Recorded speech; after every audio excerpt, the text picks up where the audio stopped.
Sanine shined on defense with 2 sacks in the game. Ennis Rakestraw had 5 tackles and a pass breakup. He left the game early with a shoulder injury that Dan Campbell said after the game was not major. The Lions will host the Commanders at Ford Field next Saturday for their second preseason game. At the Coralwell Health Sports Desk, I'm Brendan Shabath. For more, go to 97.1theticket or Odyssey.com.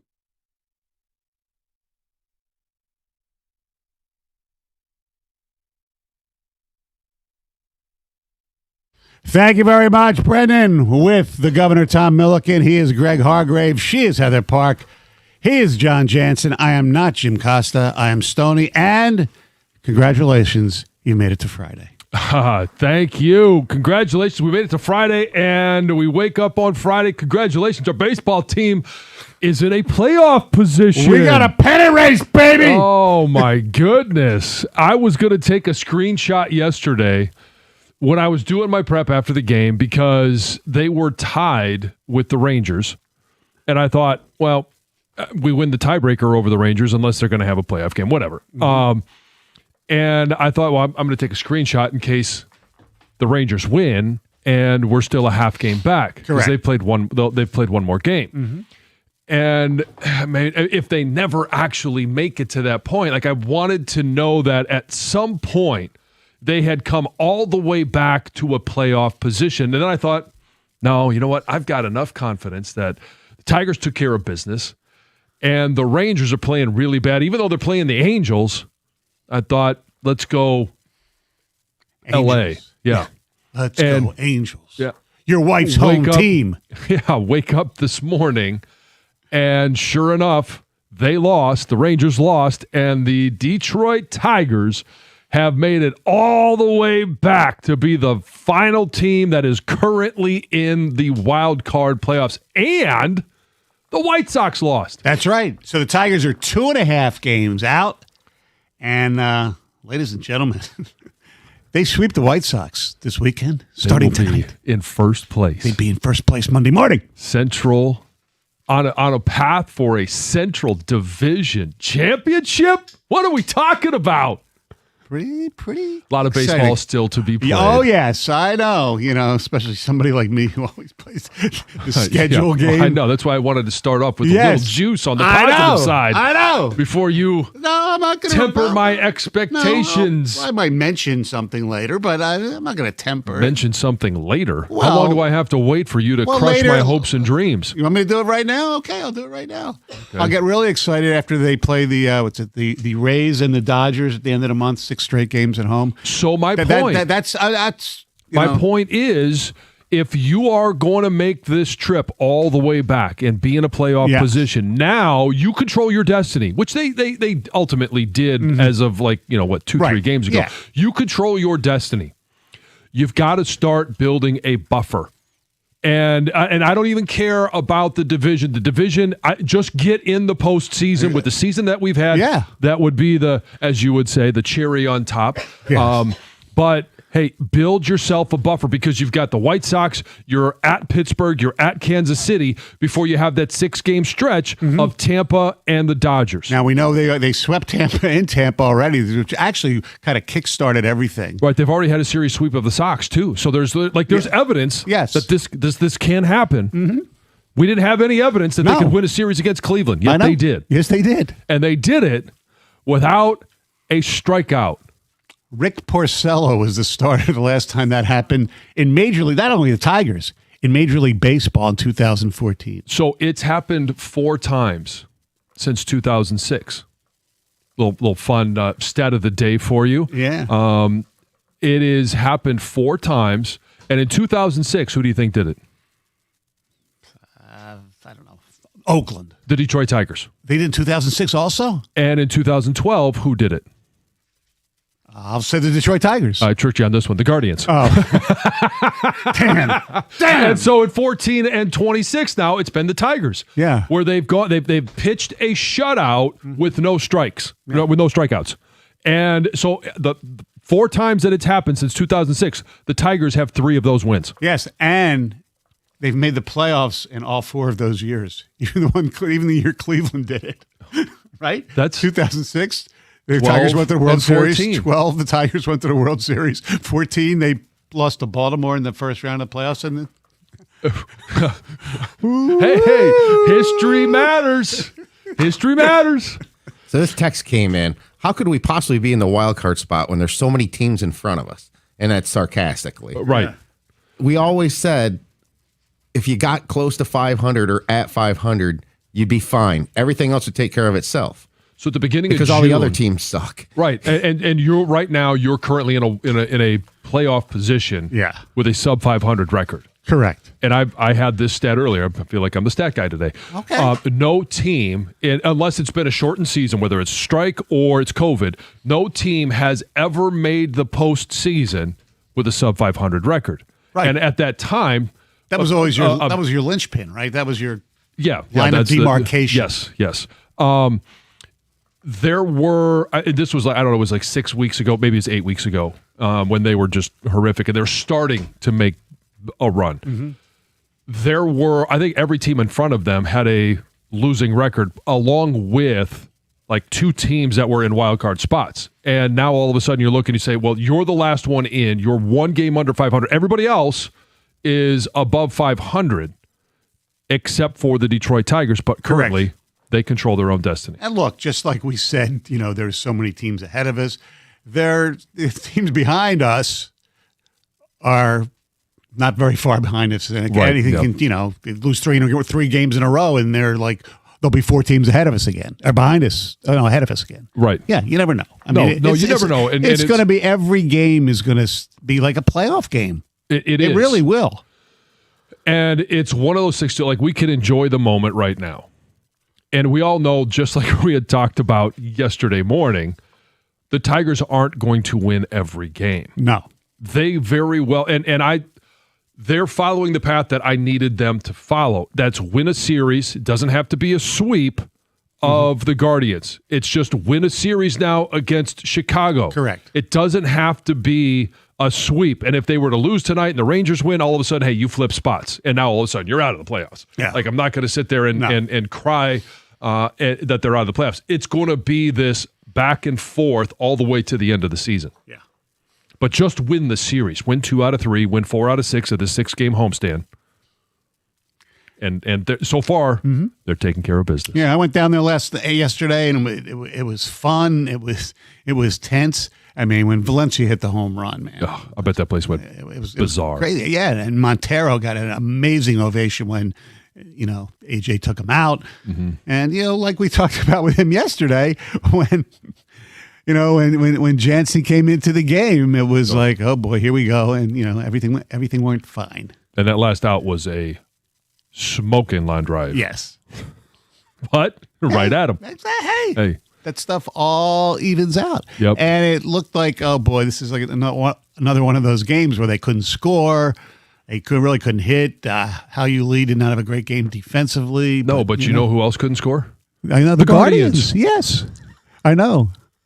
I mean, Ramirez is, he's playing with that hamate bone that he broke, and now he's coming back, and he's obviously not the same player right now. But whatever, it happens. It happens. Yeah, but I tell you what, the Tigers being where they were May 6 or 7, and that downfall that happened all the way to the start of June. Yeah. And now that they're in a playoff position, you can't tell me that's bad for baseball. You can't tell me that there's not excitement, not just here in Detroit, but there's excitement because the Detroit Tigers are the ultimate underdog right now. Oh, absolutely.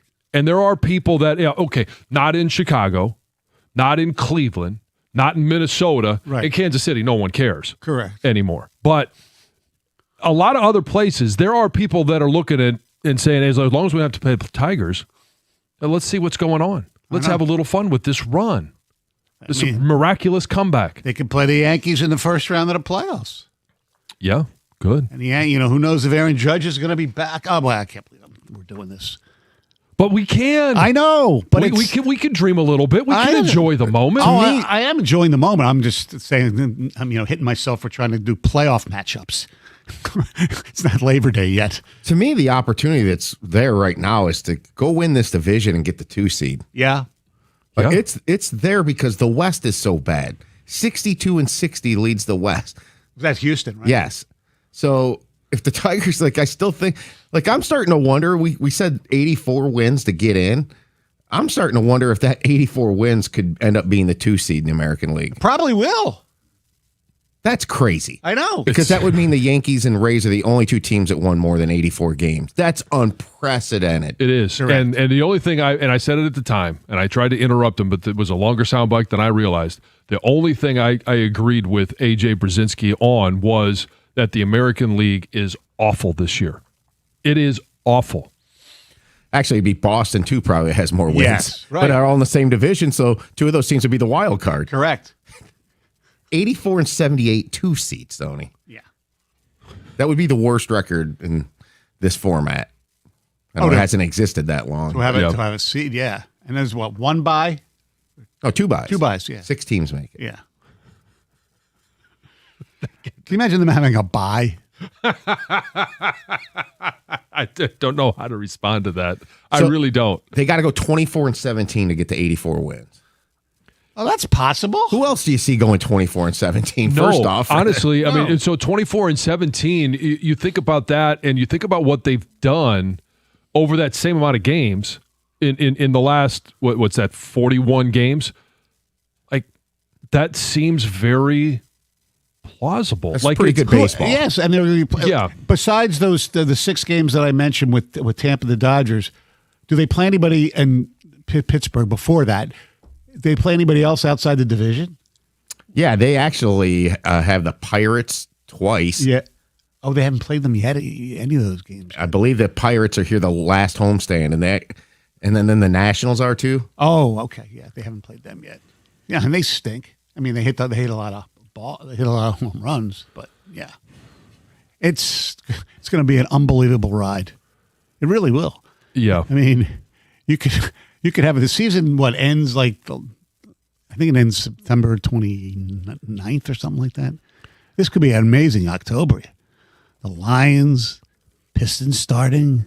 Yeah. I mean, it could really be a fun fall here in Detroit. Yes. And they have a 6-game homestand with the Twins and Rockies in September. Oh, the Rockies too. And then the Nationals and Pirates. Oh, that definitely counters out them. Nationals score a lot of runs. Yes, they do. Oh. But they go to Cleveland for 4 to start September. That's Labor Day weekend. Mm-hmm. Labor Day itself, they're at home against the Twins.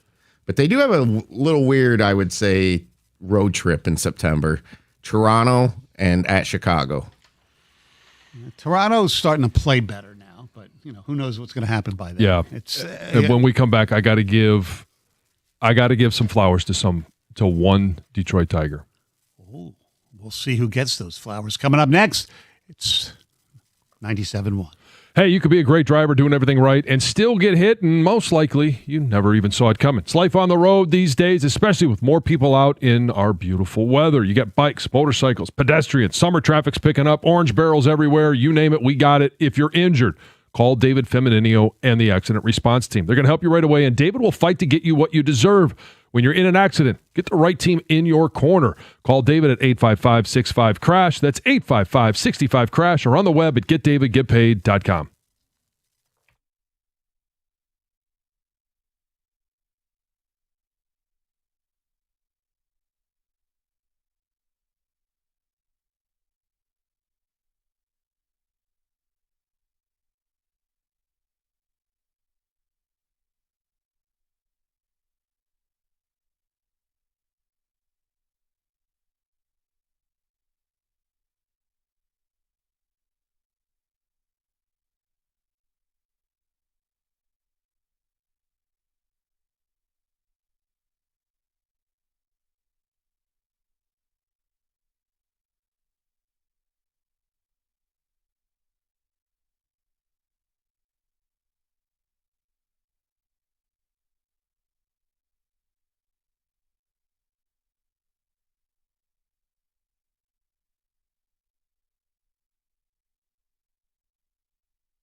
248-539-9797. We'll get into the Detroit Lions. First chance of seeing some of their players last night, and we'll get into that coming up. Some look good. It was not a good night for Brad Holmes. We'll just leave it at that. All right, here we go. Some ticket texts or some texts. Is Verlander expected to come back this season? I don't know that there's any expectation of that. No, and especially if nothing has been clinched, I don't think they'd have to be really careful, make sure he's ready to go, and not just a ceremonial, goodbye. Right. Yeah. This season is 100% just get in. Who are you afraid of in the American League? The Yankees? Just because they're the Yankees, not the actual team? Yeah, especially if Judge is hurt. We don't know he's coming back. Stanton's hurt, and Bellinger's hurt. So, and look, their starting pitching is great. Ours is pretty damn good, too, right now, even without Scoobs and Mize. Talking points today at 2. Tigers beat bad teams. Other teams are injured. They should have kept Scooble. No, I don't believe. No, they did the right thing. No, I know, but I'm saying the afternoon fellas also believe they did the right thing. I think what we're missing is how the Tigers are doing, that it's not being red hot. It's just consistent winning. And that may be a sign that this team is really good. This is how you expect really good teams to act over the course of a year. We just started late. So Cleveland has owned them. And they finally won 2 or 3. So the season series 2-7 now against them. Yes. But they scored 13 runs in the 3 games. That's averaging over 4 per game. Which they never do against that team. The previous 19 was 2.5 runs. Wow. Yeah, and a large part of that, I want to capitalize on the guy that I'm going to give the flowers to, Spencer Torkelson. Yeah. Like, we have been very critical, and fans have been very critical of, hey, why is this guy still on the Major League roster? His OPS, Gov, I know we've tracked this along. He's now at 750 for his OPS. The last time, he's only had 1 game in the month of August where he has not gotten a hit. And what happened in the last few weeks leading up to this? They called up Clark. Yeah. Deeper lineup. Valencia. Mm-hmm. They have to pitch to somebody. That's why I still contend, I want Carpenter into this lineup now because he's going to probably benefit from the same thing Torque is. You have to pitch to somebody. Yeah. Let me ask you this. The other thing about Torkelson, I could do it in the break if you want, but his splits against lefties right now it's incredible. Since middle of June, I believe. He's just knocking the crap out of the ball against lefties. I think we need a realistic view on the Tigers. They are a flawed, damn good team. They've essentially handed away 10 to 15 games this year because of a horrendous bullpen. It's a great point, but it's part of the team. So, you don't sit there and give them, bonus points because they blew games. No, they are a flawed team. There's no question. Yes. But you look at Cleveland. Are they a flawed team? Of course. The White Sox, are they a flawed team? Yeah. I mean, you look around and you're surrounded by flawed teams. Exactly. They don't ask how you got in. Just get in. Right. In this wild card race in the last couple months, only the Tigers have shown the ability consistently to win. That's why it's hard to imagine they aren't the last man standing if they don't win the division. Good point. I'm hoping we get to see River Ryan this year. It's possible we got a stud in rotation. That's another one. I mean, when you go through the list of young players, I'm telling you, and some that are potential stars, and some that are stars in the making. Kevin McGonigal is as good as you're going to find in Major League Baseball, and Max Clark is showing flashes of that. Correct. Valencia. Now, no one's going to sit there and say, he's going to be some great guy behind the dish. We've already got a Gold Glover behind the dish, right? He can possible DH. MVP candidate. But now you've got a DH that can actually hit. Yes. I mean, remember a couple of years ago when we were still doing the show together and we talked about they put Javi Baez as a DH. Right? Are you kidding me? Yeah. And by the way, he's hitting the ball okay he is. too. Yeah. Yeah. They're starting to have a really good lineup. And Gov says when Carpenter comes back, hopefully he'll come back the way he was last year, not because he was bad even before he got hurt. Right, but to Gov's point is, you have to right. You can't pitch around everyone. Correct. So Torkelson has a 891 OPS in August. That's with 0 home runs. Right. Yeah. That slugging big time. Right. I heard him. He was interviewed in the post game on the radio yesterday. I heard that too. Yeah. And he just talked about just kind of trying to spray the ball, and he says the home runs will eventually come. He's right. I mean, look, Dingler has more home runs than anybody. He's, don't want to use the S word, piss AJ off again if he's listening. But as you did yesterday. Yeah. But even he didn't get a hit yesterday. Yeah. And they're still winning games without everybody playing great. Right. I mean, that's just the way it is. And look, talk about the young players, and we might talk about this later. But all their pitchers are pretty damn young. They are, and obviously Job takes the mound tonight, Melton tomorrow. And what I'm going to be, I'm curious is Job, is he the guy that we saw in his first start? Correct. Is that going to be what the expectation is moving forward? I'm not going to put those expectations on him right now because he's a young pitcher. I know he's coming off an injury, but it was a hell of a lot of fun to watch punch-outs with 100, 101. Yeah. That was fun. Yes. And, of course, we had no punch-outs yesterday, but still won the game. Yeah. All right, we'll get into the Lions a little bit, but right now it's time. First look at the news. Here's Heather. Good morning, guys. Happy Friday. Yes. So, thank goodness, right? The FBI is putting a man accused of scamming dozens of people in Michigan on its most wanted fraudsters list. Darren Anthony Robinson, the founder of QYU Holdings, allegedly raised about $100 million from investors in the U.S. and several other countries, claiming that the money would be used for foreign currency trading. But federal investigators say it was actually this Ponzi-style scheme, and it alleges that Robinson used money from the investors to pay other investors, cover business expenses, and fund this lavish lifestyle. Well, an arrest warrant was issued for this guy back in January of 2024 in Detroit after he was charged with 11 counts of wire fraud and 1 count of money laundering. And the FBI said that Robinson admitted to agents that claims he made to investors were false. But then 5 months later, he cut off his tether and fled the country. And now there is a huge reward of up to $150,000 for any information that leads to his arrest and conviction. And here's Jennifer Runyon. She's the special agent in charge of the FBI Detroit field office, discussing the victims that have been impacted by his scheme.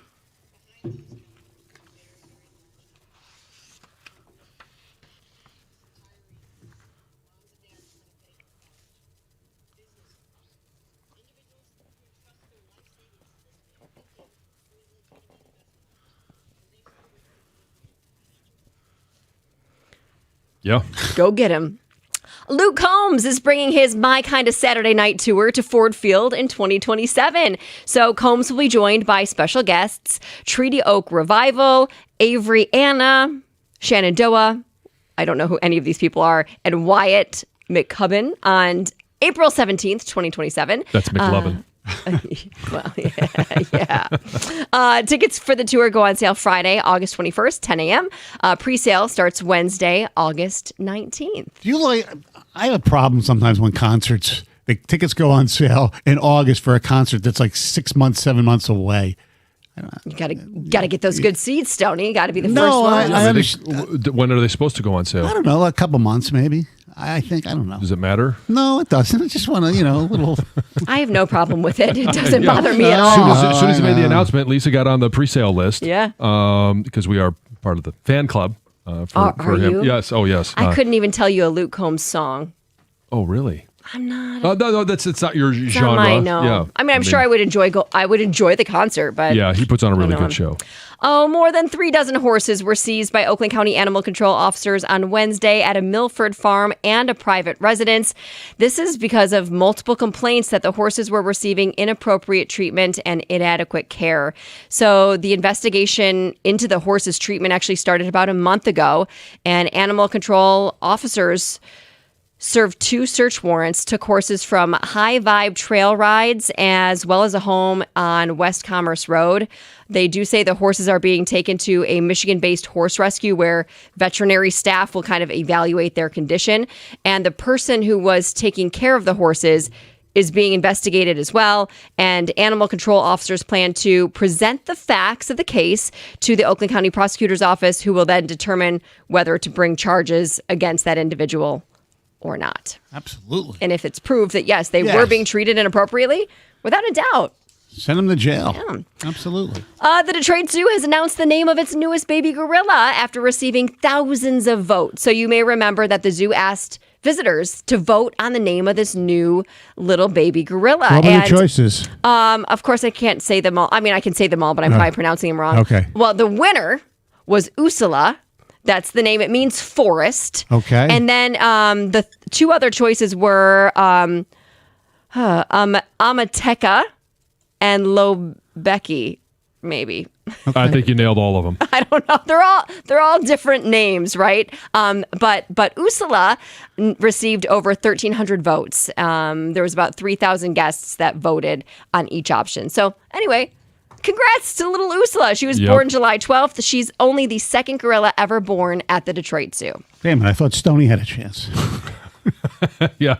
Well, maybe next time. Maybe next time. Yeah, they never just name like human names. I know. Doug, Yeah. Joe. Stoney, Jill. John, Heather. McGilla. Remember Megilla the gorilla? Megilla gorilla. Yeah, that's great, babe. I was almost going to suggest that for a cookie jar topic. What cartoon should you show your kid? Old cartoon should you show your kids that isn't in existence anymore? Oh, yeah. All of them. Yeah, all Yes. the classics. Everyone. Yeah. Top Hat, Flintstones. Oh, yeah. Flintstones are great. Absolutely. Yeah. All right. Jetsons. Oh. Thank you very much, Heather. Coming up next, the Lions. There was some good and there was some bad. 97-1.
Rough The night. summer sadness of Tesla continues.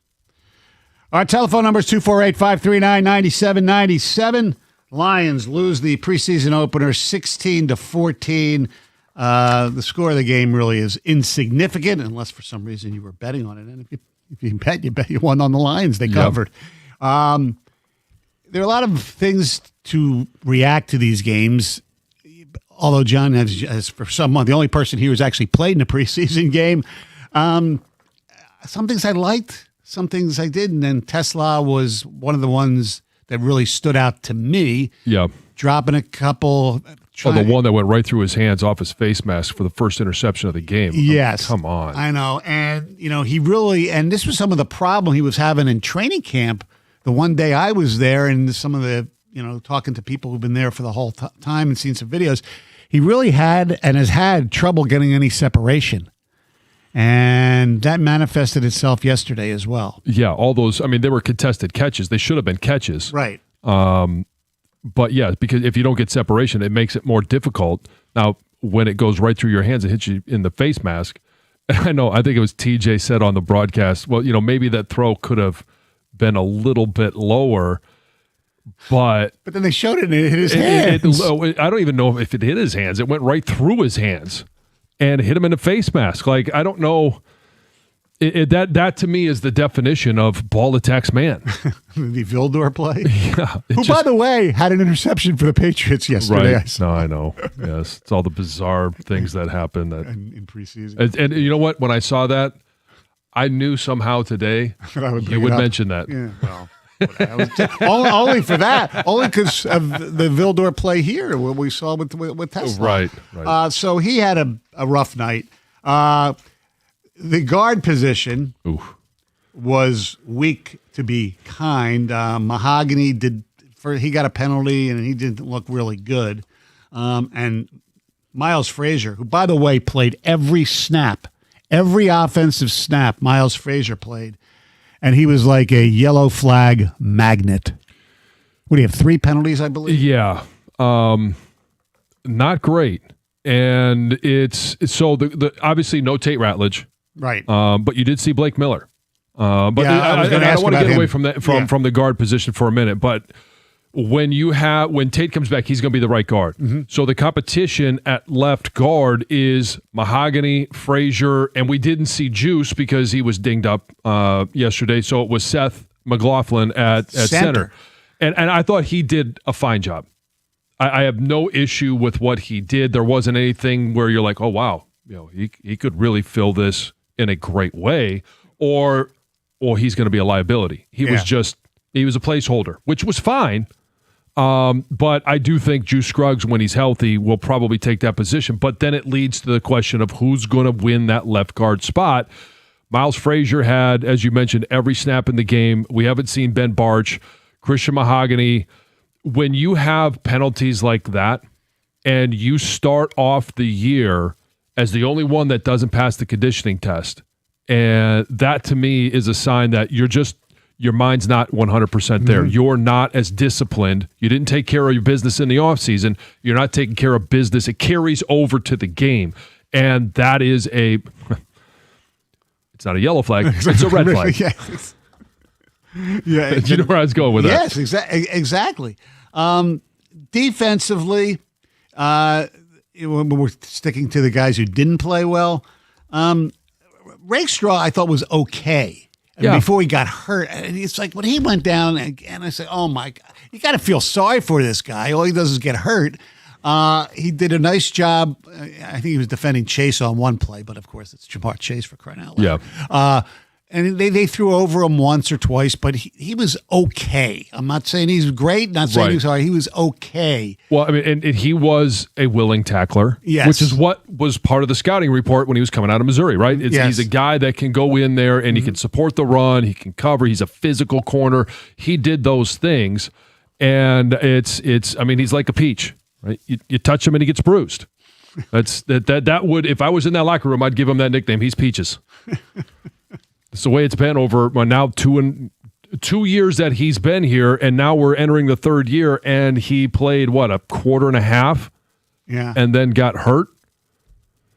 Now, it hopefully this is, as I think it was identified, a contusion. Correct. Little bruise. Yeah. But again, it leads to peaches. You can't have that.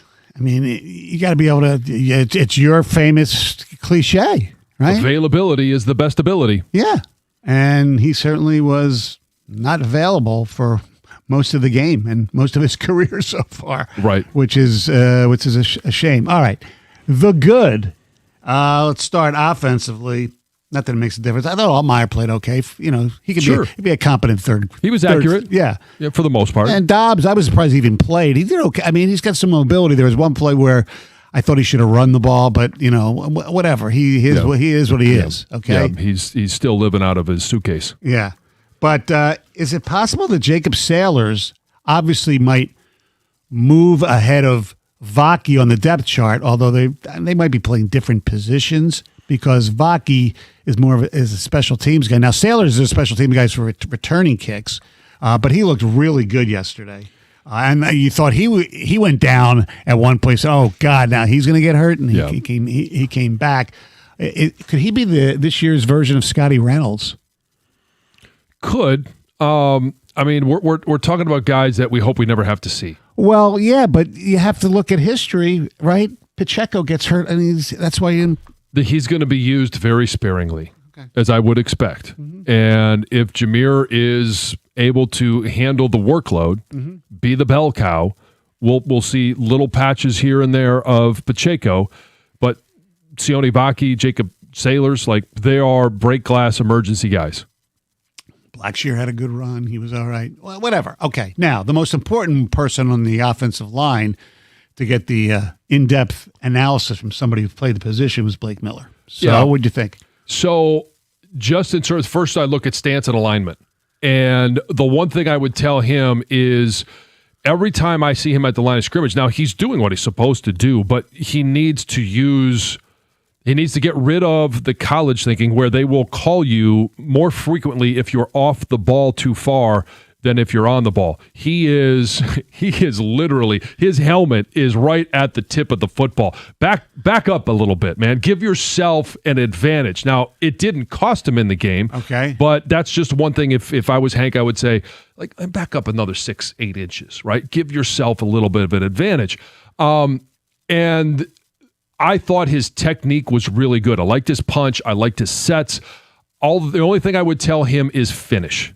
Whether it was in the run game, guys would slip off blocks and get on plays. And I mean, we're talking, 2-3 yards down the field. So it's not going to cost you yardage, but it's that hidden yardage that you're not getting where if it's, Jahmyr Gibbs there, and now all of a sudden, hey, instead of getting tackled 3 yards down the field, if you can hold that block a split second longer, out the gates.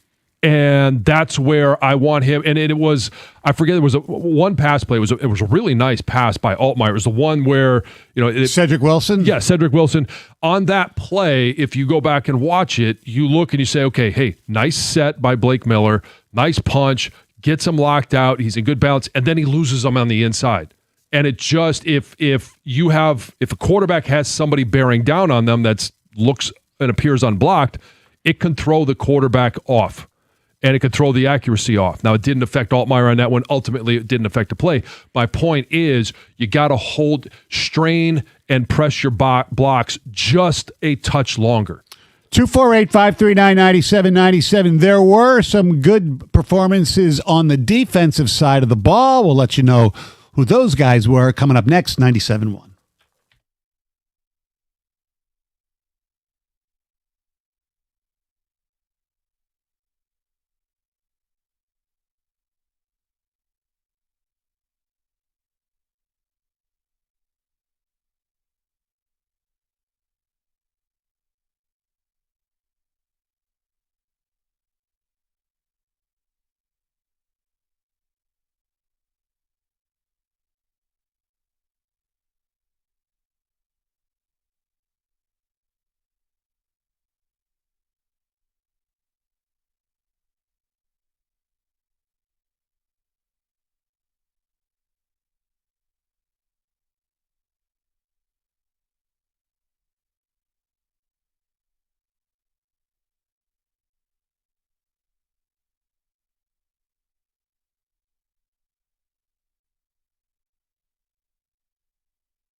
Yeah.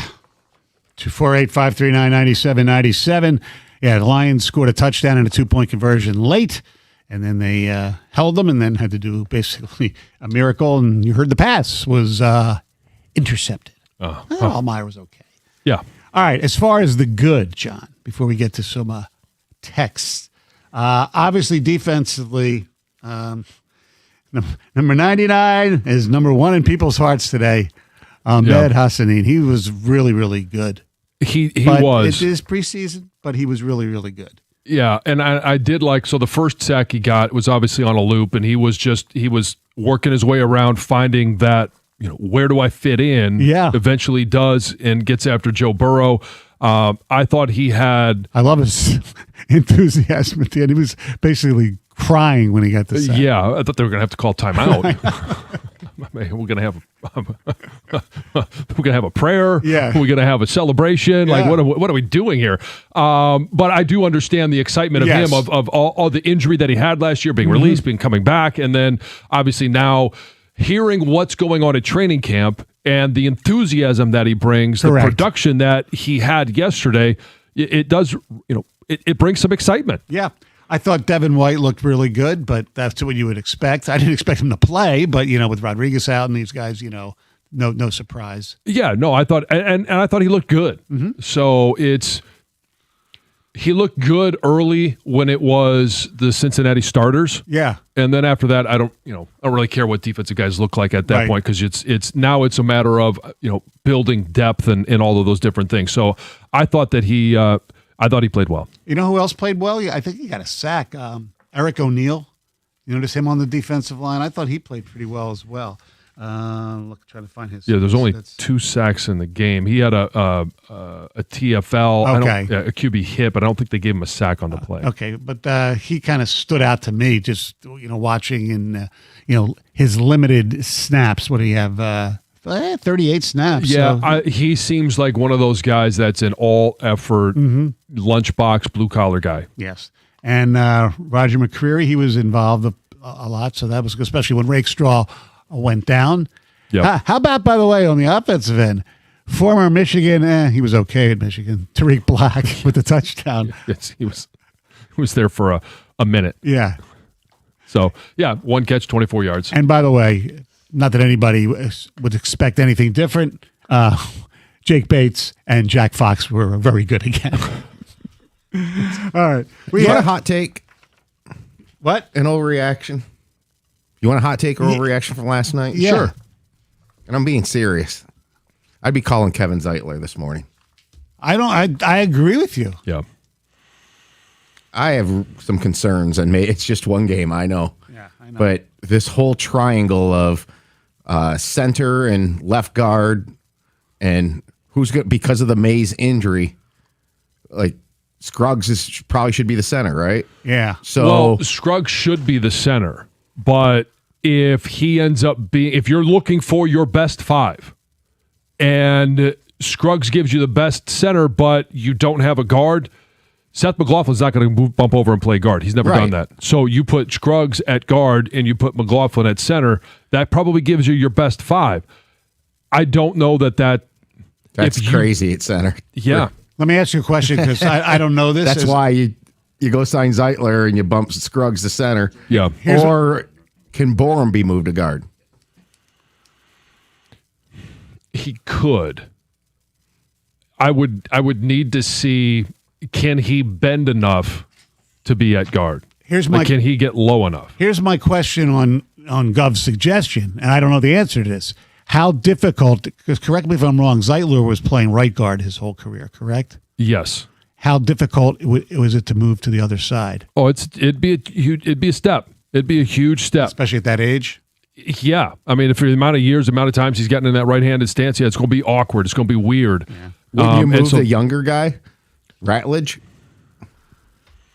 You're protecting Ratledge with Sewell, and then you got the veteran Zeitler with Miller on the other side. I mean, that seems to be the more logical one. Okay. But yeah, do you want to stunt his growth, or can he make that move as a young player just trying to establish himself in the league? It makes sense to make the call, as we like to say, but we don't know. There might be other guards who are even better than Zeitler that are available. I think about what we're saying, though. We're going to start a guy that you signed off the waiver wire at center after preseason game 1 because your draft picks the last 2 years and Frazier Mahogany looks so bad. Yeah, that's part of it. We'll get into that later, too. Here's some text. Does anyone disagree that everything looked sloppy with the Lions last night? Sideline management, player transitions, play calling, and why is our defensive coordinator walking around with a towel on his head? Dug in a truck. Well, it was raining. It was raining. Whatever. Yeah, I'm not going to get all over I don't him. think He's the always play got the towel on his neck the play anyway. calling So. was bad. I mean, it's No. vanilla anyway in preseason, right? Don't you want that? It starts to look even more sloppy When it every rains. time. Well, yeah, when it rains, and I'm not going to. That is no excuse for Tesla to have as many drops No. as he had. No. But it's when you're starting to talk about some of these the different situations that they're faced with up front, and like the weather to me played absolutely no factor in it. Anytime yellow flags start to come out, Right. that's when it really starts to look sloppy. Guys, I'm shocked that Tesla did not take a step forward coming into this year. I thought without a doubt he'd be better. Luckily, we don't rely on him, but man, I'm confused. They are going to rely on him for red zone and end zone stuff because he's just Dortch might be your third receiver, but Dortch is not he's a little guy. He's Maybe he was 5'7", just 5'8". using too many hands. I mean, last year he had all those one-handed catches. Like, just use one. That's true. My fantasy football team's name shall be Ennis Breaks Like Straw. That's from Jamie in a car. Yep. Peaches. Hearing you guys break down the Lions' first preseason game is the best thing I've heard in a long time, Aaron. Come on. The Tigers are better than us breaking down the Lions. Well, people are just excited that football's back. I mean, come on. I know. Wouldn't it make sense to let Scruggs settle in at left guard and let McLaughlin cover at center so when Mays gets back, there's only one position shift and not both? Mays, I don't think, is coming back till after Thanksgiving, is my guess. Whoa. No. They said 8 to 10 weeks from then, not 8 to 10 weeks of the regular season. So that puts him, like, what was it? After the bye? Well, no, I mean, he could be back. Arizona could be back. Okay. I know that he's got the Carolina game probably, highlighted. Mm-hmm. Maybe he's back by that. Mm-hmm. He could be on the Branch and Kirby Joseph plan. Okay. And finally, real quick, should have known when Campbell gave Rakestraw high praise. It was the Sparky Anderson kiss of death, 97-1.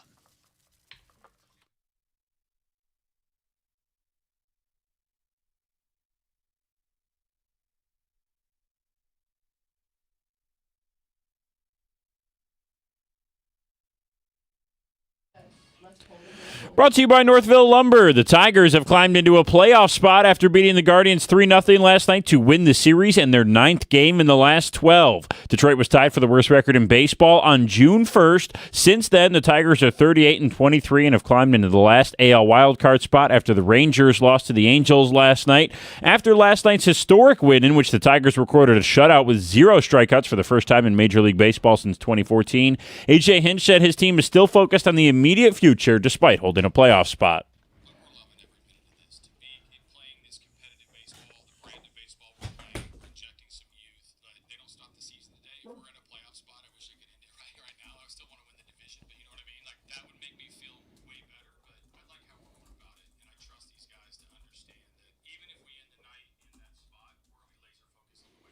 We will get to see that laser focus tonight as the Tigers open their series against Chicago at 6:40 here on 97.1. Lions dropped their preseason opener to the Bengals last night by a final score of 16-14. Detroit only had one touchdown drive led by rookie QB Luke Altmaier, who threw for 130 yards, the lone Lions touchdown, and 2 interceptions. Ahmed Hassanin was the highlight on defense with a sack and a sack fumble last night. Ennis Rakestraw left the game early with what Dan Campbell later called a non-major shoulder injury. Lions now host the Commanders at Ford Field next Saturday for their second preseason game. At the Corewell Health Sports Desk, I'm Brendan Shabath. For more, go to 97onetheticket or Odyssey.com.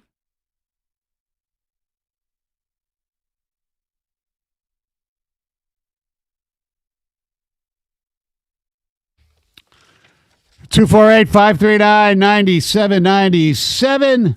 Thank you very much, Brendan. We will have the cookie jar coming up at 7:35. A couple more texts on the Lions. The Lions are going to have real tough conversations on the D-line come cut down time. Well, in a good way. Yeah, hopefully. Hopefully. Hopefully everybody stays healthy. I mean, Yes. we saw Levi in there a little bit yesterday. It was kind of a non-factor. Okay, I'll back that up. Defensive tackles can appear to be non-factors. Correct. But when you have your linebackers making plays, you've got a guy like Hasaden who's coming around on that first sack. Everyone else is doing their job. So that might have been a bit of an overreact, Jim. Jim. 97 yards they gave up on the ground yesterday. An overreact, John. Yeah. 3.1 yards per carry. I'll take that most times. So. Sure. Eric O'Neill popped on back-to-back plays, like late in the first, blew up a run, then instant pressure. I'm interested to see if he backs that up next week because it's hard to cut a guy that can make plays on the line. Yeah. Get away from the Zeitler pipe dream. He wasn't even good last year, and he's not leaving his home. That's probable. Look, there's no harm in calling him. Bring him in for a tryout. Just because, you bring him in for a tryout, just because he was here before, doesn't mean you're going to guarantee him a role. Is he better than Mahogany or Frazier? Right. That's the thing. Is he better than what you have? Yes, and that would be, you'd find that out in camp or tryouts. The real question is, what can Barch do? Because it feels like the left guard spot is his if he looks good in Scruggs at center. Yeah. Well, then that's going to be the big question: is can when he gets healthy and he's playing, is he going to be good enough to overtake whether it's Miles Frazier or Mahogany at that left guard spot, and then you could put Juice Scruggs at center? If Scruggs is the best center, he has to be there because we have to solidify center before guard. I would agree. Center's right, but it's more about putting the best five out there. If Mahogany can't get the job done and he's going to continually cost you 10 yards because he can't stop holding, or if Miles Frazier isn't the answer, you've got to come up with what is the best combination of players you can have out there. Mm-hmm. And if it's McLaughlin at center and Scruggs at left guard, then that's the way it is. Yeah. It's not ideal, but if that's the best combination. Well, Gov kind of mentioned this earlier as far as we wouldn't have this predicament if Brad Holmes did a better job in drafting, depth at offensive line in, later rounds. And with the news that Terrion Arnold is signing with the Seattle Seahawks, it does bring up the fact that in 2024 could be one of the worst drafts in Lions history. It really could. They moved up to take Terrion Arnold, and that obviously didn't work out very well. No. Okay. Rakestraw gets hurt all the time. Mm-hmm. All right. In round 4, did they use their third-round pick to move up to get Giovanni Manu? They used a 25 third to move up to get him. Okay. In round 4, like I said, Manu, and they had another fourth-round pick, Sione Vaki, that a lot of people thought was, He's a quality special teams player. player. Maybe he could play safety. Remember that? Remember those calls on that? Right, yeah, because that's what he did at Utah. Round 6, Mekhi Wingo. He got hurt again last night. Yeah. He gets hurt all the time. And the other 6th-round pick now, that's not a bad pick because at least he's played in the NFL, the 6th-round pick, and that's Mahogany. But that was a horrific draft. Yeah, he teased a little bit. Horrific. All right, let's go back 1 year. Okay? 2023.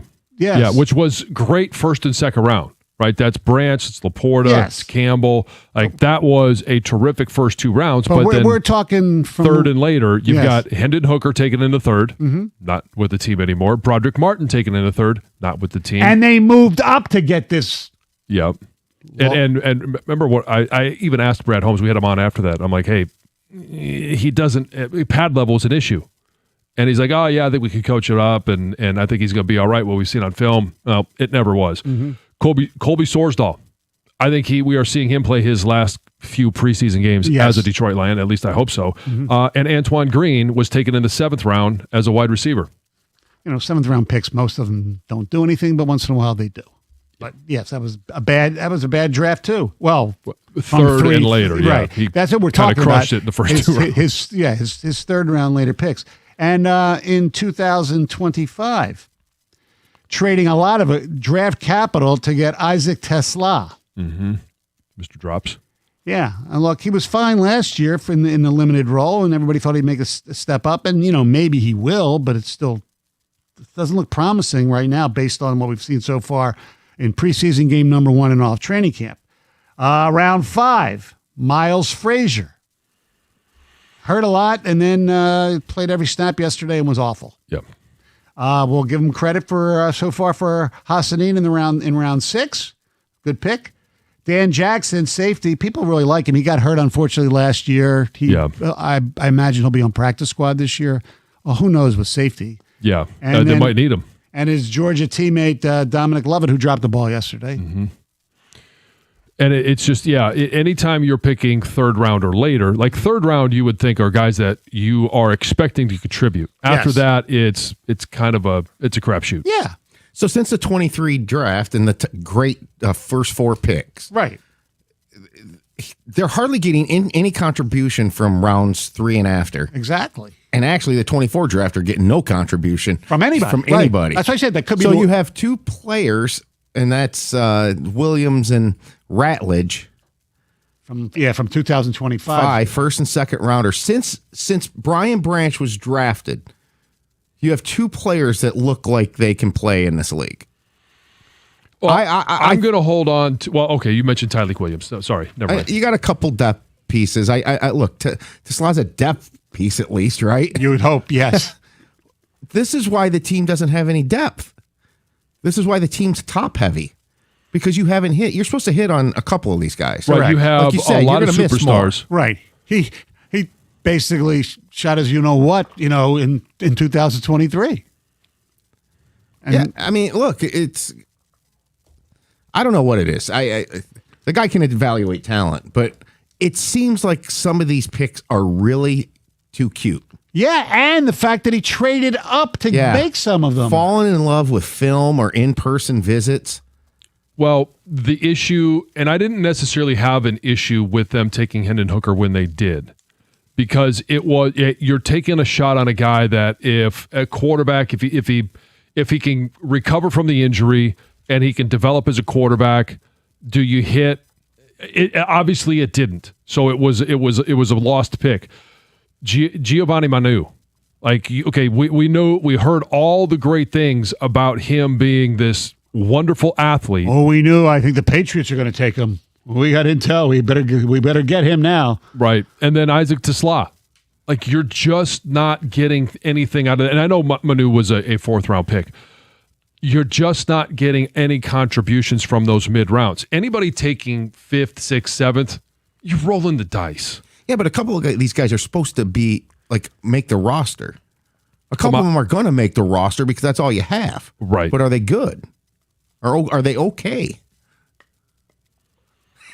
You look at that list and it's just disgusting. There's nothing there. Yeah. I mean, Hassanin has a chance to be the best of this list. Yeah, and I think he's definitely a player in this league. Yeah. Potentially a starter. Look, we're writing off Tesla too quick. Well, I'm not writing him No, off. we're not writing him I'm off, just but we disappointed that in a year where you get limited action and you come through at some and you make some big plays, you're thinking, okay, you take that next step. And if you look at around the NFL, other people that are talking about the Detroit Lions, who's the breakout player? A lot of people had identified Isaac Tesla as that breakout player. Not that he's going to take over for J-Mo or Amon-Ra St. Brown, but could he be a 35, 40 catch guy? Just as a key cog of the offense. If they try and take away Amon-Ra St. Brown, they try and take away J-Mo, they try and take away Laporta, you need that third receiver to be able to convert first downs, especially if it's a 3rd and 6, 3rd and 7. And it doesn't seem like he's developing into that guy. Can he be as good as Josh Reynolds? I don't know. Right. I know. What are you doing drafting a guy like that and giving up capital? Right. Hopefully he'll play more like he did last year in his limited role and get better. But so far, this off-season, this training camp and preseason game number 1, there's no other way you can't sugarcoat it. Tesla sucked. Well, and if we're going to, in one preseason game, give some flowers to Hassanen, Right. we can also do the opposite for Tesla. Correct. Now, maybe it's an overreaction because it's only one preseason game. But to your point, like you saw him at practice, and some other people are talking about how he's having an issue creating separation. We saw the issues with the drops yesterday. But we've also, on the flip side, heard about Hassanen and the energy and the production that he's had at practice, the concern that he's been like. So if you're doing it on one side, you can also do it on the other. Correct. And what we heard and saw a little bit at training camp, because I'm not there every day, okay, it just manifested itself right into the game yesterday. Yeah. So it's not necessarily just it's not an overreaction from one game. If Tesla had the game he had yesterday and you heard he was fine during training camp so far, I don't think I know I wouldn't be as upset, but we've seen this for the last 3 weeks. He hasn't done anything. And yeah, I should simmer down a little bit, but Yeah, see, like I do think you're coming across a little bit as like you're saying he's a bust without using the word. That's why I asked you the Josh Reynolds question. Right. I'm like, look, Josh Reynolds was a solid receiver. Yeah. He was a machine at converting third downs. yeah, except when he had to. They drafted him to replace him. Yeah, or Tim Patrick. Could he at least be better than Tim Patrick? Well, they cut Tim Patrick to keep Tesla. and to use Tesla. Right, exactly. And you look around this league, and there's tons of receivers that have been, making contributions to their teams who have been drafted from the 3rd round and lower. I mean, I don't know. I know. Calm down, Michael. Calm down. Our telephone number is 248-539-9797. Hey, America's favorite place to watch. Oh, we got a chance to watch football last night. Maybe you want to make plans for the fall. Maybe it's baseball. Who knows? Or early basketball. You got to do it at Stadium Swim, located at Circa Resort and Casino. Catch all the biggest games at a viewing experience built for sports fans. Chill in one of the 6 pools on 3 different levels for a perfect view of their massive 40-foot tall high-definition screen located at Circa Resort and Casino in downtown Las Vegas, and it's right there on Fremont Street. Stadium Swim. Book your spot today at circalasvegas.com.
Hey, Cosm Detroit is opening soon, next month actually, and it's a venue that brings fans the ultimate immersive sports experience.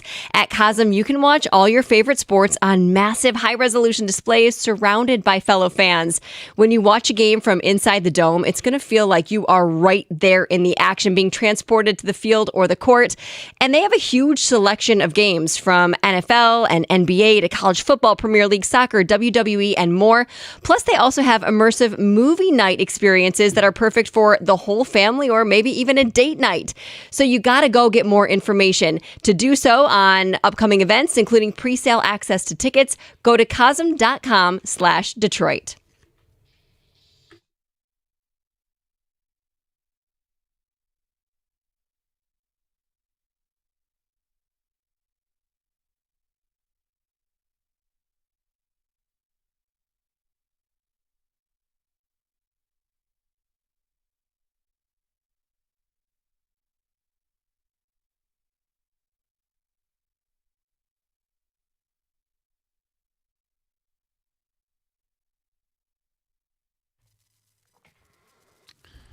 Lions lose. They're back in action next Saturday. Yeah. Against- Washington. Oh, you going to go? Your Coming to former town. team? Come on. I might. Are you going to be in West Lafayette, though, right, that Saturday? That's you'll right. be Yes, back? Lucy, moving Lucy in, so I don't think we'll be back. Although, what time is that game? Noon. Noon. No, I don't think I'll be back in time for that one. So I'll have to listen to the boys on the radio. Yeah, it's great hearing Dan Miller back doing awesome. the games. Dan Yep. Lomas. All right. By the way, I don't know if anybody saw yesterday. TJ was on McAfee yesterday, and he told everybody the Lions plane, due to storms and stuff, had to circle and for 4 hours on a 45-minute flight, and I think they refueled in Louisville or something like that, and it was brutal. And I told TJ, That's awful. and you got John, you got to tell TJ. I mean, you guys who dip. He shouldn't be on national television with dip in his mouth. No way. I didn't notice that. Oh, yeah. I texted him. I said, well, pull out the dip. And he said, never. And Jim, I'm watching it with Jimmy, and TJ's drooling a little bit. And I'm just giving him crap. Have some common sense, dude. Yeah. Or love use the a guy, but- pouch. I know.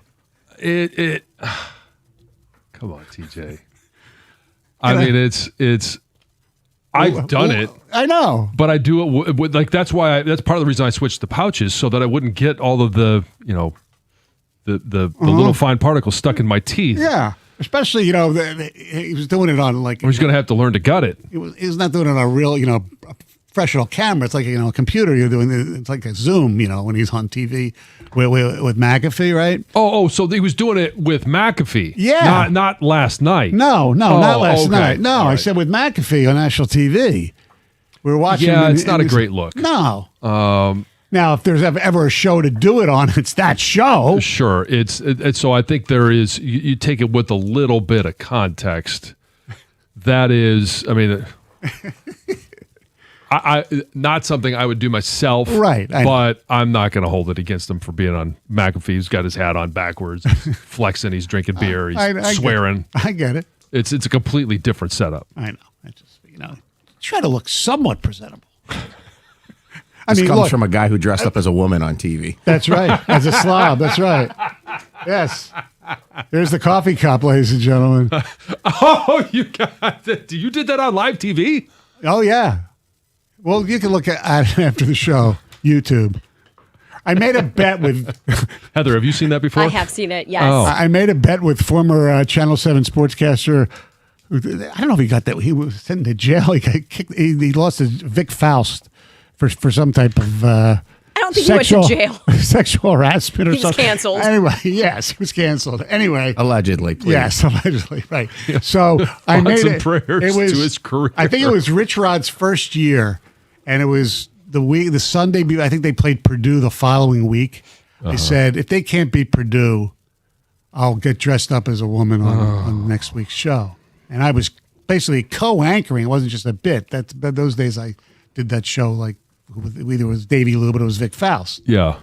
And I had to found a wig, and they put makeup on me, and a dress.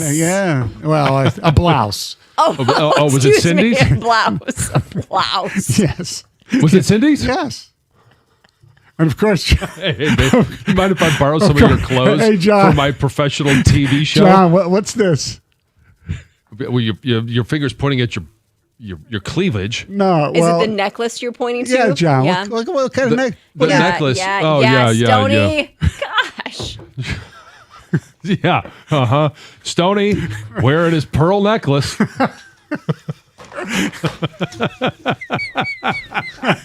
That's what we live for, John. Oh my gosh. So because of your sports opinions, let's see, you've I'm out here. you dressed up as a woman on TV. You've been waxed your chest. I'm trying to help, Heather, and Thank you. I know. John keeps laughing. Yes, I was waxed. What else? That's pathetic. I was waxed. Did you enhance? No, I did not No? enhance. You didn't wear a Okay. bra. No. No. Stuff it. I don't know. That was pre-man's ear days. That's right. I remember somebody actually called into the show he was doing at the time the day after and said he looked kind of hot. One year I remember one year was a kid. I got dressed as my mom for Halloween. Okay, for Halloween, I get it. But the fact that you put the necklace on and you did it with the intention that your buddies would see it. I think it's about time to go to Heather with you. You don't say. My gosh.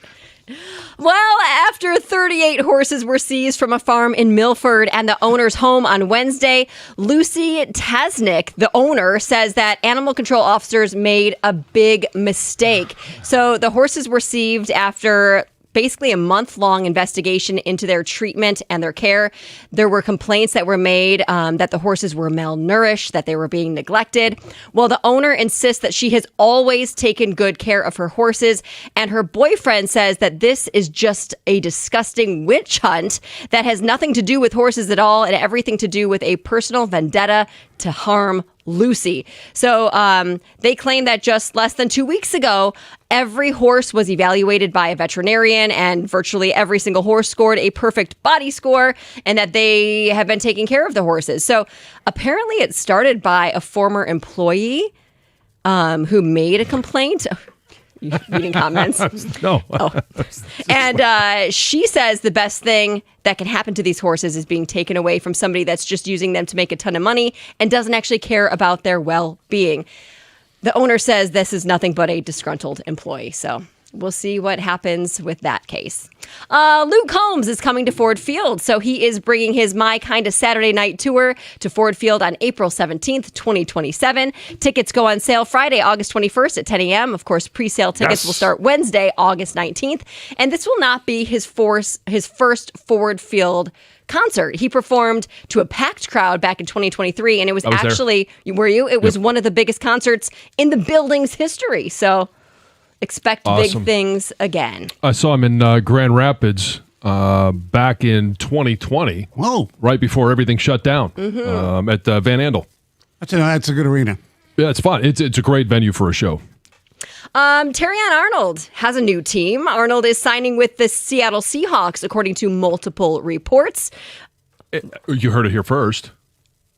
That's right. Reports here, one of the multiple reports. Yeah. So obviously we know a story. In 2024, he was a first-round pick by the Lions. He was a starting cornerback for the first 2 seasons. But of course, he was released after he was arrested for allegedly orchestrating a kidnapping and assault in Florida. Faces life in prison. He does, and he still convicted. faces those counts. He was granted a $1 million bond by a Florida judge and was allowed to continue playing in the NFL following a hearing for his alleged actions. So he was also featured on a recent episode of Hard Knocks. Hard Knocks, yep. Tuesday. I didn't see it yet. I heard it's one of the best Hard Knocks ever. Oh, really? That's what people Ever? have said. Yeah, Mike McDonald's really good on it. I know. Have you seen it? No, You I just saw said the you didn't, first yeah. one. I saw the first Okay, episode. yeah. No, he's very entertaining. Tony Romo's future in the CBS broadcast booth is looking, I guess, pretty shaky. And former CBS analyst Boomer Esiason thinks it might be already over. So Romo has been on indefinite leave from CBS following his arrest in July in Wisconsin on suspicion of operating while intoxicated. CBS has since moved J.J. Watt into Romo's spot. Anyway, Esiason said on his WFAN show that if he had to guess, he thinks Romo is done at the network.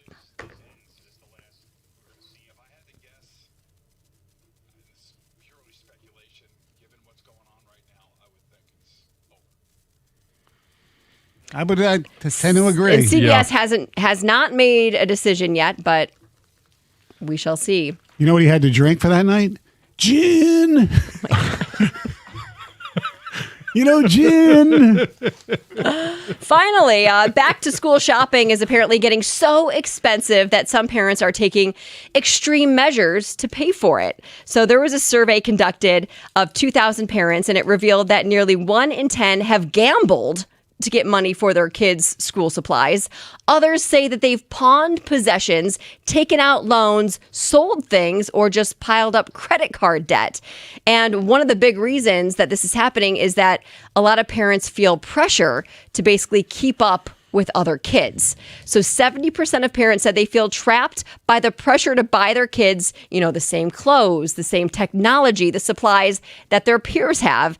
And more than half are even worried that they'll be judged if they reuse things from previous years. So parents are making these serious sacrifices to keep up with the Joneses. Which is pretty crazy. They say that this is the most stressful time financially, even more than holidays. Oh yeah. The back to school Back shopping. to school, it's clothes, it's all of the things that go with it. You got to have the right backpack, the right lunchbox. You got to have the shoes. It's bonkers. Do they still need those really fancy calculators? Do you remember when you were in high school? Did you? Well, Yeah. Not Oh you, yeah, Stoney. yeah. But The scientific calculator. What is it? The Texas Instruments. T84. Yeah. TI-83. TI-83. Yes, I was close. do they still need those? Oh yeah, yes. But now they have you mean apps for parents because you can actually take a picture of the stupid equation and it will not solve only it? solve it for you, but because the teacher would always say, "Well, how did you get this answer?" It will give you the steps Well, so can you can kids help use your it? kids. Well, sure they Because can. I would yeah. be downloading that app and boom. Oh, yeah, that's what I did. I'm like, don't ask me. I have no idea. And even though the steps are there, I don't know. Yeah. But as a here it is. student, I would be Yeah. downloading that. Geez, I remember just have to bring my abacus. Exactly. All right. Thank you very much, Heather. All right. Coming up next, the cookie jar, 97.1. Hey, if you're thinking about a new truck this month, you and I both know for the reasons I've been telling you, a Ram truck should be right there at the top of the list. I'm going to go through them again here. Ram truck lease deals at every Metro Detroit Ram dealer are exceptional right now. I've seen the Ram side by side with other trucks. I'm driving a Ram. I absolutely love it, and there's no comparison when it comes to power. You could choose from Ram's legendary 5.7 Hemi V8, or you've got two more options, the 420 horsepower Hurricane engine or the high output 540 horsepower Hurricane engine. I went with the 420. Why would you trust any full-size pickup from the competition at any price with only a 4-cylinder engine? Good luck with that. Full-size Ram 1500 is built right here in Sterling Heights. Ram's got a 5-link coil suspension. All it's going to take is one test drive, and you're going to feel how much smoother a Ram is. And for comfort, all you got to do is go sit in a Ram, and I know you're going to feel the difference. Right now, the lease payments on a new Ram truck at every Metro Detroit Ram dealer are phenomenal. So are their financing offers for well-qualified buyers. Pull into your Metro Detroit Ram dealer today, and when you do, tell them I sent you.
Since no Jim, I'll be running the show for the cookie jar today. Okay. And I've got some questions for you guys. So we'll start it off with who was your childhood crush? Are we talking about like a celebrity or that type Who'd of you thing? have the hots for when you were 8 years old? Yeah, like Somebody you know. celebrity. Oh, somebody you know? No, somebody that we all know. Oh, yeah, like Oh, celebrity. okay. Like, who was the, Okay, the fine. poster on your wall? Right, okay. Yeah. Because I thought you were talking, I could say like a neighbor who the girl was a cheerleader. Okay, I just want to make sure. No. Not your first. The first woman who ever made me have that special feeling, Oh, my God. Julie Newmar, a.k.a. Catwoman in the Batman Oh, TV shows with the okay. leather and Yeah. she was. I I love that. I would have never known her name. Yes. You could have just said Catman in the original Batman TV series. No, I wouldn't say Catman. I'd say Catwoman. Catwoman. Yeah, Catwoman. Not that there's anything wrong with it. Nothing like the cookie jar to get us back on the rails. Yeah. Heather? For me, I have kind of a long list, but Is one of them Catman? No, it's Catman Usher. didn't make- It's Usher. oh no, but he could make a list. Not when I was a kid. Yeah, It was well. not Usher. It was JTT, Jonathan Taylor Thomas for sure. Leonardo DiCaprio, Andrew Keegan, Devin Sawa. Those four probably. Wow. They were all Home Improvement was big in like the Right. mid 90s. Leonardo DiCaprio, there was, obviously Titanic, but before that, I think was Romeo and Juliet. Devin Sawa was in Casper Were all now and these then. individuals on your wall? No, I didn't have posters, but I did get those magazines with the posters. It was like called like Tiger Beat Yes. or like Yeah. Teen Bop or something. 16 Yeah, we used to have Yeah. magazines with posters. Yeah. Got them for the articles. Behind the Glass. How about you guys?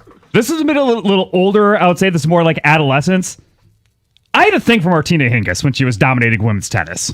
Okay. Wow. Yeah. Watched a lot of women's tennis. Okay. All right. Mine, Alyssa Milano. Technically, she Oh, was yes. older than me by like 6 months. So I think the person has to be older than you. Yeah. And then Elle McPherson, definitely Oh, SI cover. sure. I just surprised Tony didn't go with Mary or Mary Magdalene. So I'll give you one that it was not, I don't think it was an original show at the time. I was watching more reruns. Dukes of Hazzard. Daisy Duke. Oh, yeah. Sure. Oh, man. Smoke show. Oh, yes, absolutely. All right. What is the best color of M&M's? They're all the same. There's 6 different colors. They're all the same. I don't care. I just put a handful and stuff them in my mouth. Okay, so you clearly don't care, Heather. I don't best care. color of M&M's. You're got the sweet tooth here. I also don't particularly have a favorite. I guess if I were to have to choose a color, I'd either go with green or blue. Okay, go blue. That would be my preference. Yeah, she'll say go green. The green, it does not matter. They all taste Sure the it same. does. Yeah, okay. If you get you're plucking out some M&Ms, is there one like jelly beans, right? You always take out the ones that you like the most. They have a different flavor, Different John. taste. The M&M's they all taste the same. I mean, technically maybe they do, but I think they're all different. All right, behind the glass. Yellow is the best M&M. In the commercials, voiced by national treasure and Michigan native J.K. Simmons. Oh, okay. And you know what we're called around here? It's either blue or yellow. Yes. Depends on the wall you want. Yes, I go blue. No way. Shocker Stunning. to everyone, yeah. But just a little fun fact: the original colors, red, yellow, green, and brown.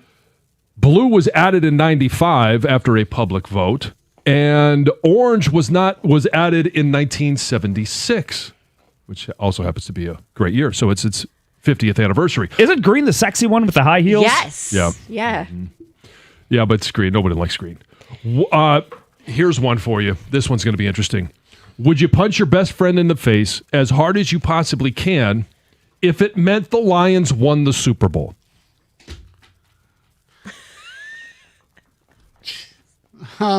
Stoney, this should be an easy answer. No. No. No, I would do something to myself before I would do the punch my friend. I mean, Yeah, but that's not the question. So the answer, okay, so it's clearly no. No physical violence for Mike Stone. No. Especially if it meant that the Lions win the Super Bowl. Your buddy gets a black eye, and the rest of the city of Detroit gets a Super Bowl. if you say it like that, yes. then I wouldn't have a best I friend guess anymore. I should have worded the question differently. No, if I, Well, yeah, but maybe your best friend would say, "Yeah, I'd like to have Detroit have a Super Bowl. Go ahead, punch me." He also might think it's probably not going to hurt that much. Heather, I'm kind of with Stoney. I don't think there's anything I would ever do to punch one of my friends unless it was like to save a child's life or something. No, my answer is no. I would never punch anyone in the face. I'm going to say the same thing I've said since April. Michigan basketball won the national championship. I'm good, dog. To me, this is a no-brainer to punch him in the face. He would Yeah. want me to. yeah, I'm going to Now, knock your ass out. well, You originally had this as to win the national title. I wouldn't in that situation. Right. But to win for the Lions to win the Super Bowl, my friend would say, "Bring it on." My Yeah. friends are Bills fans anyway. right. My best Yeah. friends are all either from Philly or New York. So Punchable faces. yes, they are. Okay, yeah, so- but Clearly, my answer is yes. Line them up. I'll go. Hey, best friend, second best, third best. Let's go right on down the row. okay. Which reality show do you think you could actually win? Maybe Big Brother. I don't know because you don't have to do anything. Just sit there, lie down. That's about the only one. Unless you're talking like a game show, but no, that's not reality. Well, they're live. I mean, I guess. Okay, give me your game show you think you could win. Wheel of Fortune Okay. Okay. How about you, Heather? or Sports didn't- Jeopardy that they show now on ESPN. I did not go with the game show, but if you included those, I might have a Yes. different answer. I went with either The Amazing Race. Oh, I think that would be awesome. I would like to be on it. Or there's this new one that I saw on, I think it was on Netflix, and I think it's called A Secret Millionaire. It's where you basically, one person is like given $1 million and you have to pretend like you don't have it. Yeah. And there's more to the game, but I think I could win that one. All right. Behind the glass. Got to say Dateline. I don't know. I got nothing for you, man. I don't. Dateline. Which who are you going to portray in Dateline? Tom. I think Survivor I would do really well on. Okay. Yeah, I think I could lay in the weeds and let some things kind of people fall aside and then make my move. I'm pretty strategic. Would you steal rice like our friend No, I who was would. on Survivor? Beans, by the way. Oh, I thought it was rice. Anyway. All right. So there's a show called Alone. I was going to guess that Yeah. for you, John. They drop you in the wilderness. You're by yourself. You could take a handful. Like they have a standard like set of things that they give you now. You used to be able to pick your own things, and they just drop you off, and you've got to survive. And if you're the last one before you call for them to come pick you up, I think I would do very well. Even if I couldn't find food, I think I am well more positioned to last longer. I have more calories to burn than anyone else. I'm going to actually skip the fifth one here, and I'm going to go with one that Heather brought. And it is, would you drink a pint of your partner's bathwater for $1,000? Yes, why not? Well, you wear her clothes. Why not drink her bathwater? Heather? Colin takes a bath. Sure, why not? Yeah. Okay, so again, it's a whole pint. It's not just I a know. sip. I understand that. I'm just imagining this be very soapy, so I'll say no. Yeah. Gov? Sure, why not? But I'm glad the question didn't say toilet water. Oh, God. Well, That's why I, should- said bath water. Yeah, we don't need a strainer, hopefully. Let me correct. I did want to say, to add on to this, corn. my wife's no, Martina Hingis, maybe. Okay. That is the most random celebrity crush I think I've ever heard. Celebrity question. Cindy's a celebrity? No, celebrity crush for him Oh. for Martina Hingis. Yeah. Oh, he's getting some reaction on the ticket text. I can't wait to get these. And that's your cookie jar. Is she hotter than Linda Cohn, Stoney? Because Tony Ortiz had the Linda Cohn. Oh, Linda, yeah, I know. I forgot to ask Tony how he feels about Linda Cohn retiring. Stepping away. Yeah. There we go. That's your cookie jar. 97.1. Hey, life moves pretty fast, and maybe you're outgrowing your starter home, building your dream home from the ground up, or helping your kids move across the country. As you guys know, I'm doing one of those next week, and I've done all of them. So, because when it comes to financing, don't leave it to some random out-of-state lender that you've never met. Do what I did I use the bank I already knew and trusted and have been recommending to you for a number of years. First Merchants Bank provides home financing not only here in Michigan, but in all 50 states. So whether it's a forever home down the street or a vacation home across the country up north, doesn't matter where it is, they've got you covered as a Newsweek and Forbes top-rated bank. They bring personal, attentive service to every transaction from new construction to leveraging your home's equity. They provide the local touch with national reach. Call my friends at First Merchants Bank today for a free planning consultation. With over 130 years of experience, they have the strength to help you grow, just as they did for me and for my family. You can visit them at firstmerchants.com if you want to learn more. That's firstmerchants.com. First Merchants Bank, member FDIC, equal housing lender.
248-539-9797. By the way, Greg, Martina Hingis, I can see it a little bit now. She's cuter than I imagined. Thanks for the affirmation. Or remembered. Yes. Remembered, yes. Yeah, maybe back in the day. Yes. No, it's not like, it's Yeah. just, it wasn't expecting that. I know. I know. That's the beauty of the cookie jar. Exactly. Is you get answers that we get to know each other a little bit more. By the way, my friend Rich from New Jersey texted me, says, you can punch me in the face for a Super Bowl win. So now I don't feel so bad. Yeah. I don't know. I thought that was going to be a slam dunk. Everyone would say yes. It depends if you're a Lion fan or not. That's the deal. Okay, are you a Lion fan? Yes. Okay, But then swing away. But there's repercussions. What? They're going to hit back? If you break your friend's nose. Yeah. I It will heal. Lose my friendship. Okay. Super Bowl. Okay. All right. I get it. I guess. I really don't. All right. Whatever. All right. Here we go. We have some texts. Kathy Ireland. Yeah. Yeah. Okay, yes. Amy Jo Johnson, the original Pink Power Ranger. That's, I don't know that one. You Dion- get a little weird on that one. Remember, this person was a child Yes. when they. Yes, it's your childhood childhood. Bring on weird, man. That's what I Yeah. say. Right. I mean, It's the Power Rangers. Kathy the ones that Ireland, wore yeah, the, she's a like, pretty girl. the pink latex suits. That was after I would have been too old for Power Rangers. I remember I had a friend who thought Betty Rubble was hot when he was like the weird ones are- 7 years old. Our old friend Jamie Samuelson, I remember on the air when he was pretty young, admitted that like he was an adult and Natalie Portman wasn't yet. Right. Yeah. So I was like, wait a minute, I'm going to forecast hotness. Yes. Dion in a Truck has a classic. Phoebe Cates, swimming pool, Fast Times at Ridgemont High. Yeah. Ashley Tisdale. Sure. I can see that. Martina Hingis over Anna Kournikova is crazy. Well, Anna Kournikova might not have even been in existence when Greg had his crush on Martina Hingis. Yeah. Right? What year was How old were Hingis? you then? Like I remember this being like I was 13, 14. Right, she yeah. was 14, 15. She was probably around. around, but I don't know. But maybe not as popular then Kournikova yet. made her presence probably about like 95, 96. Did Greg have a Sanchez Vicario thing too? Oh, no. No, please no. Christy Brinkley, this was after watching Sure. her jump in the pool in the movie Vacation. Mm-hmm. Topanga from Boy Meets World. Yes. Absolutely. Thelma from Good Times. Oh, yeah, Thelma wasn't bad. Gabriella Sabatini were my crushes. That's from DC and Indy. Mm-hmm. I get the Martina Hingis crush. I had one on Jennifer Capriati. Rumor has it green M&Ms make you horny. Are you horny? I never heard of that. I did. Say that again. No, I'm good. Please make a drop. Please make a drop of Stoney saying "stuff a handful in my mouth." I would hit my best friend in the nutsack with a sledgehammer for a Super Bowl. That's what I'm talking about. Now we're getting somewhere. I would punch my mom in the face for a Lions Super Bowl, and my mom would encourage me to do it. I have to ask my mom that question. She'll probably text me here in a little bit. I don't know if he means wouldn't or would, but it says, I wouldn't sleep with Martina Hingis if it meant a Lions Super Bowl. It was wood. I would sleep. You would think it Well, would be. yes. Absolutely. I would sleep with my best friend if it led to a Lions Super Bowl. Well, I'd sleep in the same bed, yes. The question for You'd Stoney. wear your buddy's shoes for a Super Bowl. The question for Stoney would be: would you punch Mitch Albom in the face so the Lions could win the Super Bowl? Yeah, what the hell? You'll be able to reach that low? All right, Swing low. sweet child. John's in rare form today. I would drink Martina Navratilova's bathwater. Yeah. So they'll I wouldn't. they'll drink bathwater but won't punch a friend for the Lions Super Bowl. I have so yeah. many questions. Who you work with, John? Thank you. But your partner's bathwater. It's not like I would drink a random stranger's bathwater. I would Yeah. sleep with my best friend and his wife in the Lions Super Bowl. Signed cookies.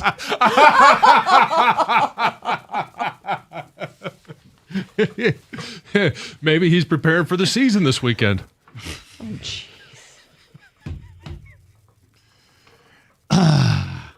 Hey, Brendan, who's your celebrity, your first childhood crush? My celebrity crush as a child? I mean, I'm trying to think. What's Vanessa Hudgens, High School Musical? Sure, Okay. yeah. That was the first one. High school musical. Why are you laughing at that? Well, that's what Because Ashley But John Tisdale was yeah. in too, 40 right? when Yes. that movie came Well, I out. was even older, but I could understand it. Yeah. She was in something else Just before. the She fact was, that you were a She's dude been and in lots watched of it. things. was she in what? Was she Yeah. I've watched it because I have daughters. right? Was she in Wizards of Waverly Place? Was that No, that one? was who was that one? God, I can't remember. her Selena name. Selena Gomez. Gomez. Yes, Selena Gomez. Selena, yeah. But Vanessa Hudgens wasn't something else before. Yeah, she's been in a number of things. So I've seen those High School Musicals, and the part I just could never get over was Zac Efron saying, "Yeah, I'll skip around the golf course and sing." I mean, come on. You enjoyed the impromptu dance number during a high school basketball game. Oh yeah, all that other stuff. Says the believable. guy that knows every moment of the movie. I saw the movie. I saw the show. Like they were. the actual musical production. Yes, in North Carolina when I was visiting a friend, we went to see with your daughters, right? Yes. Okay. Yes. So let's make sure we have complete context. Yes. It wasn't bad. Of all the kids stuff that I watched, or had to go to, Yeah. the worst, believe it or not, that I hated the most was Disney on Ice. It was really? it was a bad whatever the bad theme year. was. It was bad. It was bad. No, sometimes down year for there's Disney always, on Ice. There's always a theme, and this Yeah. was horrible. That was Barney was better. That's how bad Disney on Ice was. All right, we'll get into the Tigers next. 97.1.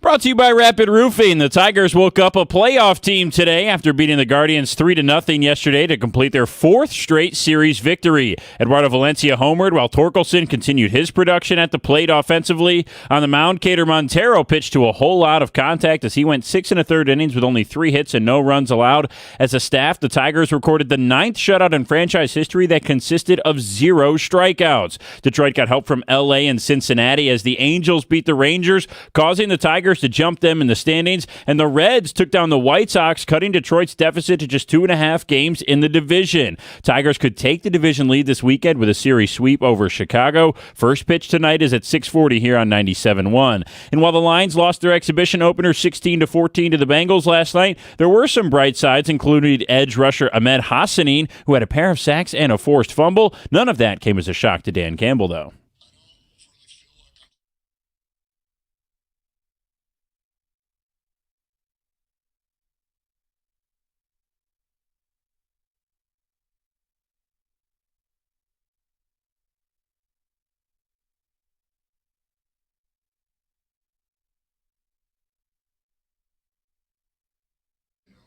The Lions are now off from games until next Saturday when they host the Commanders for their only home preseason game. At the Corwell Health Sports Desk, I'm Brendan Shabath. For more, go to 971 The Ticket or Odyssey.com.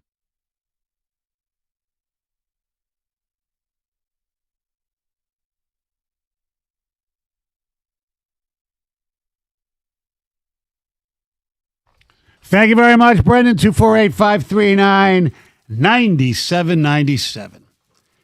Yes, as you wake up this morning, if you obviously went to bed before the late night baseball results, as Brendan told you, the Los Angeles Angels of Anaheim defeated the Texas Rangers 7-0, which means the cliche, I hate the worst. But If I'll the use it. season ended today, The Tigers would be in the playoffs. Yeah, baby. Now, look, I'm not sitting here saying this team's going to win the World Series, or this team's even going to get to the World Series, or this team's going to make the playoffs. I don't know. Okay? But I'm going to enjoy this. I really am. Because from where they came from when they were basically unwatchable, yes. It was the worst brand of baseball. They couldn't hit. They couldn't field. Everything was Even awful. if they had a lead, 2 outs, 2 strikes, bottom of the ninth, couldn't get out of the game with a win. And all we sat there and said was, let's just get me to the trading deadline, get rid of the guys who aren't going to be here, and basically start anew. Well, May ended, and as you know, since June, they've been the best team in baseball. And now they're in the playoffs, as if the season ended today. And it's really incredible if you think about it. Yes, the American League sucks. Yes, a lot of the games that they've won in this stretch, the last, since the deadline, have been against bad teams. But you know what? I don't give a rat's ass. Everybody has to play everybody. So the record is the record. And yes, down the line they have a 6-game homestand where they play the Rays and the Dodgers. Yeah, and they've got a 3-game stand against Toronto. And Toronto's kind of one of those bipolar teams as well. Do you get them when they're playing good? Do you get them when they're playing bad? But they've got the Rockies. They've got the White Sox again in Chicago for 4. They've got Kansas City and Pittsburgh on the horizon once they dispatch of the White Sox this time. And the exciting part about it is Cleveland was that team that they just couldn't find a way to beat. They couldn't beat them last year in the regular season. Now, obviously, they did in the postseason. Couldn't beat them this year. Couldn't even get base runners, let alone score runs. And now they've won a series. And with the White Sox, they've already swept them in a series. So it's possible. And by the end of the weekend, we could not just be talking about this team as, they've got a playoff spot. By the end of the weekend, they could be in first place in the American League Central. Think about that for a second. Yes. When you guys come here Monday morning. We could be talking about a first-place Detroit Tigers team. Yes, and they're not that far away from being the 2 seed because the West is not exactly on fire. A great division either. Look, it is what it is. The American League's not very good. Most of the good teams are in the National League right now. Right. Currently, Tigers sit at 60 and 61. Right. And in the West, you've got the Houston Astros at 62 and 60, and the aforementioned Texas Rangers are at 60 and 62. So they're a half game back of where the Tigers are. Right. And look, the standings could change. They could lose all 3 this weekend and come back, and be, The 2 back of the wild card. Yeah. So this is going to be basically fluid the rest of the season. But 248-539-9797. Are you enjoying this? Because to me, it's baseball was dead in this town this season up until June 1st, and still they'd win a few games. They said they're still not going to do it, and now it's reality. They've traded Skubal, they've traded Mize, and they're playing better baseball, and it's no reflection on those guys at all. But there's this, infiltration of youth with Clark and Valencia, the 2 that have come up, the most recent, that have just, I don't know if it's them per se, but this team they have life. And I know. Well, it's part them because they've made the lineup longer. Yes. And they've made it so that you have to pitch to someone. And Spencer Torkelson, I think, has been a huge beneficiary. And I talked about this earlier. And I want to make sure, because we've been hard on Spencer Torkelson. It's kind of an every-year deal. And, is he going to reach 30 home runs this year? Who knows? But he's at 20 home runs right now. His OPS is now up to 750. And if you look at, and here's some numbers since just July 26th. Now, I know Max Clark was officially called up and played July 31st. But that is part of this equation. You mentioned Max Clark, Valencia. You make that lineup longer. Since July 26, Spencer Torkelson is batting .379 with a .924 OPS. With runners in scoring position, now I didn't put these numbers together. I got it from one of my favorite Twitter accounts, Tigers Data. It's the best. Please go to them. They need more followers. They do great work. With runners in scoring position, Since July 26, he is batting .444, and his OPS is 1,200. Wow. I mean, that's another reason why this team is making this turnaround is you have McGonigal, you got Torres, you've got these bats that are consistently good. Now you throw in there Max Clark, who's had a nice start to his career. Nobody's going to sit there and say he's the second coming of McGonigal, but he's done extremely well. Valencia, Riley Green, and even yesterday, Majeri made some really nice plays in the outfield. I mean, they're playing pretty clean baseball most of the time. Well, and let's go back to the start of last year when we were all excited. Hey, the first team to 30, 40, 50, 60, right? What were they doing? They were giving themselves the best chances to win those games because they were playing good defense. They were taking the extra 90 on the base pass, and they were opportunistic in when they were hitting. And that's from game one of this Cleveland series, only 6 hits, yet they were with runners in scoring position. That's why they won yesterday or 2 days ago. They had 7 hits. It's not like they're lighting it on fire, but they just weren't as opportunistic. They end up losing 6-4. And then, again, 6 hits yesterday, but they came at the right time. Correct. And obviously no one's going to, you can have a home run at any time, and it's the right time with Valencia. Yeah, and look, they had a bases loaded, no out situation and did what they do that have been historically this season, hitting a double play, run scores. They didn't get a lot of runs at that point. But, Cleveland's got a good pitching lineup. And, one of the stats that we like to use around here for, baseball and hockey is differential. Obviously, goal differential in hockey and run differential in baseball.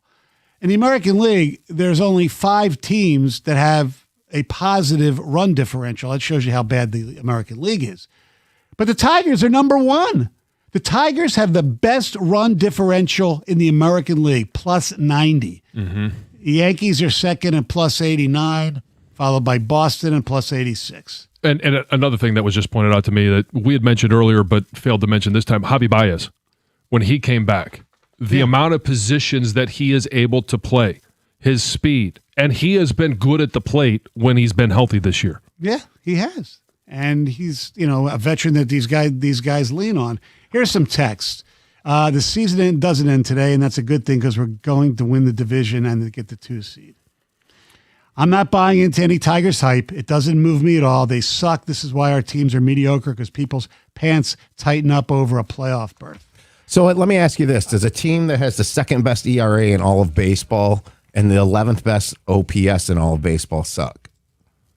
Because that's a pretty high standard. Yeah, right? well, You're nearly top 10 hitting, and you're top 2 pitching. Right. Look, the bullpen has is the major problem. There's no doubt about it. Look, I don't think anybody's sitting here saying they're going to win the World Series. So, all right, to this texter who was unnamed, what do you do as a fan?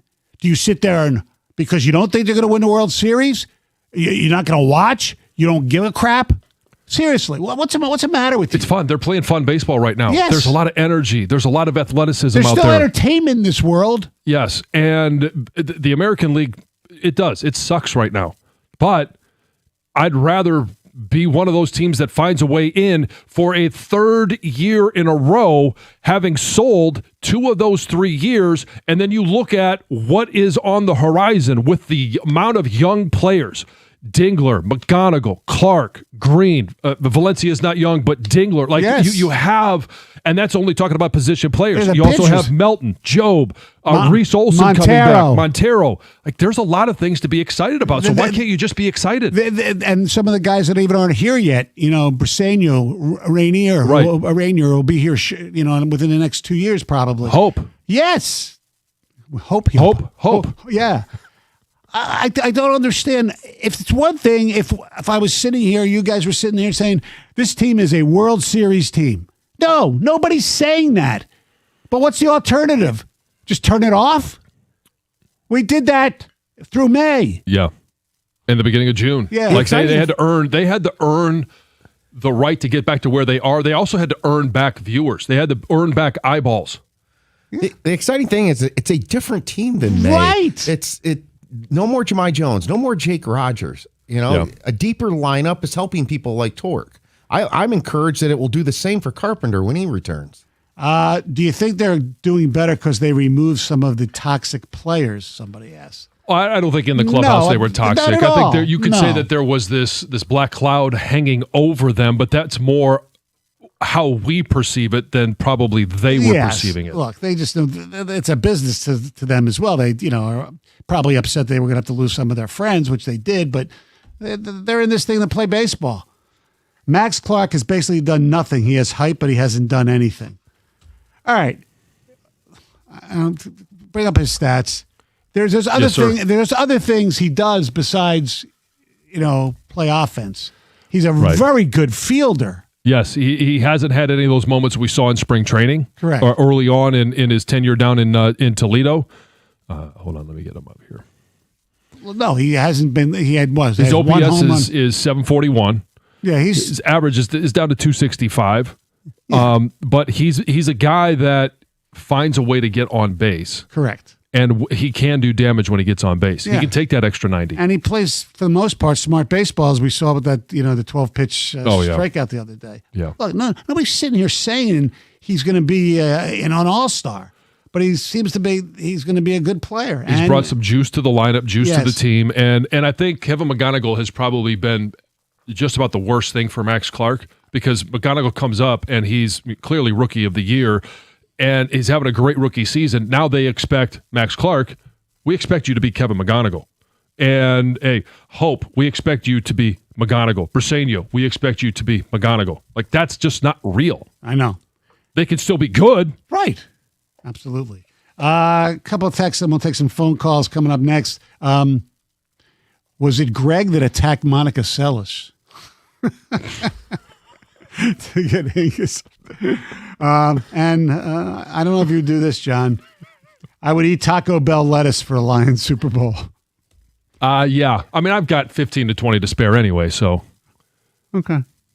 I'd spend some time in the restroom for a Lions Super Bowl. And then you can, I can stream it from there. and then after that, you can, In a number of ways. then you can drink your way. Then you drink your wife's toilet water after Taco Bell lettuce. All right. Oh, that was a bridge too far. Okay. 97.1.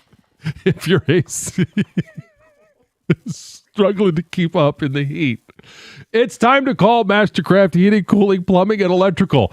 Mastercraft is available 24/7 for those moments, and they stand behind their work with a very valuable 5-year warranty. They made a huge difference in my home. I know they do the same for yours. Right now, they're running some amazing specials. Here's one of them. You can get an AC tune-up for only $79, and when it comes to service, they will get to you faster than anyone else. Easy financing options are available. Schedule your free in-home estimate at mastercraftheating.com.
And they win it 3-0. Pretty impressive.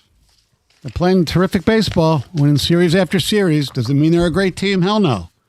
But I'd rather be in the playoffs than out. And that's all I'm saying. And the person out there who was criticizing people for being excited about a team that probably won't win the World Series, you know what? What are we supposed to do? As somebody put up on Twitch, outside of the Dodgers, Yankees, and maybe Braves and Cubs, there shouldn't be a real expectation to win a World Series from everyone. However, it doesn't mean we shouldn't enjoy the ride to possibly another playoff run. That's the point. Yeah. Yeah, I mean, and the Yankees, especially with all their injuries, they're not much better than the Tigers at all. As you continue to build, and that's what Scott Harris is doing, he's trying to continue to build. Wouldn't you rather be in the postseason than out of it? Right. Like, I just don't understand that theory of, well, if you can't win at all, why we even get in? Right. If you're going to criticize Scott Harris at all for this, it's okay. If you weren't going to wave the white flag, why don't you go and help the bullpen a little bit? And because there were some guys they could have gotten without giving up top prospects, but he didn't. So we have what we have. Right. They're not waving the white flag. No. And they are currently in a playoff spot. Right. And then as a former professional athlete like you were, guys play to win games. They're not there waiting for the season to end. No, and I love the fact that they have stayed in the fight. They have clawed their way back. And it's a team that you can have fun. It's a team that you can support. It's a team you can cheer for. They're doing some fun things. And will they be better this year or next year than this year? Hopefully. I think they will be. Yeah. And now we'll see what they do in the offseason. We'll see if there's baseball, all those different things. But in the moment, can't you just have fun with a team that is now winning? Exactly. I don't think we're going crazy here. Let's go to Gene. You're on 97.1. Hey, guys. I, like everybody, could not watch the Tigers in May. Right. But I honestly told people in June, I think early June, that this team would make the playoffs. I wish I was a betting man. Look, how are they going to write them off when Cleveland came back from 15 games after the All-Star break last year? We came back, of course, 2 years ago from the dead. We have the best manager in baseball. And I don't understand how people can't see we were totally injured. Of course, the bullpen has sucked, but hopefully they can get it together. But you know what I mean. This is a good team. I figured they could do this, and who knows if they will. But they're a lot of fun to watch right now. Yeah, they are. And hopefully they will continue to. And as somebody points out on Twitch, though, and I hope this doesn't happen. Really, what happens when, Vierling, Carpenter, and Perez come back? Well, you know what? For Perez and Vierling, you can keep the bench warm. You know what? I'm not going to send anybody down. Who are you going to send down? Maybe Majeri? And he shows he can play defense. That's about it. I'm not sending, unless he goes like in a massive, massive slump for like 2 weeks. I ain't sending Max Clark back down. Right. No, not at all. For any of those guys. Let's go to David. You're in Clinton Township. What's up, David? Hey, good morning, fellas. So you were talking about Torque earlier. Uh-huh. I have no problem with him being my first baseman. We know what he's going to be. He's never going to hit 300. He's going to give you 25 home runs. He's going to hit around 220, but he's going to be clutch. I don't remember anybody ever griping about Adam Dunn when he was doing the same thing when he was with Chicago. Also, the way the game's played now, it's not like 30 years ago when you had to hit 280. Okay, I would rather have him than when we were playing with Tony Clark at first base. He'd give you 25 home runs, but they never meant anything. Every time somebody got to second base, the Twins shrank on him. All right. So I'm more than happy with Torque as my first baseman. Yeah, look, you look at, obviously I'm comparing him, but I don't want to compare him. Like Schwarber, he doesn't hit for average. He just hit bombs, and he's fine, right? Obviously, probably leads the majors in home runs, I think. Anyway, 248-539-9797. The Lions won last night. We'll get into what was good, what was bad. But first, here's good. Here's Heather. Well, I'm going to start with a story that's not so good. A West Bloomfield Township trustee has been charged for allegedly planting hidden cameras in women's bedrooms and bathrooms. What? Yeah. This board trustee, Jim Manna, he's 65 years old, is facing 7 felonies because of this. So he's been charged with 2 counts of capturing an image of an unclothed person and 5 counts of installing a device for eavesdropping. Officials say 2 women discovered the cameras hidden in smoke detectors in their bedrooms. Now, there is no word on how he knew these women. Or how did he get the cameras in there? I don't have any of that information. So I don't know how it all happened, but apparently it did. Prosecutors say officers found more cameras during a search of his home, his office, and his cell phone. They say his phone contained nude surveillance images of the victims. Yeah. Prosecutor Karen McDonald called the case an appalling invasion of privacy. Yikes. Yes. So there was some speculation that if the Chicago Bears leave Illinois and move to Indiana, they might become the Indiana Bears. Well, the Bears owner, George McCaskey, shot those rumors down really quickly during a press conference. He was just asked point blank, hey, is there going to be a change in name if you do Chicago Bears weather? So no name change. Good. Yes. Yeah, it'd be hilarious if they were the Indiana Bears, I know. Hammond Bears, but just knowing that they're going to be outside the city of Chicago in Hammond is comedy enough for me. And it sounds like that's the plan that they're Oh, yeah. rolling with. They had Yes. 2 different locations, 2 different sites, and it sounds like they're now considering one of those 2 sites. So things are kind of going in that direction. Yeah, not looking good for the Illinois people. No. Tony Romo's future in the CBS broadcast booth is uncertain, Yes. and it's not looking good. According to Boomer Esiason, he thinks that his future there is already over. During his show on WFAN, he said if he had his guess, he thinks Romo is done with the network.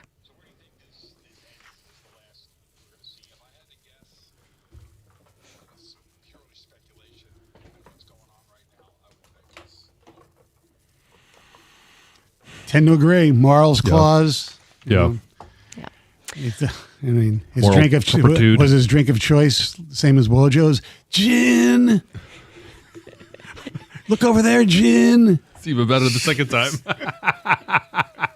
So I saw this story, and I think it's really cool. There's a California man that I just... don't think Heather has any idea what I did. Do you? I mean, I know the voice. Okay. It's I Tony don't- Romo Yeah. calling his partner. Hey, Jim. Jim. Yeah. Yeah. Okay. Then Tony changed it to gin to explain Yeah. the Yeah. entire thing. I got it. Just moving on because I like this next story. There's this man in California that got this really unexpected surprise when he opened his mailbox. He got a postcard that his parents had mailed him from Copenhagen in July of 2000. Great song, by And the it way. finally showed up in his mailbox 26 years later. Wow. And what's really touching is his parents have now passed away. Yeah. So he got this letter written from his parents that are From no the longer grave, living. yeah. Really, really cool. So he said it made the postcard that much more special. It carries like the Copenhagen postmark from July of 2020. And then the Los Angeles postmark dated August 2026. It's pretty touching story, right? Was able to read a little message. Do we have an idea why it took so long? I don't know why it took so long. Somewhere it got lost, delayed, and Yeah. finally got found. It got stuck in the machine. Yeah. McDonald's is launching some new beverages nationwide on August 17th, including Red Bull drinks and crafted sodas with frothy flavors. So one of the new products is the Red Bull Dragonberry Energizer, which combines Red Bull's signature flavor with blue raspberry syrup and freeze-dried dragon fruit.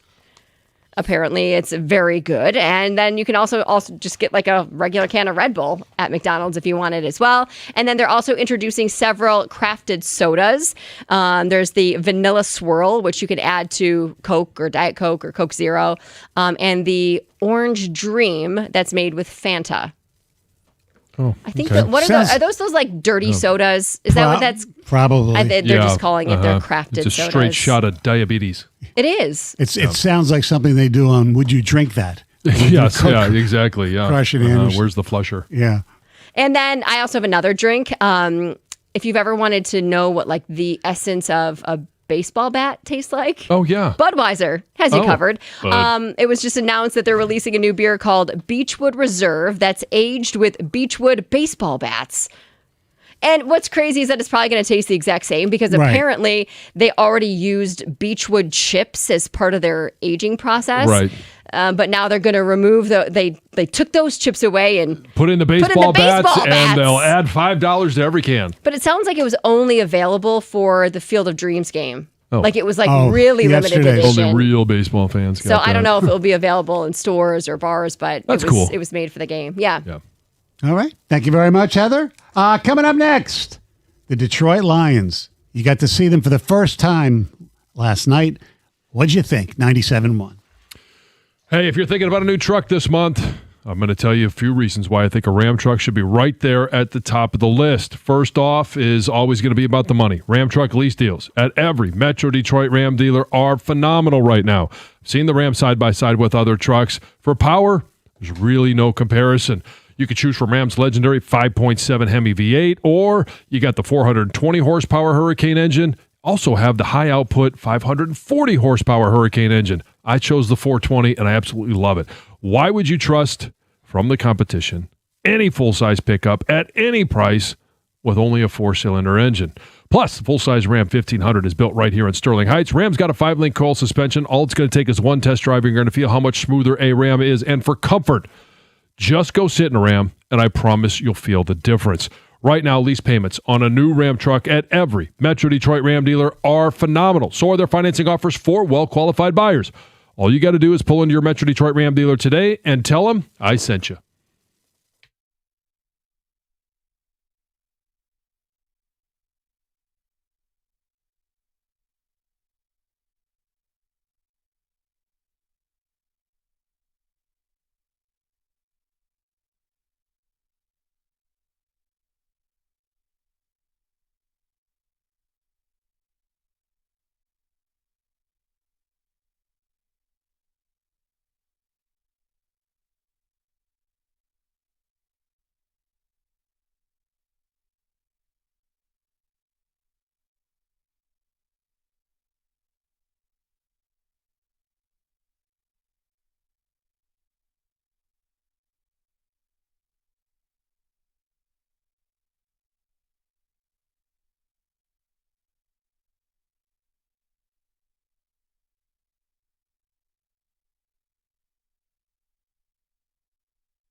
Yeah, he does. Recurring theme. Yeah, not a very good training camp / preseason opener for Isaac Tesla. We'll get into that in 1 second, but I do want to talk to Mike here, 97.1.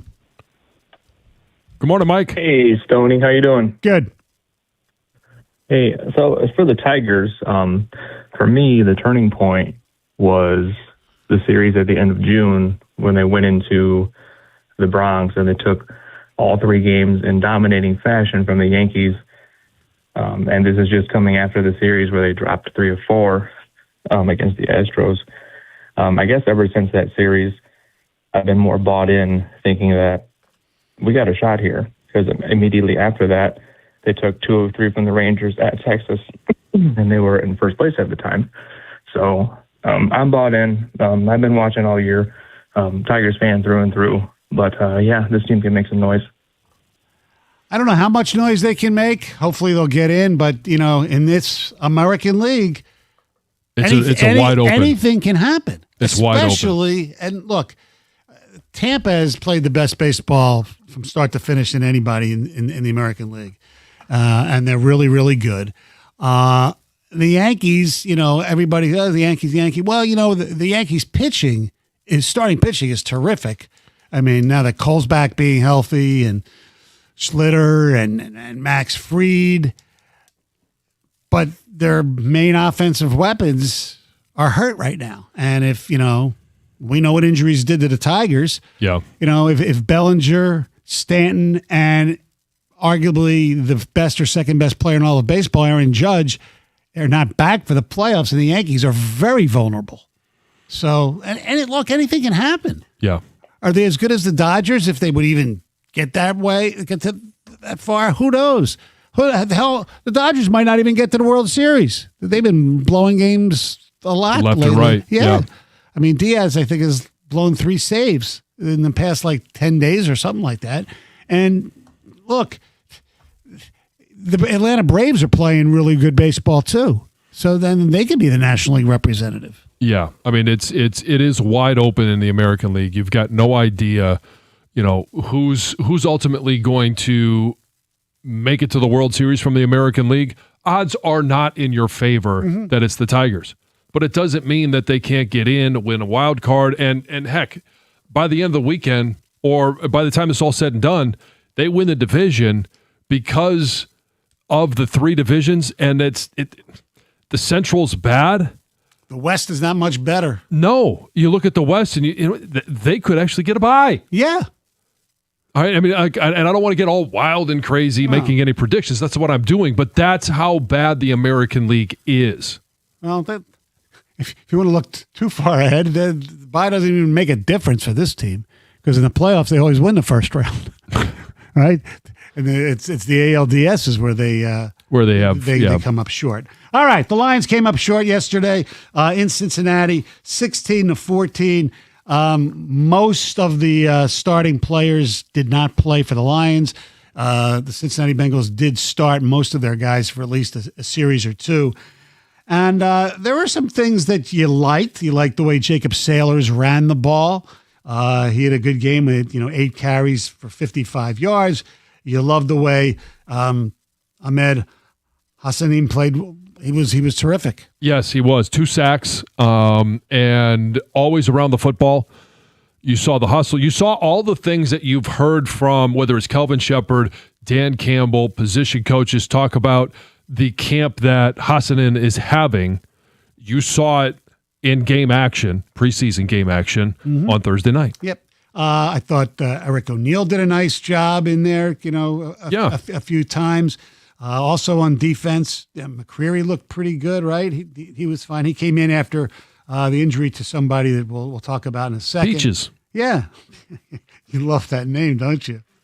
Who else played well on defense? I thought, Clark played pretty decently when he was in the game. You got what you expected from a guy like Devin White, who's a veteran, a leading tackler for the Raiders last year. You know you're going to get consistent play out of him. Mm-hmm. A little surprised to see him, but you got to play somebody, right? You're not going to be playing Jack Campbell. Yes, but the big story is if there is, a big story out of one preseason game, Rakestraw getting hurt again. Now, they say it's not that big deal. It's just a contusion. They tried to pick on him. He was okay. He showed that he has some NFL skills. It didn't show that he's going to be a great player or a horrible player. He had a pass defense. Yeah. He had 5 total tackles and obviously hurt on one of the tackles that he made. And came up bruised. So can he recover between now and next Saturday when they take on Washington at home? I would hope that he'd be out there and continuing to play because he was that physical presence in run support. He was physical at the line of scrimmage with the receivers. So hopefully he could be a contributor if he's just going to have to stay healthy. That's the thing. As soon as he went down, I think we all thought the same thing. Like, oh man, you got to be kidding me. I know. 2 years, he's got less than 50 snaps in the regular season as a Detroit Lion. Yeah. And you're just hoping he can be a contributor this year. And then one other guy I thought played well. I mean, I don't see how many snaps he had, but he was in on defense a little bit. Skylar Gill-Howard, he playing defensive tackle, and he did a nice job in there too. Some of the people that you noticed, and that's all I'm saying on the defense. Offensively, Allmeyer was fine. He's going to be a third-string quarterback. He threw some really good balls, nice pass to Cedric Wilson. Yeah. Like I said, Sailors ran really well. But the things to focus, in my opinion, on the offense was the guard position. Mahogany just couldn't stay away from yellow flags. Well, either Miles Frazier. Miles Frazier played every snap on offense, and he had 3 penalties. He was not very good. And the one that's getting the most notice, and rightfully so, because of the expectations for him, was Isaac TeSlaa. And the reason I am very, maybe over-dramatic on TeSlaa's play yesterday with a couple of drops was the fact, and look, I understand there was some rain. I don't care, all right? The fact of the matter is, we saw from TeSlaa during training camp leading up to yesterday's game that he was having problems getting separation. He was not completing all the passes. He was a disappointment. People have very high hopes for him coming into this year because he was used in spot duty last year, and he made obviously the 2 great one-handed catches. But you thought that, okay, in the red zone, the end zone, he's a taller type of guy. He could do something, and he still might. But last night was just the continuation of the summer of sadness for Isaac TeSlaa, as far as I'm concerned. Yeah, it was, 3 targets, no catches, and this is a guy that we really believed was going to take a step forward. Need him to take a step forward. Last year he had 16 receptions. I thought at a minimum he would double that number because we all know the number 1 target's going to be Amon-Ra St. Brown. J-Mo's going to be in the mix. He's a 1,000-yard receiver. Sam Laporta, Jahmyr Gibbs, both as handing the ball off. There's not going to be a lot of opportunity for him. Mm-hmm. But if teams are trying to take away all of the superstars, then who has to step up? The next guy. Right. Now, and you've got to be a third down conversion hero. Right. Now, in fairness to TeSlaa, a little bit here, I'm trying to be a little nicer than earlier today when we were talking about this, is the fact that he was basically the number 1 option yesterday because of the guys that you mentioned being, St. Brown and J-Mo not being there. Yeah, so he had a great opportunity. Yes, he had a great opportunity, but he was, he's not a number 1. Right, so he won't be doubled during the regular season like he was last night. So it won't be as hard. It shouldn't be as hard for him to get open as it was last night. That's I'm looking for something positive to say about him. Right, but you're going to have to I'm searching. I'm really searching because he's the most disappointing player so far this preseason, whatever you want to call it, training camp too. He is. He's been the most disappointing, even more so than Mahogany, in my mind.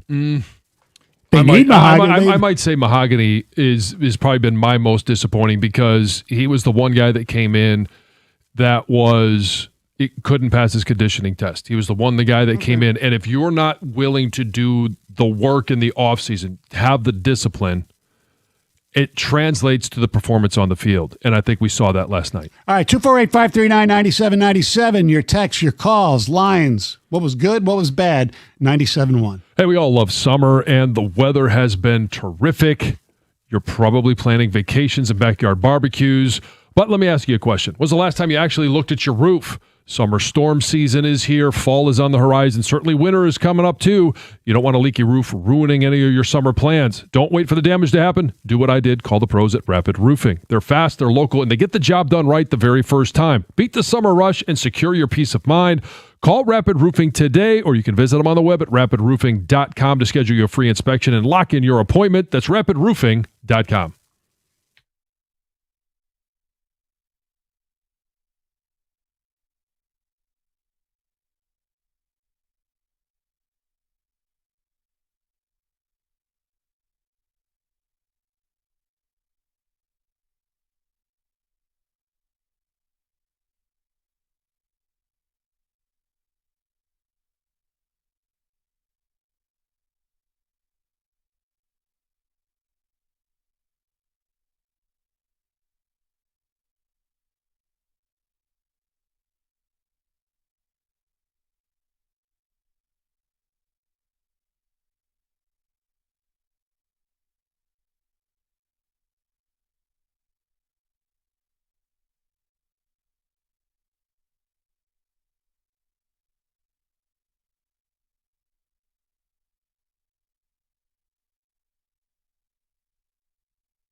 248-539-9797. You know, it's getting near that time when you hear Dan Miller's voice. Yeah.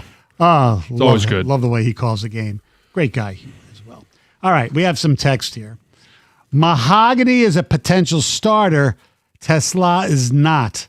Mahogany looks like bleep. That's factual, although they're going to do a lot of three receiver formations, you would think, right? At times. Yeah.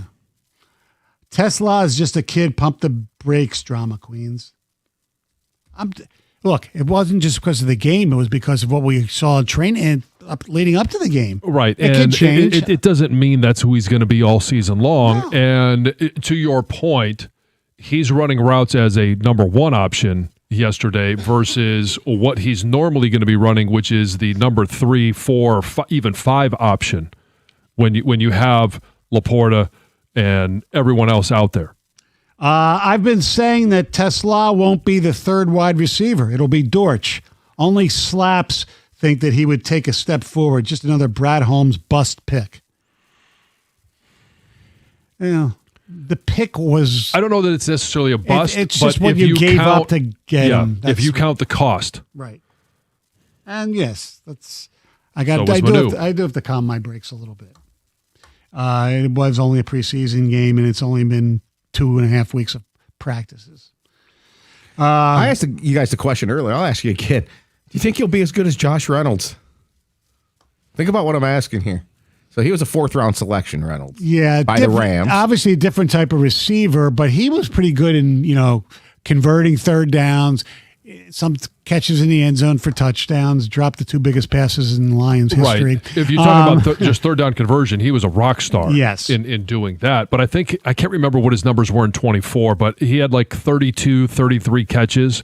And I think he's what you wanted from a 3. Remember, he had the opening drive against the Rams in the playoff game. Right. Yeah. You could scheme with him. Correct. You need a reliable. But the thing with Tesla is the size in the end zone. That's why Right, which is what we saw last year. And maybe he's just using too many hands. A lot of one-handed catches last year. Josh Dobbs is a stud backup. I see him playing a part in trick plays all year. Okay, we'll see. Yeah. I'm not necessarily anticipating a lot of that, but who knows? Sewell going to throw him a touchdown pass. Sewell to Dobbs. Yes. Sailors put the ball on the ground twice, rain or not, have to hold on to the ball. One of them though was Altmaier's fault. If that's the one he's talking about, the first one. Yeah. Right. That definitely looked like a Keystone Cop, NFL Films type of play, the fumble, they picked it up, we lost it. Yeah, exactly. Yeah, but I thought he ran the ball really well. Yeah. It's fine. We're not going to see him in the regular season. We hope not. No, it's going to be Jahmyr Gibbs. Every once in a while, Pacheco, Jahmyr Gibbs. Yeah, but you're forgetting the history of Pacheco. He gets hurt a lot. But he's not going to be used as he was in Kansas City. He's not going to be the lead back. He's not going to get as many. He shouldn't be as injured as he was. Sure, it's possible. Jahmyr Gibbs could get hurt. And if that does, it's going to be painful. Right. If Pacheco gets hurt, it'll be painful because I don't really want either of those guys, Vaki or Saylor, being in there. Ideally, no, but it's the realities of this game better than anyone else. And Pacheco's history, availability is the best ability. Yeah, right. And so that's why I bring up Peaches on defense and it's Rakestraw. Right. Sailors look to me like another version of Scotty Reynolds, he was pretty good at that position. Yeah. By the way, speaking of positions, the position of right tackle was played by their number 1 draft choice yesterday. Yeah, Blake Miller got a number of snaps. Right across. You're a right tackle. Go ahead. Give me the X's and O's. Break him down. I thought it was a good start for him. And I really liked his approach in regards to his footwork when it was in the run game. I don't think he took any wasted steps. He put himself in position with his backside, gets his head across. Like all of the X's and O's and the technique was there. There would be some things that I'd look at the film and I would tell him give yourself an advantage. If you go back and you look, especially in the first quarter, he's hugging that line of scrimmage something fierce. Like even when he's at a 2-point stance, he is almost ahead of where the guard is. And if you look at him in third down situations, he's in, or in first and second down, his helmet, all it has to do is break the belt of the center. And most officials will give you a little bit more. So make your life a little bit easier. Get off the line of scrimmage just a little bit more and get on the same level as your guard. So if you have to pass off those twists, you're on the same level. I love the mindset of it. Hey, I want to attack you at the line of scrimmage, but that's one area where I'd say, hey, back up 6 inches. Give yourself an advantage. Take advantage of what you can do. And then I would just say strain a little bit longer. Some of the run blocks where he was in good position, but he'd lose a guy late over the top of him, and he'd make his defender would make a tackle 3 yards downfield. Now, no one's going to crucify the kid for that, but strain a little bit longer. Same thing in the pass game. I liked his sets. I really liked the punch and his hand placement, but strain a little bit longer. Don't let him fall off on the inside after 2.5 seconds. You never know how long it's going to take that quarterback to throw the ball. You could read the defensive end, but in college football, you get locked up, all of a sudden, defensive lineman will quit. It's not going to happen in the NFL. You're going to have to play to the whistle. So he showed, in your mind, he belongs. Oh, absolutely. I think he's going to do just fine as a rookie. Our telephone number is 248-539-9797. Still ahead. 9:35. It's another trip to the cookie jar. 97.1.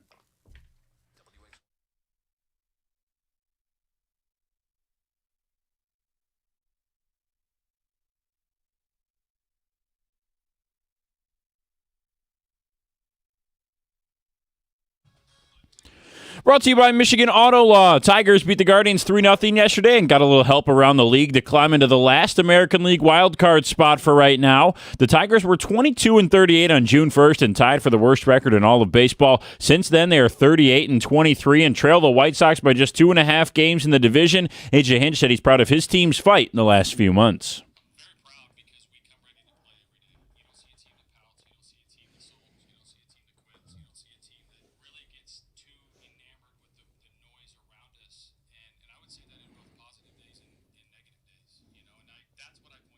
Tigers now face the White Sox for 3 games this weekend starting tonight. First pitched at 6:40 here on 97.1. Pregame coverage begins at 6:15. And the Lions dropped their first preseason game 16-14 to the Bengals yesterday. There was a bit of a scare defensively as Ennis Rakestraw had to leave the game early with a shoulder injury. Dan Campbell assured that it was not a big deal, though, after the game.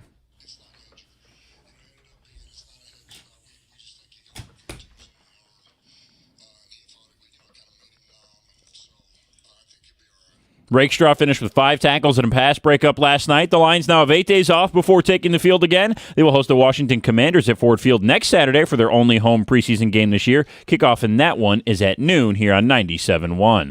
At the Corwell Health Sports Desk, I'm Brendan Shabath. For more, go to 97.1 The Ticket or Odyssey.com.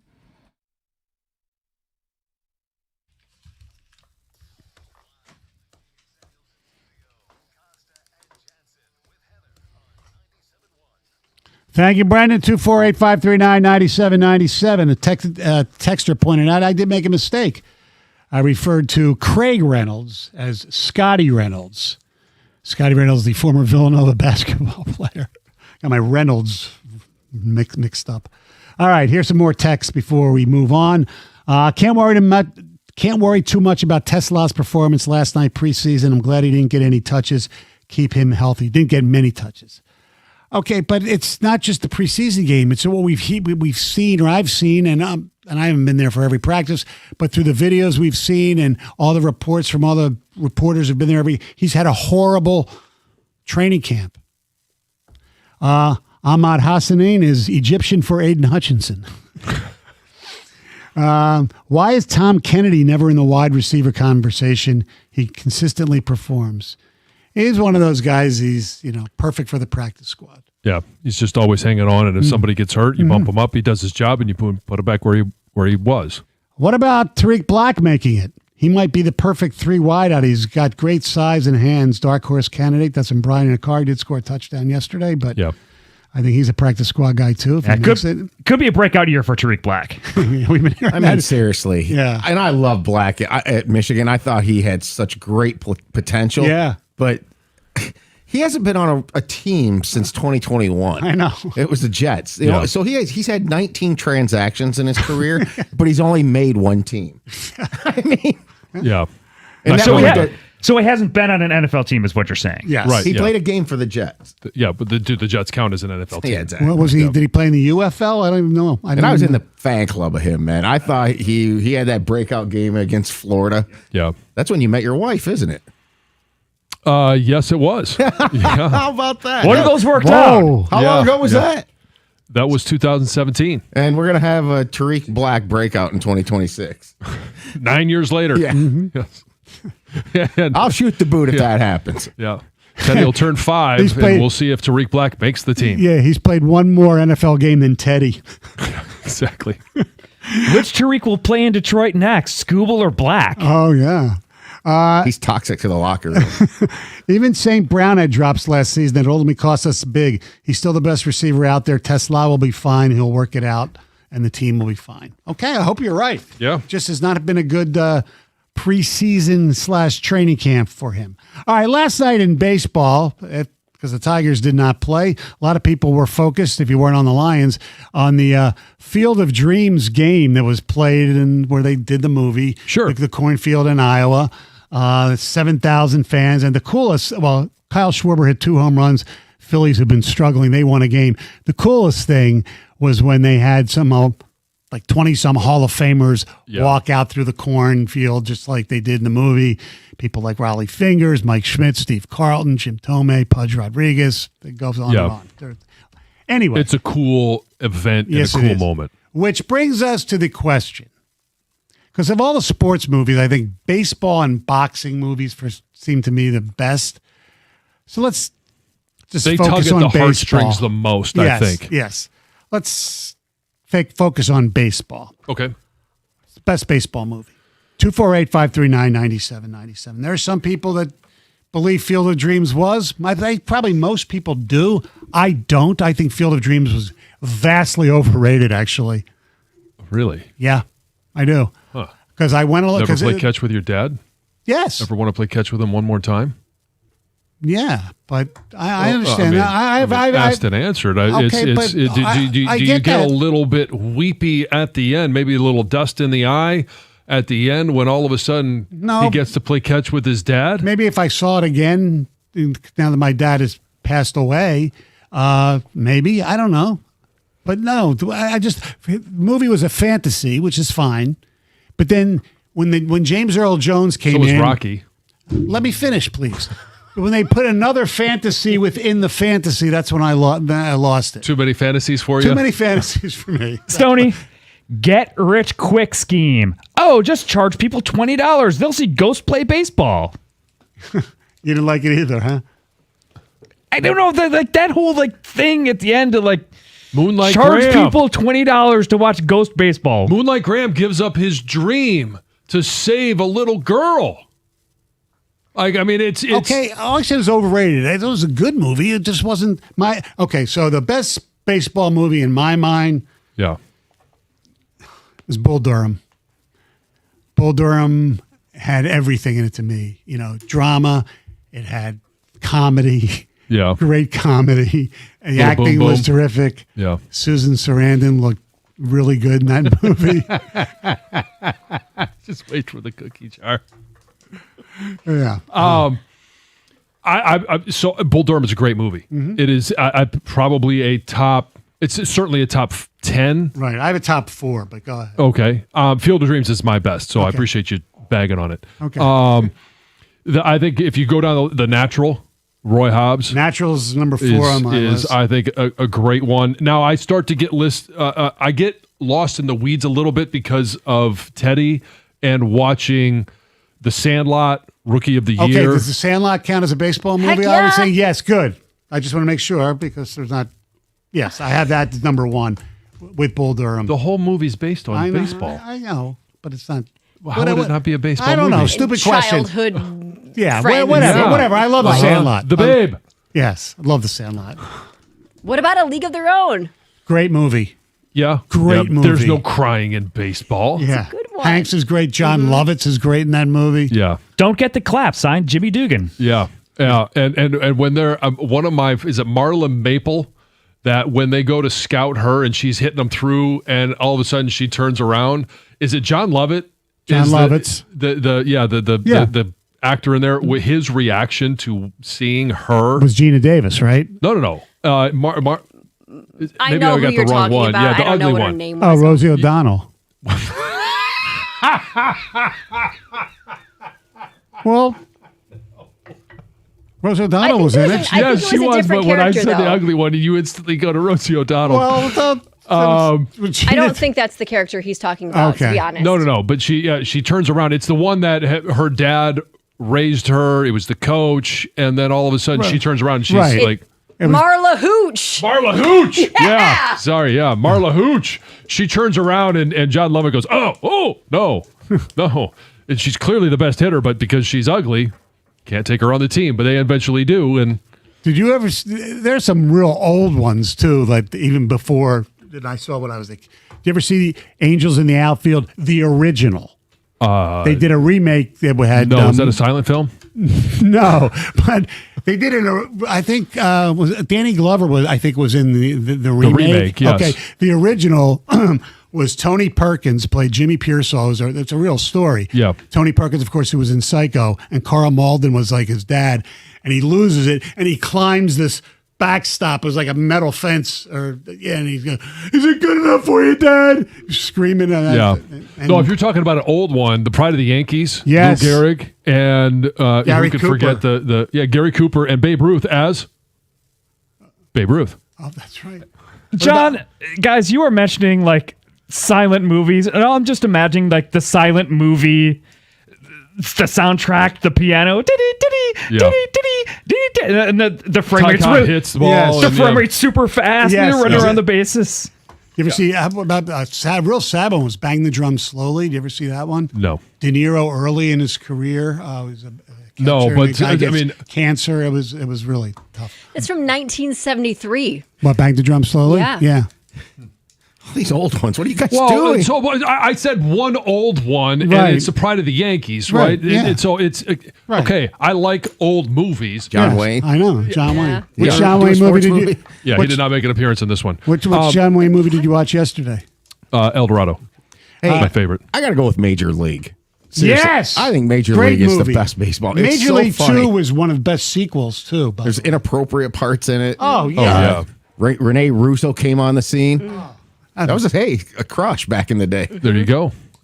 Yeah, when they put the owner up there and they it's start the peeling best. everything off, it is Lou Brown, that guy, the guy that played him, that Yeah. character, unbelievable. It was great. Yeah, Rene Russo didn't win the 1997 U.S. Open though.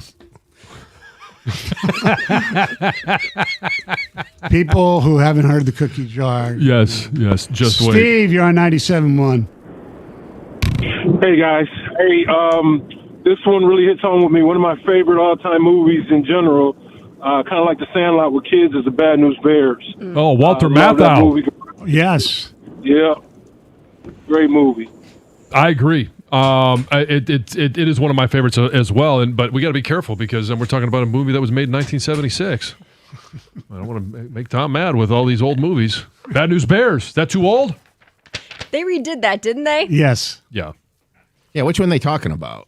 We're talking about the original one with Walter Matthau. Walter Matthau's a pretty old name. As Buttermaker. Yeah. Yeah. It was okay. I think there's at least 10 better baseball movies. Oh, ooh, I don't know. There are some better ones, but the Bad News Bears definitely top. The original top 10. What about Rookie of the Year? Rookie of the Year. So this one I know is this one's a little bit hits closer to home because it portrays the Detroit Tigers, and I do like Kevin Costner for Love of the Game. Yes. Somebody just texted I that. do like that one. That was a terrific game. A terrific movie. 248-539-9797. Some more text. The Sandlot is the best baseball movie. I watched it too many times to count. As a young baseball player, me and my friends could watch that movie every time we got together. Rookie of the Year from Travis and Livonia. Major League, Serrano want to bat. Scott and Carlton. As a 90s kid, I really enjoyed Angels in the Outfield. Now my kids like that movie today. It's a good, feel-good movie. Yeah, watch the original, too.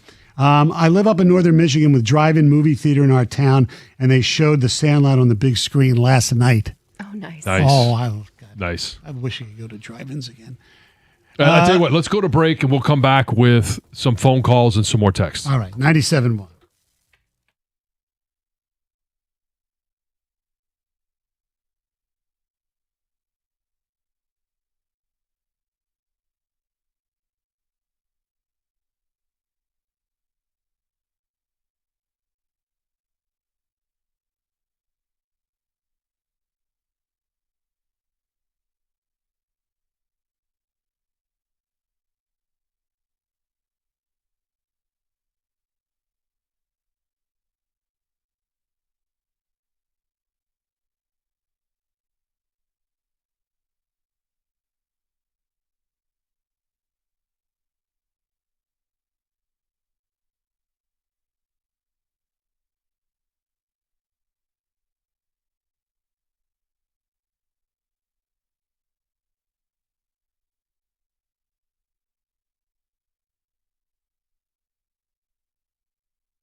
248-539-9797. They played a baseball game in Iowa at the cornfield in the Field of Dreams.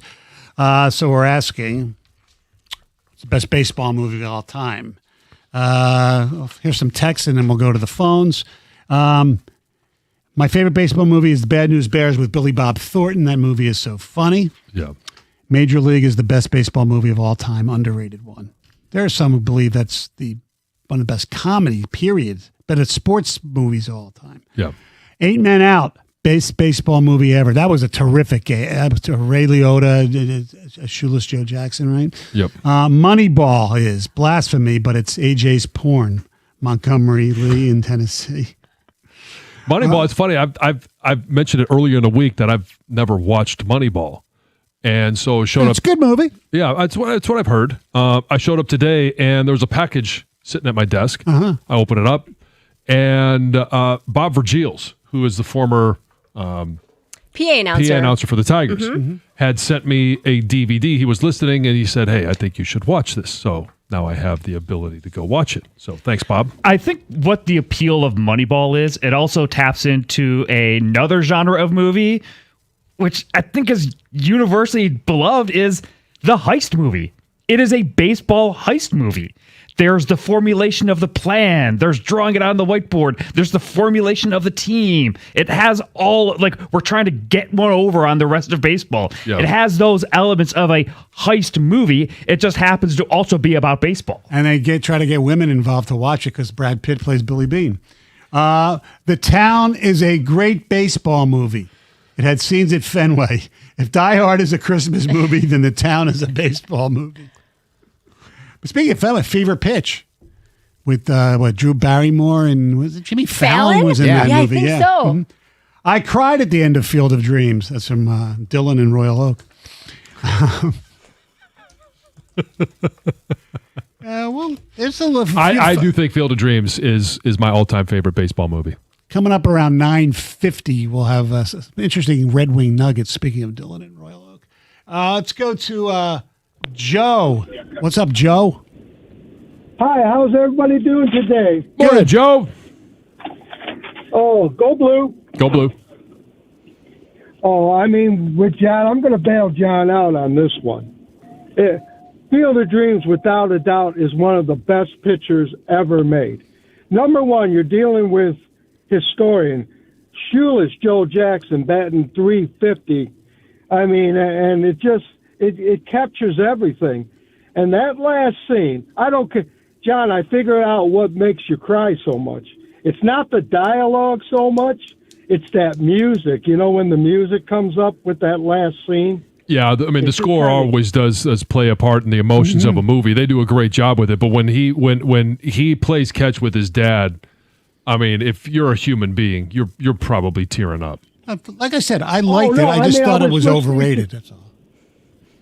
I was listening to it yesterday, and I was crying on the road. You know, I mean, and you always say, I'm not going to do it, but you end up doing it. Yep. So you played the Field of Dreams soundtrack in your car while you were driving? Yeah, no, I was listening to actually the Let's Have a Catch while I was driving. Okay. Oh, okay. And it just, because as you get older, like I am, about your age, Stoney, I know my brother's listening, he's probably shaking his head, but it's just the emotions with growing up, watching baseball. You know, I had the baseball encyclopedia, and I pretty much memorized all of it, you know. I mean, this is you remember the baseball encyclopedia? Yeah, I do. Yep. I remember encyclopedias. People have no idea, like a lot of kids have no idea what an encyclopedia is. is. The Britannica, yeah. Exactly. But you can always kind of tell the age of an individual when they refer to it either as a movie or a picture. That guy's on your side, John. Yeah. You know what else is like that? It's like Thanks, Joe. Appreciate the call. A song. My grandfather used to say, "Oh, I don't know. That's a good number." Let's go to Caleb. What's up, Caleb? Hey, good morning, guys. Good. How are you? So, I'm doing well. The best baseball movie, in my opinion, is Sandlot. And the fireworks scene with the block party and the 4th of July, that's the best scene in baseball movie history. But I got an honorable mention that I didn't think was going to get brought up. But Hardball is like a close second favorite of mine. Oh, with Keanu Reeves? And, yeah, rest in peace, G-Baby. That was a great movie. It's sad, happy. It had some gambling aspects, crime. So I always liked that one, and I didn't think it was going to get brought up. So, yeah, Hardball is a close second for me.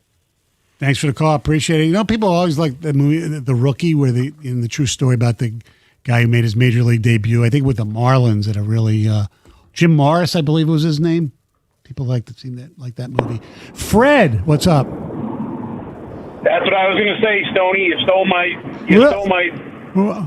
the Rookie. That's what I was going to say. Sorry about that. I didn't even see that. That's okay. And actually, the young kid that's in that's when he gets older, it's the same young kid that's on the Charlie Sheen show. His son. Oh, really? Yeah, the 2.5 Men. Oh, okay. That's the son from that show. This scene, I like the scene when he throws the fastball on the radar gun, and the lights pop on, and he's throwing 95. Yeah. I did not know that was the same person. Oh, okay. Yeah, I didn't either. Yeah. Learn something every day. Damn. So now we got his Naked Gun, a baseball movie. No, It's got Reggie Jackson in it. Come on. It's got Reggie Jackson, yeah. Oh, Naked Gun, that's a football movie. It's got OJ in it. Yeah. It's like Dion, two sports.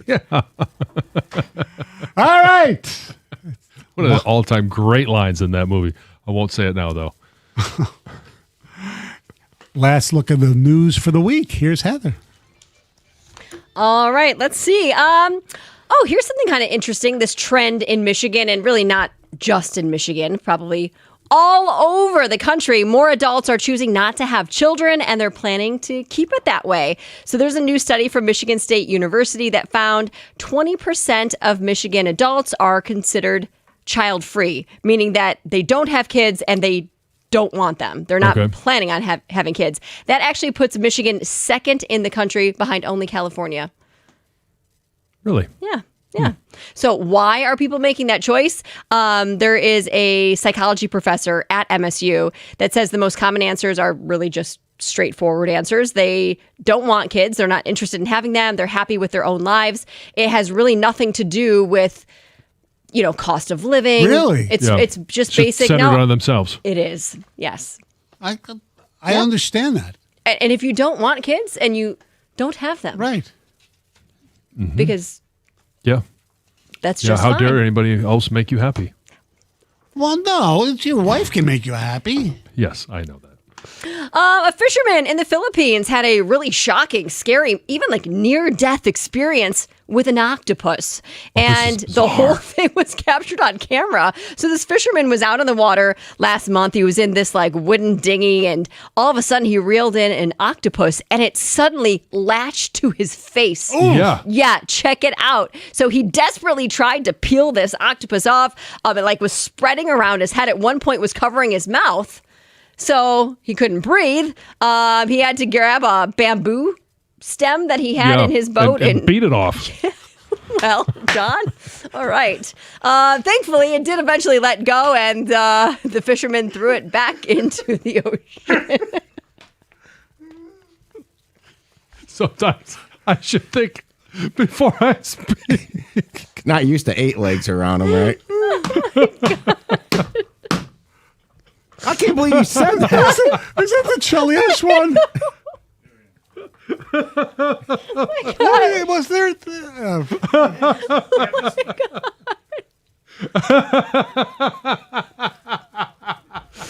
All I gotta say is, thank God it wasn't me.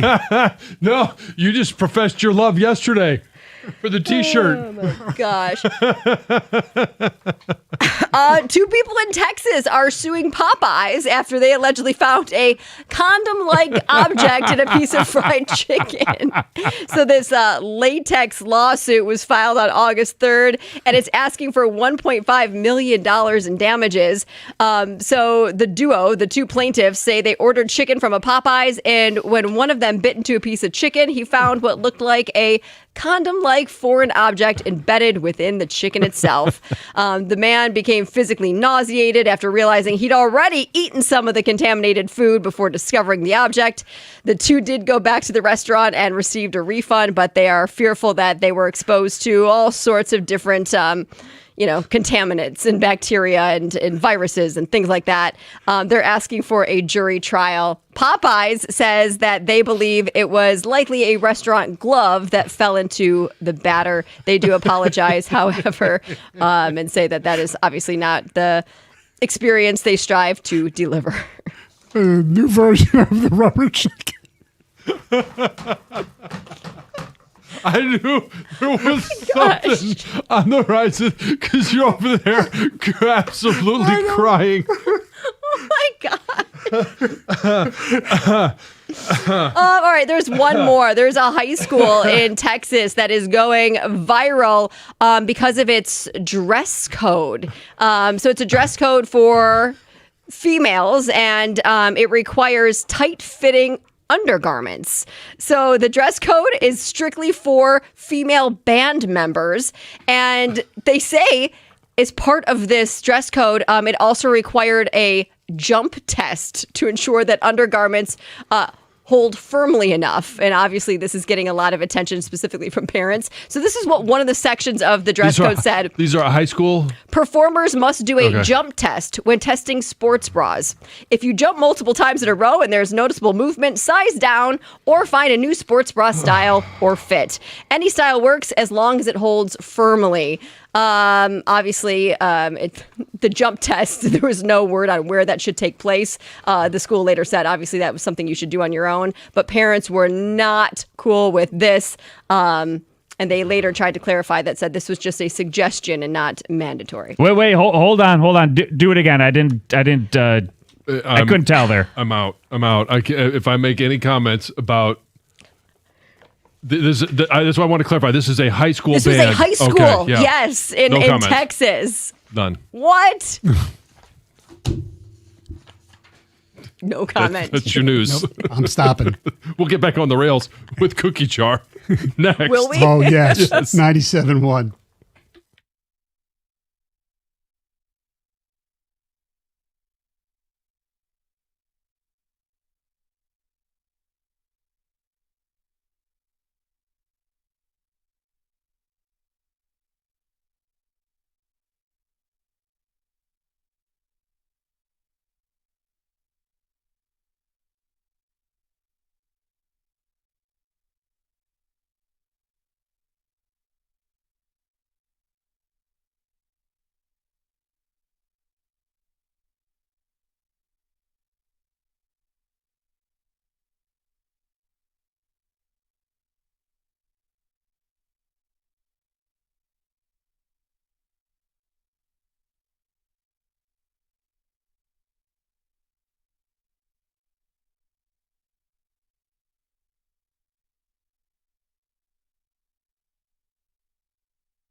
Hey, Cosm brings fans the ultimate immersive sports experience. And at Cosm, you can watch all your favorite sports on massive, high-resolution displays surrounded by fellow fans. They've got the Dome, and when you watch a game from inside the Dome, it feels like you're right there in the field or at the court. They've got an elevated food and drinks experience that they can bring directly to your seat. They've got the Hall. It features wall-to-wall live multi-view sports, so you can catch up on every game while cheering on your teams with fellow fans. And then they've got the Deck, Cosm's top-level bar with amazing views for when you need a break from the action. And they offer a huge selection of games and immersive movie experiences. So to get more information on upcoming events, including pre-sale access to tickets, go to cosm.com/Detroit.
Thank you, Greg. 97.1.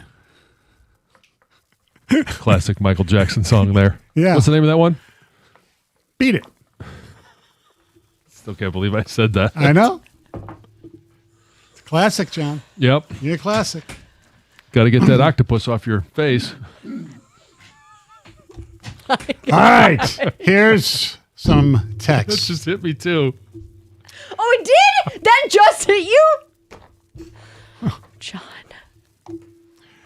Ashley Banks from Fresh Prince. Oh, That's yes. in Frank at work. Oh, yeah, for sure. Nev Campbell. Sure. Party of 5? Party of 5, yes. Mm-hmm. Thelma from Good Times. That's Ox from Clausen. Well, Party of 5, Jennifer Love Hewitt. That's true, too. Yes, Yep. absolutely. Yes. Who was the That was a Dan Miller thing, I believe. I just outed him. Oh, really? Who was Things the said in private that eventually always become public. Who was the guy? So was it Scotty Wolf or something like that? What the? Yeah, you're right, right? Scott Wolf, I Yeah. think. Hillary Duff was and still is. Oh, yeah. By the way, sure, she's concur. she's playing a concert here. I It's know. sold out. I know. And I agree didn't with even this realize she was a texter. singer. I just thought she You was an didn't? actress. Yeah. Oh, yeah. Greg wasn't hot after Mary Jo Fernandez or Lindsay Davenport, was he? Oh, Lindsay Davenport. No, he said no. No. Stoney, are you still hot for Sandra Bernhard? I got to admit, that was a... I'll explain later why. Just the last name or? No.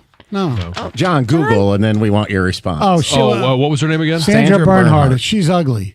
But she was, she is. But she was kind of like I think Mick Jagger. Because he can sing. Is what she was. Think Mick Jagger's hot? The opposite. Her to me is like she was like the female Mick Jagger. She was like dirty hot in a weird way. I don't know why. Wow. Boy, she needed a lot of makeup.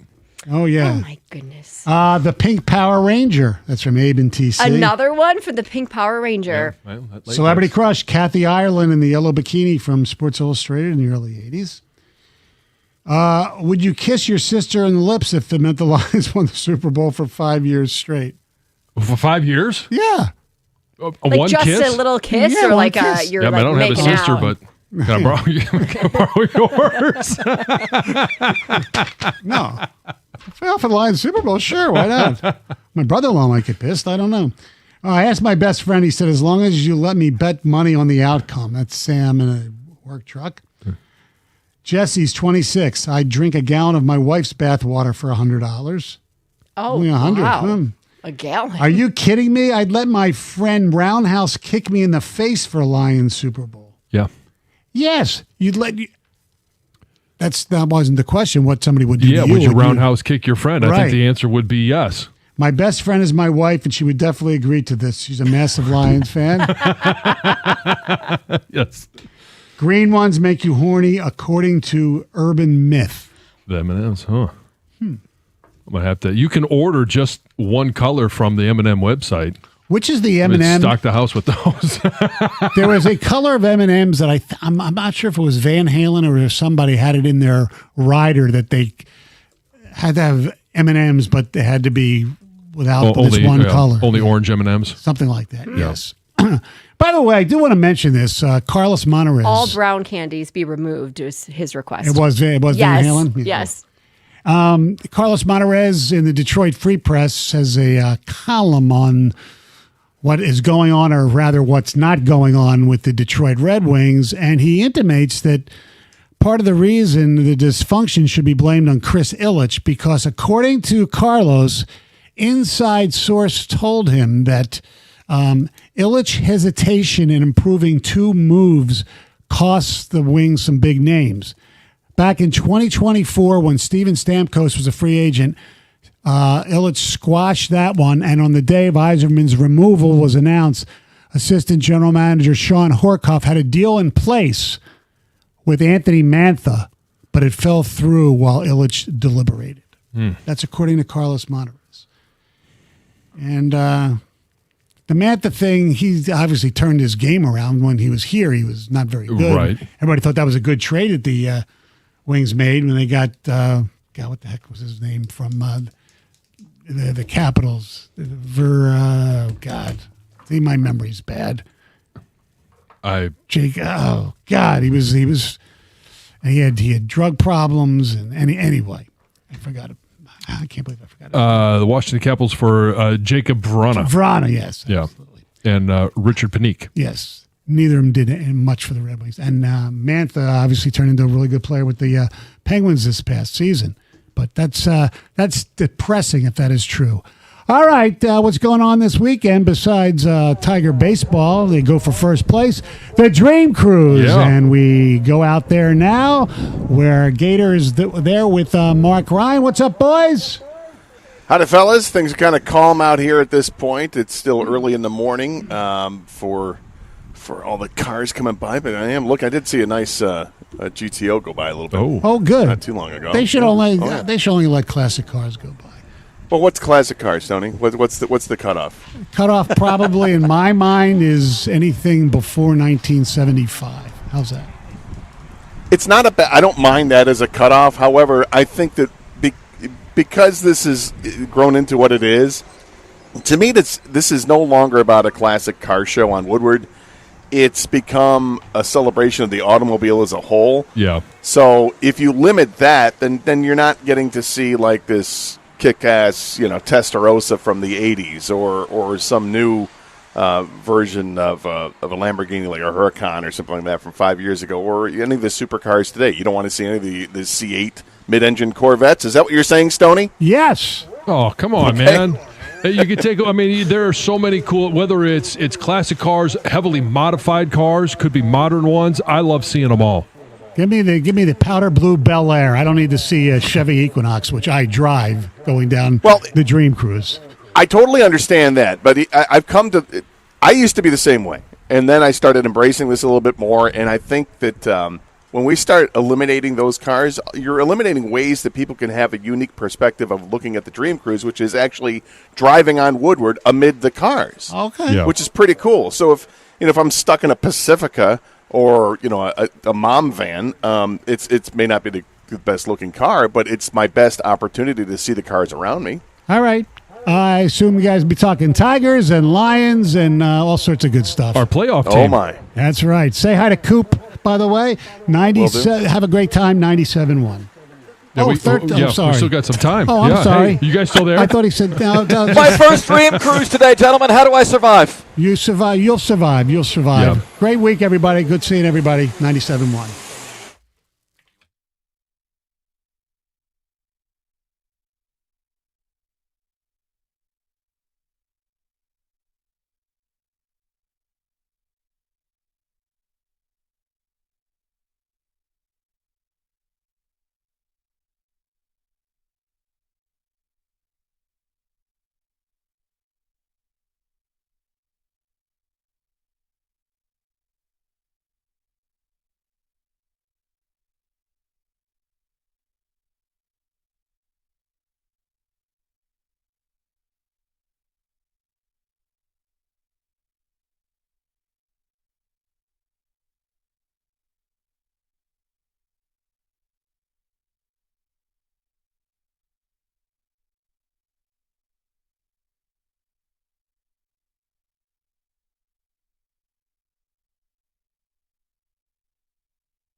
Hey, good morning, everybody. Welcome to the Carson Anderson program. Gator and Mark Ryan with you today. Doug will be back on Monday's program. We are coming to you live from Nicky D's, just south the 14 Mile on Woodward.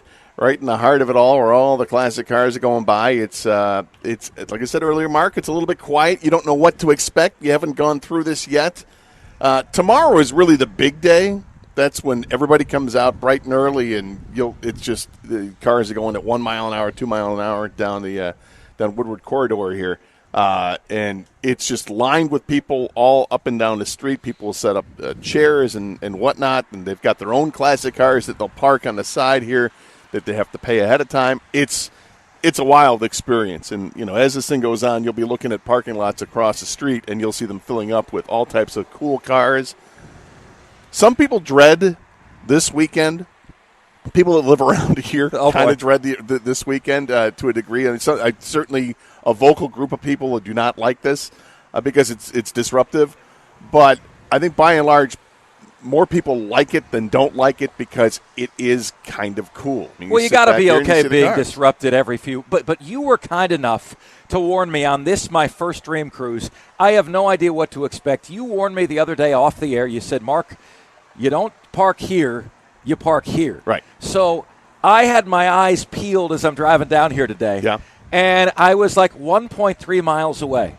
And I'm like, this looks like a good spot. No. This looks like a good spot. I told you in the morning you were going to be fine to park. You can pull pretty close to Woodward. But So I parked and I started walking, and then I said, there's got to be a better way. Yes. And I found a better way. We parked in the better way. I'm 0.3 miles away. We got a Chamber of Commerce day. I'm wondering what the coolest car anybody's ever seen here is. Look at this, Gator. Look at this. Somebody sent me a picture. Look out for the upside-down van. The upside. Oh, look at that. Actually, that moves? Sure. There's engineering, my friend. What? Engineering. That is incredible. That's what people do. That can't be legal. It may not be. Maybe violating some rules of physics, first of all, and let alone is it a little tippy? It might be tippy. Everyone in the club remember how the Jeep Wranglers and back in the day they were careful when you round a corner because you might be in danger of flipping them. Yeah, look, there's a '63 split window Corvette, classic car. Actually, it's not a split window, so it's probably '64. My bad. But classic Corvette and the C2 generation. I'm a Corvette guy. I love it. Oh, absolutely. And look, in the Motor City, this is, I imagine this is a crown jewel event. What should I expect? How do you do the Dream Cruise right? How do you do it wrong? Because left alone, I'll clearly do everything completely ass backwards. We don't want to do that today. So, years ago, I used to live in Royal Oak, and I was right around 696 and Campbell, that area.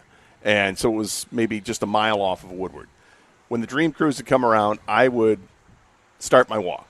I would walk down to Woodward and then start walking north on Woodward, and I would take it up a couple miles, and I end up doing like this big 4-mile loop. To me, that's the best way to see it is to walk it. It's cool to drive it as well, but I think you're really kind of cutting yourself short if you don't walk. Because when you walk, you can stop, you can take a look at the cars that are parked. And like I said, every parking lot here is going to be jam-packed with all types of different cars. And, some are going to be classics from the 50s and the 60s, and some are going to be some brand-new cars that you'll see. There's some new Mustangs that are kind of cool to look at, new Camaros, whatever it is. And you get to take it in all that way. And you're walking up and down, and on both sides they have sidewalks, which is cool. The problem is that you have people walking both ways on each sidewalk, so there's not a real. Well, what you just said is what I advise people with golf. Why would you park at one hole when you can walk around and see the whole? Do you want to see just a smidgen of the event, or do you want to see the entire event? Well, you're right. You're 100% right. I mean, there are some areas where you'll be like, this is a great location where we're at 14 in Woodward, because the Dream Cruise technically starts a few miles north and it ends a few miles south. So from where you're here, you've got a great perspective of seeing the cars come down, and you can just kind of rubberneck the whole time while you stand here. In fact, you'll I don't know, you'll see this later on, but in this front lawn, they're going to be setting up chairs. They do a great job here. The Golling Group does a great job of getting the chairs out here. GMC Buick, people are awesome about it, and you can sit and just relax and enjoy in a camp chair. It's great. Like here's a Corvette coming in, or wanting to. Here we go. Yeah, we go. Another C2 Corvette with the side pipes looking sweet. So we'll be taking calls all day long. 248-539-9797. Your thoughts on the Dream Cruise? Over the years, look, Stoney brought up something that I think is it's something that gets argued all the time. Not afraid to talk about it when people talk about cutoff dates for the Dream Cruise. What's a classic car and what isn't? And I'm not even sure if the technical, the description of it is like 25 years old or something like that. You start thinking about it. Okay, so a car from 2001 is now a classic. No, see, this ties into a movie conversation we're going to have too. Classic this, classic that. Classic begins in the 80s. Can we agree on that? I don't know. I mean, it depends. It's all about the different eras of people, right? To me, when I think of classics, I think of something probably like Stoney pre-1975. When I think of I'm not as old as Stoney is, but when I think of like classic rock, I'm not thinking of let's play the Nirvana. Right. Is Bon Jovi classic rock? No, but not to me. Right. But I'm sure to a different generation it is. Put that hand down, Bobby. No, Get that hand down. That's how it is, though, because when we were kids, I mean, sure, the old, classic rock was probably, Bill Haley and the Comets, something from the 50s. But who? Exactly. Rock Around the Clock. Didn't you watch Happy Days? Come on, my man.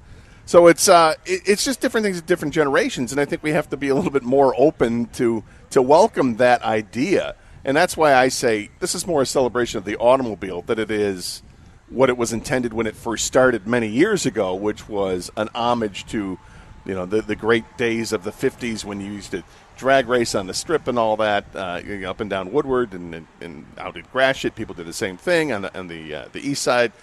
It's great because we are the Motor City for a reason. In my single days, you mentioned rubbernecking. I would only rubberneck on the beach for bikinis. Now I am rubbernecking for the marvel of man.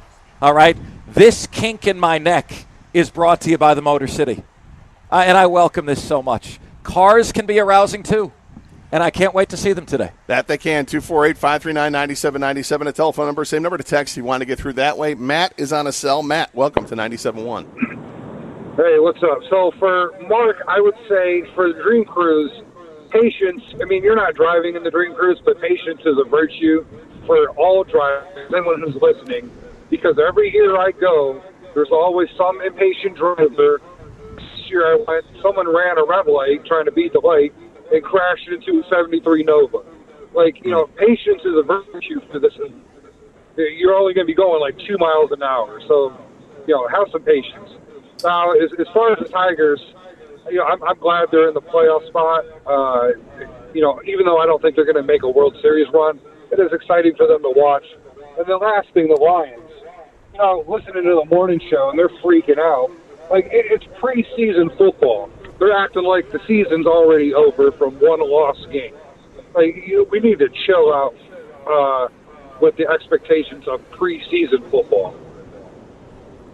Well, we'll certainly get into both of those, and thanks for the call. We appreciate it. As far as the Tigers concerned, which is where we're going to turn our attention to next, I mean, if you went to bed last night after watching the Tigers win, you didn't know that the Rangers got skunked by the Angels, and now the Tigers are alone in that last wild card spot.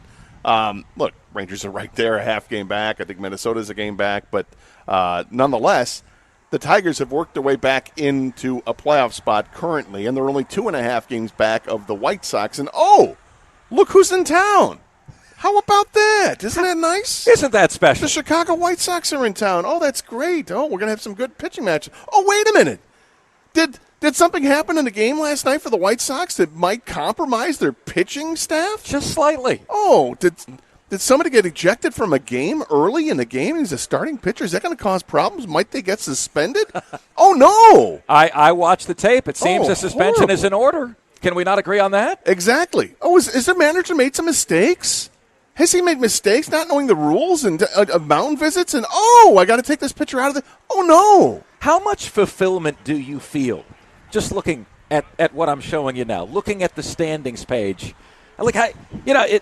This required a historic comeback, one time in the history of Major League Baseball, and they haven't made the playoffs yet, but as a team come back from 16 games under 500 to get in, that team, 1914 Boston Braves, won the World Series. Well, the American League was trash back then, so... And it's trash now. I'm kidding. I hate that narrative.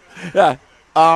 Yeah, I mean, you have been hanging on to this 1914 comparison for weeks. Clinging. You are absolutely clinging on to it. Now it's getting appropriate where you can bust it out. To me, I don't need to go back 112 years to figure it out. I can go back last year and see what happened with Cleveland chasing the Tigers. I can go back 2 years ago and see what happened with the Tigers chasing Cleveland. This kind of thing, it happens. It does happen. Now, maybe not historically being 16 games under 500 bad, but we can all reflect on the god-awful month of May and recognize, okay, we got a large enough sample size right now to understand injuries actually did play a role. I know people say that's an excuse. It's not an excuse. It's an actual legitimate reason, much like when the Lions have faltered the last couple of years. I think it's pretty safe to say that injuries played a major role, and of course they play a role for every team, but how each team is hit is different. And how it hit the Tigers is different than it hit other teams. The Tigers, now that they're healthy, knocking on wood here, reasonably, although they keep losing outfielders. Riley Green. Yeah, which doesn't seem serious for Riley Green. James Outman got hit by a pitch off the shoulder and the jaw and the hand, and he's out for 7 days in concussion protocol. But they can afford to they can absorb those injuries right now, I guess is my point, which is good because this team is in a much better place. Are you buying it, though? Are you buying this team is in a better place? Are you buying that this team is going to win the division? We got the division-leading team in town right now this weekend. This is a massive series against the White Sox. We'll talk about it with you next. 248-539-9797. This is 97.1.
Welcome back live from the Dream Cruise over at Nikki D's at 14, just south of 14 Mile on Woodward. Gator and Mark Ryan with you today, taking your calls and texts, 248-539-9797. Starting to see some more cars coming down, some more pretty cool classic cars. I love the convertibles, Mark. I'm not going to lie to you. If I can see a giant convertible, I get excited, so I'm warning you ahead of time. Do you have a convertible? I do not. I have my father's 1992 Corvette that it's not a convertible, but for all intents and purposes, the Corvettes back then can be because the tops come off. I'm going to channel my inner Ferris Bueller's day off here. Do you drive it or do you just swipe it with a diaper? No, I drive it. It's a driver. That's a daily driver. Nice. Yeah. I don't understand things like that if you're not going to enjoy them. I mean, I do and I don't. That's not how I roll. People ask me all the time because they know I'm a guitar guy and I kind of collect. I mean, I have a collection of guitars. I'm not a guitar collector, but I have a collection of guitars. They say all the time, "Hey, if you bought if you had won the lottery and you had a chance to buy like Jimi Hendrix Stratocaster, would you play it?" And I'm like, "Yes." But why? You could take that. Because why not? What's the point? Why do of I owning have it if I'm not going to? I never understood like with action figures, the people that kept them in the box. Yeah. Like I don't. The people that buy a comic book don't read the comic book. I don't get it. Well, they're collections, and they want them for display, I guess, for that purpose, and that's fine. Everybody does it for their own reasons, but I'm not built that way. I want to drive it. I want to play it. So that's how I roll, and everybody can do them. All right, it doesn't matter to me. You'll see people that'll buy some like supercar, like a brand new Ferrari or one of the brand new Porsches or whatever, right? And they won't drive it. And they'll wait a few years, and the car appreciates in value. And obviously, the fewer miles you have on it, the more valuable it's going to be as it gets older and older. But I want to put those miles on, man. I want to enjoy it. I want to rev the engine. I want to feel it. Let's go. What good is the Ferris Bueller Ferrari in the glass house? Exactly. If it's never being driven. I mean, it was a sweet display for it. They got you this awesome car sitting there in a glass room in suburban Chicago. It's pretty cool. And so is the vintage Gordie Howe jersey. But, yes, I get what you're saying. 248-539-9797 is a telephone number. Yes, the Tigers are in the wild card spot right now. Yes, they're only 2.5 games out of the division lead, despite being 16 games below 500 just, 6 weeks ago, 8 weeks ago, whatever it was. They're playing a really nice brand of baseball, probably more than 6 weeks ago. I'm not giving them credit for doing the one step in front of the other thing rather than just the torrid pace. They've been on a nice pace, but it's not I wouldn't label it as torrid, Mark. It's not like they've won 15 out of 16 games. They're just going out there and winning series after series, which is great. Well, wait a minute. They've got the second best record in the Big since July 1st. Yeah. The third best record now since June 1st. They began 22-38. They have since gone 38-23. Right, but 38-23 is great, but it's not like they've gone 38-10 or the 84 Tigers going 35-5 out of the gate. That's what I mean by it's not a torrid pace. They've won at a nice clip, and obviously against the rest of the league, you look at it, it's one of the best clips in baseball. But it hasn't. But they've done it without having to put together some sort of 10 or 12 game win streak. But under the definition of flip the script in the dictionary, it's these guys. They have flipped the script completely. And why is it that so many among us are saying they have no shot to do anything? So many fans, so many hosts, this team's not going to win the World Series. How the hell do you know? Every single seed in Major League Baseball, 1, 2, 3, 4, 5, 6, every single seed the last 10 years has made it to or won the World Series. Oftentimes in this sport, more than any other, it isn't the best team that wins. It's the hottest team that wins. Who are the hottest teams? But this Boston?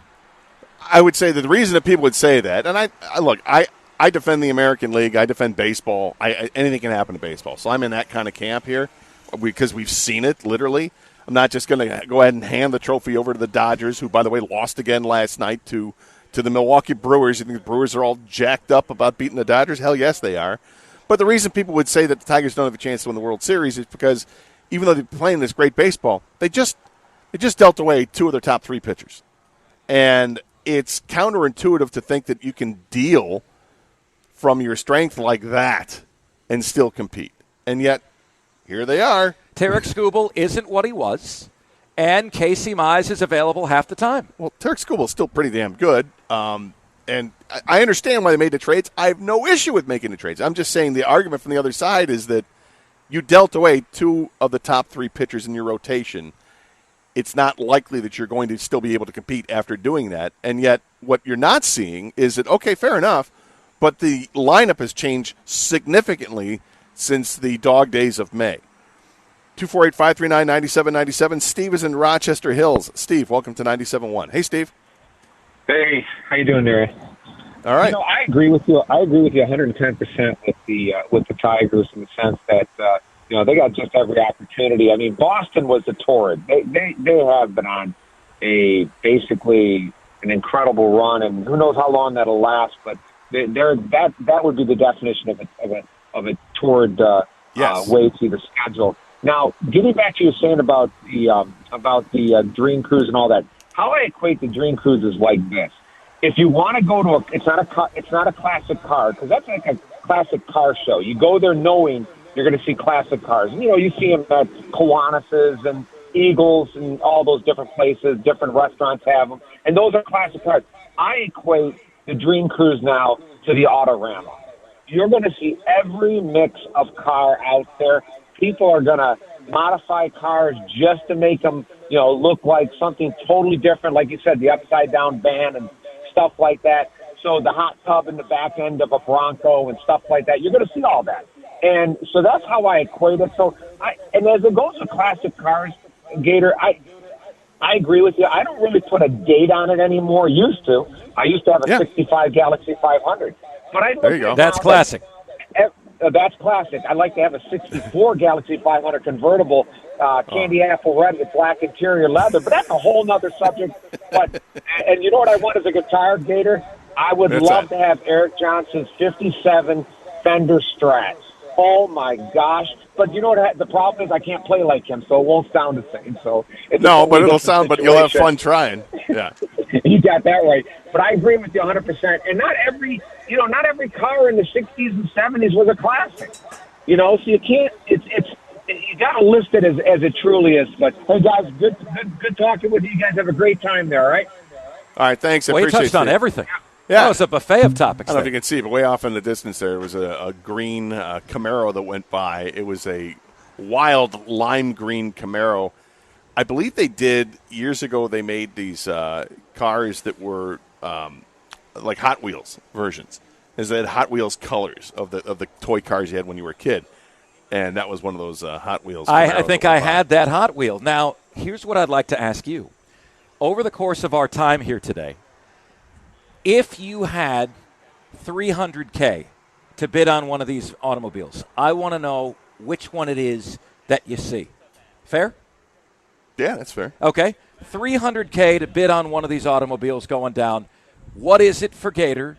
I'll share with you what it is for me as well, but I'm not going to predetermine that. I'm going to wait till my eyes. No, I got it. Yeah, it's not. I mean, I have cars in my mind that I would certainly lean towards, but got to keep the open mind because you never know what's going to come by. Like, oh, what was that? Exactly. That was kick-ass. I like that. 248-539-9797 is the telephone number. Same number if you want to text as well. We'll get into the lines coming up in the 11 o'clock hour. Right now, how about these Tigers, man? Just getting it done. Cater Montero does what Cater Montero does. Rieger and I talked about it yesterday before the game. Look, he had a couple of rough outings in his last 3 starts. Who cares? He's going to bounce back. It's just what he does. It's in his DNA. It's write it down. And he did. Almost 7 shutout innings last night. I would venture there is an argument as to who is the pitching MVP of this team, right? MVP award, what does it go to? Does it go to best? No, Troy Melton is the best. Most valuable. Montero has just been consistent as can be the entire year, no matter where he's placed. Have you seen the numbers for McGonigal? When McGonigal's leadoff hitter, he's Ichiro. When he's anything but leadoff hitter, he's below average. Quite honestly, that's what the numbers say. You put Cater Montero anywhere. Highest leverage spots. Never done it before. Knocks it out of the park. That was yesterday as important a game as the Tigers have played all regular season. Agree? That was a pretty big game. I mean, it needed that to win the series to keep momentum going in the right direction. Now you've got the White Sox in town. And look, if they sweep the White Sox, guess who's in first place in the division? But that makes tonight's game also important as they get ready for that one. 248-539-9797. This is 97.1.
All right, so yeah, Rangers lost last night, late night. That means the Tigers have the third and final wild card spot right now, although we still have like 40 games left in the season. But here it is, first time in maybe all season it feels like that they've been in this position because they had to dig themselves out of that amazing hole that they dug for themselves back in May. And now they're just a game below 500, 2.5 back in the division. White Sox lead the division. White Sox are in town, and they lost last night as well. So things are getting really interesting here in the middle of August. And Mark, you had this, your show sheet, you put the either-or Tigers edition. Yeah. I like it. There's 3 questions here that we'd like the people's participation at 248-539-9797. Are the Tigers more likely to earn a wild card berth or win the division? Well, I know how much you love the odds, right? Yeah, I promise I'm not trying to get. I'm not trying to get kicked off the show here. Their odds to win the division are 25%. Their odds to clinch to win a wild card berth are 12%. I'm having a hard time believing that. You have the wild card now.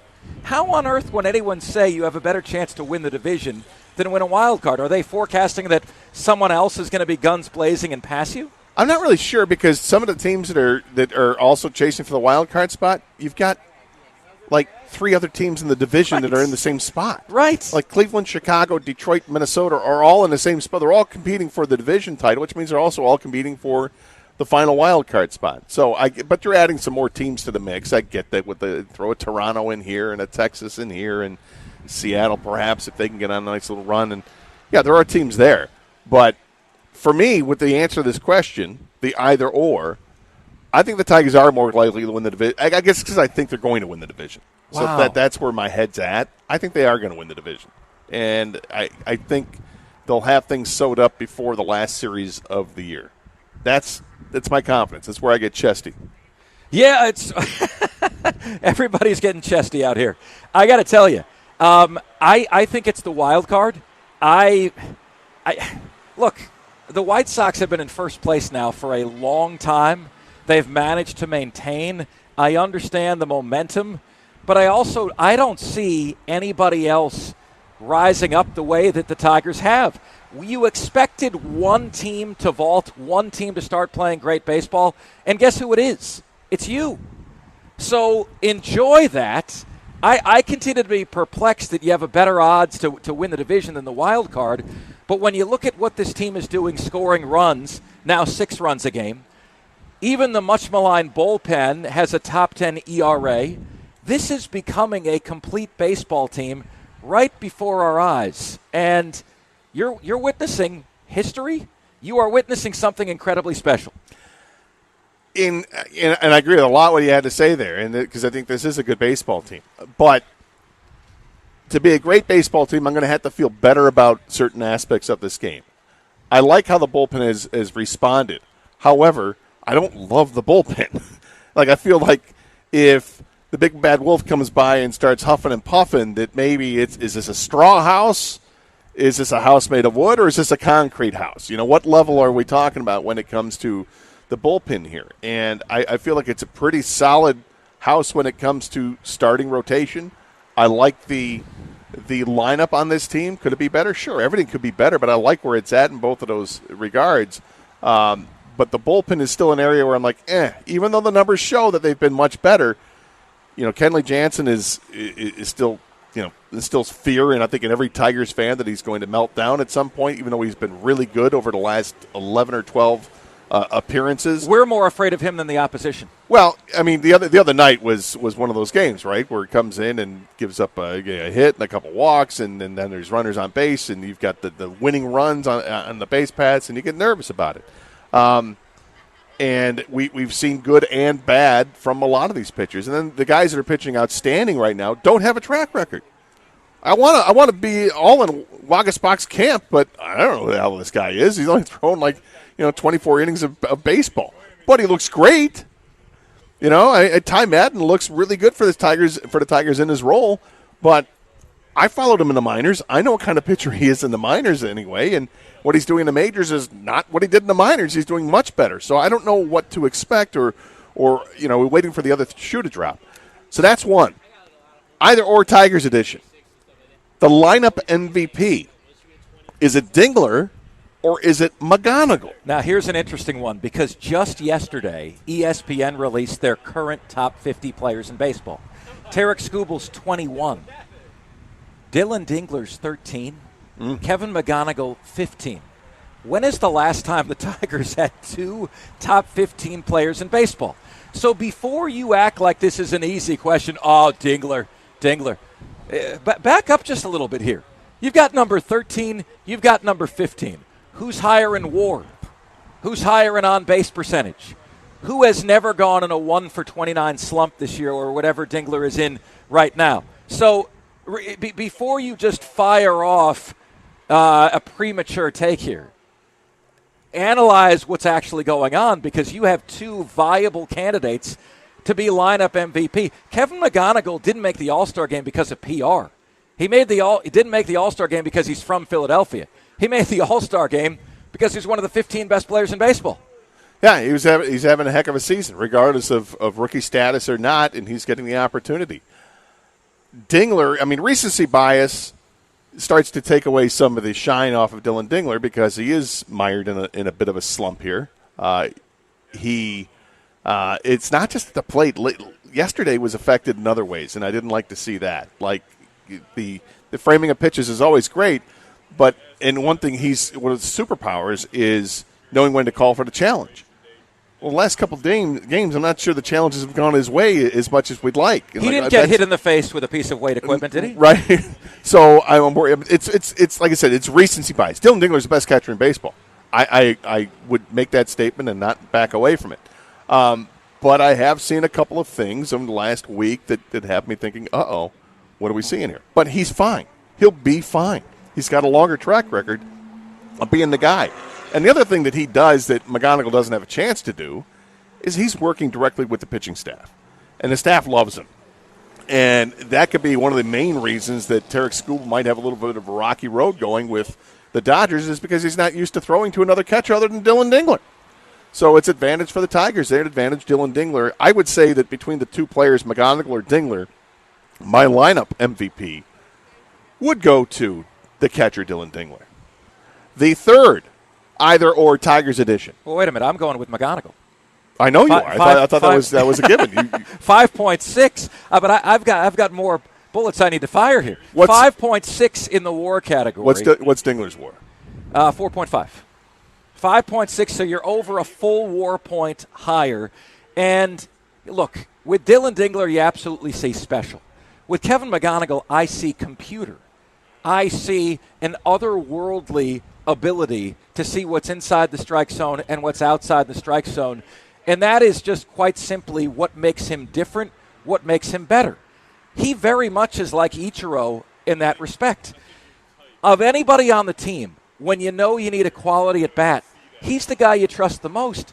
And he just started. Is he setting a bar too high for himself? Kevin McGonigal, as my voice cracks like a prepubescent teenager, is my lineup MVP.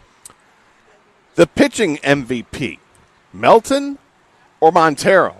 Now, you made a case earlier for Montero, and it's hard to walk away from that because Kader Montero has just done everything asked of him. He can come out of the bullpen, he can be a starter, and he can be dominant like he was yesterday through pitching into the 7th inning, got 6 1/3 of shutout baseball, and the bullpen did their job to complete that shutout.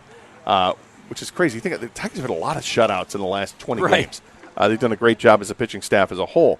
But Kader Montero, it just seems like that steadying influence. Like if you've got something wild going on, Framber Valdez he's in a little stretch here. It's not good. He had a stretch like that earlier in the season and kind of settled down, and now we're back to being, erratic Framber. And you thought maybe is Montero going down that road too? No, he's got it. He's good. He takes care of business. But I can't ignore what we've seen from Troy Melton. He's pitched 80 innings, and he's got an earned run average of 1.46. He's been incredible, and he's just getting going. And he looks dominant. He looks confident. And he is the reason that people will look at this team and say that they've got an opportunity from a pitching standpoint to seriously compete when it comes to the playoffs, despite casting off Casey Mize in what is Casey Mize's best season as a pro. Despite casting off the 2-time Cy Young Award winner in Tarek Skubal, who is having another pretty good season this year. Troy Melton is the guy who's making us not forget about those guys, but making it easier to say, good riddance to you. Look what we've got, the next Skubal. I need to remind you that it is most valuable, not best. These are two very, very different things. Kader Montero has pitched in 26 games this year. Troy Melton, half that, 13. Can your MVP be a player who has pitched in exactly 13 games? Listen, diversity is not an old wooden ship. Versatility is valuable. Kader Montero, despite 3.22 ERA, may not be elite, but what is elite is his ability to be a chameleon and blend in beautifully with every surrounding that is in front of him. Troy Melton, part of his success might be that the American League is less familiar with him, and they might catch up, but he's been unbelievable. There has to be a duration and amount. You should have to qualify for this admittedly hypothetical award. It's a very hypothetical award. Right. One that was created last night at 11:35 p.m., just an hour after the Lions game was done. But I think these are fair questions to ask. The either-or Tigers edition, are the Tigers more likely to earn a wild card berth or win the division? Is the lineup MVP, is it Dylan Dingler, or is it Kevin McGonigal? Your pitching MVP, is it Troy Melton, or is it Kader Montero? 248-539-9797 is the telephone number. We'll take some of your calls, some of your texts as well. We're here from the Dream Cruise, live from Nicky D's, just south of 14 Mile on Woodward. We're right on the street, basically, checking the things out, watching the cars go by. Look, there's a Firebird, but it's a newer Firebird. It's not like, one of the classic Screaming Chicken ones, Trans Am. But got some cool cars that have gone by for sure. We know this thing. We know what it's like here at the Dream Cruise, that the cars by midday, I shouldn't say midday, but you already have to deal with traffic on Woodward at rush hour. But prior to that, we're going to see some amazing cars all lined up and throughout. I can look across the street and see, looks like a McLaren across the street. Got some cool stuff. And if you were to limit the Dream Cruise to only the classic cars, you wouldn't get to see cool stuff like that. So let's all just give a warm embrace to what we've got. The celebration of the automobile continues here on 97.1.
Look, I'm going to throw out the bad signal early here, as it's 10:47 here. Caller DJ, who's a friend of the show, loves the offensive line, loves talking basketball. Great guy. Met him several times, come out to some of our events. He's awesome. last year, the Dream Cruise, he was talking about how he's got this, I think it's like a 72 Cadillac convertible. Cherry red. It's awesome. And I'm like, hey, brother, how about a ride? You know, and kind of went back and forth on Twitter. Didn't get the ride. But he sent pictures, and it looks amazing. I'm putting out the bad signal right now. I want to ride this year. Call our DJ. If you come by sometime between, right at the end of the show, like 2 o'clock, I will be ready to jump in right here at 14 in Woodward. I want the ride in a big, giant convertible. I love giant convertibles. Scott, I'm a big believer of negative reinforcement. DJ has a little trophy next to his name when he calls in. I would hate for that little trophy to go away if you do not get to ride in the convertible. I would hate for that to happen. I appreciate the pressure. DJ, pressure's are you catching what I'm putting down? Just saying. Just saying, my man.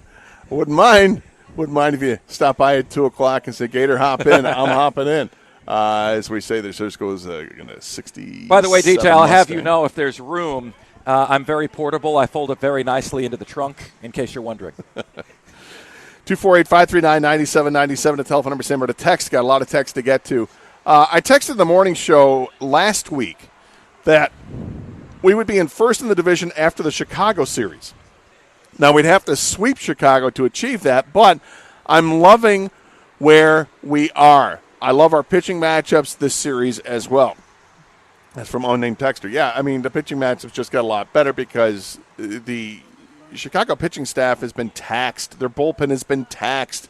Players getting ejected early that shouldn't happen. Guys starting out of line in the rotation and forced into spots they're not supposed to be in. Some managerial mishaps. They've been mismanaged here over the last week, and it might cost them. Now, I don't want to build it up too big and then hear they come and have 3 Cy Young Award-winning performances, but I do like the Tigers' chances this week, and I do think that they have I'm not buying Chicago just yet. I'm not. I think they got off to a hot start. They've got the hot rookie Morikawa, who's really a lot of fun to watch.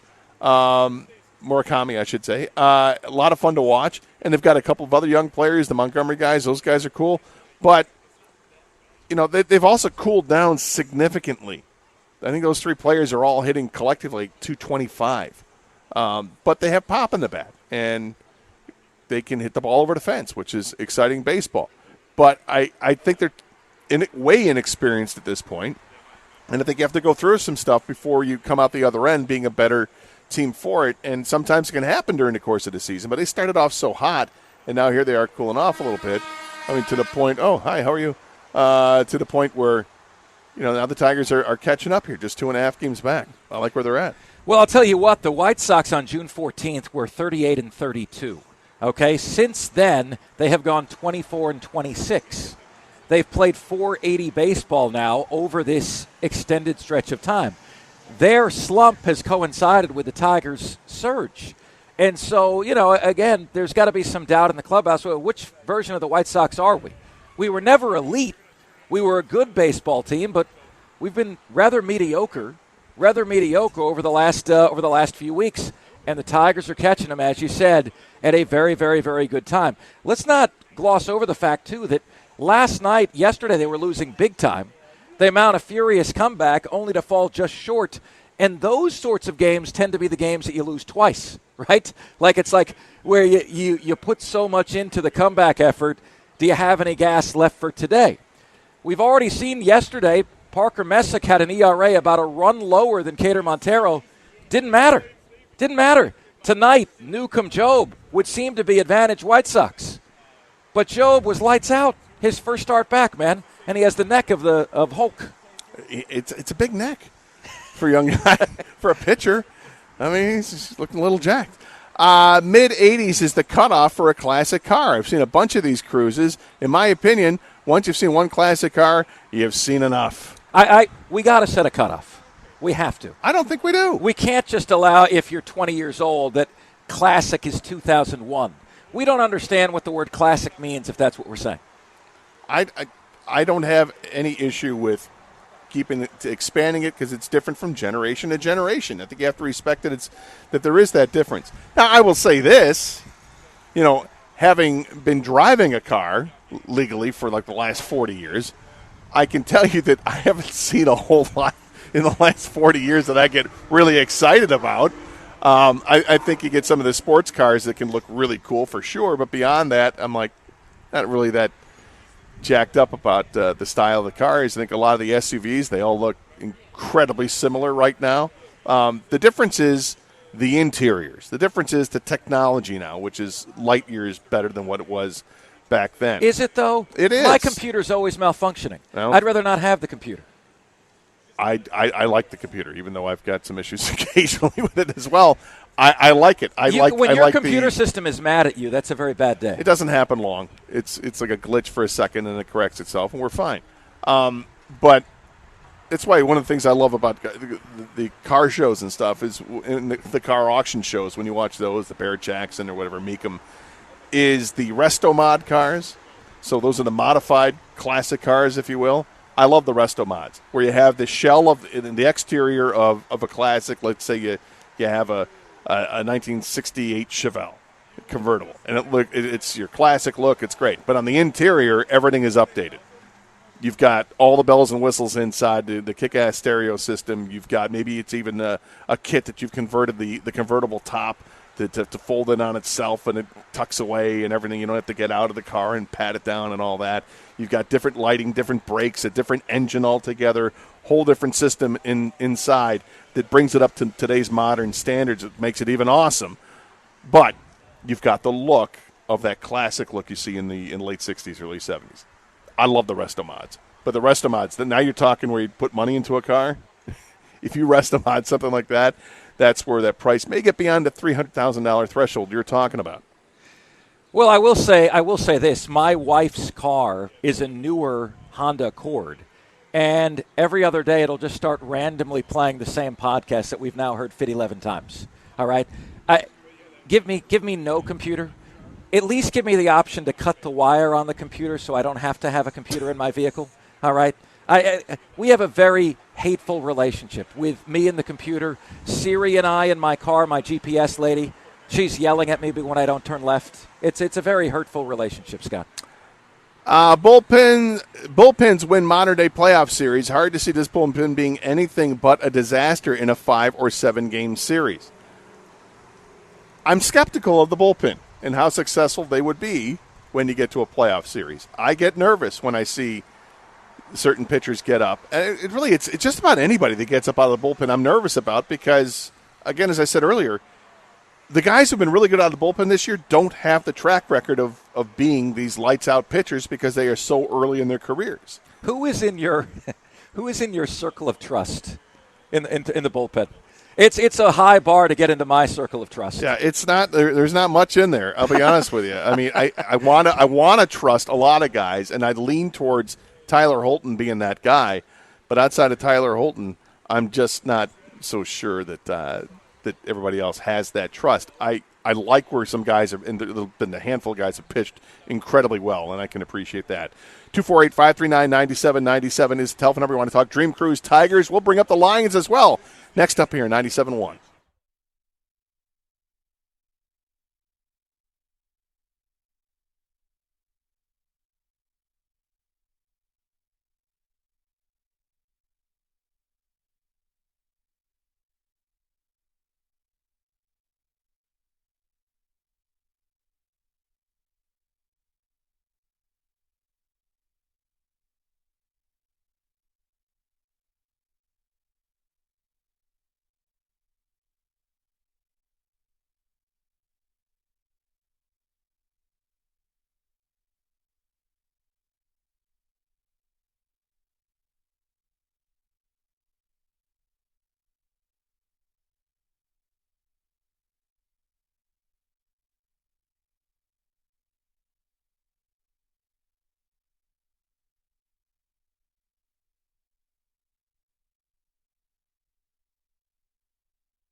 Brought to you by Twin Peaks. The Tigers are set to face the Chicago White Sox this weekend with first place in the AL Central potentially on the line. Detroit will need to sweep the Sox in order to overtake them in the top spot in the division. The two teams have split the 6 games they've already played this year as they each traded sweeps in May and June. Jackson Jobe is set to take the mound tonight for the Tigers. Yesterday, he said he's ready for the biggest divisional series of the year thus far for Detroit.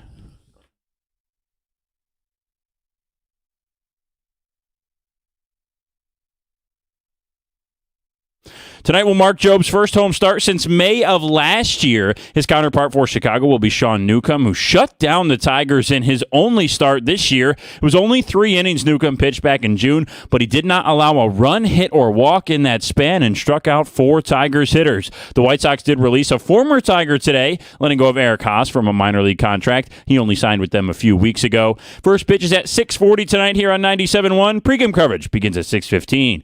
In other MLB news today, the league announced that the San Francisco Giants will host the 2028 All-Star Game. It will be San Fran's first time hosting the Midsummer Classic since 2007. The Cubs are set to host the All-Star Game next year. And the 126th U.S. Amateur Championship resumes with the quarterfinals today at Marion Golf Club. Tee time start at 1:15 this afternoon. At the Corwell Health Sports Desk, I'm Brendan Shabath. For more, go to 97.1theticket or Odyssey.com.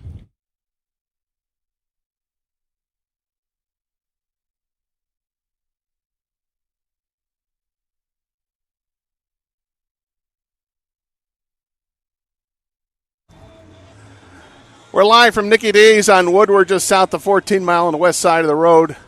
I'm loving the ska music bringing us in today. Are you a ska music guy? No. Oh, we were off to such a good start. What a buzzkill that was. No, not at all. I played in a ska band back in the day. Okay. Yeah, but I can tell that there's less than zero interest in that. But the musical choices have improved, I will say. Whomever is behind that, I sure do appreciate you. It's random. You know. Randomly, we have to put up a ska music. Oh, my God, this is so painful. Oh. It is what it is. Now, look, music is subjective. Everybody likes what they like. I'm not going to force my opinion on anybody. But you asked me. Well, you kind of just You did. asked me. Yeah. I didn't. I normally just don't even comment on it. But you asked, so I'm now entitled to go ahead and say what I want to say. And I did. I said my piece. 248-539-9797 is the telephone number. Same or the text you want to get through that way. Mark is on a cell. Mark, welcome to Detroit. Mark, welcome. 97.1. Hey, how you doing? Good, Mark. How are you? All right. I think they're going to be all right. I'm talking about the overall depth of this team. I think it's going to be all right. I like the way the guy, the Hassanin, he's just I think they got something. They got something right there. I don't think he can be a starter, but I think a rotational piece on the edge, I think he can be and when you're a young player, your effort and your willingness to be great, what takes you to the next level. And I think this kid has the chance to be a good one. And in the corners, I thought Roger McCreary played a good game last night, considering how he's been in camp. So I think they're all depth. I think the Lions are going to be all right. I didn't like they didn't get beat too much on the big plays, on the chunk plays. I think their overall depth is better. I think they're going to be all right, even with the 2 scrubs, even with the Cade Mays injury. I appreciate it, Mark. Thanks for the comments, and that leads us into the Detroit Lions game last night, the first preseason game. They lose at 16-14 to Cincinnati, but Ahmed Hassanin, he was the story of the game in the first half, got his chance to play, and had a couple of sacks in the game. He sacked Joe Burrow, his first defensive snap. He goes out there, beats his man, takes out the quarterback, and then has a celebration and gets emotional like nobody's business. And I felt like saying, dude, it's a preseason game. Relax. Let's act like you've been there. But I get it. It's emotional for him. I mean, it's not like he's been playing football his whole life. He hasn't. I mean, I'm not making fun of it. He literally hasn't. It's new to him. He's and he's just kind of really getting his feet wet here. Well, he is the Lions version of Eduardo Valencia, and it's a great story.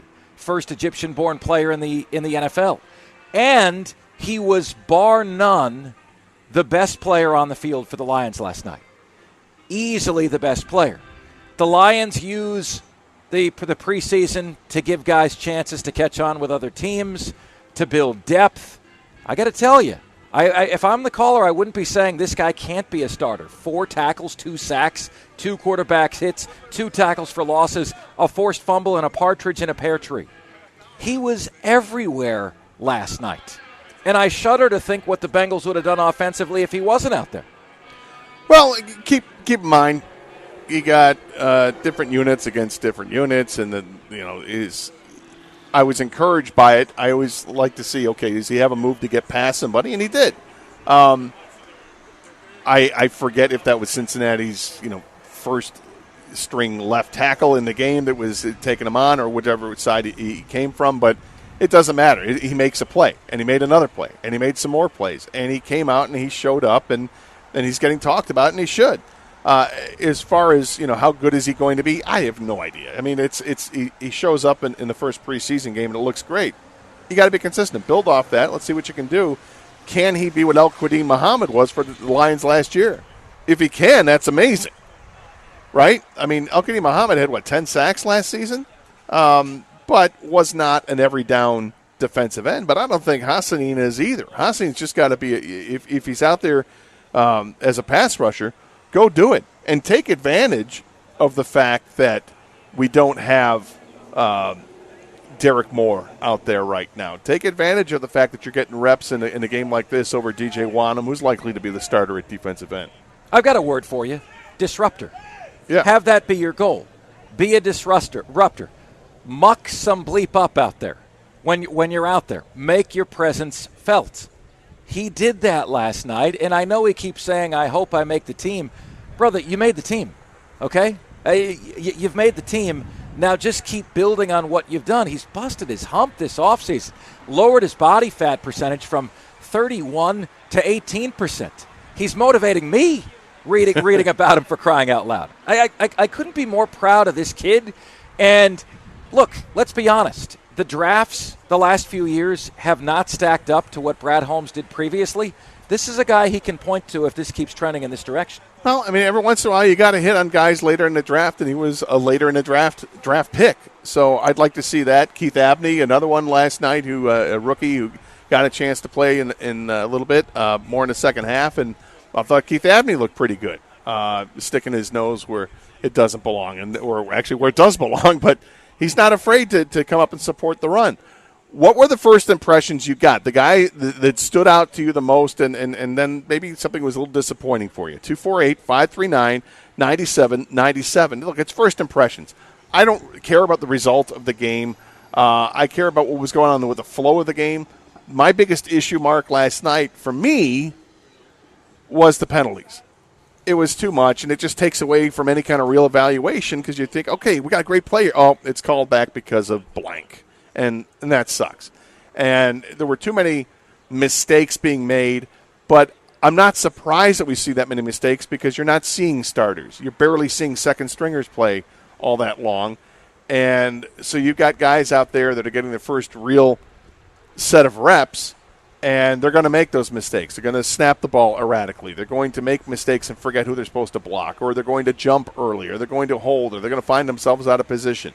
But I think there were more things I was disappointed with than things I was encouraged by. So I'm going to start with the disappointed side. Yeah. Isaac TeSlaa dropping 2 passes is not something I had on my bingo card.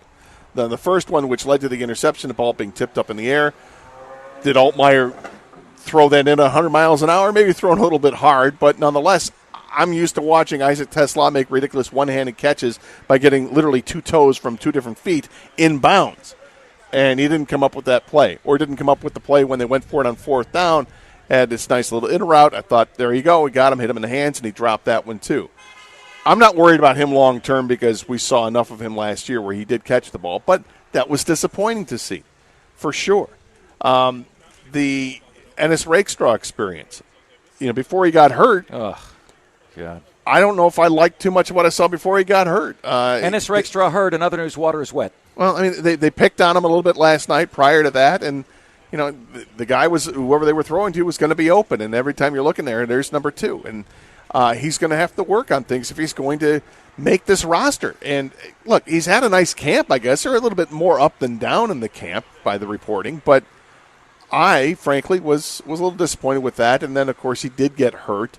But Dan Campbell says they don't think it's going to be anything big, just precautionary more than anything else. Take him out, and we'll see if he's back at practice this weekend or not. But what disappointed you with the game? Yeah, I'm not too dissimilar from you. Tesla has a chance to be a number one, bombed that experience miserably. And I'm not as much to me. It's starting unit receiver, right? To me, it wasn't as much the drop passes as it is. My bigger concern is he's getting no separation. Previously with Terry and Arnold, my biggest concern was every time there was a cut by a wide receiver, he fell behind and was grabbing. It's a similar issue here. Yeah, they tell you he's got the speed, but there's a difference between speed and acceleration, and he's lacking the acceleration to get that separation. And then, look, we all know that the secondary is a point of concern for this team. We all know that this is a unit that is going to get better over the course of the season when guys like Brian Branch and, knock on wood, Kirby Joseph come back to form. But it was essentially pitch and catch for the Bengals last night. 8-yard cushions, wide open in the middle of the field. If I'm any of these guys who played last night, I'm worried about my spot on the team. Khalil Dorsey, right? Christian Isian. All game long, pitch and catch. Meanwhile, on the other side, the Lions had no downfield passing game to speak of. None. If they didn't complete a screen or a hitch, it just wasn't complete at all. So where was the pass defense? And then Isaac Tesla, my friend, this is your chance to show everybody that you deserve to be a primetime player who plays often and plays frequently. And I'm not even sure you're standing out from the guys on the second unit right now. 248-539-9797 is the telephone number. You want to comment on what you saw of the Lions game last night, what you liked, what you didn't like. Mark and I just got to what we didn't like. We'll get to what we liked coming up next here, 97.1.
Welcome back to 97.1 The Ticket, the Karsch Anderson program. Mark Ryan in for Doug Karschkater with you as always as we take your calls and texts at 248-539-9797. Kind of recapping what happened with the Lions game last night. There's certainly good and bad. I think there was maybe more bad than good that came out of the game last night, but we'll get to the good in just a second. Let's get back to the phones and pick up Wood, who's on a cell. Wood, welcome to 97.1. Hey, Wood. Hey, how you guys doing today? Good. How are you? Good. I'm just speaking about Hassanin, really. He did that against the starters. We can't really take nothing away. It was a preseason game, but they had Joe Burrow in there.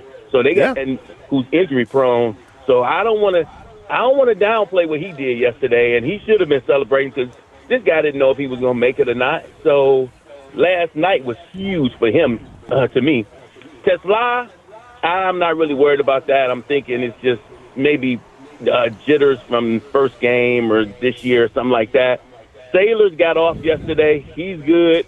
I think he's a sticker. Other than that, I didn't take too much out of this game. It was the first game, and the first time they went live with somebody since last year. So, but yeah, Hassanin got off, and I don't want to discredit him at all.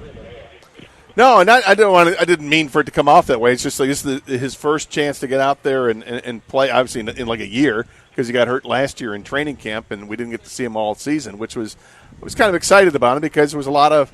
It wasn't hype. It was just excitement about him because of the way he practiced. He practiced like he plays, and he's a vocal guy out there. He can rub some people the wrong way. Yeah, exactly. And so last night he has that opportunity.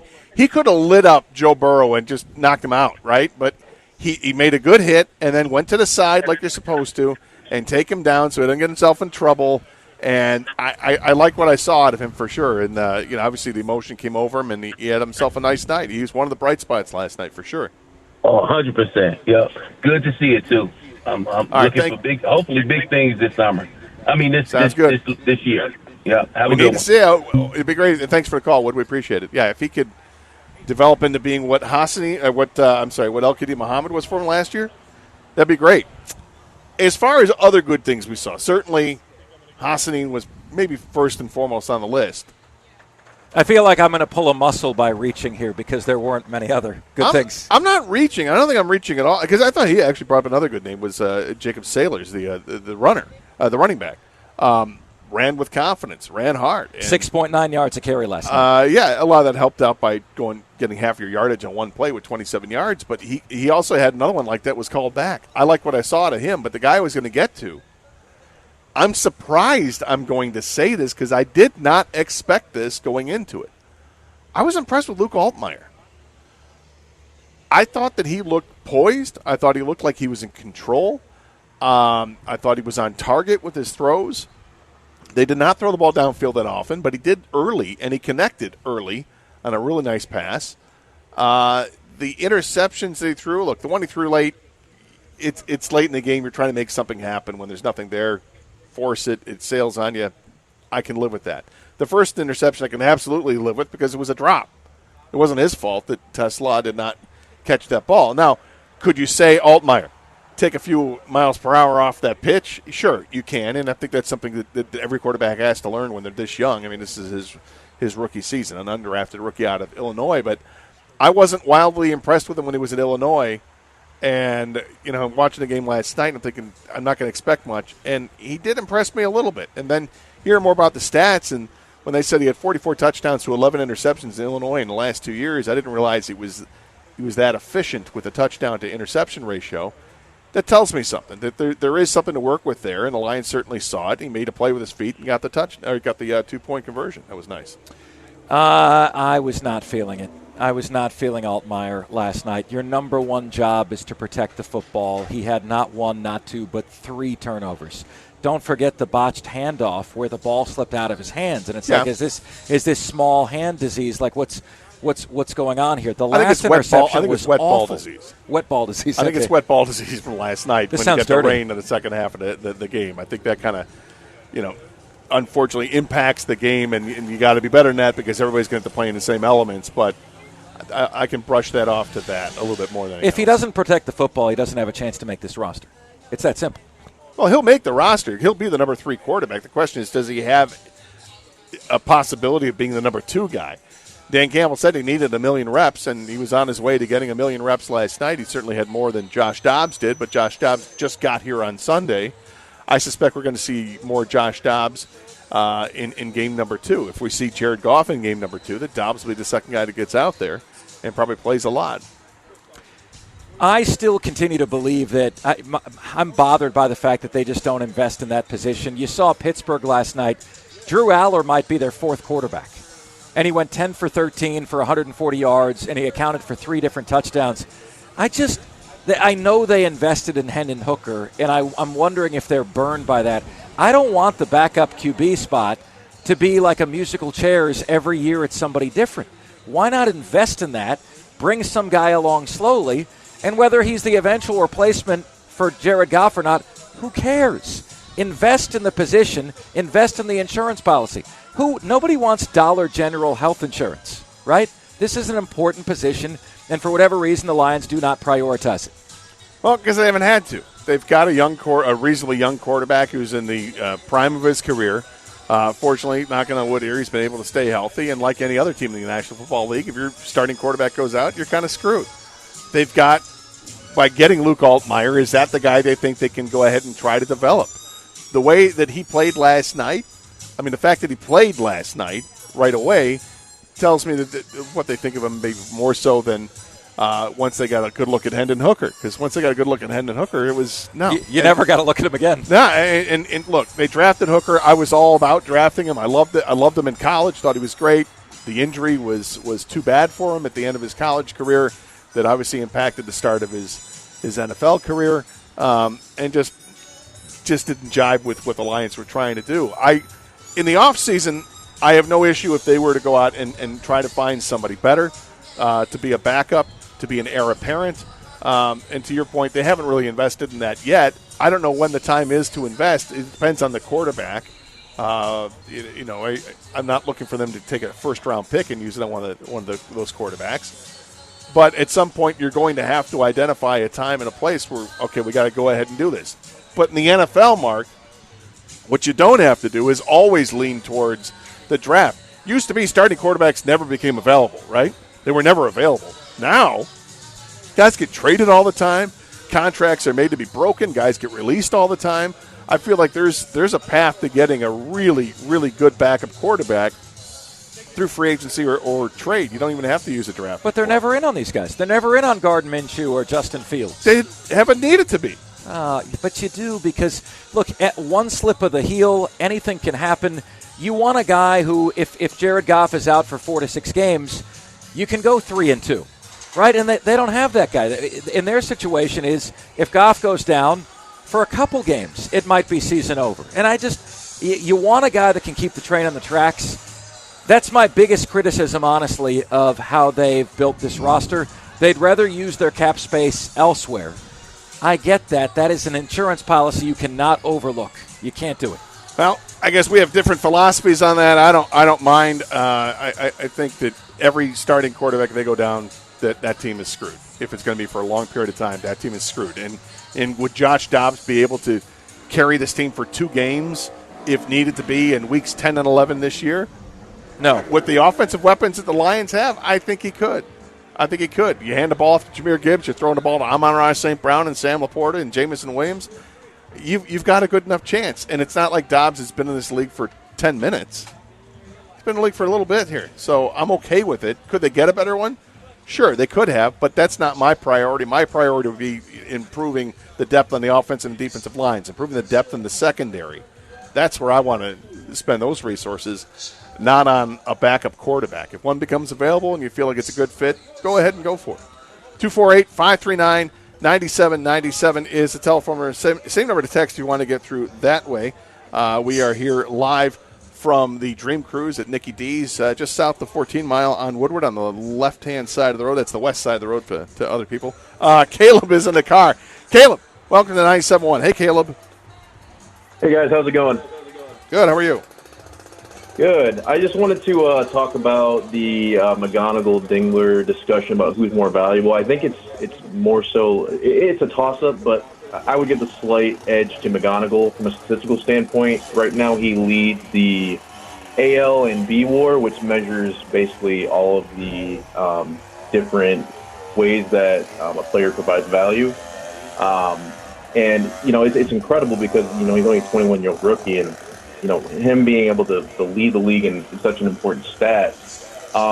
I will say there's other statistical metrics that show Dingler is more valuable, but I think it's honestly a toss-up at the current moment. The only reason I'd say McGonigal is because, one, he plays two very important positions on our team, and then two, I don't think he ever really has a major slump that we've seen with Dingler.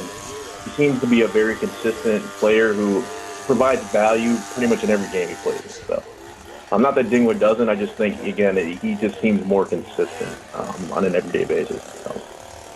All right, I appreciate the call. Thank you very much. 248-539-9797. This is 97.1.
Lions lose last night in the preseason opener 16-14 to the Cincinnati Bengals. Feels like there was a lot more bad than good to kind of sift through, but it is the first preseason game of the year. Obviously, the Lions kept their starters out, with the exception of Blake Miller, who looks like he will be the starting right tackle. Yes, there's competition with he and Larry Borum, but I'm going to go out on a limb and say I think it's going to be Blake Miller.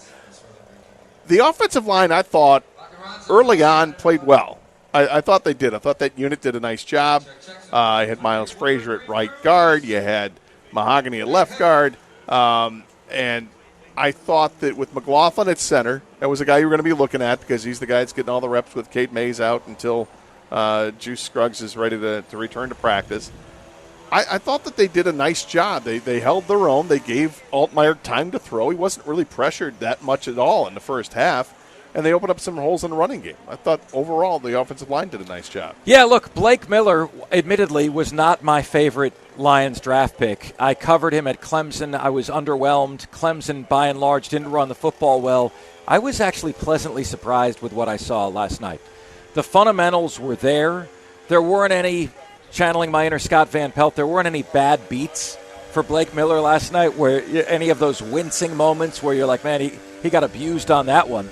And that's not to say that won't happen, but I got to say, he looked the part.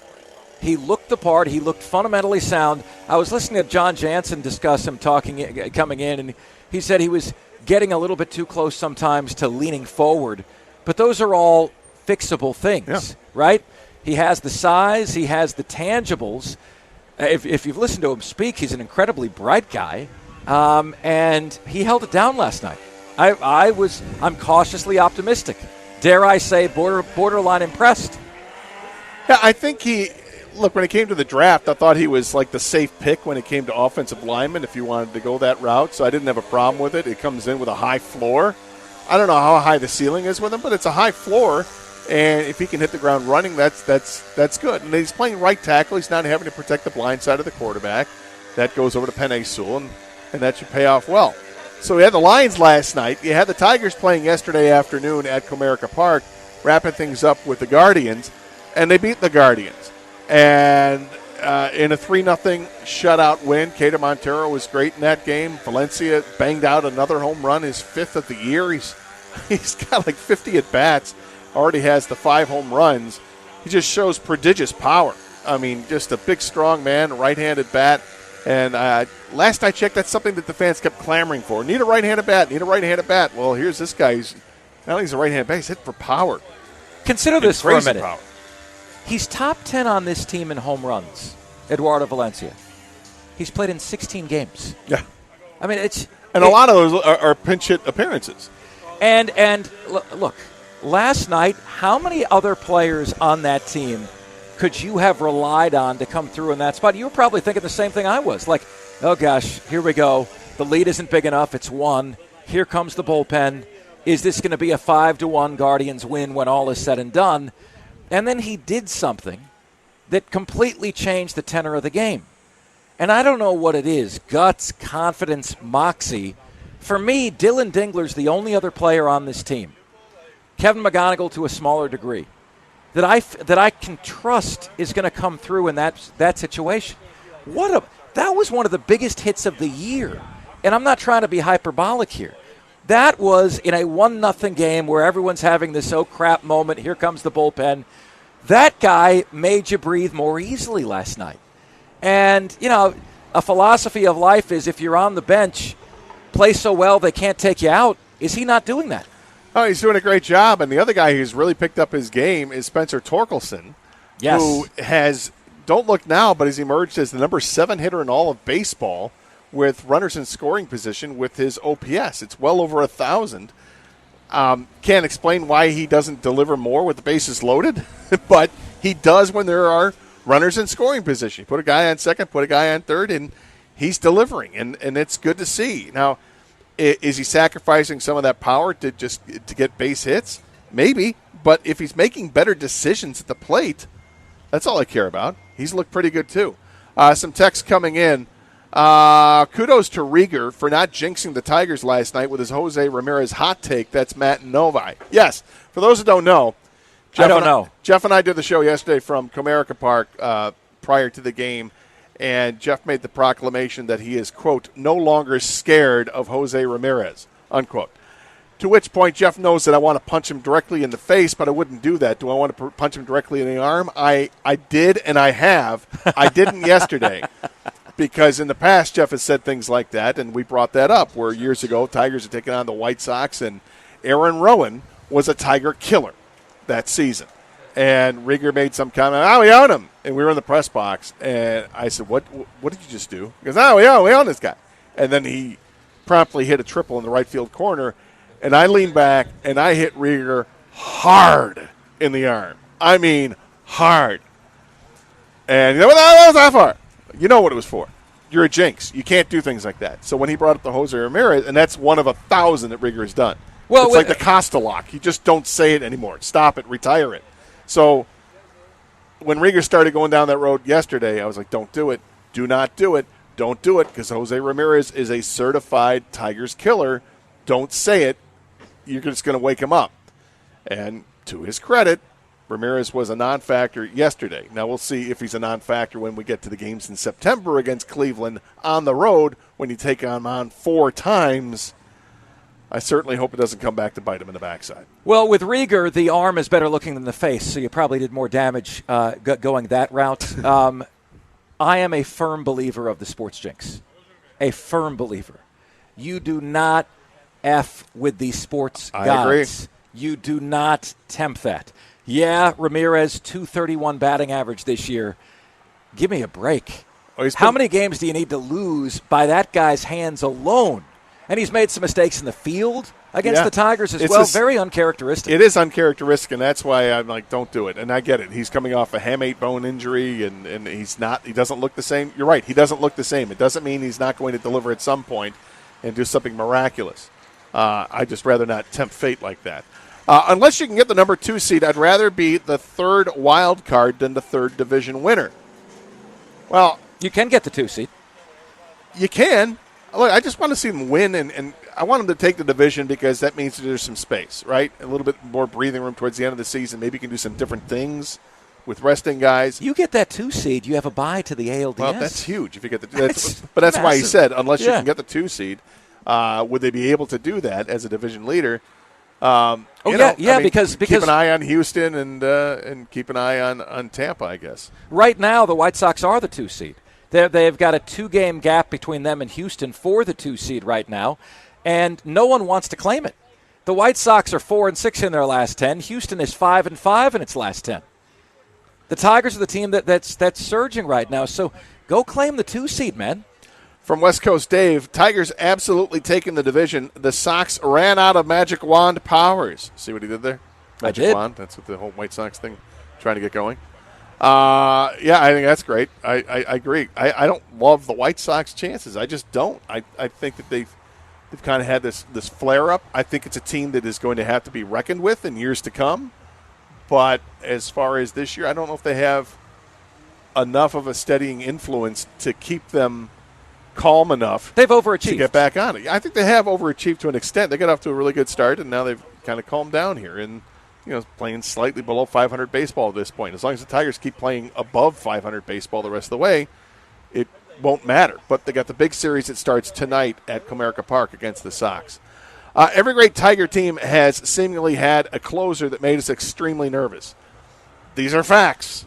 And this is the problem, is because the Tigers have always gone for the closer that's at the end of his career. So Jansen is a repeatable thing? Oh, yes. Tigers had Troy Percival. Tigers had Kyle Farnsworth. Tigers had Francisco Rodriguez. At least Farnsworth could Tigers fight. had Joe Nathan.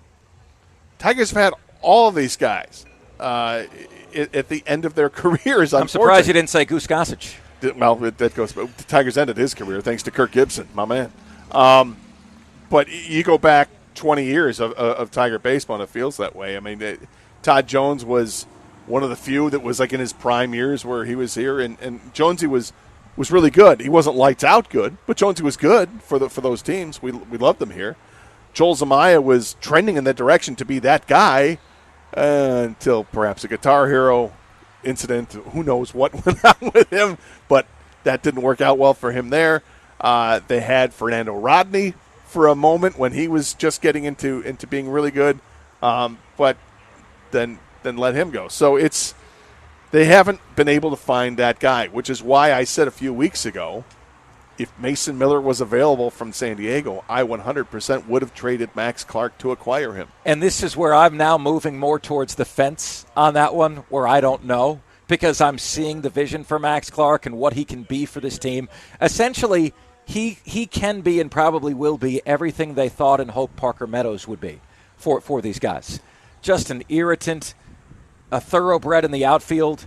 But yeah, I mean, when you look at what this team doesn't have, and one of my biggest A.J. Hinch complaints is he keeps trotting Jansen out there like it's 10 years ago, Kenley Jansen, without any nod to the lack of form that he's had. But he's gotten the job done. Has he, though? He has. So he made you nervous the other night, but prior to that, it's like 10 or 11 appearances where it really wasn't all that nerve-wracking. He got the job done. You're always nervous when he's out there.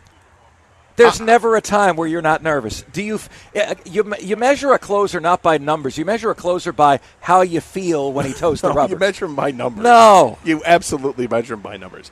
248-539-9797. Your thoughts on the Tigers, your thoughts on the Lions, anything you want to get to. Hey, we got the Dream Cruise going on right next to us, loving all these classic cars that are going by and even some newer cars that are going by. There goes a Grand National. I never understood the appeal of the Grand National. It's like a mid-'80s Monte Carlo that had an SS engine in it. I never got it. I'm like, this looks like your mom's car picking up the groceries. It has a kick-ass engine in it.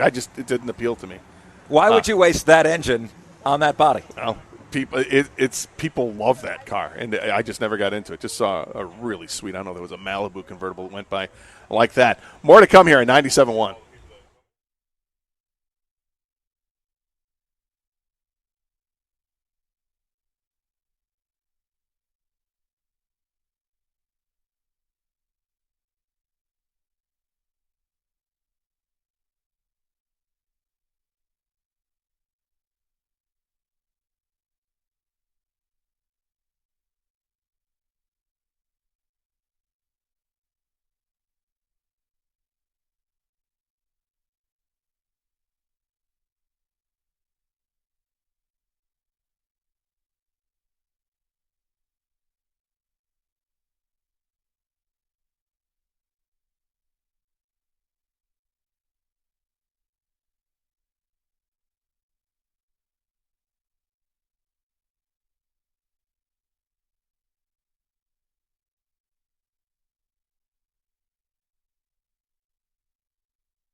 I've seen close to the version of the car that I would say. That's right. What are you going to drop $300,000 on if you were to be handed $300,000? We're asking you. I'm asking Gator. What would be the car that you do that for? Yeah, and I'm not likely to get anywhere near that price. I'm not that highfalutin. Don't need that much to satisfy me. I'm handing you the money. But if you watch these auction shows, I mean, a lot of these cars go for that kind of price because of the meticulous condition they are in. I want a driver. I'm going to drive the thing. So I'm just building up to it. It's going to be convertible. It's likely to be something from the late 60s, early 70s, although there's something current that I wouldn't mind, and that's probably going to cost closer to the $300,000 range. But the stuff I'm looking at from like the 60s and 70s, you could probably find one for well under $100,000.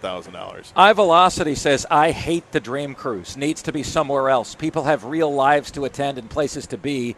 Take the bleep to Belle Isle or something. Why are people like this? Because why are they like because this? they live here. And so what? Get over it. You can't say that if you don't live here.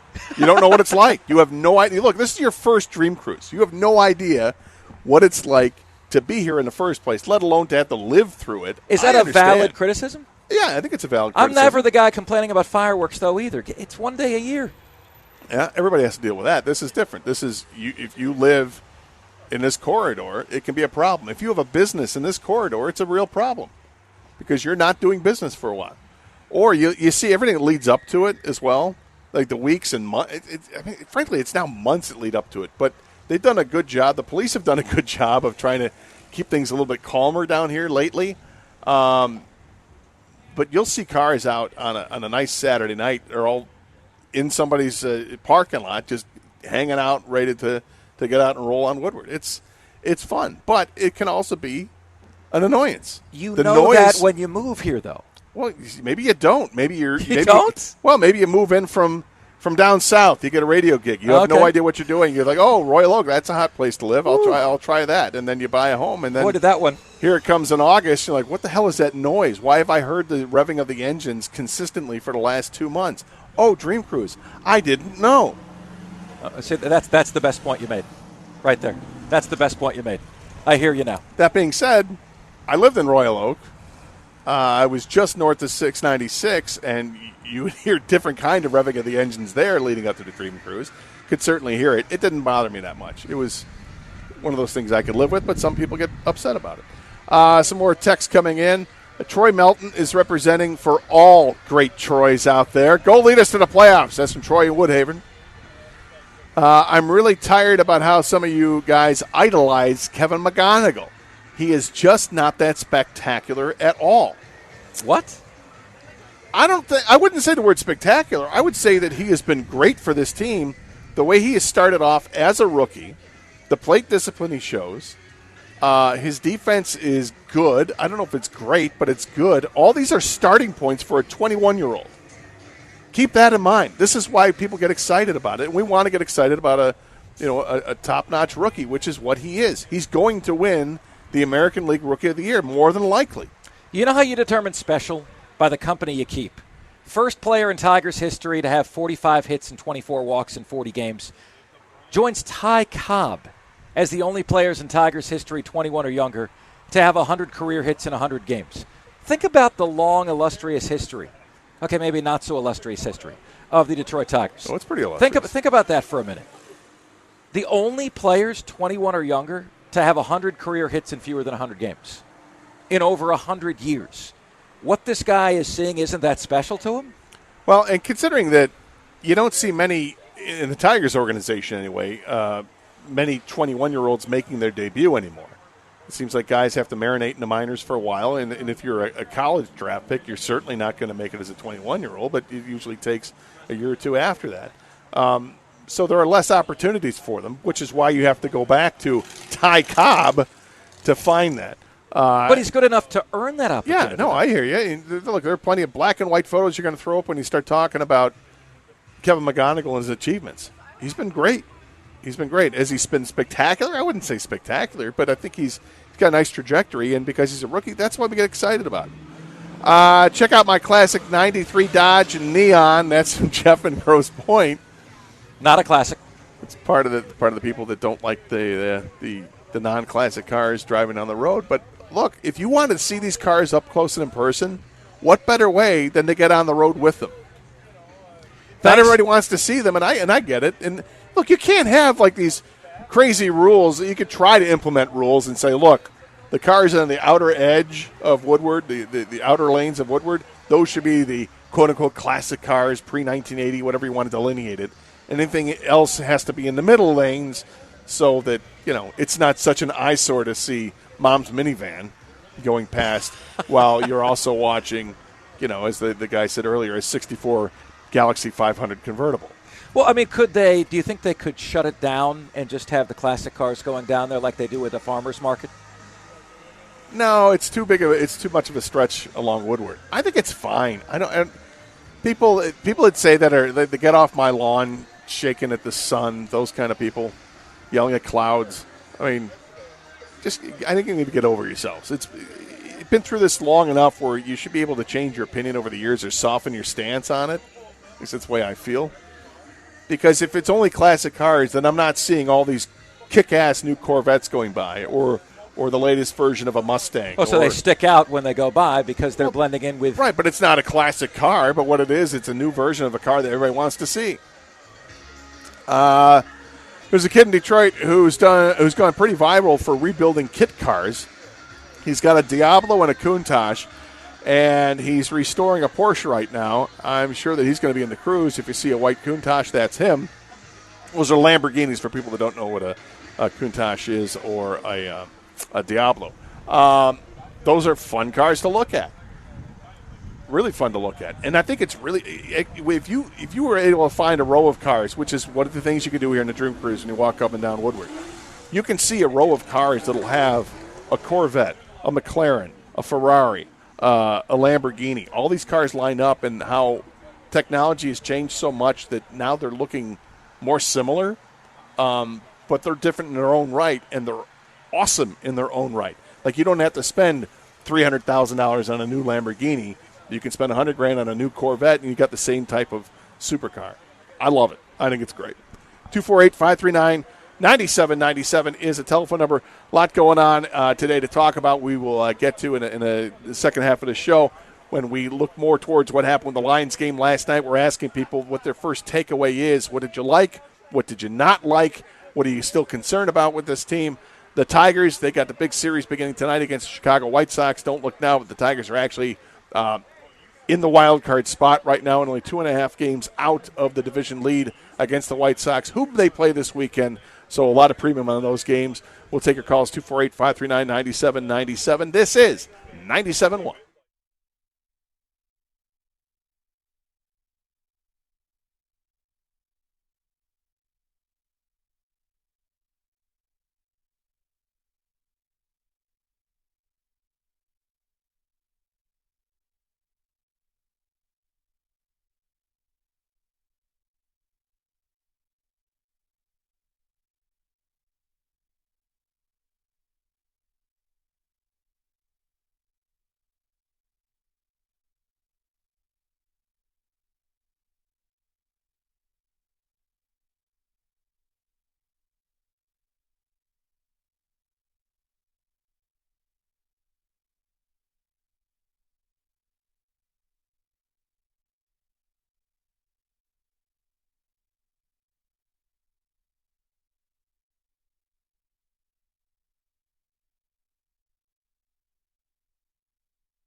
Brought to you by Hamilton Chevrolet. The Red Wings have unveiled some key promotional dates from their 2026-27 season today. On October 4th, the Wings will give away a Sergei Fedorov bobblehead ahead of their game against the Winnipeg Jets. On October 29th, before Patrick Kane and the Blackhawks arrive at LCA, Detroit will give away Nick Lidstrom bobbleheads to those in attendance. And then there will be a Mo Sider Stein giveaway on January 4th before the Wings take on the Lightning at LCA. Tigers are set to take on the White Sox tonight in the most important three-game series of the season thus far. A sweep would put the Tigers in first place in the division. The White Sox have been swept 7 times this year, including once by Detroit. The Sox also swept the Tigers in their first meeting of the year back in May. Jackson Jobe makes his Comerica Park season debut tonight after throwing 5 scoreless innings with 4 strikeouts in his return from Tommy John last weekend. Yesterday, he shared his excitement for this big weekend ahead.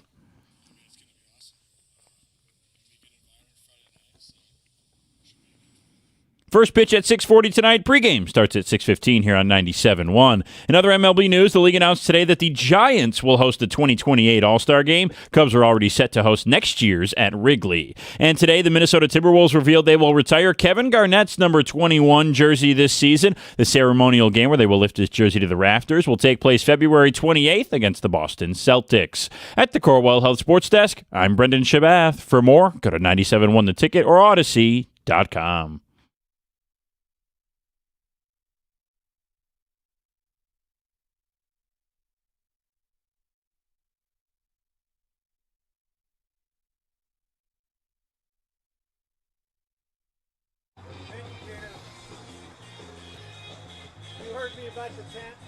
And welcome back to the Carson Anderson program here on 97.1.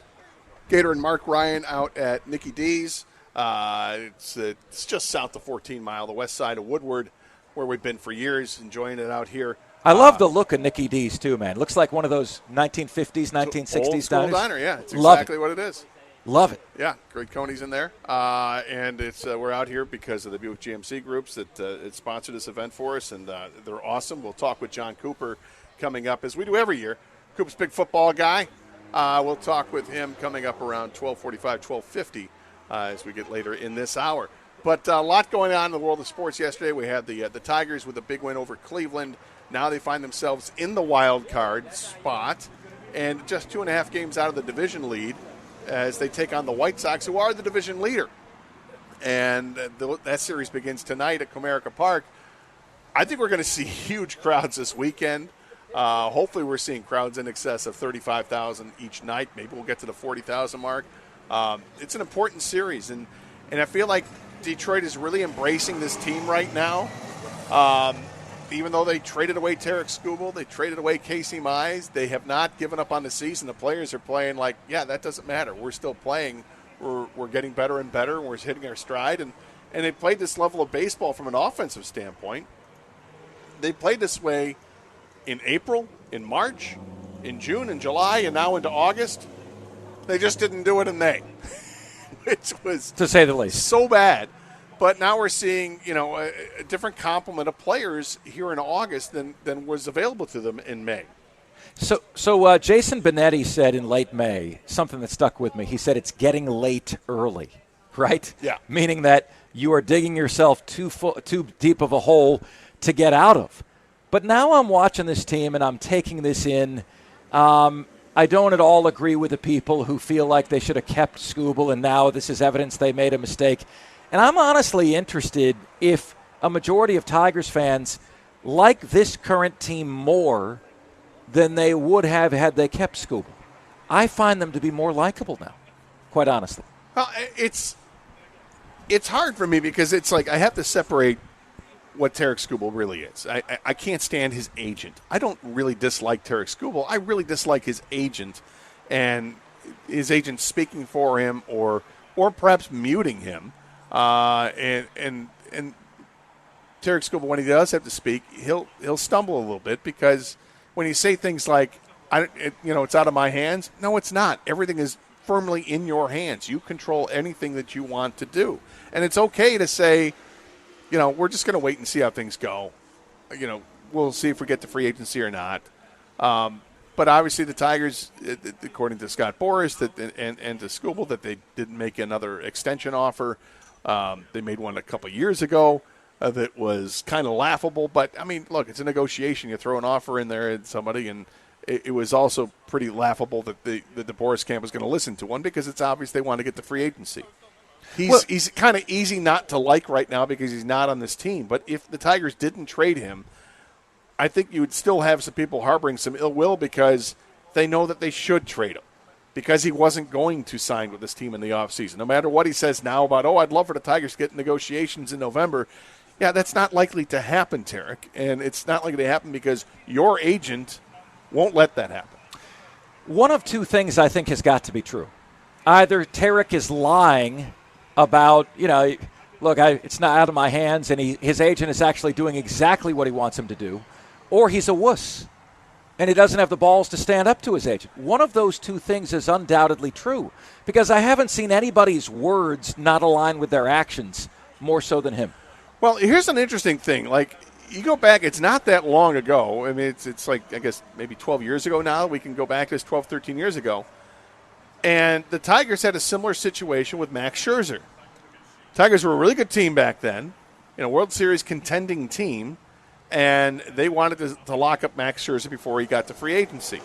They made him a significant offer back before the season began that year, and Max said, no thank you, and basically, I'm betting on myself. I'm betting on myself to have a great year. I'll hit free agency, and we'll talk then.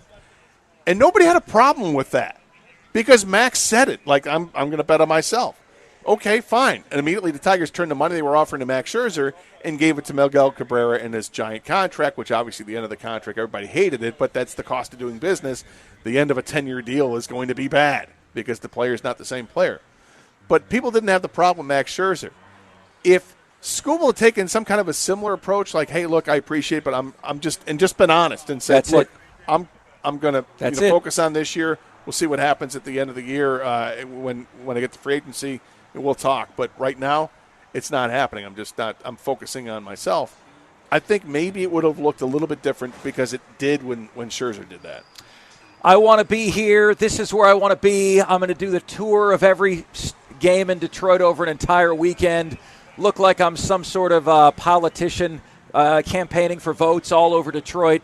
Then I'm going to tell you I want to be here when you ask me about it. But then I'm going to say I want to be here till the end of the year, which is imagine a girlfriend saying that to you. I want to be with you till the end of September. Right. After that, it's till the end of summer. Right, till the end of summer. And then Rieger, great job, presses him on, what does that mean? You want to be here? He goes, I'm focused on this season. What a canned answer. This is a city where if you're genuine, I think people respect you. If you're honest, they can deal with a jagged little pill. But when you say one thing and you do another, I'm hearing a lot of people, it's more don't let the door hit you where the good Lord splits you. And, at this point, it feels like the whole Skubal situation, that's in the past, right? You're moving forward. So is this team more fun to watch now because he's not on it? Yeah. Because I'm waiting for the next guy to emerge. And the next guy is Jackson Jobe. Right. So we already have it. It's like I don't have to wait another year to see who's going to come down the pike. I got it. He's here. Oh, by the way, Max Clark, he's here. These things happen in the immediate wake or right before that Skubal was traded. So, yeah, it's they've been able to have that softer landing spot because they've gotten the promotion for the top prospect in the organization, and they got the health back of a guy who was once the third overall pick in the draft, and Jackson Jobe. And all we've seen since then is Max Clark looks like he's a ready-made major league player. And all we've gotten since then is one start of Jackson Jobe, but it was 5 shutout innings with 1 hit and 1 walk. And he's electric, hitting triple digits on the gun. There's a lot to like. So we are now confirmed to be in a playoff run. Rotation shrink as you head towards the playoffs, so on and so forth. Melton's job couldn't be more secure. I think Montero is right there as well in terms of he's one of your guys. If you have a 3-man rotation, is there enough runway for Jobe to claim that third-man rotation, or is it going to be Framber no matter what? I don't think there's enough runway for anybody at this point. I think you keep riding out the season, and you'll worry about that when it comes to October. I'm not worried about that in August. I don't mean to be wishy-washy about it. It's just that there's too much baseball to be played yet. These guys have to still doing what I want them to do is win the damn division. Don't worry about the wild card. Win the damn division, and keep doing what you're doing, which is not looking too far ahead. taking series by series, game by game, and doing it incrementally instead of, like I said earlier, this team has not done this, gone on a crazy tear of games, or they've won 10 out of 11. They haven't had that crazy stretch at torrid pace. They've been very methodical about how they dug themselves out of this massive hole from May. Keep doing that. Everything else will fall into place. Now, if I had to guess who it would be, which I'm sure that's what you'd like me to do is guess, I think it would be Melton, Montero, and I'm going to guess it would be Jackson Jobe if you had to go to 3-man rotation.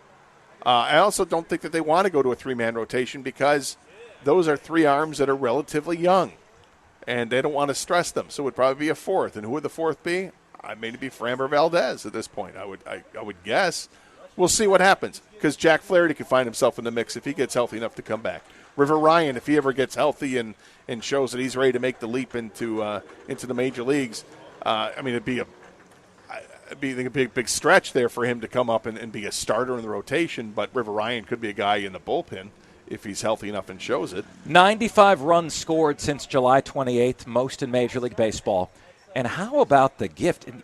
You never thought we were going to get this gift from the Angels the last few days, huh? How sweet is this?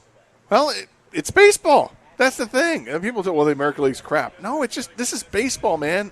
When you've got some parity, and there is parity in the American League, good teams lose to bad teams all the time. It happens. Look at every season, go back and look at the schedule, and you'll see, oh, my God, did they really lose to the last place blank? Yes, that happens. The Dodgers just got off. They're in a horrible stretch right now.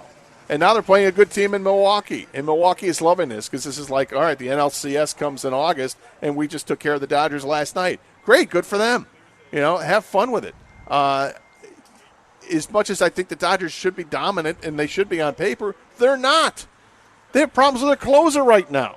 Oh, wait a minute. You don't have a closer? Look out. They have problems with guys not being healthy right now. So it's not so much a shoo-in that they're going to be there. Do I think they will? Yes, but it's not like automatic. Let's etch the name in on the trophy at this point. And think of the opportunity you have, considering that you have the 5th best run differential, first best in the American League. All right, everyone's talking about the. Hold on to that thought while this is going on because this is unbelievable. We will talk about it next. 248-539-9797. This is 97.1.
Got some more text coming in here. Best part of the Lions game was them putting Burrow down twice and me possibly yelling, "Fall on him." Yeah, they sacked him once and they hit him another time when he went down. It was great to see. Ahmad Hassanin did a nice job. Oh, look at that. Okay, across there, lime green. What is it? It's a Viper convertible. That's pretty sweet. I did not have that on my bingo card today. See the lime green Viper convertible go by. That's what happens when we're in the Dream Cruise. Anyway, Hassanin had the sack last night. He actually had 2 sacks in the game, a number of tackles. He looked pretty good for the Lions last night. I can't be the only one terrified of our backup quarterback should Goff get hurt. Am I? Knock on wood, JJ. I feel like that one is teed up for you, Mark.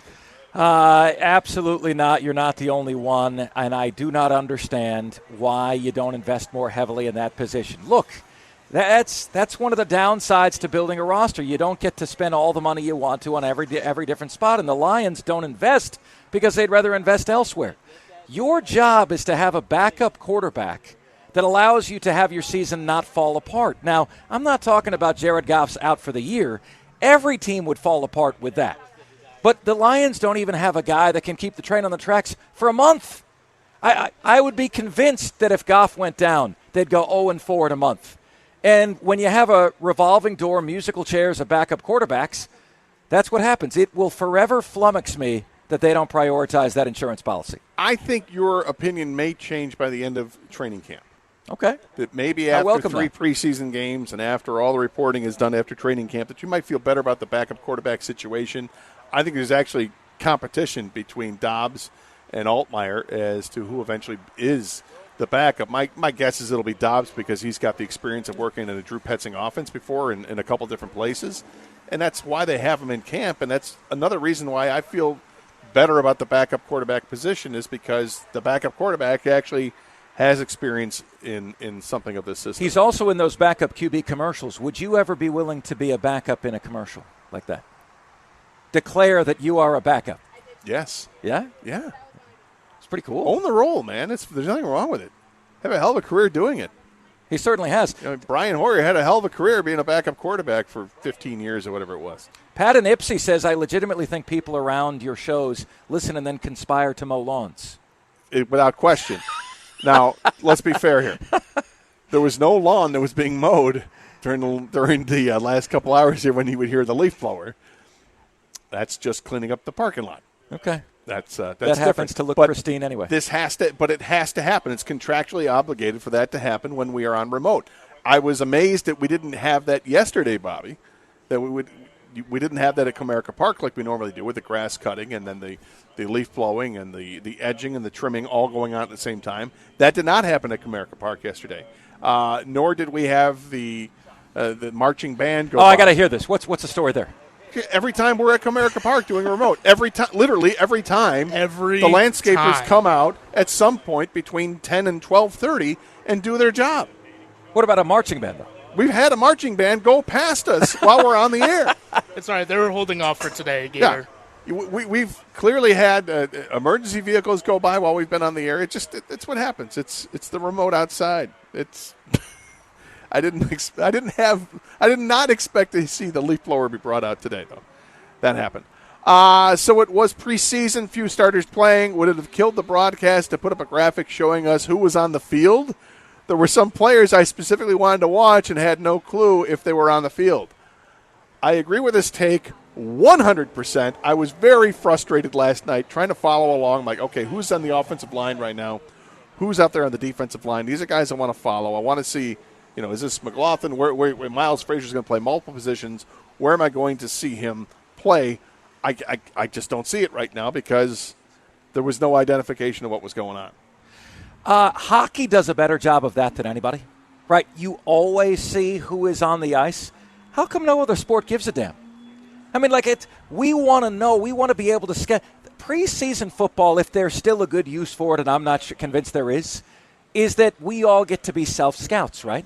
We get to hone in on one position, one player somewhere, and we get to deduce by ourselves if that player is cutting the mustard or not. But I can't do that. Outside of Miles Frazier, he was so bad I knew exactly where he was, okay? I had no idea where everyone else was on the field. It was driving me nuts. I thought Miles Frazier was fine as a right guard. Maybe not so much as a tackle in the game yesterday. But we didn't know who was out there.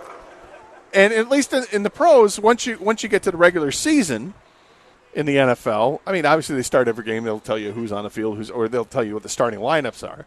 But, yeah, last night, You mean to tell me you haven't memorized the numbers of a bunch of guys who aren't going to make the team? Not at all.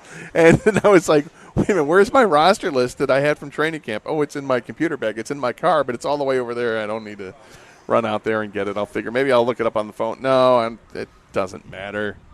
This guy's not going to start. It doesn't really matter. But I did want to know who certain guys were for sure. Yeah, so that was a problem I had with the game as well. That bothered me with watching that.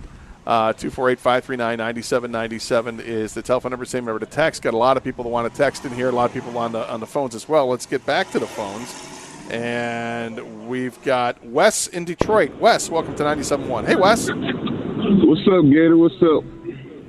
Hey. Man, listen, the game was pretty decent last night. I liked a few things I seen from Altmaier. I think he could be a candidate for backup. I just think it's some things he need to clean up. I was hoping he'd use his legs a little bit more. The defense looked pretty good. I like Hassamin. I think he's going to bring something in a rotational situation. Running back situation, man, they got to fix that. I don't like none of the running back they had. I mean, they had a few plays that was decent and good, but they got to get that cleaned up as well.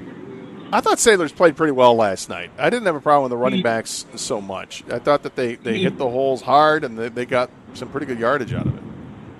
He did, but I want to see something a little bit different from that position when you got them type of players out there. I guess it's so.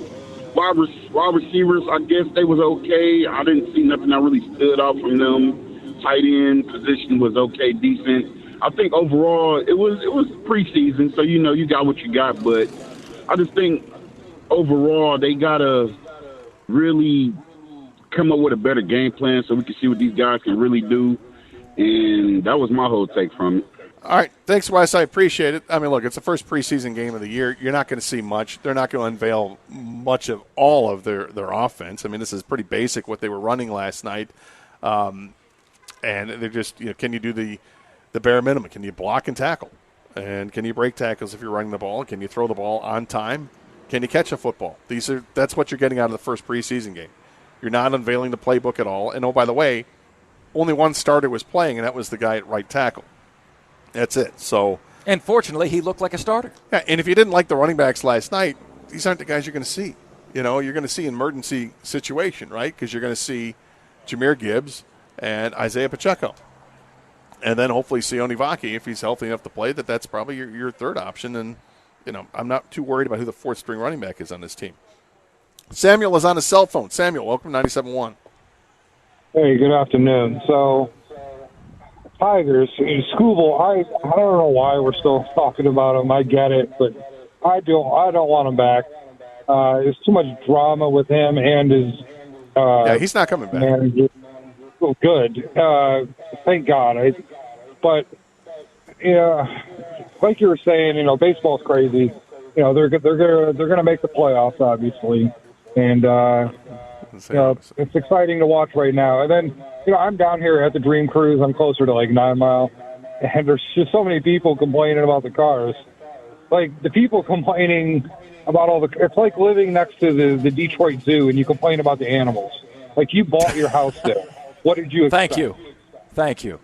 Yeah, I think that and thanks for the call. I appreciate it. I think the real complaining happens late at night when it's it's a Saturday night in July and it's 2:00 in the morning. You're still hearing the revving of the cars and all that. I think that's where the complaints happen. I mean, on a day like today, you're expecting it. This is the Friday of the Dream Cruise weekend. Tomorrow it's going to be crazy. Hopefully the weather holds up and people can get out here and enjoy it because for me, it's a real enjoyable walk. I mean, I would spend 2 to 3 hours just walking up and down Woodward, checking out all the different things to see. And then eventually I'll probably take a car out and drive it. because I want to see it from a different perspective. Don't be a grouch. Enjoy this. Embrace it. Realize it's something that makes Detroit uniquely itself, right? We don't need to be chewing about that. And by the way, you mentioned something about Skubal there. You don't think they're going to make him an offer? No. Really? No, I don't think so. I don't think that they're going to be spending anywhere near that kind of money on a starting pitcher. I also don't think the Dodgers are going to. My gut tells me the Dodgers are done after this year. If they win the World Series, they don't care about him because they don't need him. This is overkill to add him to the team anyway. But because they have such a wealth of riches in their farm system, they can afford to give up a couple prospects. And they didn't give up their number 1 or number 2 or number 3 prospect to get him. And unfortunately, Zahir Hope has not done anything at Erie so far this year. I think he's got like 2 hits. One of them is a home run, but otherwise he has been over, which is a rough start for him. And I think he was actually did not play last night. I think I don't know if he was benched or they just said, we'll give you a day off or sick or whatever, but he didn't play last night. 248-539-9797 is a telephone. What were your thoughts about what you saw from the Lions last night? What you think about the Tigers right now? I mean, call your shot. Is this team going to win the division, or are they just going to get in as a wild card, or are they not going to make the playoffs at all? They have a chance to be number 1 in the division by the end of the weekend. They have to sweep Chicago to do it, but is it possible? What do you think? 248-539-9797. This is 97.1.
Some more people commenting about the Lions.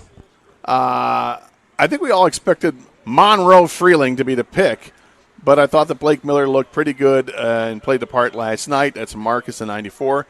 Yeah, I wanted Monroe Freeling just so I could say Monroe Freeling, but I understood why they took Blake Miller. I really thought that he was the safest offensive lineman to take in that draft at that position because he's got, I think, a really high floor. Started all those years at Clemson, all those games at Clemson. I mean, you're not a chump if you're starting for 4 straight years in that many games. But they weren't good running the football. Well, okay. I covered them. Okay, they weren't great running the football. I mean, there's more to that than I get it in the NFL, and it's things he can work on. But I don't know how high his ceiling is. Floor, I think, is very high, and I think what we saw last night was a guy who has a high floor for sure. And if he can, eventually get to a respectable level, which I expect to get to a respectable level within a couple of years of being a decent right tackle in this league. I mean, it's not like he's a terrible player. He's not. He's good. Got his first taste last night. Didn't look out of place. I didn't think like there were any massive mistakes that we saw from Blake Miller last night. If the floor is a 5 and the ceiling is a 7, which is close to Taylor Decker, How do you feel about that? I'll take it 10 out of 10 times. Taylor Decker was really good for this team. Should he have been playing left tackle on this team when he had Penei Sewell? Probably not. But Decker was here before, played years at that position. He ended up he wasn't serviceable. He was good. So, yeah, if Blake Miller ends up being like Taylor Decker, I would love to have that. Because Taylor Decker was part of that great offensive line that the Lions had for years with Frank Ragnow and Penei Sewell. What's going on with Decker these days, by the way? Is he retired or just... Well, he hasn't signed with anybody yet. I don't know if he wants is to play he injured football or are his feelings injured? I don't know. It looked like he just wanted to play for the Lions and the Lions only, and that's not going to happen. So he hasn't signed with anybody else at this point. Maybe he's just playing his cards where he's going to stay in shape and see if some team suffers an injury and they come calling. But to this point, he's not playing. Hey, is Devin White a great pickup or what? Yes, he is. And ball hawking Whiteside, where did he come from? And they will know his name next year. Go Lions. That's from Dave in Sterling Heights. Yeah, I think landing on Devin White is brilliant. Absolutely brilliant. It's a player that Doug and I have loved for years. Going into that draft, we both looked at our. We mentioned Devin White. Love to see if we can get Devin White. Doesn't happen. Plays in Tampa.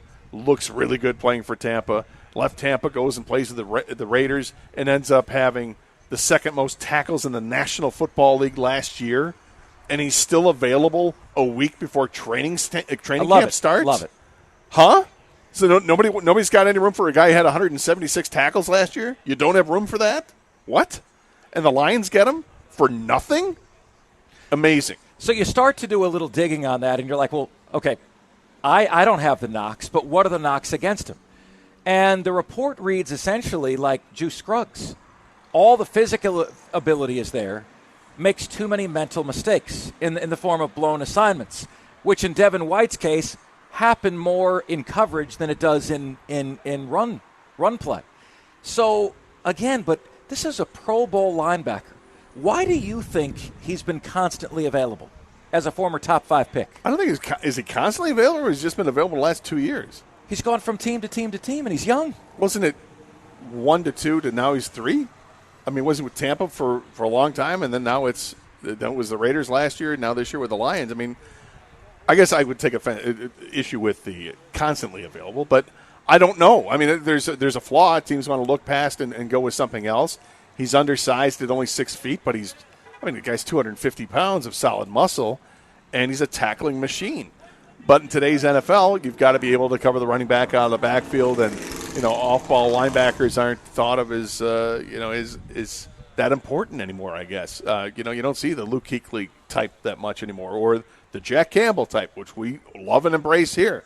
But I would think that you should be able to find some sort of blend of players that would fit him in against the run plays or the presumed run plays on first and second down. Right. That this guy would be on the field and be a stalwart. If the problem is he doesn't fit your system, the problem is your system. The best coaches blend the system around the talents of the players. Guy's an athletic freak. Guy's literally the picture of the definition all over the field. That's Devin White.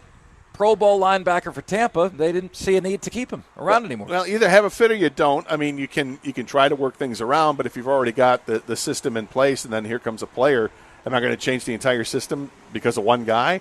No. I mean, look at Trayvon Diggs. All right, he's coming back from his injuries, and he hasn't been the same player. But one of the big knocks on him is that he was very vocal about how things were going with the defensive coordinator he was playing for. Didn't like it. Didn't like how he was being used. Didn't want to be used in zone coverage. Thought he was better in man. They had a game where he played a lot of man coverage, and he had a good game. He spoke out about it, and that puts him in a bad spot because you look like a malcontent, and he still hasn't signed with anybody, right? I don't know if he's going to sign with the Lions, but I'm guessing no. It's been, 5 days since he left camp? So, or left his workout. I'm disappointed with that. And they've got to know more information, obviously, than we do, because you understand this team's need in the secondary. You see the name Trayvon Diggs. You look at the age, 27.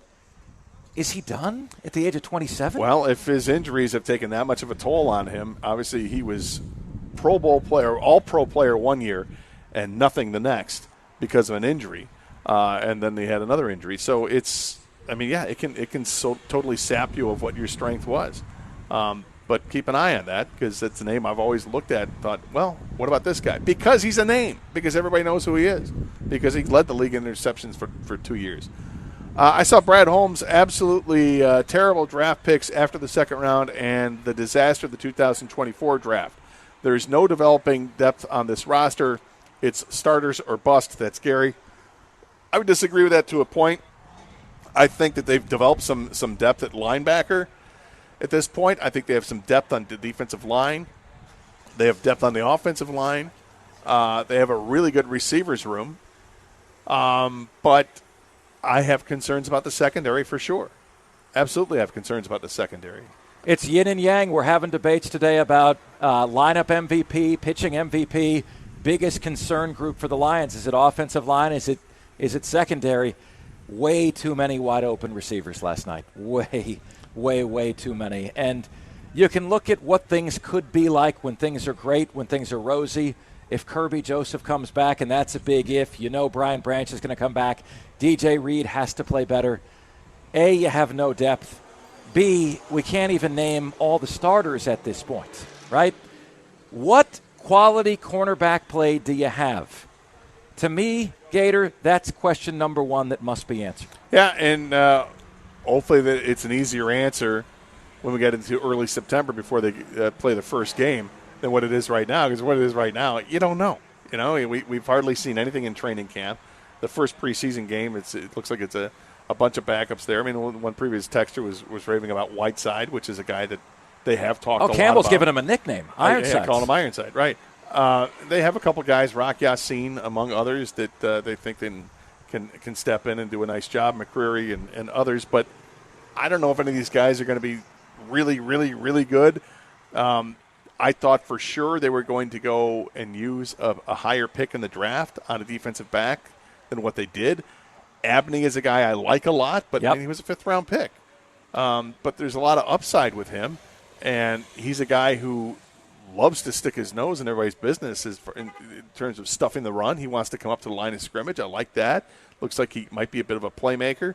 But he's also a rookie, and he's competing with a lot of guys for starting standing, which I don't think he's going to end up being a starter this year. But injuries happen all the time. Abney's the only guy we like who sticks his nose in other people's business. But big picture, are you a team start in the preseason guy or a team sit guy? Because we just witnessed two different philosophies last night. I don't mind that they sit, given all the injuries they've accrued over the last few years. I don't mind that. It doesn't mean what Cincinnati did was right, because obviously Joe Burrow has been hurt a lot. But I don't have a problem with them sitting guys, particularly in the first preseason game. Are we going to see Jared Goff play, Amon-Ra St. Brown play, Jahmyr Gibbs play? I think we will at some point. Maybe it's next week. Maybe it's just for 2 series. But the only reason I'm leaning towards this year, I want to see a little bit of it, is because it's a brand-new offense. And these guys need reps in this brand-new offense. But I could also see them saying, yeah, and that's why we don't want to show everybody what it is until they see it in week 1. Backup quarterback is by far the most overrated thing that people talk about. Who is Josh Allen's backup? Who's Justin Herbert's backup? Mahomes, Hurts. Elite backup quarterbacks aren't a high priority league-wide. Let's not act like it's just a Lions thing. That's kind of where I mean, I'm not going to be as in your face about it, but that's kind of where I stand. It's, you have your great quarterback. I'm not going to – you're already sinking $53 million a year into the quarterback room with just the starter. I mean, do I want to throw another $10 million in on a quarterback? Yes, you do. I don't. You do, because you don't worry about it until you need it. It's the proverbial insurance policy, right? You don't have a Joe Flacco. You don't have a Justin Fields. You darn well should. Instead, you have rotating chairs of the island of misfit toys. Yeah, and what's Joe Flacco done lately? Oh, he carved us up last night. Did he carve him up? Really carved up? Where was he playing last year? Multiple places. Yeah, multiple places. But he's better than what we have. But so what? If he's look what is happening. Nobody else is prioritizing it either. You know who did? Cleveland. You wouldn't feel better if Mac Jones. Quarterbacks at Cleveland. You wouldn't feel better if Mac Jones is back up there. I'm not going to pay it. I'm not going to pay it. I am. It doesn't matter right now. It's just, I mean, look, the backup quarterback position is usually it's a hot button, It's for me. It's a non-starter right now. It was a non-starter when Stafford was here. When you've got the guy, you've got the guy. When I get concerned about the backup quarterback is when I have to, and maybe that's a dumb philosophy. I'm not going to worry about it until I have to. To do some preemptive striking would make sense to add to the depth. I think it makes more sense for the other positions, the position groups. I want to have somebody that's competent for sure, and I think right now, is Josh Dobbs going to be confident when training camp is over with? I think he will be. Competent. He doesn't have to be good. He needs to be competent. 248-539-9797 is the telephone number. Send me the text. We're going to talk with John Cooper coming up next at our annual Dream Cruise event out from Nicky D's, just south of 14 Mile and the west side of Woodward. The cars are starting to pick up. We're starting to see more and more really cool cars go by. I've seen a bunch of really cool convertibles go by from the late 60s, early 70s. That's my jam. I love that. We'll talk with you people next here on 97.1. So if you're looking at your home and you're realizing that it's time for a new roof, windows, or siding, look, the biggest hurdle is actually finding someone that you can actually trust. That's why you need to call Shaner Roofing Windows and Siding. With over 30 years of experience and service right here in Michigan, Shaner has built a reputation that is frankly unmatched. And we're talking about a 4.9-star Google rating. And that's backed by thousands of homeowners, which you don't get those kinds of numbers by accident. Nope. You get them by doing the job right every single time. And because they're a local family-owned business, they skip the high-pressure sales tactics. Instead, they provide a true, honest assessment of your home's needs. And when the job is done, you're protected by a lifetime transferable warranty. While other companies are being bought out by outside investment firms, Shaner stays committed to our community. They're here to stay. And when you're ready for quality that you can count on, make sure you visit Shaner Roofing by going to mymichiganroof.com. You're going to get that 5-star treatment that your home deserves. Again, mymichiganroof.com.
Welcome back to the Karsch and Anderson program. Gator and Mark Ryan with you live from Nicky D's. Parking lot at Nicky D's has been our home here for the last, 6-7 years or so. We've been doing this out here. It's on Woodward, just south of 14 Mile on the west side of the road. Starting to put all the lawn chairs, if you will, the camp chairs out front on the patch of grass right up to the Woodward. So if you want to come by and sit down and just enjoy yourself and watch the cars go by, that's pretty cool. We got all these new Buick and GMC models out here. We've got the Grand Poobah, the president of the Buick GMC Dealers Association, John Cooper, joins us as Coop does every year. Friend of the show. Love John. How are you, buddy? I'm doing good, thanks. Thanks for having me, and thanks for being out here. You're right. It's probably been 7-8 years, and we're at a place now where we can't do this without you guys. You got to be here to kick us off. And I think this is our probably our 16th year here at this Coney. Wow. So, and we were just talking about last night how it started out, and we just had a few cars and a couple of hang-up banners and no stage and no entertainment. And I don't know how we did it, but we used to have some fun. We have a lot more fun now. That's for sure. This is one of my first experiences here, and it is my legitimate first experience here, and I'm taking all this in. And what makes traditions special are they happen year after year, and they build. Can you speak to a favorite memory that you have of this event? Oh, wow. I think back in the years before we sponsored this, and I used to walk up and down Woodward and drive up and down Woodward and really get involved. Since we've been here, I kind of park myself here, but we've had some great time here. We love tonight. We'll have 500 people on this property watching the band, listening, and to me that's a lot of fun. It's about the people as much as it is the cars, and so for me, every year seems to get better. We polish it a little bit each year, and we do some unique things. We got some unique things going on this year. Some I can talk about, and some I can't. Oh, come on. Why are you holding out on us? That doesn't make any sense. Oh, well, you come out tomorrow and you'll see what I'm talking about. So tonight, there's a big difference between tonight and what's going to happen tomorrow. Tonight, you've got the bands are out here. Power Play Detroit is one of these bands. It's a lot of fun to play tons of classic rock tunes. This is more of the harder edge stuff, more of the rock and roll stuff, right? Yeah, this is getting it going, and hopefully we get enough people out here tonight to kind of it starts the weekend. Officially Dream Cruise is a one-day event, but we certainly make it more than that. And I've been down here all week, and they've been cruising. We've been doing a lot of cool things. So it's fun. It's all fun for all of us, really. A lot of work, but fun. How much planning goes into this each year? I mean, as soon as you tear everything down tomorrow night, is it like, okay, let's start working about next year, or do you give yourself at least a day to think about it? We probably take week, 10 days, maybe up to 2 weeks, and then we get together and we kind of debrief and talk about next year and what we want to do, what we did right, what we did wrong, so it's and then it kind of we get some plans put together and we let it rest for a while. But early in the spring, late winter, we start meeting on a weekly basis. And leading up to the event this last month, Michael Madigan from our advertising agency, who really I give him all the credit in the world, and we got Mario from the fulfillment company. Those two guys and myself, I talk to Michael 6 times a day for the last 40 days. We just there's a lot of little things that you wouldn't even think of, but so a lot of planning, a lot of work. What's your single favorite part of the weekend? Tonight. Tonight's a lot of fun because it gets it going, and then tomorrow morning we have all of our best salespeople, Buick GMC salespeople, come in the morning, and they do we do breakfast for them, and they do a training session before we open to the public, and that's a special deal too. Yeah. So you got all the newer models out here, Buick GMC models on this side. I understand you guys are taking up the parking lot next door as well, or the GMC has, and they're bringing some classic vintage cars it'll be over on that side. But talk about these, what we got here, because every year the Buicks get more and more sleek. They're beautiful and more attractive. Yeah, we have the full lineup here this year because we moved some of our independent vendors, if you will, down to the funeral home, Desmond, just down the street, literally within walking distance. And so that opened this up so that we could have our full product lineup. We got some special things coming in tomorrow, and we're going to be across the board we got this really cool Hummer. It's not here right now, but it's it's a special edition, and so we're not out of the electric business. We're still in it, and it's going to be a pretty amazing car. And then down the street, we got classic cars. I think between our member dealers who helped us out, Brian Moran, Jeff Latham, Mike LaFontaine, and then from the Buick GMC Heritage Center, we brought in a bunch of classic cars. And I think we probably got about 18, 20 classic cars down the street. And we got a Mexican taco truck down there. Nice. There we go. A food truck. Who doesn't love a taco truck? And we've got a bunch of GM vendors. We've got games on site for adults and kids. Lots of giveaways, T-shirts, the whole bit. It's almost like a carnival down there. I was down there about 15 minutes ago, and it's like, holy Toledo, look at this. And by the way, this all came from 17, 18 years ago when we started in a little parking lot at a real estate agency downtown Birmingham. That's where this started, and that's all we did. We got together on Friday night, a bunch of dealers. We cruised, and we went home. That was it. Ask him the question. Now, here we go. I'm handing you $300,000. Here you go. You can use this money to walk away with any car that you've seen here over the years. Oh, boy. Okay, so the neat thing about handing me $300,000 is I get to spend it on more than one, right? Yeah. So if thou desires. Yeah. So I personally drive a Yukon XL Denali, and I would write a check for that car right now. As far as classic cars go, I'm real partial to a 63, 64 Buick Riviera. When I was a kid, that was my dream car. 68, 69 GTO Goat, convertible? Either, because they're both pretty nice. And then, you look at a lot of the, I actually was a lot more partial to a lot of the Pontiacs than I was, all my friends were Chevy guys, but I really liked a lot of the older Pontiacs. It doesn't completely answer your question, but if you gave me $300,000, I'd find a good way to spend it. You'd have a fleet. All right, 30 seconds. I know you're a big football guy. You're a big Bengals guy. You got to see the Lions and Bengals play last night.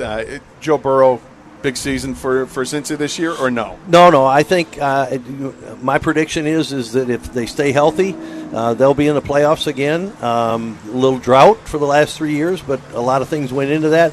The defense seems to, in training camp, really taken over. And, last night I think was a, hey, look, it's preseason. They're looking to see who can make this football team. So it doesn't matter if you're playing the starters or whoever. The coaches have something in mind when they put those players on the field, and they just want to get a look. I hold my breath with Burrow on the field. I don't like that they played him, but okay, we're okay. Understand it, John Cooper. Thanks again as always. Appreciate your partnership. Thanks for coming out and have some fun. Don't just leave. We will do that. Coming up next year, 97.1.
Brought to you by Michigan Auto Law. The Red Wings will be giving away a Mo Sider German Stein next season on January 23rd for their game against the Tampa Bay Lightning. That is one of a few headline giveaways next year, including Sergei Fedorov and Nick Lidstrom bobbleheads on October 4th and 29th, respectively. The Tigers are set to face the White Sox tonight for the first of a critical three-game series. A sweep this weekend would put Detroit in first place in the Central Division. The Tigers currently hold the last wild card spot in the AL by a half game after beating the Guardians yesterday. Jackson Jobe makes his second start of the year tonight. Sox reliever Sean Newcomb does the same as the opener for a bullpen day. First pitch is at 6:40 tonight. The pregame show here on 97.1 begins at 6:15.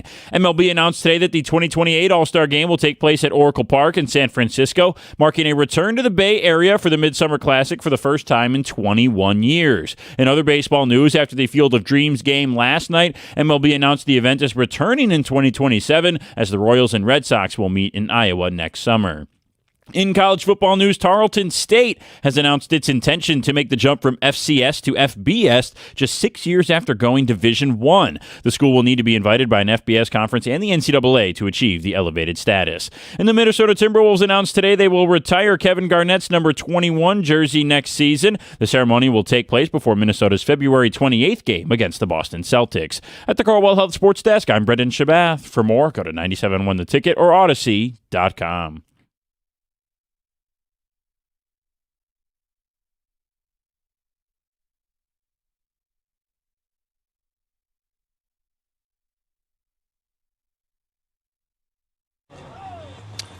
Just saw a car go by that really took me back to when I was in high school. A friend of mine had a Chrysler LeBaron convertible that I just saw one go by.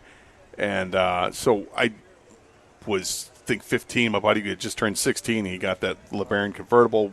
We had a lot of fun that summer with that car, the next couple of years, too. Which of the two shades of Vets do you prefer? The darker. I prefer the lighter. How about that? It's more sporty. Yeah, they're both the C8 mid-engine Corvette there. But, yeah, I like them both. But I lean towards the deeper, darker colors. That's how I like to roll. Then there's a convertible Camaro that just went past.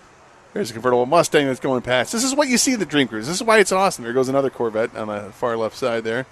I can already so I've got a 9-year-old that is passionate about cars, right? And I like the looks of cars, but what the descriptions you just gave, I could never give. V8 or whatever, I can't do it. Jackson would absolutely love taking this in. This would be one of the highlights of his life thus far. And you're starting to see all of the cars on the side of the road, special cars that you don't typically see on the road on a day-in, day-out basis. I just saw a Corvette go by. I've never seen it in that color.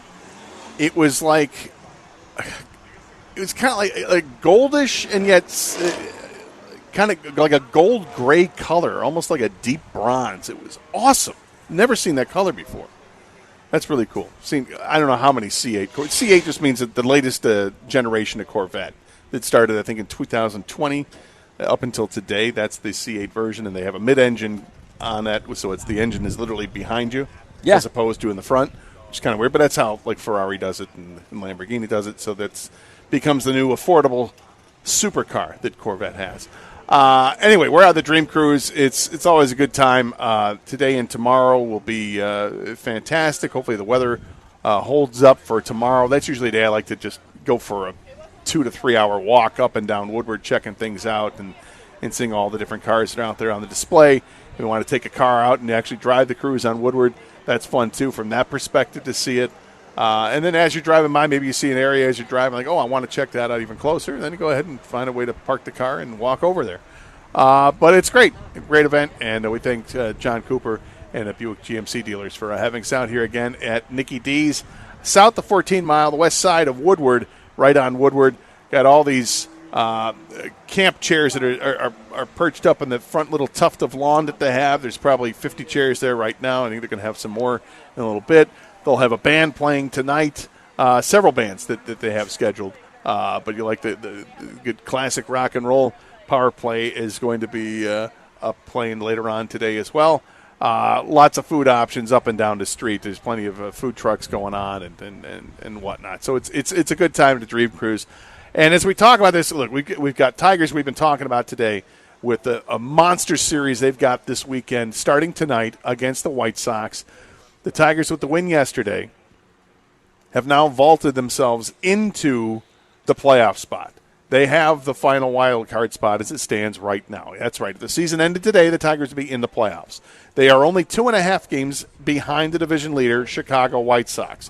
White Sox had an issue in their game yesterday where one of their pitchers, starting pitchers, actually got tossed after just 2 innings of work because he threw at the head of an opposing player twice.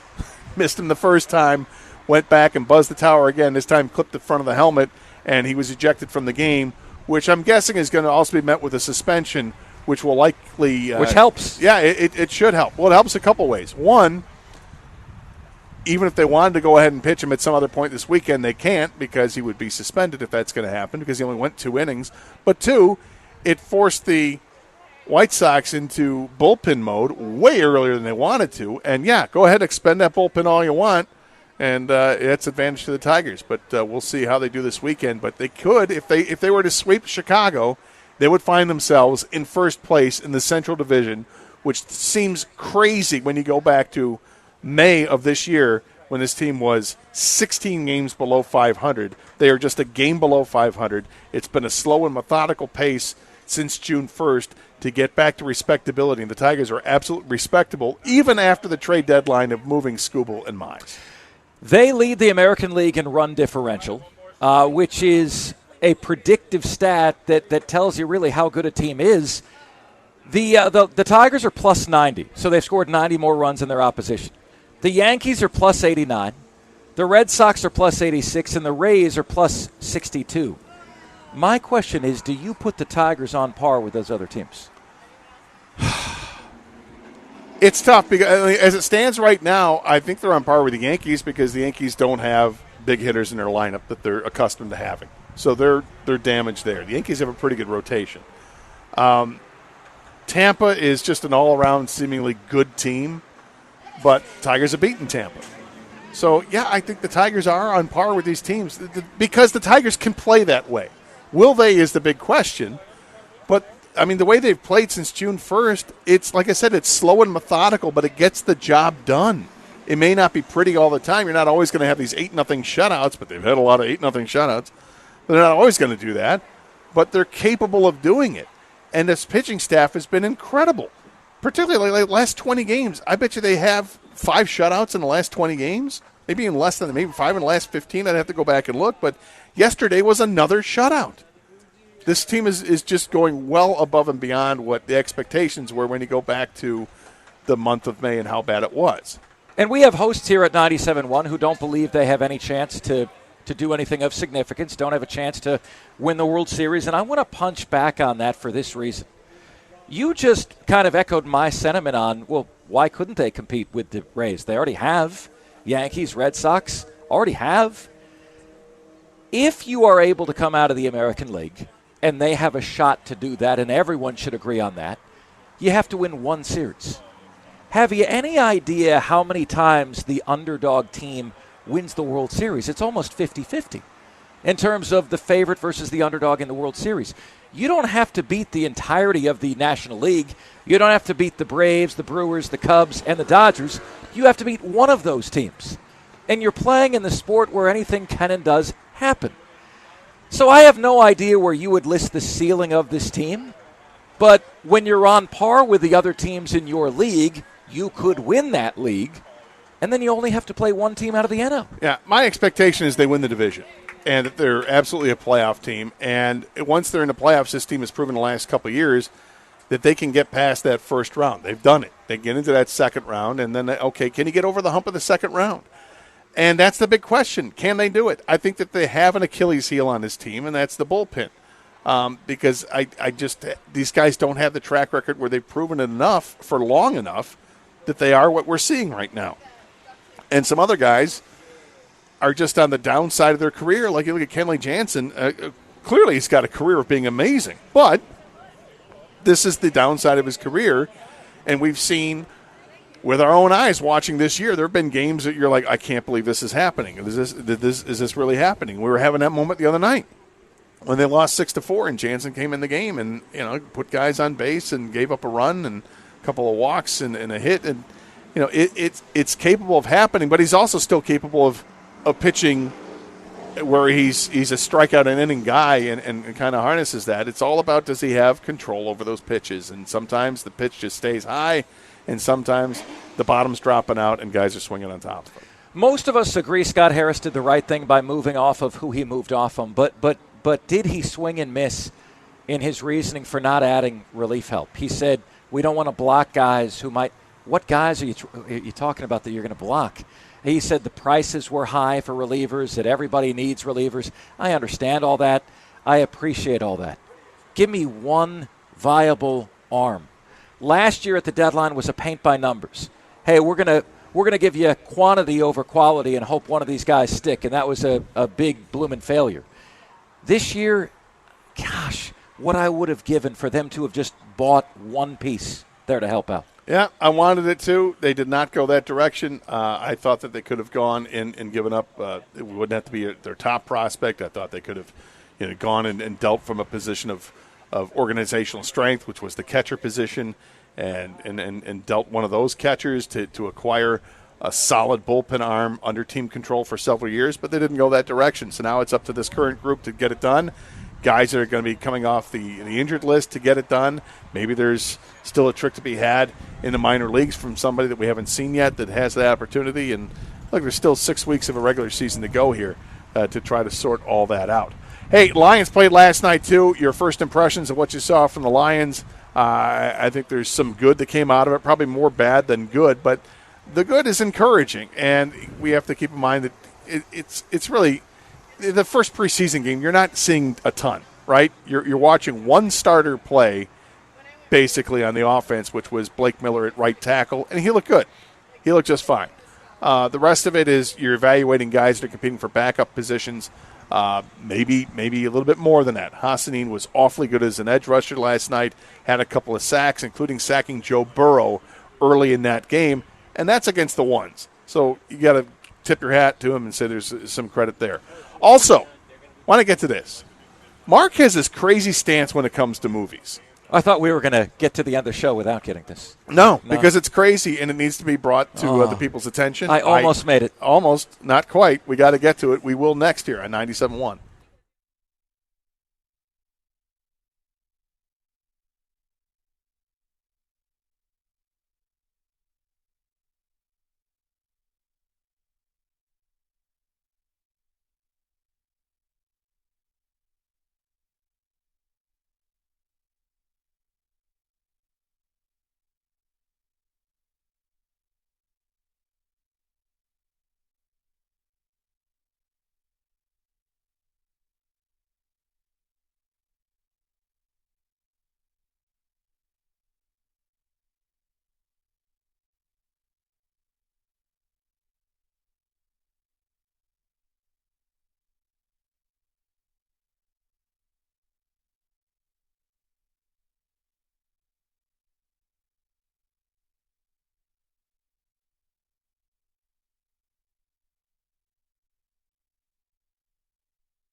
So Coop was talking to us about that the Hummer EV that was going to come on by. It has now come on by. It looks awesome. The Hummer has gone through quite a makeover since you first saw it in like 1992 or whenever it came out. And it was not available to the public right away. No, and those things were massive. In the interior, it was like you were in a different area code in the passenger seat compared to the driver's seat. I mean, there was a massive console between you. But they've gotten sleeker and sleeker. It's still a decent-sized SUV, but they're just cool. And the EV version of it is also cool. These cars, the EVs now are so fast. They have the crab walk feature on these things too. Basically, what is that? The wheels can move independently, kind of, and they can actually. The radius is much different, so you can kind of go in parallel if you wanted to. Whoa! It's crazy. Well, you're riding in that thing. You feel like you win in any battle on the road, right? Yeah.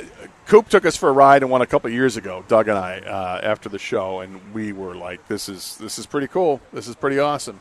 And that's the cool thing. If you come out here to Nicky D's, you get to see all the whole new line from Buick and GMC is out here. You got the GMC trucks that are out here. You got the Buick SUVs that are out here and other cars. You just keep bringing them in. They've got classic cars down at the A.J. Desmond Funeral Home parking lot as well. And, it's just this is part of the coolness that it is the Dream Cruise. Something that is uncool. Oh, boy. Yeah. Let's keep talking about cars. I didn't realize this was a take of yours. And I thought that you were putting us on at first, but you're not. When it comes to movies, you don't buy into suspending your belief of something. The number one word used to describe me is weird. Okay, that's the word that I get more than anything else. This is very much a me issue. I'm making myself vulnerable, Detroit. I have issues. I am unable to suspend disbelief. I'm unable to watch movies and make myself believe that what I'm seeing is actually real. So it's hard for me to get immersed. It's hard for me to get into movies. Everybody, this has nothing to do with our job, but everyone in their life knows a celebrity. Seth Rogen married my next-door neighbor in Lakeland, Florida. Oh. I've had him on my show. And I asked him, do you have a hard time watching movies? He says, I can't watch movies. Because in my mind, I'm thinking. Incredibly high all the time? Or that would be one of the reasons. But also he says, I'm always thinking, why did they put the camera here, the camera there? If you're thinking like that, you're not into the movie. CGI has completely killed my ability to get into modern-day movies, and it makes me convinced, as convinced I am about anything, that movies yesterday were better than movies today. Far better than movies today. Huh. Not only that, we have no new ideas, zero new ideas. I just had to go see Spider-Man 38, and I said to myself, you know what's going to be next? I bet you they're going to come out with another Batman. What do I see on Twitter today? Scarlett Johansson cast as Poison Ivy in the Batman 2. Where are the new ideas? Where are the stories? Mark, have you ever heard of a movie called The End of Oak Street where a neighborhood's transported back in time? That's a new idea. How old is that? It just came out. It came out today. Came out. Okay. Maybe that's one I need to go see. Well, but it's got dinosaurs. Do you want to see dinosaurs? I'm down with I don't know. dinosaurs. I think Jurassic Park was enough for him. Jurassic Park had models. There's levels hold to on, this. Hold on a second. Let's get this straight. Jurassic Park is about dinosaurs. Jurassic Pork might be something completely different that we don't want to steer our audience to. Yeah. Stay away from Jurassic Park. This is a Jurassic Park, P-A-R-K type show. Park. Oh, okay. Jurassic Park. Yes. We're talking a very different model in Jurassic Park. Yes. Very, very, very different model. No good. But, so you're okay with Jurassic Park and the fake dinosaurs and Yeah. the CGI dinosaurs. There's levels to it. But you're not okay with Planet of the Apes. But what? How does that make sense? Because have you watched Planet of the Apes? Are you able to suspend disbelief when you watch that? As much as I can to think that you're going to create a dinosaur out of some DNA from amber. Oh, what? Well, I mean, look, in my dumb, not fully formed brain at the age of 12 or 13, that was a believable story to me. You know, that you could extract DNA from something else that you but might have found a long time ago. astronauts get knocked out of orbit and they're lost in time, and they come and crash land on a planet. They don't know where it is, and now it's overrun by apes. That you can't do. But hey, all of a sudden I found this place in this island over by Costa Rica, and it's got like 75 different species of dinosaurs, including a Tyrannosaurus Rex, and a Diplodocus and Brontosaurus and Stegosaurus and Velociraptors who nobody had heard of. But let's create a whole medium out of Velociraptors. That's okay. Can you just help me figure out how to suspend disbelief better? What do I need? Do I need a do gummy? it with the dinosaurs. Do You I can need do a it with gummy? anything. Do I need a gummy? Okay. You have whimsy in your heart. That's how you get your disbelief go away. Just believe And it's in like yourself, Mark. I don't want to be the guy that doesn't have imagination. Can't you just enjoy it for what it is? Like, look, the Fast and Furious movies are absolutely, utterly ridiculous and preposterous, but they're fun, and they're even making fun of themselves. I mean, the fact that a car chase takes place on a Russian airstrip where where the runway is like 25 miles long is what it must be, because the scene takes 12 minutes to get through while the plane is going 75 miles an hour at ground speed. Doesn't do it. You can't. But I mean, come Speed, on. the movie Speed, was great.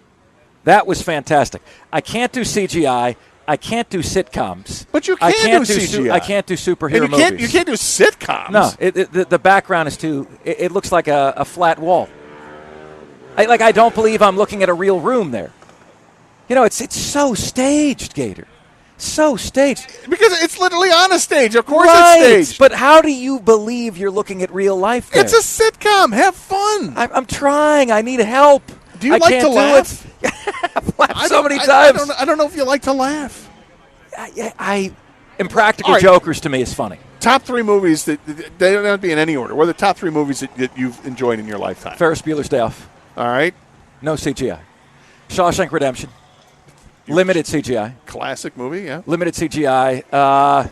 American Pie, I laughed my ass off. See, I've proved my point to you. Well, no, you just told me that you've got three movies that you like that don't involve any of that other stuff. And they're look, picking one of the greatest movies of all time, like Shawshank Redemption, I don't think is, there's no great feat there. I want to share this with you here. Because I had Jake pull this for me. Matt Damon was on Hot Ones. Can you eat Hot Ones? No, I love the show where you're being interviewed by Sean Hayes. Is it Sean Hayes? Yeah. He's the guest, and he's incredibly dorky, but he's awesome, and he has every aspect of your life down pat, and he's asking you questions while you go through 10 different stages of hot wings with different sauces on. Right. He asked Matt Damon why they don't make movies like they used to. Here's how Matt Damon answered that.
Stop that, Jake. What on earth? What? I just wanted to add. What, we're gonna a 5-minute dissertation from Matt Damon about how DVDs are no longer in, and technology has ruined the movie But it's business? why Goodwill From a guy who got into The Martian and Interstellar, but I'm Goodwill supposed to say it was Hunting better would have before? never been made today. Is Good Will Hunting in your top 10? Would have never been made It's not my today. top 10. It's a fantastic movie. It There's would lots never of been fantastic made. Do you guys agree that movies today are not what they used to be? No, Okay. I'm not going to agree with that statement. And I think the basic problem is you can't suspend disbelief, that's a problem. It is. And you have to get past that because you're limiting yourself to a very small, narrow group of entertainment, I guess. I don't know how to do it. Do you have any tips for me? I think you're nuts. I just think maybe that's it. You said people described you as weird. Yeah. I'm not going to disagree with that statement at all. 248-539-9797. Tigers and Lions both in action last night. We talk about it. We also talk about what's coming up this weekend with a massive series against the White Sox. This is 97.1.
All right, I knew we'd get some response to this because your take on movies is crazy. And it's also hypocritical. You don't like CGI, but you're cool with Jurassic Park. You say you can't suspend disbelief, and yet, I mean, Jurassic Park. Well, I don't get again, it. levels to this. 90% of the dinosaurs in Jurassic Park were models. What do you mean models? Like they created the model like you'd create a model home, right? They created What, like a paper model. mache and that? Is that what you mean by model? No, higher tech than that. But it wasn't. That's what CGI is. It wasn't a video game creation on a computer. You could actually touch it. The Triceratops that had the big mound of bleep. You could touch that Triceratops. That For was a model. second, for maybe a close-up while you're showing you in the distance, it's not. It's the exact opposite. It's like 90% CGI and 10% model. If you found out that Jurassic Park was 90% CGI, I'd be surprised. Because that With one the actually, dinosaurs? that one actually got me. Like that one actually got me immersed. What, do you think they actually created a model T-Rex to go ahead and nudge the Jeep over to the left? No, probably not. Probably not. This is my problem, ladies and gentlemen. Yeah, it's a big problem. It's very clearly my problem. I do not know how to suspend disbelief. So actors don't know how to suspend disbelief, but you guys can watch sitcoms and Planet of the Apes and enjoy it. I'm sitting there looking at my watch, wondering when I can get the hell out of there. Do you like sci-fi movies? To a degree, yeah. To a degree. But I find myself gravitating more towards like true story movies. Did you see Green Book? Yes, loved it. How good was that movie? It's a great movie. Fantastic. No CGI. It's great. Well, yeah, I mean, None. period pieces. I mean, you're not going to get that. Mark Ryan also doesn't like hugs, dogs, and ice cream. Don't dare hug me. Do you like dogs? Yeah, of course. Come on. No, Dogs, I'm bro. asking. I hate cats. Hate cats. See, there's some Hate cats. I don't think that's fair. Out for themselves. If you have a house fire, the cat's like, peace, bro. The dog's not going to leave till everyone's out of the house. Cat's out for themselves. Mark likes the movie Speed, where the bus jumps. Unbelievable. That's from Richard. Yes, right. Can't suspend disbelief. But how about we're going to keep this bus going at 57 miles an hour. Hey, can I make it over the unfinished freeway up in Kato, front? you're supposed I'm to going be to go helping for me. it. You're supposed to be helping me here. I don't think that's my job today. Mark goes on a roller coaster and yawns. Do you go on roller coasters? Roller coasters, you were actually experiencing that. Do you go on roller coasters? Yeah, I do. I do not. I don't because I don't like roller. I don't like that drop stomach. I don't feeling. do heights. I don't do bridges. Mark Ryan's favorite ice cream, vanilla. His favorite drink, water. Are these facts? This is now becoming deeply personal and Is it offensive. true? Of course not. Come on. I answer Come the question, on. Mark. Tell us what they are. Mint chocolate chip is the best ice cream, and a local Michigan cider is the beverage of choice. Mark must have hated Christmas as a kid as well. Just can't get past how one man can deliver all those gifts in one night. How'd that work out when you were little? See, this is the transition that's happened to me later in life. When I was a kid, I liked all these movies. He-Man was my jam. Did you ever like He-Man? Like the cartoon, Thundercats, Roar. Did you ever get down with I that? had a He-Man action figure. I can't hide from that. Yeah, That's so true. like that was the jam. But I don't know. I like the action figures. I don't know when it happened to me. Something happened where a light was flipped, a switch was flipped, and I can't enjoy CGI anymore. And instead of helping me out and giving me tips to get over this, my partner here is just bashing me something unmerciful. Yeah, well, because CGI is only going to get better and better as the technology increases and gets better. But I don't love everything that's CGI. There's stuff that's done. It's like it looks fake, and you're like, oh, come on. But being able to suspend disbelief is part of going to the movies. It's part of the experience. You know that this can't possibly happen. But you're not telling yourself that when you're watching it? No. I mean, maybe if something gets so ridiculous, I will. But then I'll laugh at it and go, all right, whatever, it's fine. I mean, do I like the superhero movies? Yes, I enjoy the superhero movies. Do I think that there's really a Norse god named Thor who comes from, wherever the hell, what is Syndergaard? Not Syndergaard. It's Noah Syndergaard. Asgard. Asgard. Do I think that that's real? No. But do I enjoy it? Yes. Can we ever have a great new superhero? Brand new. Never been conjured up before. Sure. Or we're just going to keep watching stuff for the last 50 years. I'm sure it happens all the time. Comic books are created all the time with somebody new. But if Mark was a spice, he'd be flour. Scott and Carlton.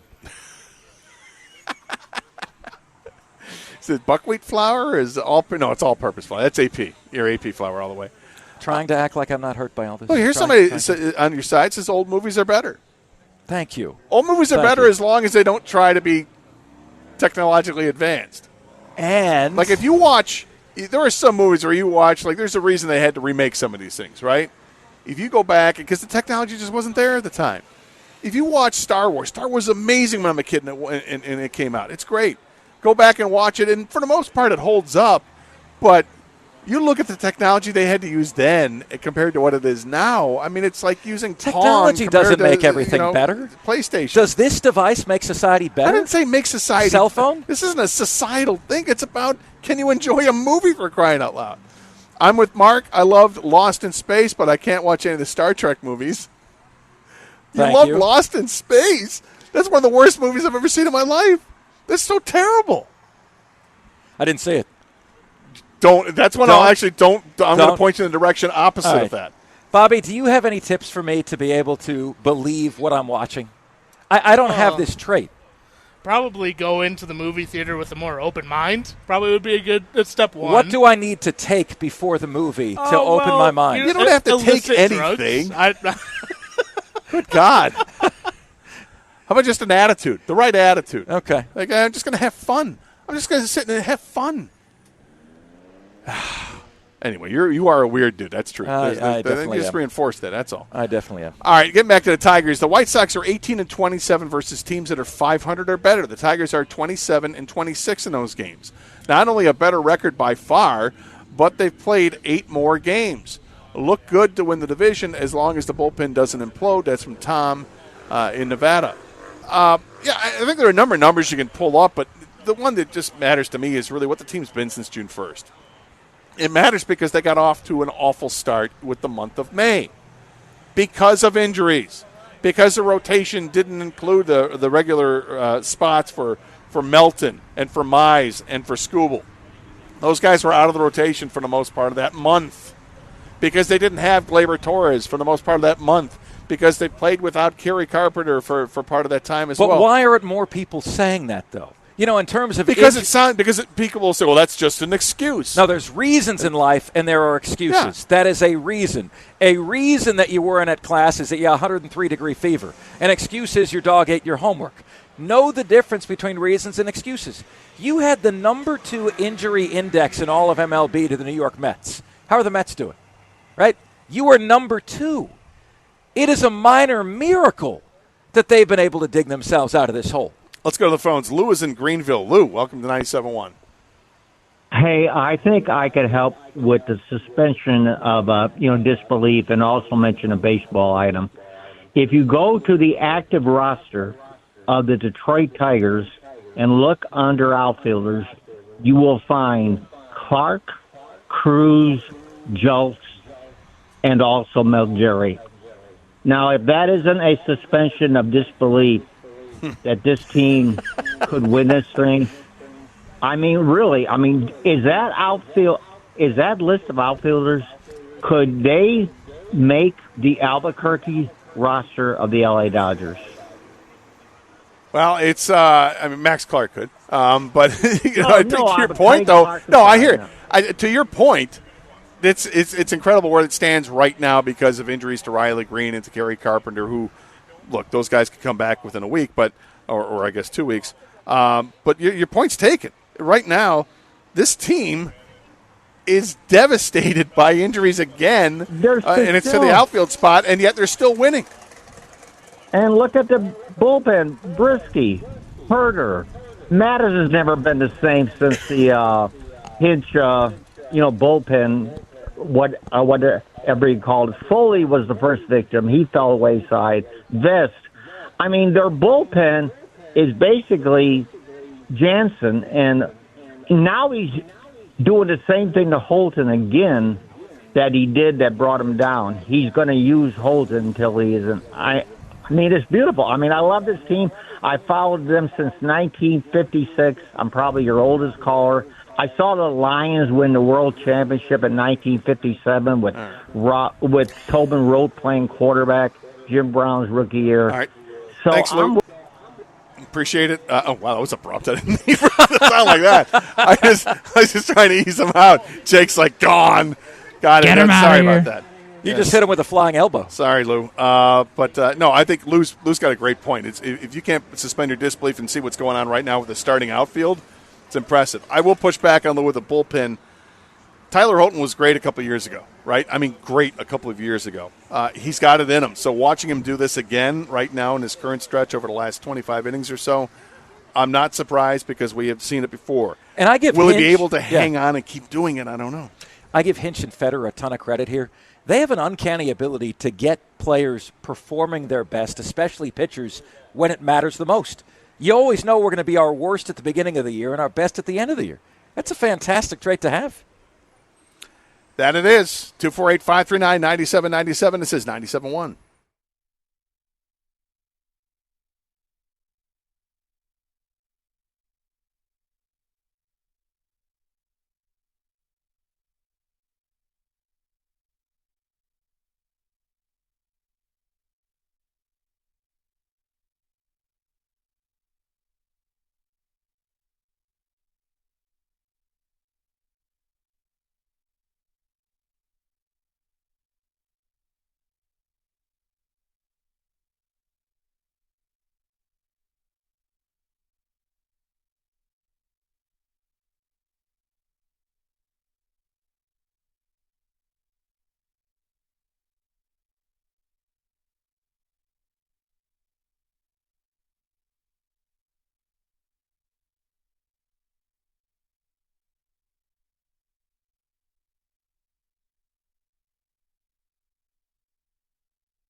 So in years past, I would say that watching the cars go by, there was always a pretty steady race between which car you would see the most. It would either be the Corvette, a Mustang, or Camaro.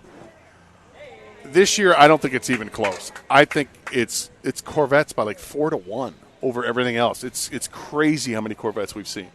I've only seen 2 that were from the original generation of the C1 Corvettes, but I've seen a ton of the C8s out there, which is really cool. These supercars. It's funny There's a cool AC Cobra going by. I always look forward to seeing those. It's funny that you say that because right as you mentioned it, we had like 5 Mustangs drive by.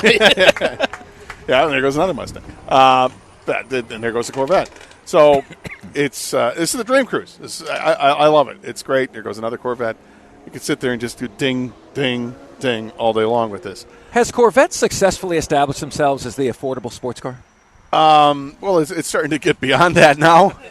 But it was. I mean, in terms of competing with like the other supercars like Ferrari and Porsche or Lamborghini, absolutely, it is a way more affordable version compared to those cars, and get the same performance. But it's the prestige of having a Ferrari or a Lamborghini that changes it. But Corvette has really closed that gap. But it's also, if you're getting one of those cars that has the crazy engine, the Z06s of the world or whatever, there's a beautiful green one out there. I haven't seen that color. Then it's a whole different ballgame with how much you're spending. It's no longer that, I get the base model Stingray for $80,000 or whatever. But they're great. I love it out here. It's a lot of fun. Learning a lot about Mark, that he's incredibly weird. I didn't know he was incredibly weird. I knew he was weird. Definitely. Just didn't find it was incredibly weird. Tigers got this big series this weekend.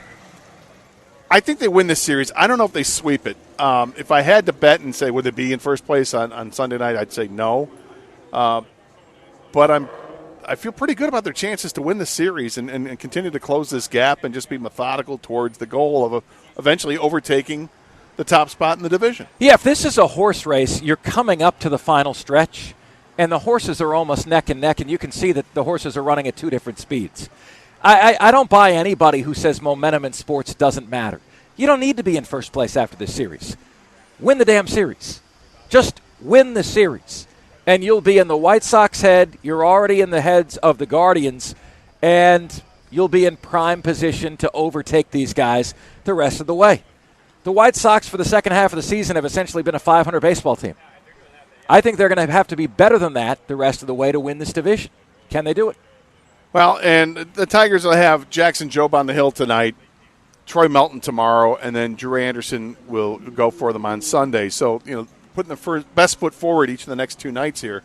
Jackson Jobe had a great debut last week with the 5 innings shutout baseball, 1 hit, 1 walk, I think 4 strikeouts in the game, hit triple digits, gives us all the feels that we want to see, and he could be a huge part of this team making this playoff push. In fact, if they make the playoffs, it's going to be because he was a big part of this. I get alarmed and regrounded after the caller before the break there was talking about the outfield for the Tigers and literally what it is right now. It's Max Clark and it's Max Clark and Malgeri and Julks and Trey Cruz, who was brought up. That's not a special outfield by any means. Now, what also they can do, and what they will be doing, is I think we're going to see Javi Baez in left field because he played there the other night, and yesterday, in fact, was his first career start in left field. He looked fine. He's an athlete. He knows what he's doing in the outfield. He's unbelievable as a center fielder, but so is Max Clark. And Javi, being a guy who's actually hitting the ball this year and being a plus defender, you want to find a spot for him. They'll let him play in left field, and it eases the pain of looking at that outfield roster and saying, who? What? Huh?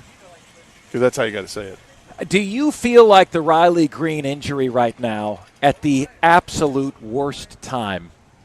I mean, are we going to look back 8 additional games from now and rue that he was out?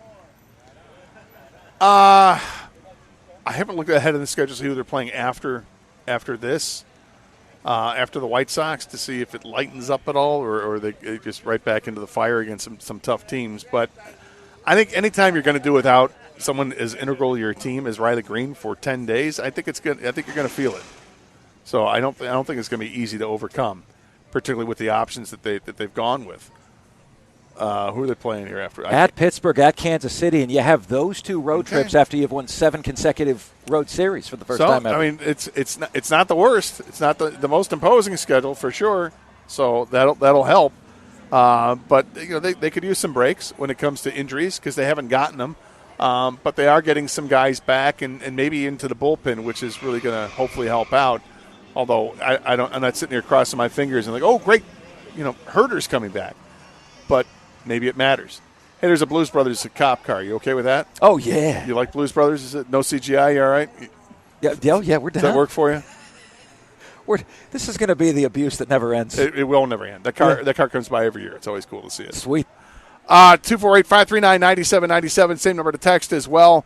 Guys, the receivers sucked for the Lions last night. Way too many drops. Big question is Tesla ready to be a number 3? That's a fair question. He dropped 2 passes early. One that resulted in an interception because it tipped right through his hands. That one, was it more on him or the quarterback? I think it's probably more on him, but I do think it's fair to say that Altmaier needed to drop that fastball into maybe just a little bit of a slider instead.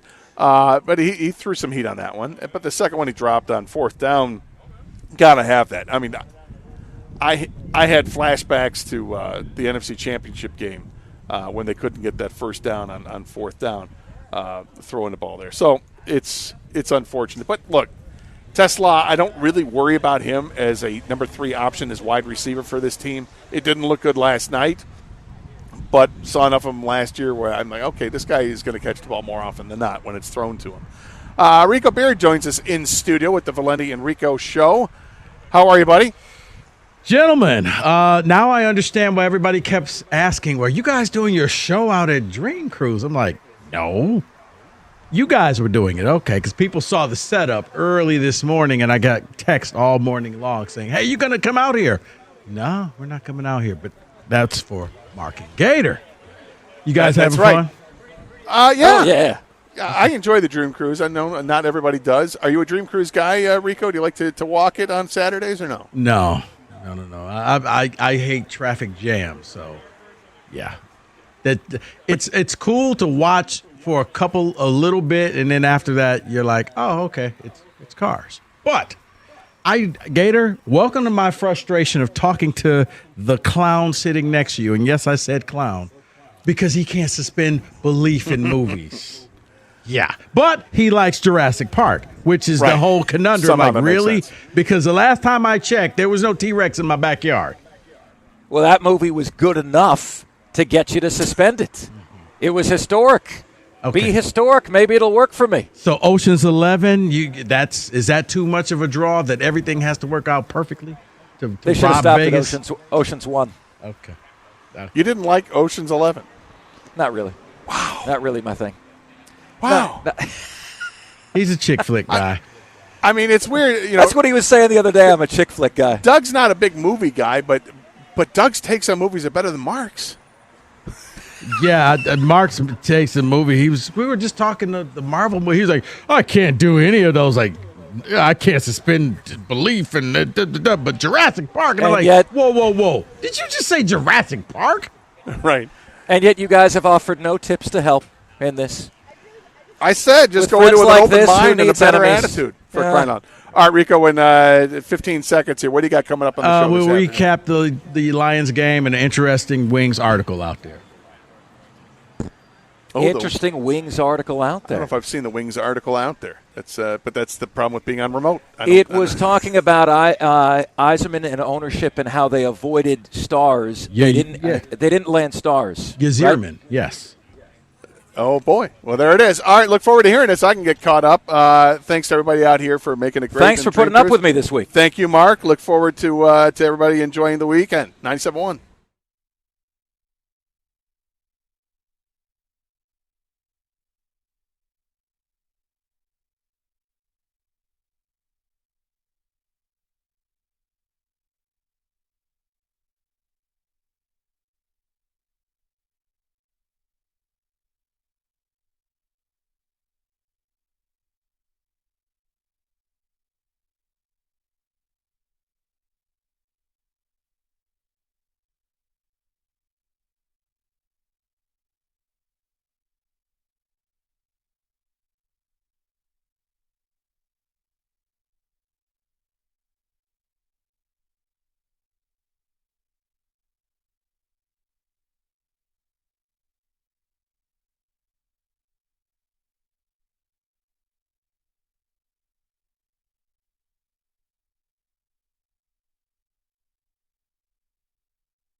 Wait a second.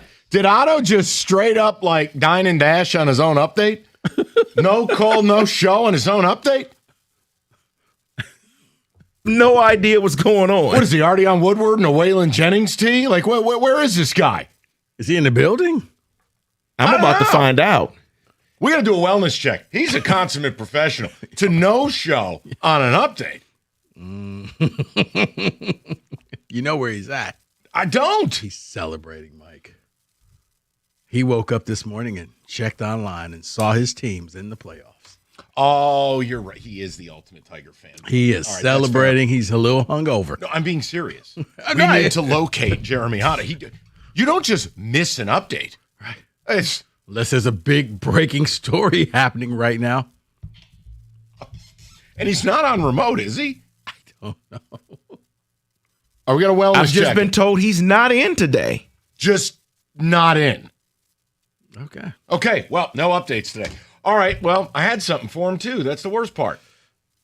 What goofball. I know. You've been picked some up for him middle of the week. Guy hadn't been here the last damn 2 days. All right. Well, maybe he's on vacation. He ain't on no damn vacation. He has too many damn kids. How do you think he gets the kids? He'd have to rent a Madden cruiser to go to the beach. All right. Let's just, can we get to this? I want to open the show with this, and then we can move to more enjoyable things. We've talked about the Red Wings a good amount. Talked about Yzerman, talked about Ilitch, talked about the team, and this seeming fall from grace. But sometimes you get a piece of reporting, and it's even worse than you imagined. I need the Matterhorn or Titanic whistle, Hockey Elite, I need you. News team assemble. The Free Press. Chaos at LCA. Person familiar with Yzerman's approach said Yzerman thought hockey was, quote, still trying to figure out what analytics work. Oh, dear. That led Yzerman struggling to explain hockey in analytic terms that Ilitch prefers. Oh, dear. Quote, he had to speak a language he wasn't familiar with, and he had no idea what he was telling Ilitch. He had to explain in analytical terms, not hockey terms. Oh, boy. According to a person with knowledge of the situation, Ilitch's hesitation in approving big signings cost the Wings 2 big names. One problem. Neither of these names are big names. See, I don't know what's worse. Ilitch twiddling his thumbs and costing the team signing these 2 people, or the fact that these were the 2 names that got Stevie to chew it and do it. What, you mean Connor McDavid wasn't one? No, it would be one of the worst 5-on-5 players in the sport and Steven Stamkos in the summer of 24. And I can't believe these words are going to leave my mouth.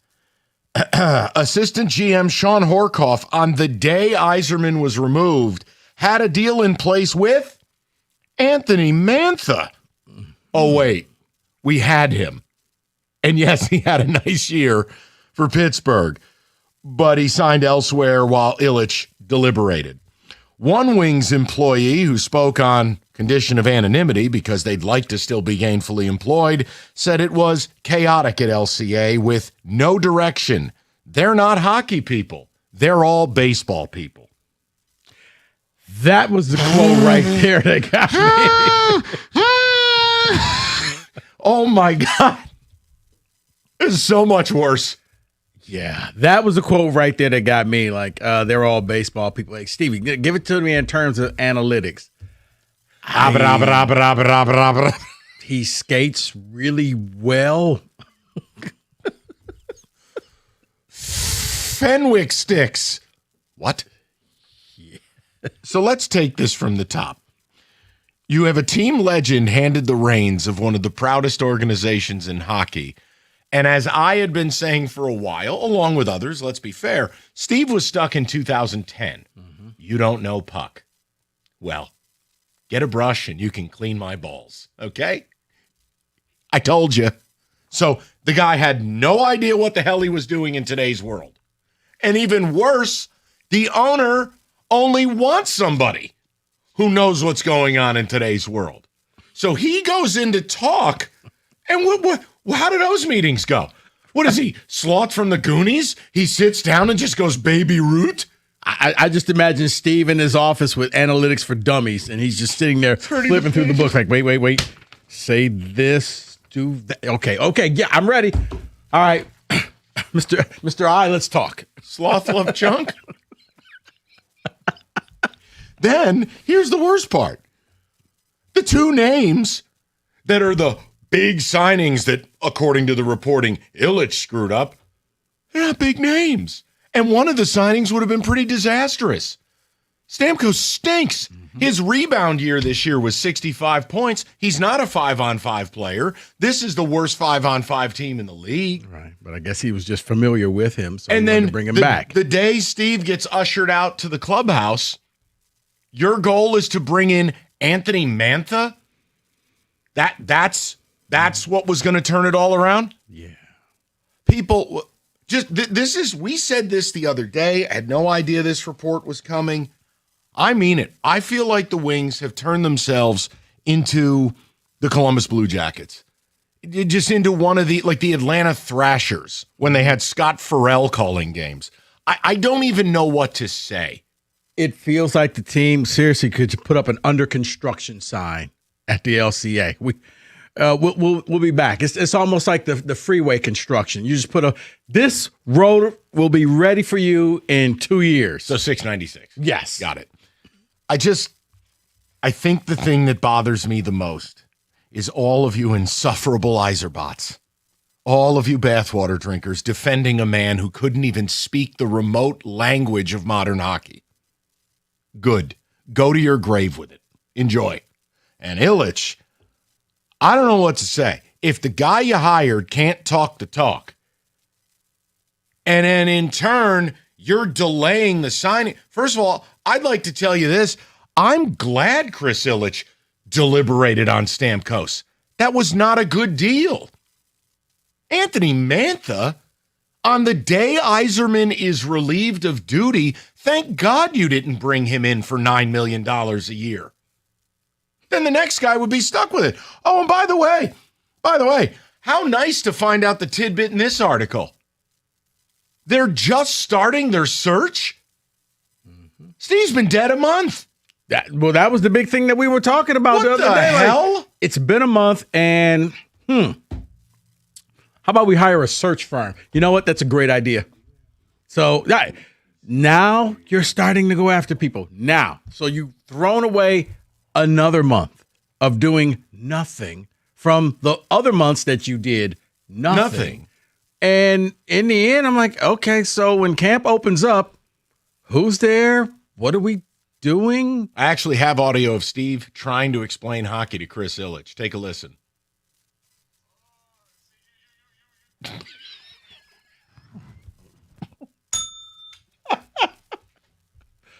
Wait, could you explain? Steve. One more time. Steve, tell me about the Fenwick.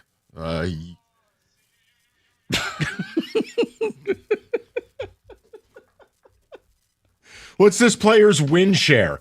Like, I mean, how embarrassing. But this is my problem. Why was he still here? I mean, Illich deserves a ton of blame because it's bad enough if the guy doesn't understand analytics, thinks hockey is just learning what analytics work. Steve, one of the most data-friendly teams in the league just won the Stanley effing Cup. You're about 5 years behind. But then you go into the meetings, you can't articulate it in a way that your owner requires it, so therefore the owner deliberates and stalls on signings. Why are any of you here at this point? And then the worst part, they're all baseball people. Well, who's one of the names you've heard that might be up for GM? Greenberg. Yeah. He was with the Blackhawks for 10 minutes. I said this to you before, and I mean it from the bottom of my heart. This is the Red Wings, man. I don't care if you're not a diehard hockey fan. It is the Lakers, the Celtics. It is the Pittsburgh Steelers, the Green Bay Packers, the New England Patriots. The Dallas Cowboys, yes. It's the Red Wings. Yes. What is this? I don't know. This is purely speculation on my part, Mike, but I think Chris Illich, out of respect for Steve and his father and everything that Steve did for Detroit, wanted to see him do well. I think he wanted to see him succeed, but he says, Steve, I need you to go in a different direction. And Steve just could not embrace that direction. But he couldn't walk away. May I offer one more thing? You could, sure. Hearken. I want to read this 2 sentences to you. Okay.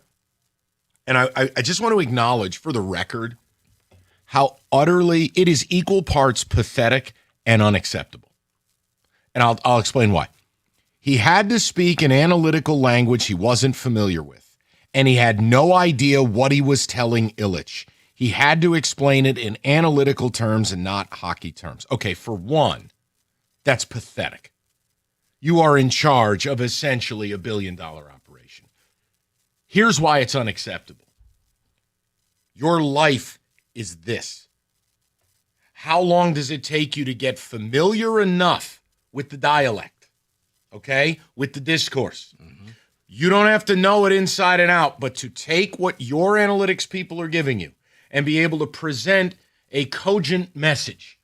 Rico, I'm not asking him to learn Mandarin in a week. No. And then go to China and broker a UN issue. I'm asking you to do your effing job. Holy mother of God. Are you kidding me? No, but Mike, if Steve, and I don't want to speak for him, but if this is not something he's trying to embrace, he's not going to learn it. It's going to be Mandarin. It's going to be Chinese to him. It's like, okay, really? What about if I just do it the way I used to do it back in the day? Steve, we don't do it that way anymore. Why not? Well, actually, I have that audio. And to think people were mad at me for Yzerman. Yeah, how about be mad at your hero? Good God. I'd like to throw the number out. This is so much worse than anything you could have imagined because it's equal parts Illich and Yzerman. Mm-hmm. And the Illich part, thank God he delayed on the signings. These are awful ideas.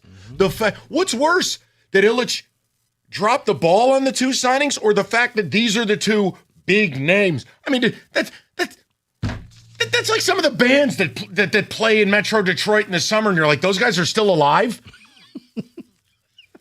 Oh, Barry Gibb is here. Awesome. What's next? Rock and Ronnie? What, are you kidding me? Yeah. Once again, I don't see how you bounce back for this because you're just starting to look for your guy who's going to run this team. Season's getting ready to start. Oh, my God. You punted for the year. Like, if you're a season ticket holder, are you okay? How you doing out there? You all right? I don't think there's enough bobbleheads and free T-shirts to make up for what you're going to watch. I'd love to call Costa, but I'm like you. I never bother people on their vacation. I wouldn't dare do it. He's paying customer, Costa. Can you imagine his bobblehead? How he's feeling right now? He's feeling pretty good right now. Is it? Oh, okay. Well, he posts everything. So. Oh, see, unlike he could be on a different planet. I'd have no idea. Yeah. He could have boarded a SpaceX rocket. I wouldn't know. Yeah. So yeah. What is he on? One of those cruises? No.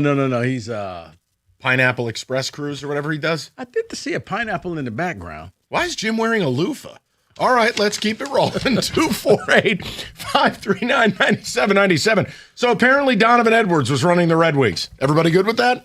97-1.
All right, if you're just joining, I want to make sure I read this one more time to you, and then we go to the Hockey Elite.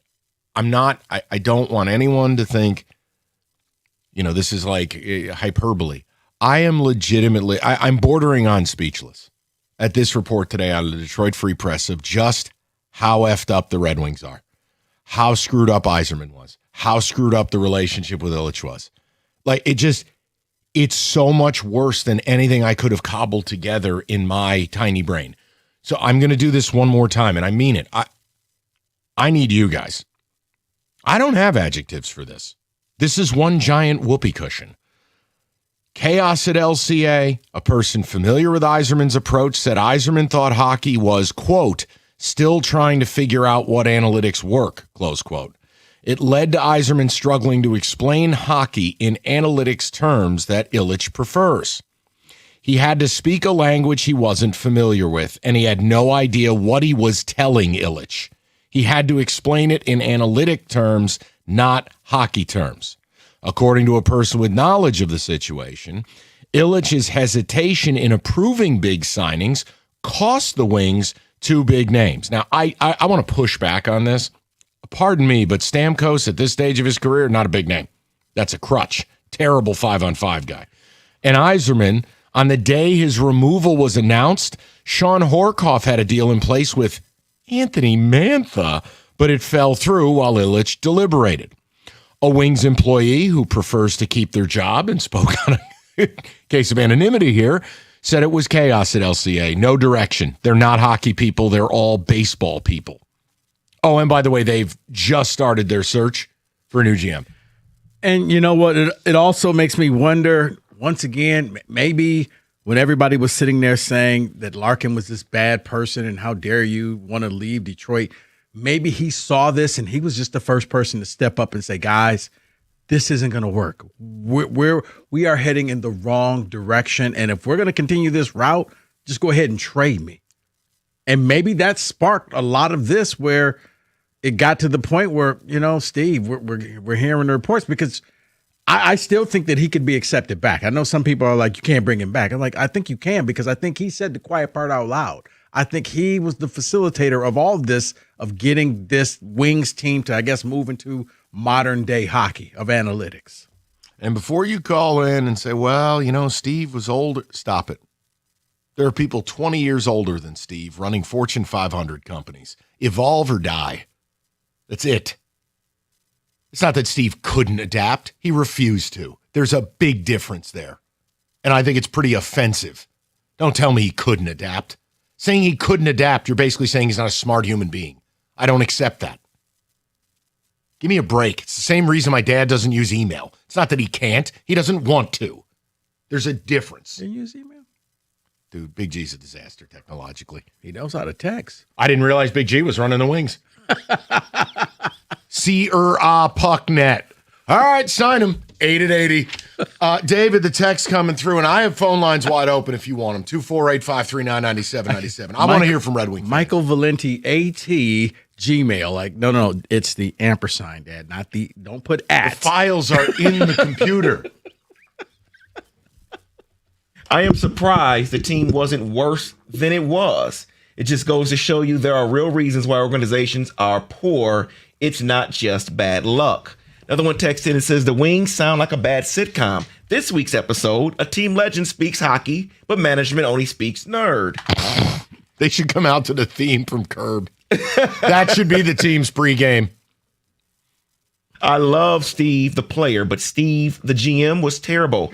I feared this from the start. He is pushed away and will be a GM elsewhere, maybe. This is like Dumars all over again, legacy tarnished. This report is so damning. He wouldn't be hired. He wouldn't be hired to stock the beverage machine of an NHL franchise. And no, I'm not going to let Dumars take the slander. He wanted to make moves. He was handcuffed. Sir, this is Wendy's. Okay. He won a championship here. He went to 6 ECFs. Right. But people, Joe, like, did you forget everything that he did? So yeah. Mr. Davison died, and Karen wasn't approving any payroll. Right. Like, and he had to go. Right. But, man, please, Joe did things. Steve did nothing Stan at work texts in and says, hey, now, Columbus is way better than us. They have a cannon. But hey, at least we got the Hockey Town logo back at center ice. We're so screwed. It's really unbelievable, man. It's sad, and it's like, how did you end up here? The bigger question is, how do you get away from here? How do you get out of here? Because they are taking the long route of just starting the whole search with a search firm, which means now you got to take the people who the firm give you and go through and say, okay, whittle it between these guys and come up with 2 or 3 names, and then you got to interview them. It's almost like they just want to say, we want to take our time with this, guys. We'll see you in a couple years. Well, it does support what we talked about, which was once Larkin asked for a trade, complete teardown. Mm-hmm. All right, do you want to get to the people? Is that fair? We'll go to Mark, 97.1. Mark, welcome. What's going on, buddy? Hey, guys, Mark from Howell. To make it clear to this Detroit Red Wing organization to start out with, Mike, what the heck, Enrico, what the heck are we doing? Trying to double hockey stick and reinvent the winged wheel, for God's sakes? My God, you got me going on the Tigers the other day. And let me present this to you guys. Maybe we can use this on your show and bring it out to the callers on another day. But, you know, I look at all 4 of our professional sports teams as the misfit toys right now.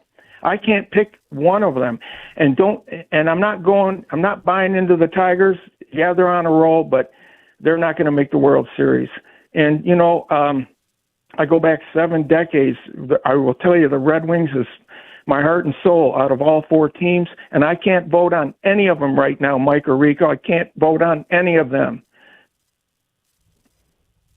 Okay. Well, and Mark, as far as what the hell are we doing, I don't know. I again, you know, I don't even want to do a who's more to blame thing. Everyone's to blame. The Detroit Red Wings right now, that's one of the most embarrassing articles you'll ever see. And the fact that people, both in media and in the fan base, went to the grave to defend Yzerman, that's hilarious to me. It was blatantly obvious this guy was operating in a time capsule. But I just didn't believe it could be this bad. Yeah, I don't think it's more of a who to blame. It's almost, how did we get here? How did the guardrails fall off that the worst case scenario has happened and here we are? Just no GM, no direction, no anything for a historic franchise. That's, like you said, there's certain franchises that just, you got to be above this. You can never let this happen. Let's go to Mike. He's up in Shelby. Mike, what's the good word on a Friday, buddy? Gentlemen, how we doing? Good, Mike. What's up? Not much. I'm gonna piggyback off what you're saying. I sadly, in a weird, sick way, I'm conjuring up an optimistic outlook here. I do slightly disagree with you on the Stamkos take. I mean, the guy had 2 goals last year. We lost 27 1-goal games, so maybe that gets us into the playoffs. The sad thing is, just getting us in the playoffs makes me happy. So I think if we were to make a decision like that and get somebody in here, give us somebody, maybe that'll entice somebody else to get on board as well. That's the sad thing is we're not able to bring in anybody, and if we can't talk analytics to our owner and bring somebody in, then what the heck are we doing? No, and look, like the Stamkos thing, I remember the summer of 24, and it was a big conversation, and it was, look, he's awful 5-on-5, and when he left Tampa, Mike, he went to a team that wasn't as talent rich. Here, I just pulled this up for you while you were speaking. 164 games played with Nashville. He's got 69 goals. I mean, and again, 30 of them are power play goals. So you just get to a spot where you're going, all right, he's not a point-a-game player anymore. He's horrendous even strength. I mean, he's about a -60. Look, Mike, I'm not telling you he's awful. I'm making a point that I push back on, well, the big names. Was Steve Stamkos really going to put this team over the edge to win anything of substance? No. Thank God you didn't sign him. Right. Complete agreement. I'm more just, again, from a sick standpoint of just trying to be optimistic. I think if you bring somebody in who has the potential to score, the output scoring is substantial. Scoring 40 goals a year. He had a dip last year, I think 27 or something, but the ability to do so, we lack that. We lack a lot of things across the board. Where do they go from here, Mike? Mike, when you heard us talking about this, or if you read it in the Freep earlier, like, Mike, where do they go from here? Don't they have to burn the whole thing down? I mean, aside from maybe DeBrincat and Sider, if DeBrincat even wants to stay here, there's not much of value. I like some of our players, but they don't seem to have the ability to gel together. So, I mean, maybe we follow something similar to the roadmap that Florida has put together and Vegas has put together and find these guys that are on negotiable contracts that can be, they can be successful with. And I think I think realistically we do got to break it down. And it's Mike, I appreciate it. We're up against it. It's just, you're not a zero tax state either. You're up against it there. And they can talk about wanting to make this a destination. How you going to do that? Reading this article, it's a miracle Mo Sider and DeBrincat haven't asked out. I got to be honest with you. It's an absolute miracle. Yeah, unless you pull a coup and you go and get the general manager from the Stars and Jim Nill? Yeah, he's coming back at age 100. I'm just saying at least you would have somebody who can come here and maybe get this thing kickstarted again. Hey Jim, it's Chris Hill. Hold on, maybe we got a bad connection here. Jimmy! Don't hang up! Please get the burner phone. In no way would I leave Dallas for here. All right, good talk. 97.1. Hey, what if you had the most reliable fiber power Wi-Fi? What if you had the most reliable fiber power Wi-Fi at a price that didn't change for 5 years guaranteed? Thanks to Xfinity, you don't have to worry about that part of your future because now through August 24th, get their best price on gig Wi-Fi this summer before it disappears. It's just $50 a month for 5 years, and you can get online in minutes with same-day Wi-Fi. You're guaranteed 5 years of super intelligent Wi-Fi that protects you from online threats and finds and fixes issues before you even notice them. There's no annual contract or commitment or hidden fees either, and the best equipment is included. Plus, you get Peacock Premium included for 2 years. Lock in your price and unlock the possibilities. Get it now at Xfinity.com. Xfinity, imagine that. Restrictions apply. Requires paperless billing and auto pay with stored bank account. Taxes and fees extra. Speeds vary. Use of fiber coaxial cable. Learn more at Xfinity.com/same-day Wi-Fi.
We'll go straight to the people.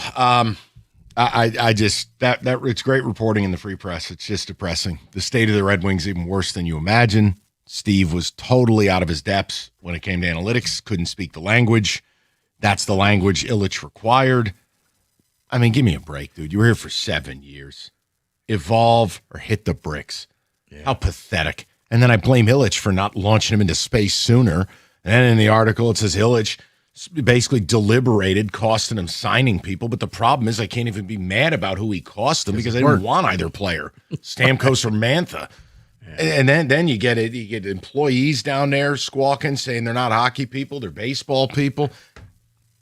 I will say it again. The minute Larkin asked for a trade, what did we talk about? Burn the whole thing down. Mm-hmm. You got to start over. And I'll say it as we sit here, I don't know, 2 months later and a month after Steve hit the golf course. It still seems like the only viable way out is to just tear this thing down. Yeah. What a disaster. Go to TJ. And I was about to say, real quick, normally I'm not really big on people speaking anonymously, but this time, I think you just kind of heard the quiet part out loud. We're a mess. Go to TJ, 97.1. Hey, TJ. Mike Rico, how we doing, fellas? Hey. All right, TJ, can you help me, please? Yeah, I mean, Mike, you know me. For me to call in, it's got to be something like this, and this is unbelievable, but it's also not surprising, and I think the scariest part for me is that my gravest fear is reality, in which there weren't hockey people in the building. And that, to me, signifies a deeper problem and almost a bigger setback. And if you look at Yzerman's approach as GM in his tenure here, up to what we saw, I think the lens he was, and this is all speculation, but I think the lens he was looking through is what he had as a player here, where, he got here in 80 whatever, and they didn't win a cup until 97 or whatever it was. The runway's not that long, and maybe he was under the presumption it was. I'm not sure what the dialogue was between him and Ilitch initially when he arrived, but for him to have the approach of someone like Steven Stamkos, I mean, this isn't 2015 or 2020. These are outdated players in terms of star power with today's NHL talent, and the fact we missed out on someone like Quinn Hughes, and this is who he was bringing to the table, is dumbfounding to me. And I think that at this point, we're in a deeper hole than we realize, and it's quite scary, honestly. That's where I'm at. And it's, Tej, I'm not doing like play acting here. I'm almost at the point of being speechless. This is as bad as any situation in hockey. Name an organization that has more dysfunctionality or more ineffectiveness. It's incredible to me. Oh, you can't. I mean, around the league, no one. We've talked about the runway he had, but even just hearing these hockey decisions and what he brought to the table in terms of his managerial moves, this is unbelievable. And I honestly can't believe it lasted as long as it did. But I'll let you guys finish it out. But this is a great topic. TJ, appreciate it, man. Yeah, and it's not the topic you want to do on a sunny Friday. But this reporting, I don't see how, if you're in our position and doing a 4-hour radio show, how you don't do this. It's pretty jarring. Yeah. So, yes, everyone had orange slices last night in a preseason game. Let's run to that. Mike, 97.1. Mike, how you doing, buddy? Good. How you guys doing? Good, Mikey. What's the word? This is, it does sound like a disaster. And, even, the analytics play, you guys are just talking about free agency, but drafting, only 5% of their draft picks from the second round are later from, 2019 to 2022 have hit. And when you look at the stats of some of these guys, like Brady Cleveland, they drafted in the second round. He had under 5 points, but 110 penalty minutes. And it's just, he's done nothing outside of the first round. You can just say it. In Tampa, he found a Kucherov. He found a Braden Point. He found players. Here, he hadn't done a thing outside of the first round. No, and that's why I feel like he needed to go, because he wasn't doing the things that was making him successful. So drafting players. Do you feel like the only way out is to burn this whole thing down?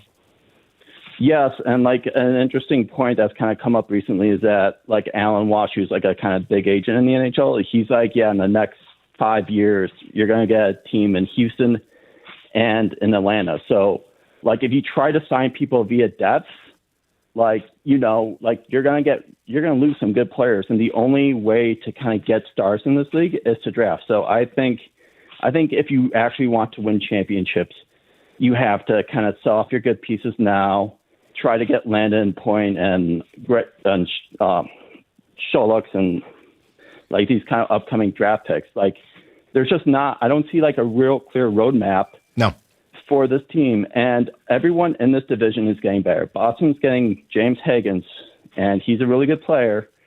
And like, you know, like this look, is it's a really the whole tough point division, is the East is not going to be easier. You're no closer to being relevant in the East. And now you don't have a GM. You didn't have an offseason. Yeah, Mike, also, too, everybody wants to tout this farm system. You have one top 50 prospect. One. Yeah. Oh, but we have four, like 93rd or lower. So who cares? You take the Minnesota offer, get the young players, start all over. I get the draft picks, and like, you know, I don't think it's going to matter this season or not, because Todd McCullough just threw like his entire team under the bus, and then they didn't buy out anyone. Like, I don't know how. No, remember, we talked about this. He missed the deadline to buy guys out like JT Compher. He didn't even do it. Rasmussen, another guy. So you didn't buy anybody out. You didn't really go out and add anything of substance. You didn't trade your captain. Oh, my God. And your answer was Anthony Mantha? No, that I just think that locker room is going to be so toxic, and like the third and fourth line are so bad, and without a first line center, like you're going nowhere. Like I expect them, like, even if people are like, oh, the team can be good, just like look at Toronto last year where they had a toxic locker room and it just sunk them. And I think the same thing's going to happen in Detroit this year. So, you know, hopefully in 5 years, you know, we get some good young players and we get someone who can draft outside of the first round. And it's just incredible when you look at it. In this time span of Yzerman getting hired, the Detroit Lions have become the belle of the ball. The Tigers, albeit flawed, have made the playoffs, might do it again now. The Pistons have gone from being the joke of the league, where there were kids wearing sell the team T-shirts courtside, to they were the 1 seed in the East, and the Detroit Red Wings have turned into Eastern Michigan football. Yeah, an NBA record for consecutive losses. Yeah. David, the texts. Where are the bots? Don't see them anymore. You will. I miss the bots. They're the Dream Cruise. They're not calling here. You need to burn it down and completely start over. The Wings have an organization of players that nobody wants and have very little to no value. As a result, they cannot trade them away into a better team. That is Brett and McComb. It's not like Yzerman hasn't been a GM or an assistant GM for over 15 years and he didn't learn how to do the job. What are we even doing here? The idea that he, in his 50s, refused. I will not say can't. I think saying someone can't evolve is more insulting because you're attacking their intelligence, which I'm not going to do. He refused to evolve. I think. How dare you? I mean, are you kidding me?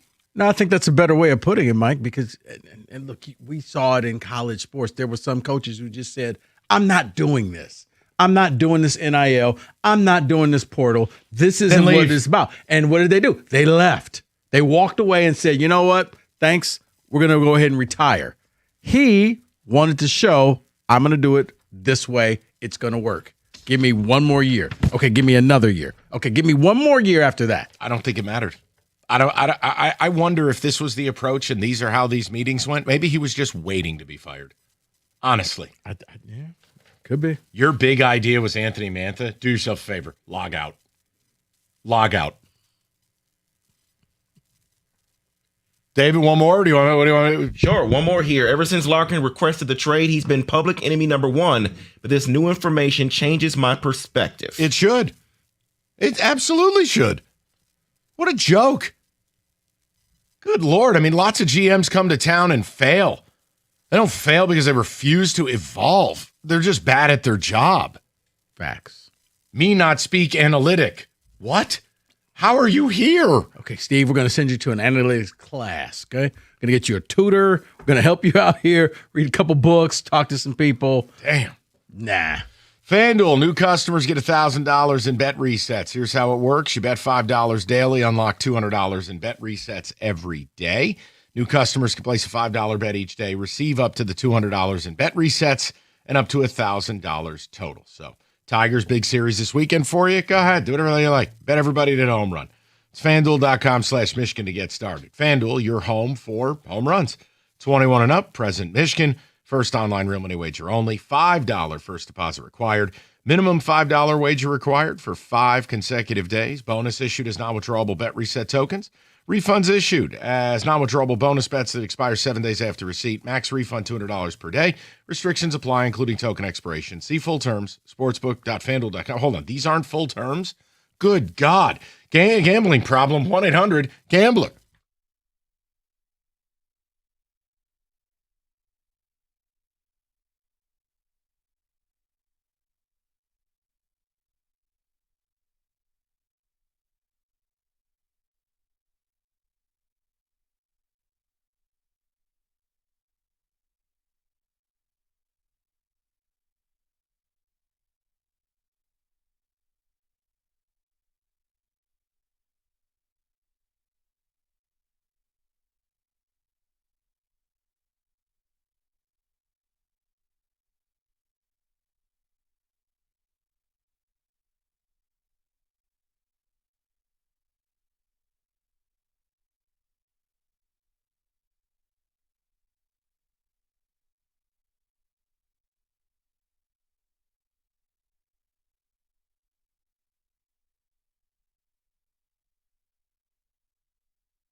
David, give us some music.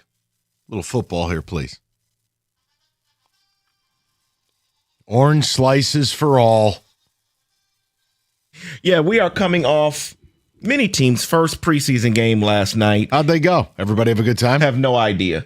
Drew Aller played well, I guess, whatever. Sure. But against guys who'll be selling paint correct. in 10 days. So let's get to it here because CBS put together the most and least optimistic fan bases entering the 2026 season.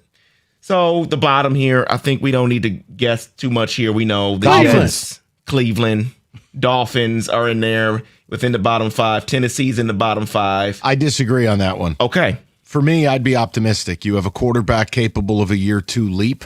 You have an actual coach. You have a good offensive coach, assistant OC, and you drafted a guy who I think we all would agree was the number 1 wide receiver in the draft in Carnell Tate. I think there's reason for optimism there. You play in a pretty soft division too. Indianapolis, Jacksonville, Houston. They're solid, but there's no Megalodon there. There's no Buffalo. There's no Lions. There's no team that like a Rams. It's just I have a level of optimism for the Titans. So you don't think to see the Texans as that team? No, I do not. Okay. I know one team. I'm surprised you didn't say. What? The Jets. Did you say the Jets? Well, that's a given. I gave you that's a given. I mean, the least optimistic team. I'm giving him a chance just to dunk on Geno him. Smith got pulled over more than he'll throw touchdown passes this year. Don't care. Just need him to take one snap. So to teams that matter, I think these being here is kind of questionable. Tied for 28th would be the Indianapolis Colts, and then 24th would be the New York Football Giants. I'll stay out of the Giants one. I'll let you guys speak on it. See, I guess if you juxtapose it, Mike, if the Jets are that bad, then the Giants have to have the fan base that actually cares. They have Super Bowl wins, and they have a young quarterback and young pieces in place. They got a new regime. They have an adult head coach. John Harbaugh is a really good head coach. I would think that your fan base would be a little more excited. I think so too, but I wanted to stay out of that and let you guys go. What it mentions here is the health of Jackson Dart, because that's such a question mark. But I don't know if I will put that as a reason not to be. Any quarterback gets hurt, your season's over. Unless you're the Niners and privileged and you find some pig farmer to play QB and be a Pro Bowler. That's Mr. Jones to you. No, but I think for Dart, it's, hey, slide, run out of bounds. These are things that are fixable and correctable. Okay? It's not like he's just you don't have to dive in head first. This isn't Pee Wee football. And it also doesn't help, in my opinion, at least, in terms of a young core for the Giants. Cam Scatterbo, kind of a wild card. Once again. He does anything. He just needs... He can tackle, or at least get tackled. Stop doing the off-field antics like doing flips at Fanatics Fest. Yeah, you know what, Corbin? You're right. What we told Jackson Dart, same for you. Don't do dumb things. So I want to mention the teams here at 21 and 20. One team, it's about health. The other team is about competence at the quarterback spot. 21 would be the Vikings. 20 would be the Cincinnati Bengals. I mean, the Vikings, I think that will change if all of a sudden this Kyler Murray thing works. Because right now they're looked at as the 4th team in the division. You don't have the buzz where everybody else, the Lions have Goff and the offense. You got Caleb Williams and Ben Johnson. You got the Packers, who are just a brand name, and they're the Packers. And then you're the Vikings. You've slipped. The Bengals, I'll leave that to you, Mike. But I mean, I'm getting tired of the Bengals. Like, do something or else just go away. It's show or go. But look, the Vikings, they had no quarterback play last year, and they barely missed the playoffs. It's a win now roster. I'd be okay being optimistic. I mean, I'm not telling you Kyler Murray's going to fix everything, but geez, is he better than JJ? Is he better than Josh Dobbs? Is he better than Pete Brosmer? Right. Whatever the hell his name is? Yeah, but look at who you're comparing him to. You're not saying, hey, is he better than Goff? Is he better than... And the problem is Jared Goff went 0-2 against that team last year. Oh, you know what? Hate to break that to you there, Spank. Point Mike. Point Shabath. Point Rico. What a pre-show debate. Go ahead. So let's get into the top 10 here of teams and fan bases that should be the most optimistic this year. Number 10, you have the Chicago Bears. I totally agree with it, but you can't say that in this town. I think Caleb is trending to be a superstar, and they have the weapons. I mean, Colston Loveland became a star. Luther Burden, who's dinged up right now, was becoming a star. Like if Roma Dunze pulls his head out of his ass, boy, this thing could get exciting. Obviously, the knock on them will be the turnover margin. They're never going to be able to duplicate it. But at the end of this year, I don't know that this is going to happen. I'm just saying, would it shock you if Caleb Williams was the best QB in football? It wouldn't shock me. He has the pedigree, and he has Ben Johnson. And year 2 in that system, that could be a huge leap forward. I need Ben Johnson just to be quiet and coach and not try to do this villain role. You haven't won anything yet, Ben. Just coach your team. He's right. Tied for 8th would be the Patriots and Mike's Chargers. Okay. Super optimistic on the Chargers. I think they're going to the Super Bowl. I am super out on the Pats. And maybe it's PTSD because I rooted for a team who the coach was more interested in his penis than his team. The point is, the Vrabel thing is a thing, just like Mel Tucker was a thing. I can't. I'm out on the Pats. Sadly, I didn't know where you were going with it. Oh, you knew exactly where I was going with it. The guy was on a boat with an 8.5-month pregnant woman. I'm just saying this. Out. At 7, you have the 49ers. 6, you have the Buffalo Bills. And then inside the top 5, Broncos, 4, Eagles, and tied for 2 would be the Seahawks and Rams. And then number 1, the Chiefs. Lions are at 13.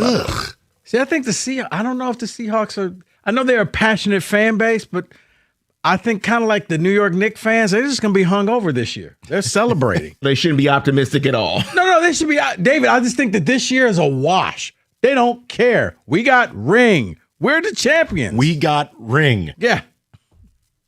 What are you, Iserman talking to Illich? Yes. Goal, puck, net. Number 1, the Chiefs there, I guess. I don't get that one. Because they're getting a quarterback Your back? quarterback's off a catastrophic injury. I don't know about the O-line. Kelsey's toast, and you play in a really tough division. That one's not for me. I think the Chiefs, because they become the NFL brand name. They are the team. Sorry, Corbin, but look, I know you think the Rams, but they're the Chiefs. They're the gold standard. If you beat the Chiefs, you tell everybody, hey, we beat the Chiefs. Remember when the Lions beat them, and it was like, hey, we're good. Why? Because we beat the Chiefs. Yeah, that isn't it anymore. That is your NFL Blitz 97-1. We beat Chiefs. Thank you.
Okay, time to talk Lions preseason. Here's Rico. Wait, what just happened? Don't ask me to talk this mess. Go ahead. Oh, man. No. I love this stuff. I love all the articles. Here's the winners and losers from last night. Let me help you. If you watched, you're a loser. It's week 1 of the preseason. There are no schemes. No one's doing anything. Your O-line had 2 starters. The only thing I care about, did anyone die? Okay, Rakestraw got hurt. Good news, Campbell says it's an arm contusion. Right. We'll live with that. Ooh, Tesla had a rough what? Stop. So for me, I just hope both teams had fun. Well, I want you to break this down. No, it's no breaking down, Mike. Break it down. It's no breaking down. It was I think a lot of people were just starving for football, especially local football, so you got a chance to see. That's not football.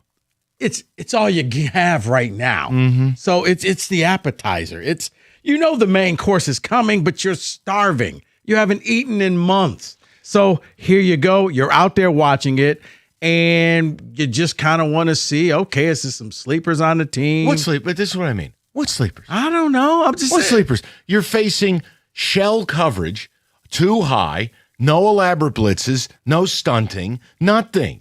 Who? You got Haas's team that everybody's happy about. He went out there and he me got a tell you- sack on Joe Burrow. Let me help you with something, okay? I'm being real with you now. You could put a cat in a Lions helmet, and some of these boners would fit it for a gold jacket.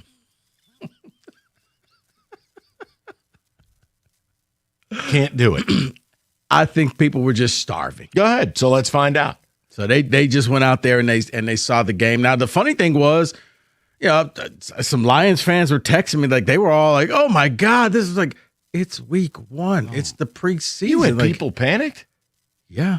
Well, you hang out with some losers. I I'll don't tell hang you out what. with losers, Mike. This is Losers. people they're passionate. Listen, are you a winner? You understand the preseason's only about injuries? Or are you a loser? You watch this crap now. Pick. It's not a pick. You're starting, Mike. I think it's you can't classify people as losers Sure I can. because they haven't seen football, I organized put football my in a long dad time. in that lot. My dad does this every year with the Giants. Oh, I can't wait for the first preseason game. You know what happens 6 snaps in? Ah, jeez, I can't watch this. He does it to himself every year. I think everybody does that. It's like the Hall of Fame game. Like, oh, football is back until you realize 4 plays in. that's not football. This is not football. Correct. But it's just you're excited to see football because you haven't seen it since K9 was holding up the trophy in Santa Clara. So you just want to see football again. So are you engaged in preseason or are you like me? We'll see you for week 1. I laugh at all of it. All the coverage, all the articles, the winners and losers, who might make the team as the 13th wide receiver. It is just one big fart noise. Week 1, see you there. All I care about is everyone healthy. That's all that matters to me. None of the rest is, I read nothing into it, good or bad. Tesla could proceed to drop 9 passes the rest of preseason. You know why it doesn't matter? Sign Jamar Chase. Ooh, Chase might be a bust. He's dropped Pat cutscene, 30 touchdowns. I can't. I can't do it. Yeah, I think maybe you're focusing on the wrong thing. I don't look for any extravagant, this is going to be great. It's just, man, it's football. And is preseason football? It is not. It's an appetizer. It's not the real thing because all your starters are out and they're in street clothes, but you're watching some football. All right, so if you're being like played. Rico and you're desperate and you watch this, what did you take away? Or did you just blindly stare at the screen like Poltergeist? Tell me, what did you take away from this? Because what I'm not going to do is rip Mahogany or make fun of Tesla or fit El Hassamin for a gold jacket. I'm doing none of it. But I would love to know. Rico says, hey, man, it's a hors d'oeuvre. It's just a little snack. What'd you take out of it then watching it? Just nothing. I'm looking, oh, they got new uniforms. So you went Poltergeist. You just stared into the bright light. Yeah, That's all Rico did. Between watching and listening as I'm cutting the grass, that was it. Okay. It entertained me. David, God, what do you take out of the preseason? I'm the bad guy. You love preseason. No, I You're don't. Mr. Hall of Fame game. Yes. No. You've changed. David's a winner. No. You've changed. Hall of Fame. You used to be a Hall of Fame guy. Like, guys, it's the Hall of Fame game. I'm like, David, really? They don't really play football though. Okay. So, no, all I took from it is that the 2024 draft is just nothing for the Detroit Lions. Whoa. Enos Rakestraw, yeah, he got banged up again. So that's a concern that he can't stay healthy. Mahogany didn't look the best. He did not look the best. And Wingo then also went out with an injury. So that entire draft just looks like you're not going to get anything from it. Hey, Terrion Arnold may be a Seahawk. Maybe they'll find the diamond in the rough. But other than that, the depth in the offensive line didn't look the greatest because there was a lot of penalties for them, but not much from that. Not much. Right. Now, for me, when it gets to, I guess, was it now game? They only play 3 games, so game 2 is when the starters will go out there. Oh, is it? Not necessarily. It just depends on what Dan Campbell wants to do. Okay. Yeah, let me know how it goes. Because, it used to be game 3 was the dress rehearsal game. Preseason is the biggest grift in sports. It's an absurd thing. They should do away with all of it. Mike, they can't because they want your money. The reality is the players should practice, joint practice, scrimmage. And these games are useless. Useless. But you watch, enjoy. I just want to know what people took out of it. I won't be the guy to make fun of Rakestraw today. Oh, no, I'm not making fun of him either. And it's nothing. Like, I couldn't take much from the game. It's like you. I just don't want to see anybody get hurt. I didn't want to see Miller, the first round selection, get injured. Just go out there, let's see what happens, and then we move on. And it's like a weird thing at the end because the fourth quarter is every tryhard who just wants to make the roster is in there, and they're out there playing for their lives. Here's how bad preseason is. I'd rather watch the WNBA. That's how bad this is. Sir, you're a liar. No, because the WNBA is not a league. It's a reality show. There's a chance somebody will throw a chair or kick a fan out or fight or do weird pointing things. I don't know. Anything beats preseason. Anything. I like the fourth quarter with tryhard guy. It's because that I can't make a mistake or I'm going to be cut tomorrow. And He's it's already cut. I'd hate to break it to you. I know. It's just Corbin? fun to watch. I'm very intrigued on this the loser meter here, so I just want to get a gauge for it. I'm not a big preseason watcher. I'll watch highlights, so be it. I'll see who gets cut and whatnot. But one thing I do watch, Mike, and you've given me some stuff for it, NBA Summer League. So where do I fall in this? That's tough. What's worse? What's worse in your opinion? Corbin, you're too young to be at that low state of life. That's tough. And I'm going to take That's tough, buddy. Come on, man. And see, I'm going to use a line from a man who I highly respect. I highly respect this man because he is wise beyond his years. Okay. I have to watch these games because it's part of my job. The Summer League is not. Oh, not the Summer League. Preseason is not. It is. It is not. You got to make sure nothing happens. Okay. What did I read a report of Jared Goff being wheelchair bound today? I did not. That's my game story. No. Here, let me file one for the Freep. Nobody died. There you go. So long as there's starters out there, you have to see what's going to happen. Like, how did they play? That's what I want to hear from the people. What do you take out of it? If you watch it, what are you taking out of it? And if you're like me, you take nothing. I just want everyone to be healthy, and we'll see you week 1. Yeah, we're saying the same things. But but I love. It's almost like, because trust me, please don't paint me in the whole. Oh my goodness, they did this and this guy. Nope, that's what I love. No analysts hit the field. Good. The coverage of preseason is hilarious. It's better than the Tom Brady roast. Your winners and losers from last night in Cincinnati. And I'm like, oh dear. Yeah. Yeah, it's just don't get guys hurt, and let the coaches figure out who's going to be on the 53-man squad. Look, I just see it for what it is at this stage in my life. The players hate it. They don't want to be there. The coaches hate it. The real work is done in practice. The real work is done in the joint scrimmages. Those are the truest ones. And really what preseason is for the last few guys on the roster. You're not playing anybody worth a damn. Right. That's where it gets entertaining. Because then they're out there. It's a battle royal, Mike. They're fighting for that one job. And you could tell, like, man, these guys they are trying. They are trying their best to make the roster to be on the special team. Here's the other thing I'll say to you. With the NFL expanding the way that they have, and I'm being very serious when I say this, yes, we want football. Football is now over 25 weeks. And if we roll in the combine, the lead up to the draft, and the draft, you are 35 weeks of football. Okay? I can wait 2 more weeks for the real thing. This is Hydrox. I want Oreos. And here's the one more thing. And you'll appreciate this Oh, because let me hear it. No, you know everything about every player, about every team. It's the one time where you're like, oh, that's where that player ended up. Okay. Didn't know he was still trying out to make it in the league. There's Tariq Black. He scores the Lions' only touchdown. Like, you just see some of these guys like, oh, I remember him. He played here. He did this. So you would find that interesting because you know everybody. I do not. 248-539-9797. I want to hear from the people.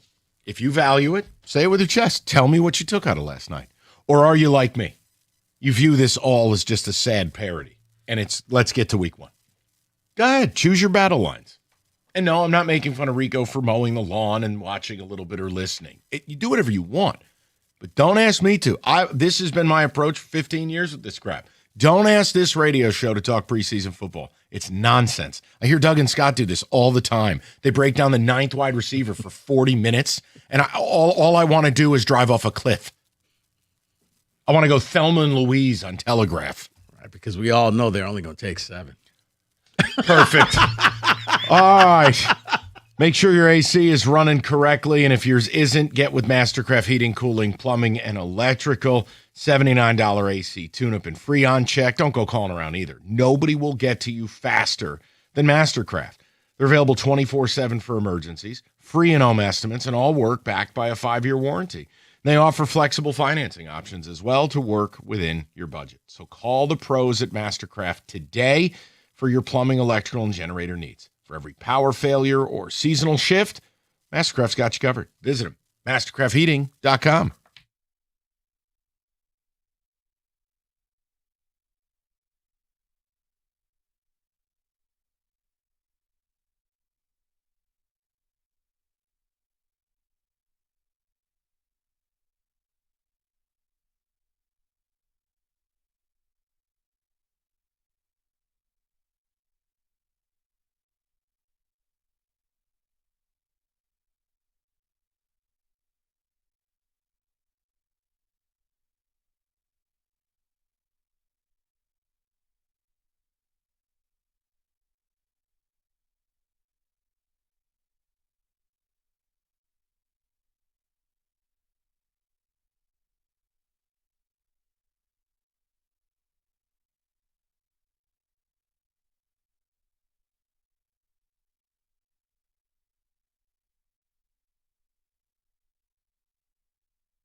David, a couple of texts and we'll go to the callers. Are you team Rico?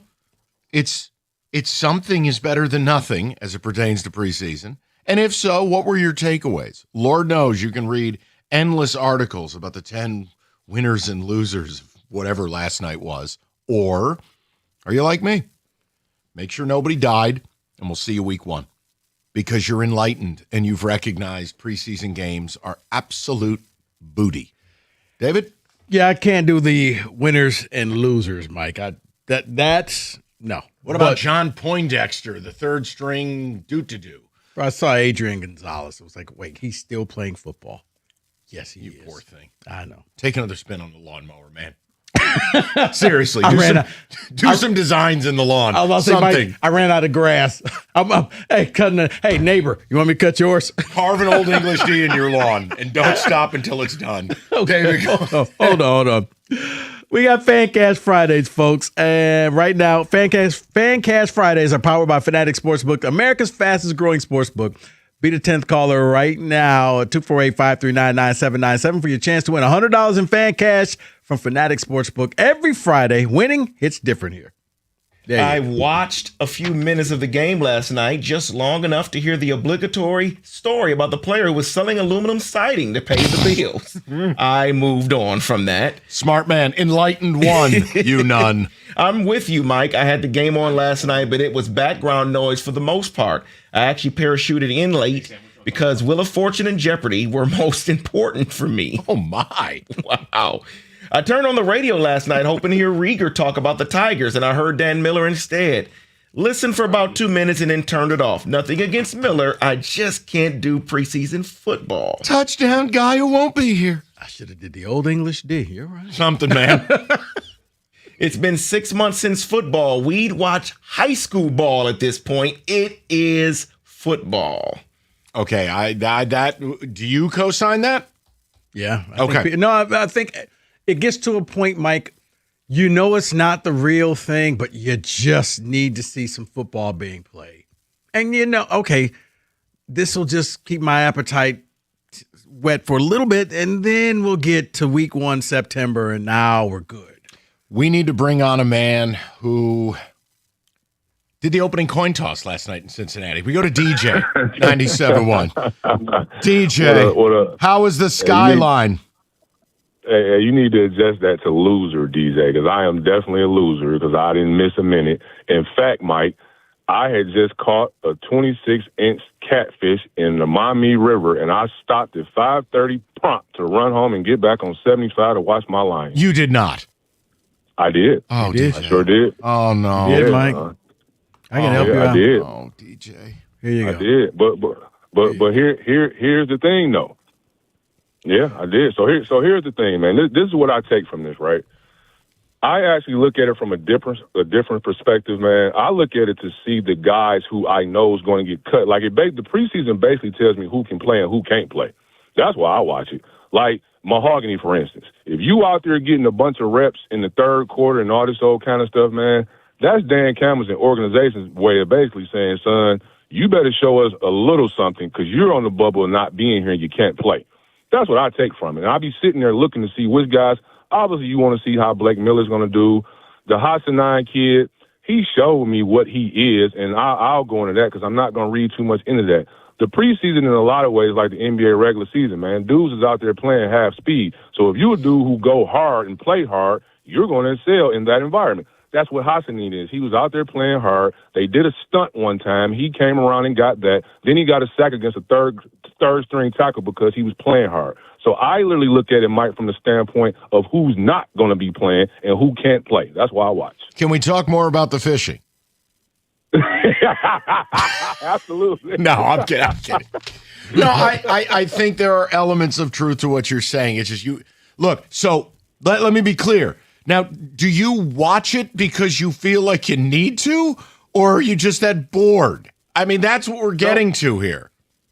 Nope, I need to. Like, I'm like with Rico's point of view, man. I love hoop and football, man. So I'm gonna watch the summer league and preseason because those are my two loves. Like, I love to watch it. You get what I'm saying? Like, and I'm not a dude who watches TV. So if I cut the TV on, it's basically to watch football or basketball, whether it's exhibition or regular season. I just love them two sports, so I'll watch it. All right, well, get us to the regular season, will you? I mean, that's all. I mean, you at least understand my position on this, correct? Absolutely. Absolutely. And, again, not to be redundant, don't blow that dang on horn. I have pals who play in the league, and they told me they literally go out there and just be like, bruh, can we get this over with? And I used to argue with one of them like an idiot. But he played in the league. I'm arguing him. I ain't never been nowhere near the league. And I'm like, no, the preseason. He like, bruh, it's the preseason, man. Like, we literally could care less. No, they're Now, all as I'm just older and trying wiser- to run the clock out and go back to their room. That's it. Yep. The only thing you're exactly seeing what it for the actual players of the game is who's going to be future coaches because they're over there talking to the young guys. That's about pretty it. much. And I mean, every now and then you'll get a situation like an undrafted guy, the Shannon Sharps. I think James Harrison was undrafted. I think what's the defensive tackle, John Randall? I think he might have been. You'll get a situation like that here and there. But for the most part, man, them dudes in the league be like, man, I could be at home barbecuing. Like, they don't even want to be there. Seriously. Correct. So I'm glad you told the truth. I am. Now, you do your thing. You're not a loser. Can I say this? DJ lost a few points here with this. I thought DJ was above. I thought you were above this. That's why. You're a man of dignity. It's a passion. It's a love. But DJ knows football. He knows the game. He's not only passionate, but he's learned. For him to say he took time to watch this last night, it hurt me. That's all. It just hurt me. But it was the first. It was the first football since February. Exactly, man. And I'm like a diehard. Like, I'm not the dude who just going to watching the football just to go to a party and drink beer. Like, I'm literally sitting there watching the game inside the game. I'm a true fan. So if that being, hey Mike, can I throw one at you? Yeah. Let's say the Kentucky Derby has some exhibition horse races or prenups. Are you gonna go watch that? There's no such thing. The races, Well, that's not what I'm asking. that lead up to the Derby, you have to qualify. They matter. Nothing matters last night. Those are real. Yes, they're graded stakes. There's no compare. This is a false equivalency. 15 yards on DJ. You know what? I'm the arbitrator, Mike. I don't think DJ realizes the horse racing game. I've talked to you enough to know that. That's all why I those said it's races, a 15-yard penalty. So he's out of order. No, he doesn't know. That's fine. I'm going to allow that, DJ. That's a hell of a fish, Okay. DJ. He just showed me. It's It's a hell of a job by you. I appreciate it. My dog, man. Y'all enjoy your weekend, man. You're a good man. We'll talk to you soon, buddy. My goodness. We'll go to David and Howell. I'm hurt by DJ. I thought DJ was above it. We'll go to David and Howell, 97.1. David, how you doing, buddy? David, congratulations on winning the fan cash from Fanatic Sportsbook. Hey, well, I'm having a great day now that got lucky today, so it's pretty awesome. I appreciate you guys. We talking about the fan cash or something else? Oh, the fan cast. Oh, okay. Man. That's, I'm super stoked on it. All right. So what's going on? Nothing. Just the Lions. Like preseason is fun and everything. My sister was like, the Lions are back on yesterday, and I just don't really have much interest in it. It's just all the backup guys, and like Mike was saying, they're just running. They're not doing anything crazy, so it's just something. I hope they don't get injured, and You're able to hold your water for 2 more weeks, and we get 3 more weeks, and we get to the regular As season. he said, background noise. I get it. No, yeah, background noise, exactly. No, it works. Well, congratulations and thank you for. And again, David's respect points go up. DJ's they go down, and that's all there is to it. DJ's a legend. He didn't know. No, he insulted you with the horse racing. No, it wasn't. No. He didn't know. The DJ graded knows stakes. better. He knows that this is meaningless. He even sirened himself and then defeats his own point. Mike, My it's- friends in the league tell me they don't even want to play. It's meaningless, but if it's what your jam is, it's why Corbin does the summer league. We all have that one thing where you're like, you know what?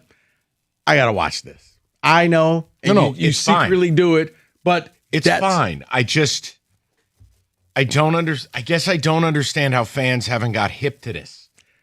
Oh, I think DJ's smart enough, and I don't want to speak for him, but I think he's smart enough to know it doesn't matter. It's on. What else are you going to watch last night? Okay, you get a little taste as you're waiting the next couple of weeks. Did you see Tesla drop that pass? Concern in Lionland. Now he did bring up a point, like when you're a starter and you're playing a lot, That's telling you a lot what the coaches think about you. Suboptimal. More of your calls next. 97.1.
All right, we're talking Lions preseason game last night. I really didn't care for the outcome.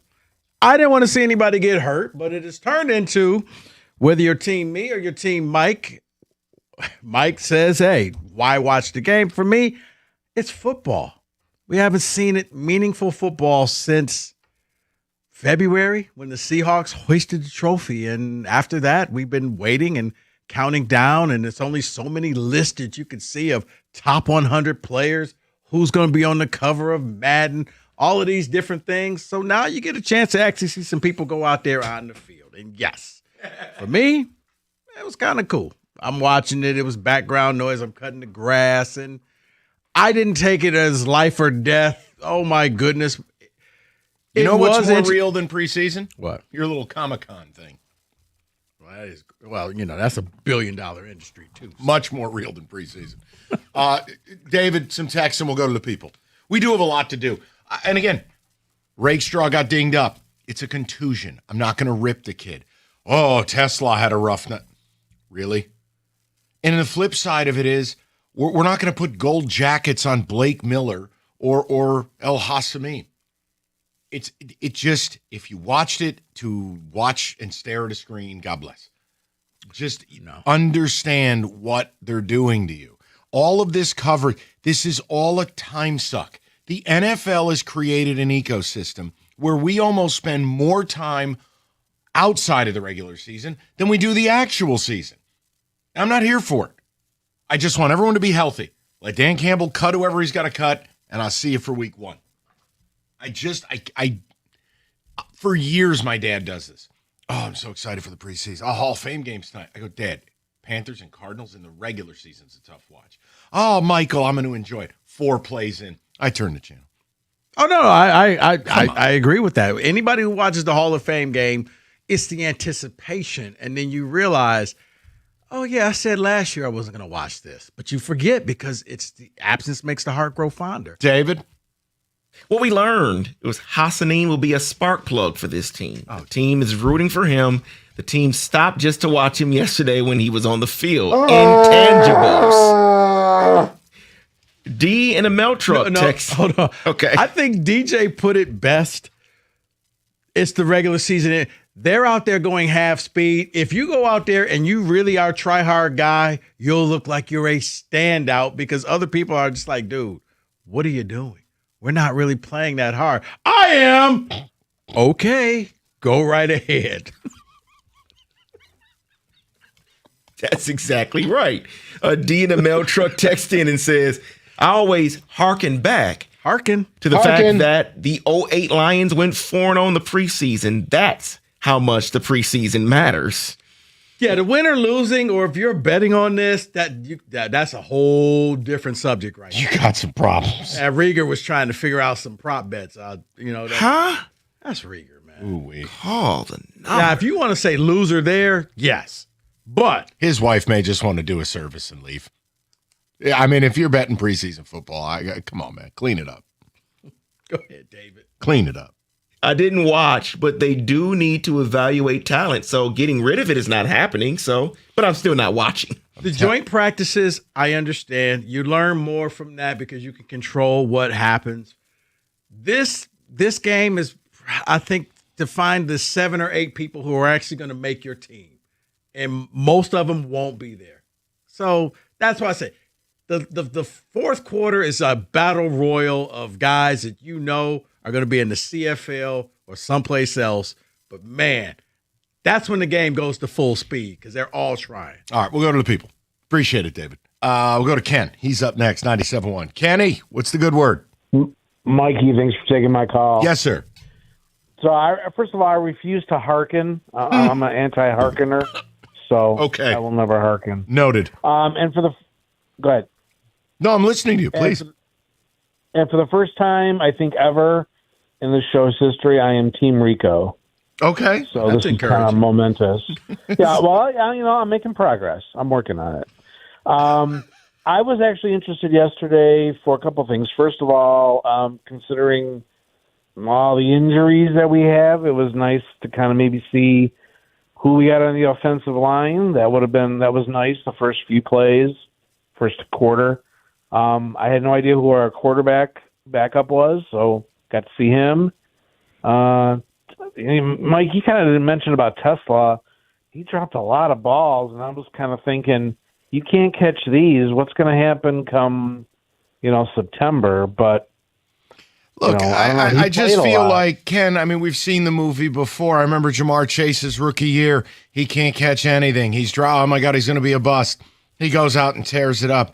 I just, Ken, when it's like the boy who cried wolf. There's only so many times you can be openly lied to before you start to look around and go, all right, I see you week 1. Yeah, it was just, again, Team Rico, I'm just glad it was on.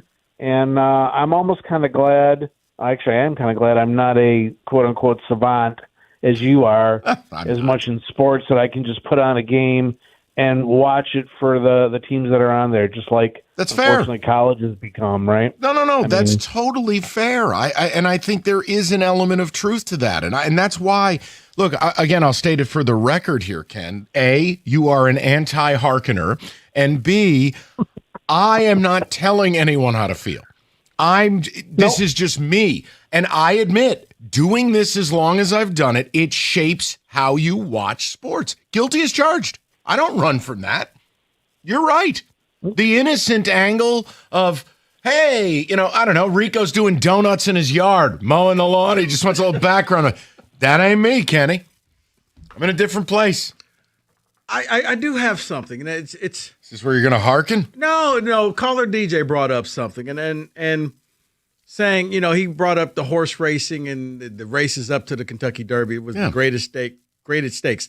That's not it. But could the preseason games and the combine and the NFL draft kind of be like those races where you're just sitting there and you're just watching, and it's you watching the horse race, and no, because winner of that race will probably go on and won't do anything fantastic in their life. They'll win that race. I mean, there's an element of it, but those are real. Those are actual games, if you will. Like the combine, you're watching the underwear Olympics. It's an absurdity. Right, but the combine then bleeds over into the draft. Does it? It does. Shout out Mike Mamula. Okay, that's one. David? I was going to ask you, so a random race. Why is this coming back to? I'm asking. I'm just asking. No. Caller DJ just brought up a point which got me to thinking.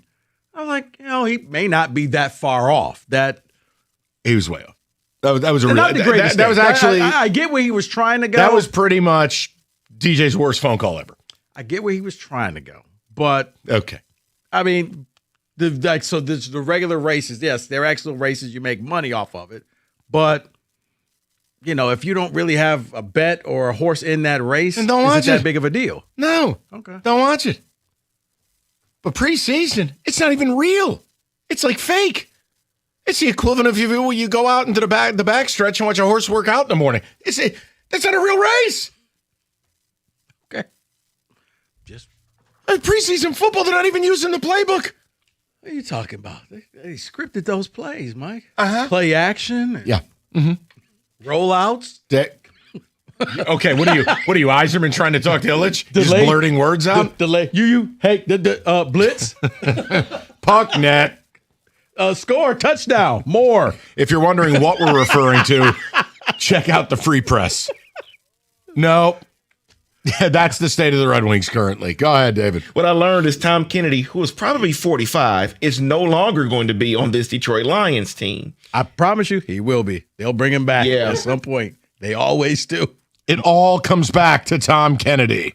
He is the new David Kirkus. Mike and Fenton text in and says, Mike and Rico, the preseason is so worthless that a pregame guest in the booth called Lomas Lomar and Mo. No. And no one noticed. No. Are you serious? Who was the guest? I have to go back and look. Or was TJ drunk again? No, he was prepared for TV. That was TV. TJ got loose on the preseason broadcast. Well, he wasn't the only one. No, what happened? What was that? Hold on. Who is that? That's Gov. What? To come see Tom has finally come around on diversity? Yeah. This is exciting. It ain't even February. If he can change, we can change. You can now change, Mike. We can change. You can change.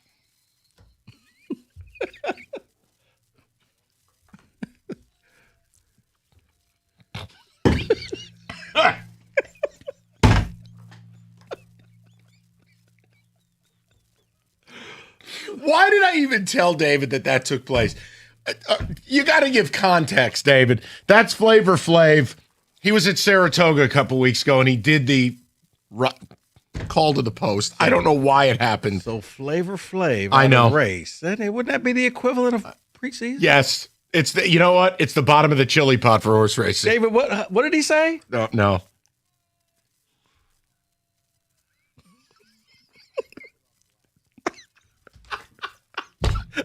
Gub was at the rail for Flavor Flav. Do you have the whole Flavor Flav thing to really soak in? I have to put the whole thing in, yeah. Whoa. I mean, yo.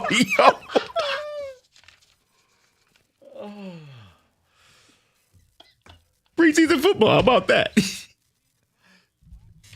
All right, we're done. This is what happens when you ask me to talk preseason football. You end up with a Flavor Flav in the paddock drop. It's a come see Tom apparently opening his heart to humanity. Hey, he's there. Non-February. It counts more. It does. All right, I'm sure Moran Buick GMC is absolutely thrilled about this segue. Sterling Heights. Every great tailgate starts with the right truck. Go to Moran and Lisa 26 GMC Sierra Elevation, $200 a month. One of the biggest inventories in the state, including Denali's. Moran's got the truck you're looking for, or you can lease a 26 Buick Envision Sport, $200 a month. Both leases, 24 months, $999 down, 10,000 miles a year. So whether you're loading up for game day or heading up north for one last trip this summer, Moran Buick GMC of Sterling Heights has you covered. Visit them. Van Dyke, just south of 18 Mile, or shop anytime. MoranExpress.com. It's Moran Buick GMC. We are professional grade.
I'll say you can't cut the last part off, David. How about David just saying he's had enough? All right, we'll get to the people. Oh, and I was told that you misspoke about somebody. He loves the Hall of Fame game, and he did not tap out of the wall. Oh, G? Big G. Oh, it's pathetic. Said lies. All lies. It's pathetic. Okay. This is the year the Giants will get it right. Let's go to Nick, 97.1. Nick, how you doing, buddy? How you doing, Valenti? I just find preseason. I'll admit to you something. I watched the halftime and then I went to bed. They're not using the entire playbook. But the actual reason I called today was to discuss something with you guys. I remember this Tony Romo topic you had, and it got me thinking. You know what sports broadcaster is worse than Tony Romo? Gus Johnson. I mean, can you imagine if someone walks to the door and hears Gus Johnson's voice? And I know in a few weeks we'll all be having to hear, touchdown, Michigan, touchdown, Penn State. I mean, and I got to agree with you. None of these guys on air have a personality. I mean, yes, it's for height, but when it comes to, like, shouting it out to the top of your lungs, it just kind of gets boring, if you know what I mean. Let me give you something here, okay? Here's the difference between a good broadcaster and a bad one. So the best in the business is Mike Tirico because Mike does the work. Tony Romo was good when he did the work. Forget about the personal stuff that just took place that probably cost his job. The point is he's had producers come out and call it out saying he's not doing the work. Gus Johnson doesn't do the work. He don't watch the games. He don't know the players. He's a clown. He's garbage. I get it. And another question, do you guys have any optimism on this defense because of the Week 5 bye? That's what concerns me. No, I have a lot of optimism for the Lions. I start the season by saying I think they're going to be a good team, and I think they'll be right there to make the playoffs. But anything beyond that, I've got to see what's the offensive line look like and what's the secondary. I think they've improved depth on the offensive line. I think they've got some depth on that defensive line. The secondary, I need to see what these pieces look like, but I have lots of optimism. See, I think for the defense, they got to change the scheme. You can't just sit back and let the quarterbacks pick you apart because you have no corners, no safety. So that will be an epic fail. Now, on paper, you start off with an easy schedule for the first couple of games. We're doing this again. No, what did I just say? You're doing the easy schedule. Did you not hear me? Is this working? I said on paper. Riders. I said on paper. Okay, I got But you. yeah, if you don't change that defense, and you're going to almost have to go into aggressive blitz mode every time because the secondary's toast right now. You can't just let a quarterback sit back there. No, but because if not, Tyler Shuck will end up looking like a Hall of Fame. I still have optimism because they're an offensive football team. They are. And as you have said, and rightfully so, they're going to have to outscore people. And that's okay. I think the defense will be a work in progress as the year goes along. Look, if Kirby's just not going to be around, we'll see. Or if Brian Branch is deeply affected by the injury, or they have a few more critical problems. No, the defense will be right back to where it was. But I have lots of optimism for this team. They have lots of talent. They do. I thought you wrote him off. No, what? Oh, I see what he's doing. You took away a game from them because they lost the Hall of Fame center. I said if you were at 12, make it 11. You're at 11, make it 10. I think when you lose Cade Mays for maybe 6 games, that is problematic. He was the jewel of your free agent class, and now you're in the market to find a center. And currently, it's an undrafted free agent. Are you telling me social media exaggerated something that you said? I'm joking, Mike. I don't know what's happening. After Gov admitted he liked black people, the show's off the rails. Oh, yeah. Gov he's speaking at the next NAACP meeting. National. Tom Milliken, everybody.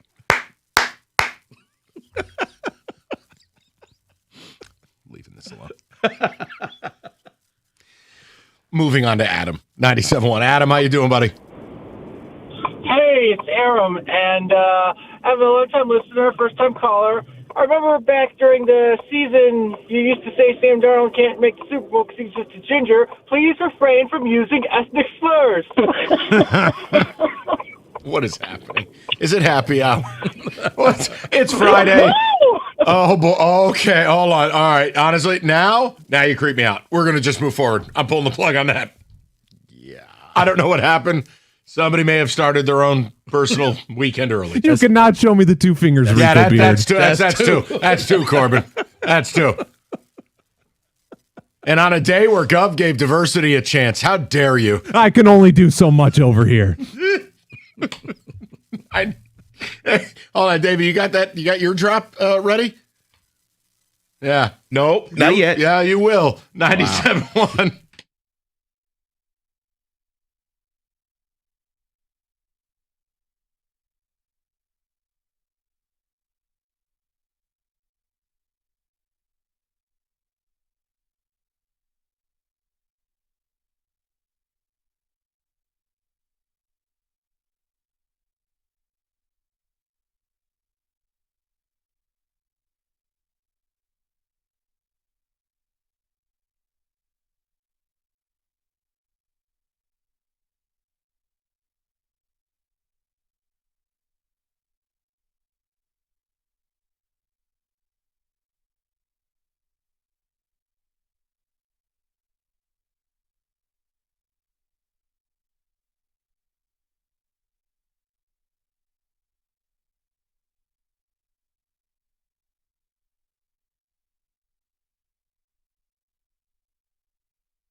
All right, is this Corbin's deal? The red card, you're terrible, and he reads it out of his holy Bible or whatever the hell that is? Yeah. Look at it. He's got his personal diary to do this segment. All right, go ahead, Shakespeare. Let's do it.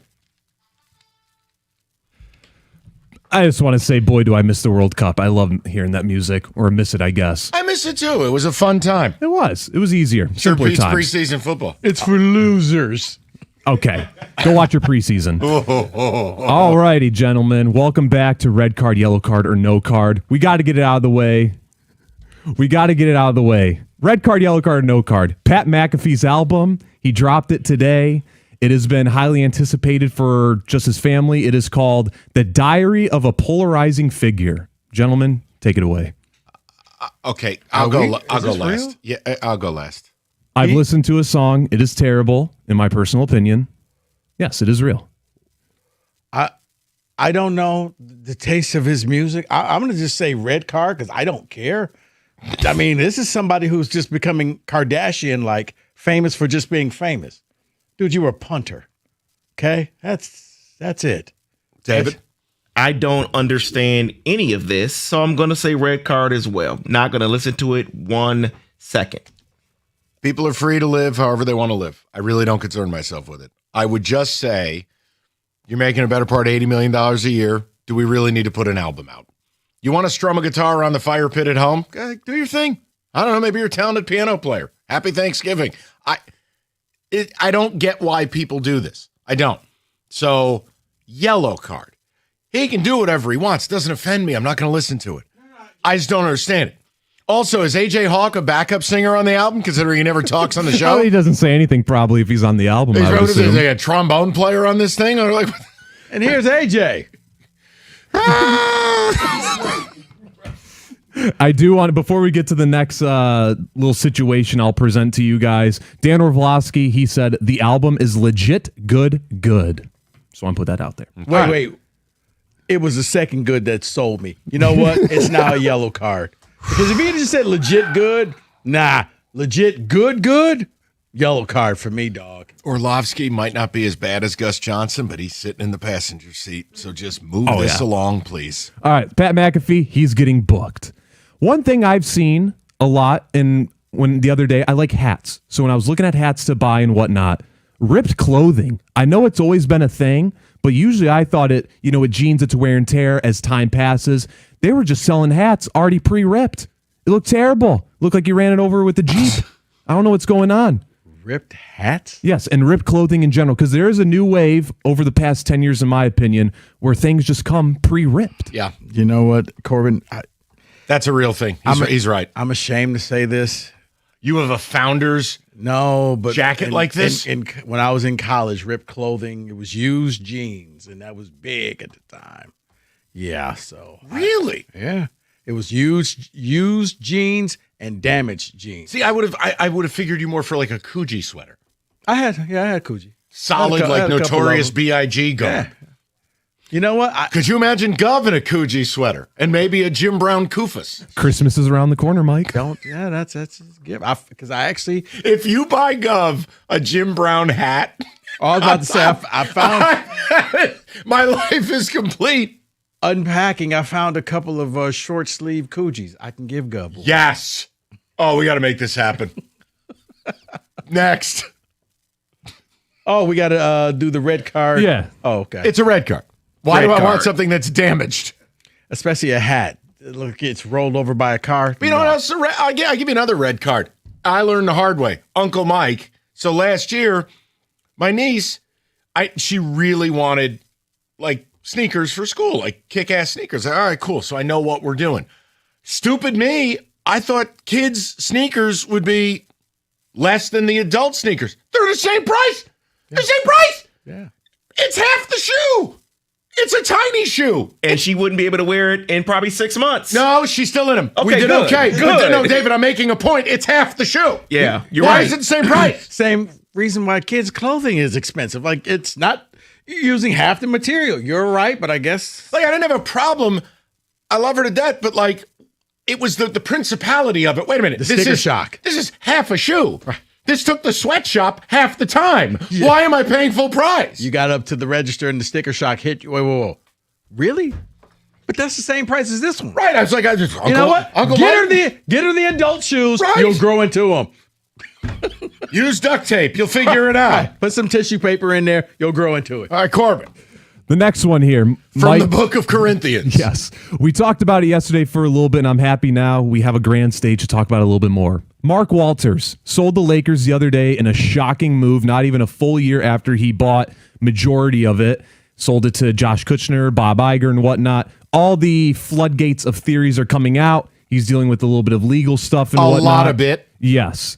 I guess I'll take it away for you guys right now. I'm giving it a yellow because there might be more to it. There might be less. I don't know. But it's intriguing because you sell a franchise like the Lakers. No, it's a not red even a year card. later. It's the stuff you're reading about him, what he has going on, the legal cases, the financial stuff. I think it's a red card. Yeah, this kind of feels like that Mets owner with Enron, and it was like, okay. That'd be the Wilpons. Yes. Imagine having your team owned by that goofball. You got scammed by Bernie Madoff. The only one who made out for that was Bobby Bonilla. That was it. Everybody else. He's right.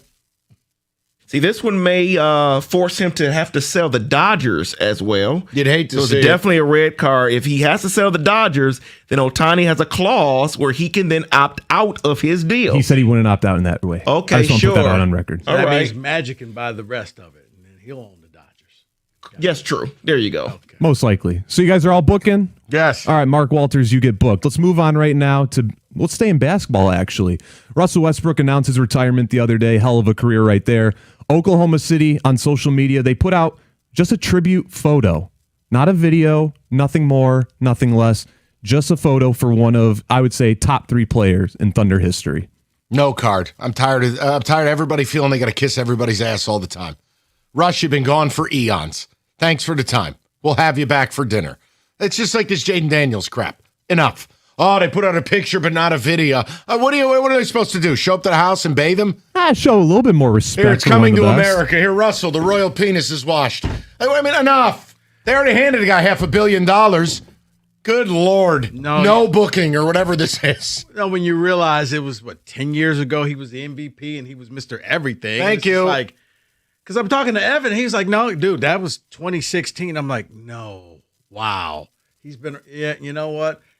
Top 3, yes. But it's you don't have to do all the pomp and circumstance. Just kind of let it happen. Maybe a year later on down the line, you could go ahead and give him a tribute.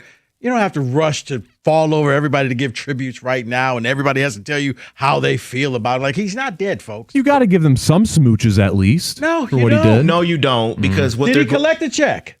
Yeah, he got a check. Okay, and then many I don't more. have. Then there you go. Give him some smooches. Why Here's not? his smooch. $500 million. Get out of here. Yeah, and the smooch in the future, next Jeez. 3 to 4 years, 3 to 5 years, is going to be his jersey retirement. They don't need to do anything now. They'll do something later. Right. Alrighty, let's move on from there The now. world is upside down. So I always will bring up a movie thing because those places are lawless these days. Clapping during a theater. I'm a big comic movie guy. Spider-Man saw it recently. Marvel movies, you see this more and more each and every time one comes out. People will just start clapping random when a character shows up. Afterwards, I'm fine with. Appreciate the movie if you enjoy it. But during the movie, enough of this business. I'm giving it a red card. I would like to give our very own Roger Ebert the floor. I'm not a movie person. So David, would you like to speak first before I poison the jury? I don't have a problem with it. They're watching the movie. It's not at home, which they can't be at home until it comes out later. So let them do what they want to do. I would say, Corbin, I'm going to take it movie by movie, scene by scene. There are some times where if it's a surprise, it's just kind of a natural reaction where you don't even realize you've clapped. But for the people who feel like they need to yell at the character on the screen or talk to them, Degenerates. they cannot hear you. Oh my. They are not there. They made this movie a year ago. They can't hear you right now. So there's no need to talk to the screen. The clapping, okay, I'm a quick clap and you move on. A standing. Now I've seen people stand up at the end of a movie.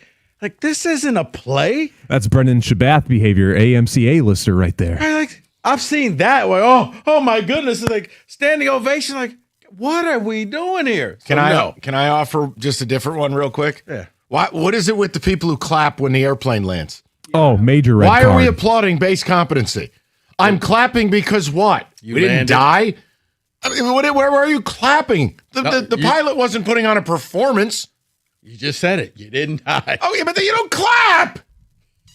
I mean, you're thanking him saying, job well Thank done. you when you get off the plane. Have a nice day, Spank. Appreciate you.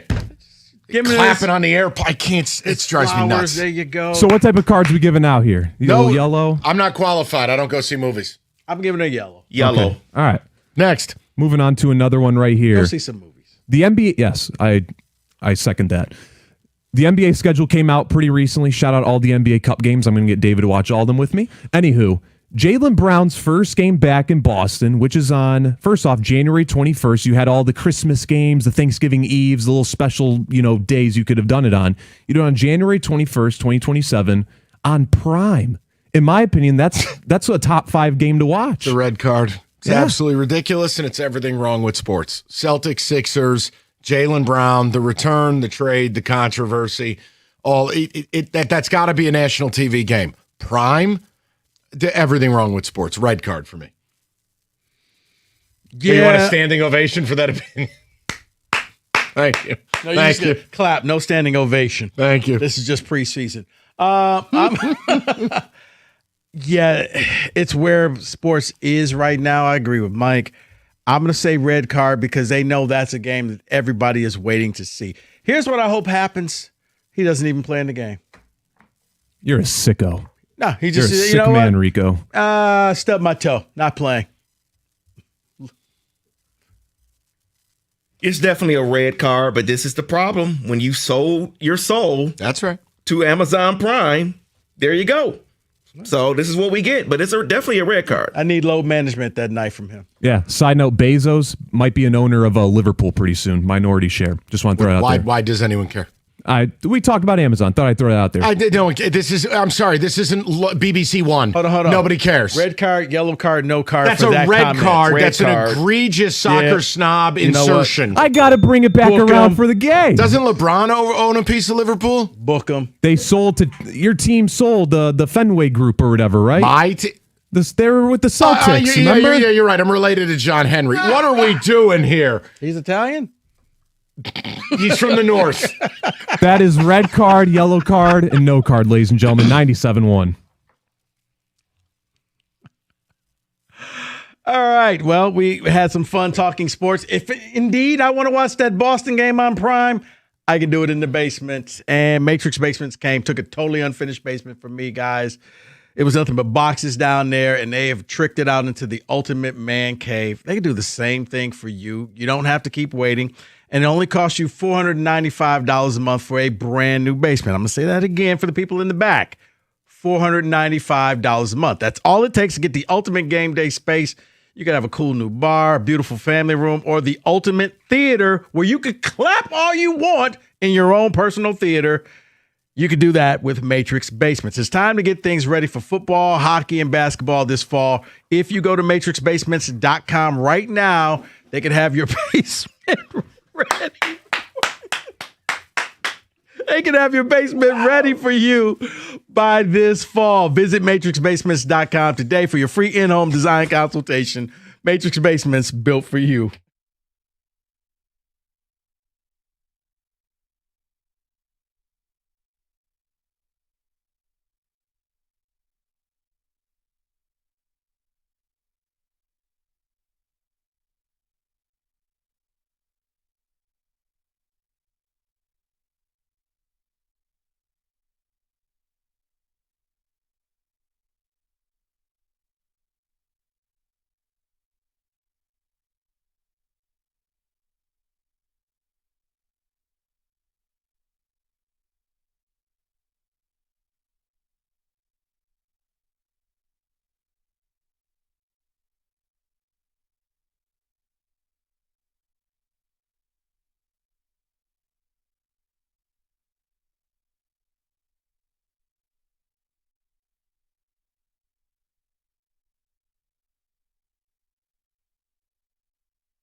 Okay. We got a lot more to get to. And look, happy to get back into, I thought it was great. Well, not great. It was insightful reporting. That was the opposite of great news about the Red Wings. We covered it in hour one. Holy hell. Things with Yzerman and Illich, much worse than you could ever imagine. We can bring it back in the 5 o'clock. We did a little bit of Lions preseason. I have just one quick note for you. Okay. And I hate to do this because he's not here. He can't defend himself, but Jeremy Otto is not here. I asked you yesterday, I said, hey, where's Otto? I got something for him. So we had this whole saga of Otto being grillless and have never owned a grill. I don't know what he's been cooking his children. And then he's like, well, boiled hot dogs. My dad didn't own a grill, and my dad we didn't eat a lot of meat. So then I'm like, did you grow up in Lancaster, PA? Are you Amish? Like, what is this? So we got him a grill. No problem. Okay. The reason I've been asking the last 2 days, where the hell is this guy? He made a comment to me, and I didn't want to launch him into space because he seemed like he was having a rough day. This was like Tuesday. Rico, he isn't seasoning any of the stuff he's grilling. Yeah. Okay, in all fairness, you don't season hot dogs? No, but like he said he's made chicken. He's made burgers. I'm trying to help. No, there is no help. So what I did, I went out and I made sure I covered all the bases. Got him, and it's all well labeled.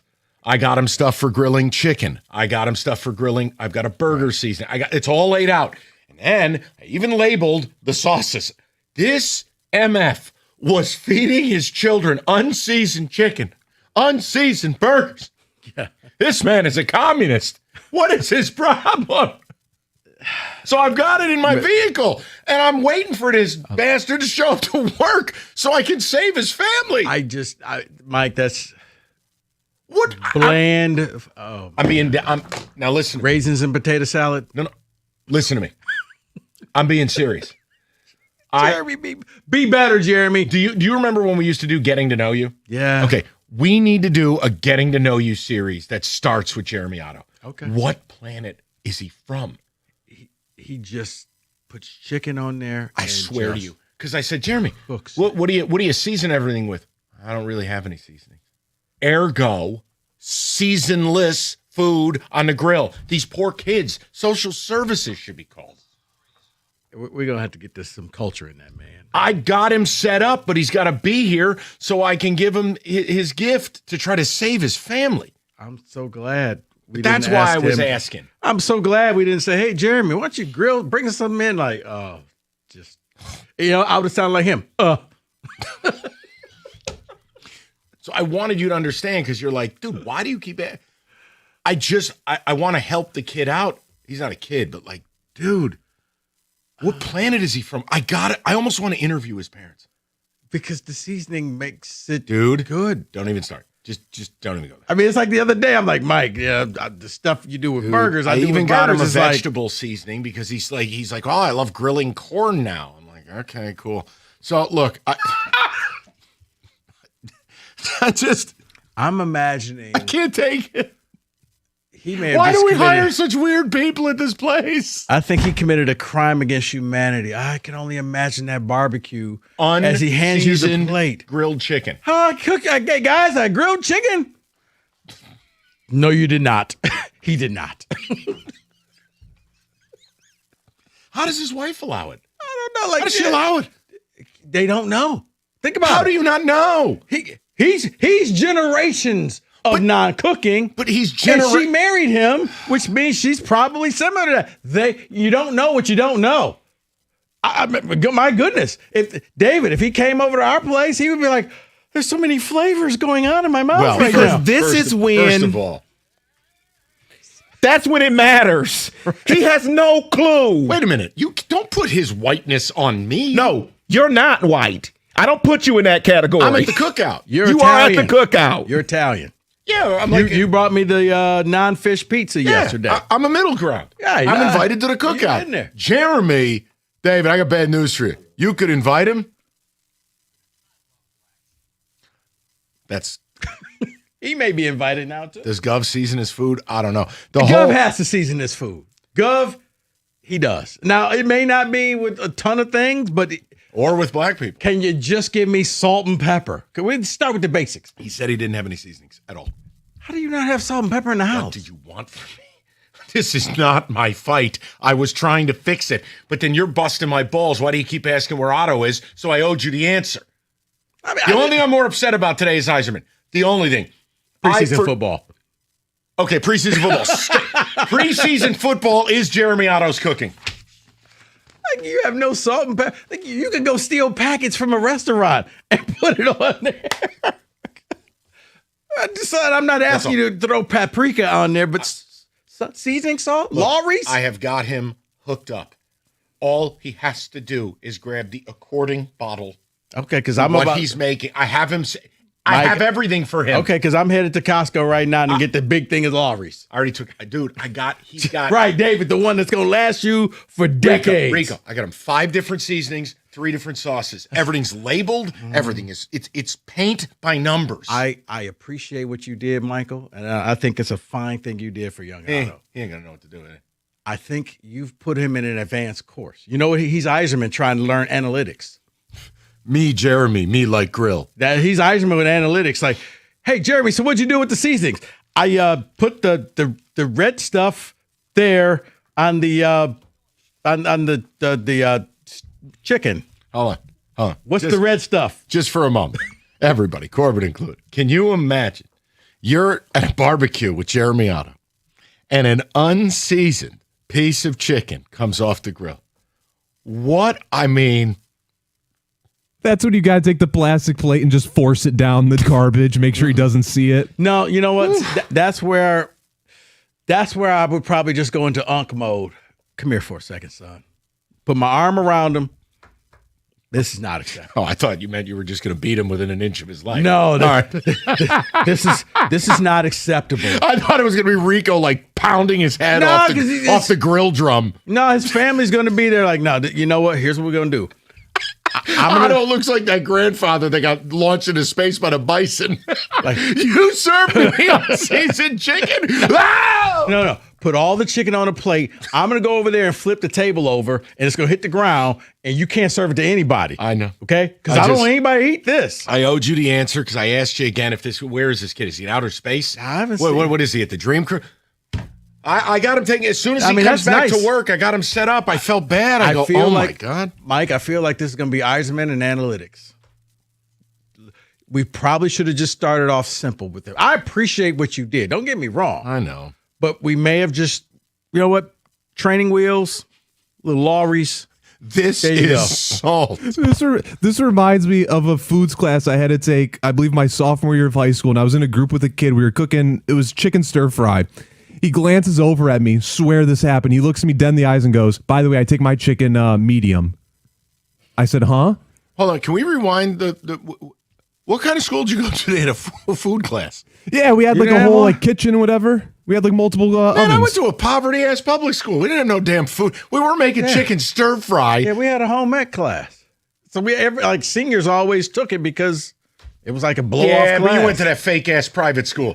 Lutheran Technological Southwest North. Bishop Sycamore. Adjunct. Home ec class, man. All right. No, we didn't have that. He took his chicken meat. Oh. Does Otto cook the chicken all the way through? Bro, I don't want to know. Unseasoned plus fiberglass? You know what? Oh, God. You know what? Yes, he does. I'm just going to make it blank. Yes, he does. I'm just going to go to Rob, and then we got to do the Jaden Daniels thing, and then we'll have a potpourri for everybody at 5. Rob, go ahead. What's up?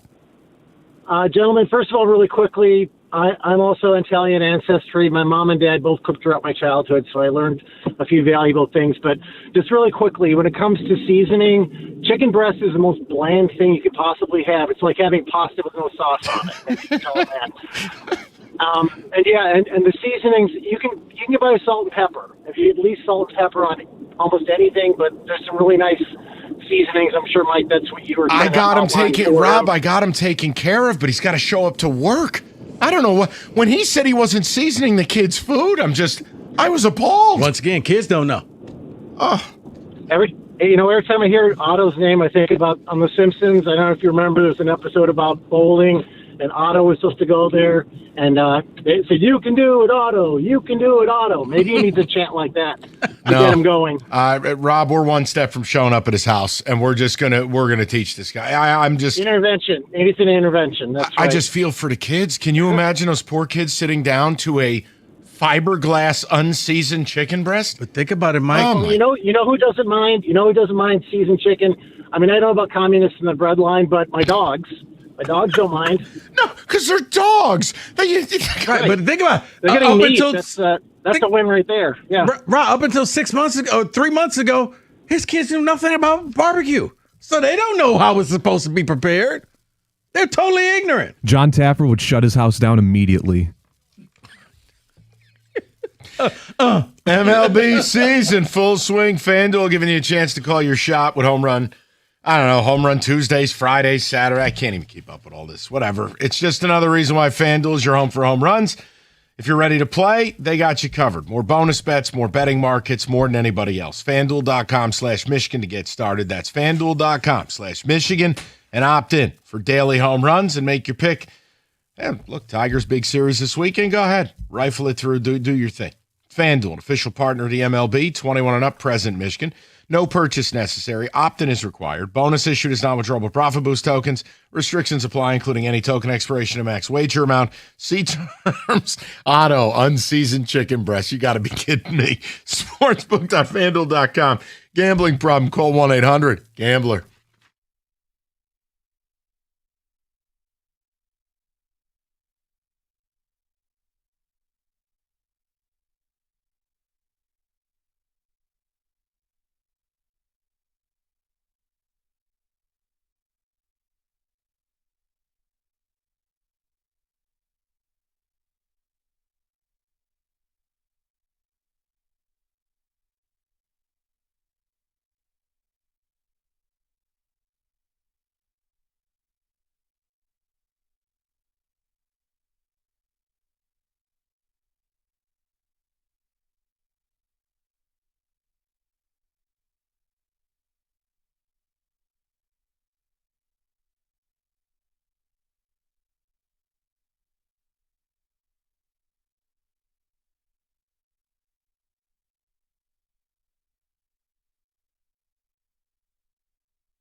All right, we do it every week. This is going to be a very challenging edition because we did well the week prior. David gets mean, and here we are. It is Who Said It?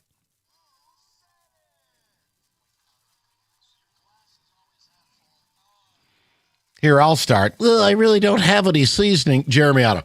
All right, let's David, let's begin.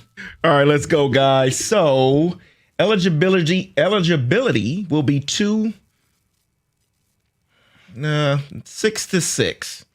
6-6. But let me explain here, because everyone has been 6-6. There's been a lot of subs between 6 and 6. So letting everybody know. Stoney's been in, Rieger, Mark Ryan. Okay. So basically, as I said, this is going to be a hellscape. This is going to be like Jeremy Otto's chicken. Yeah. Number 1, I am not scared of Jose Ramirez anymore. I am not scared of him. He's the greatest Tiger killer of all time. Since breaking the Hammett bone, he's been useless. Rieger, 100%. Why? Got to elaborate a little bit. I worked it yesterday when he was on air. He was talking about it. It was like a whole segment. Him and Gator, they went on. Rieger was saying that people were calling in saying that they hoped that J-Ram went like 4 for 4, got Rieger fired somehow. I'm going Rieger. Ride with me. God. Yeah, you shouldn't be. You got to recuse yourself if you know.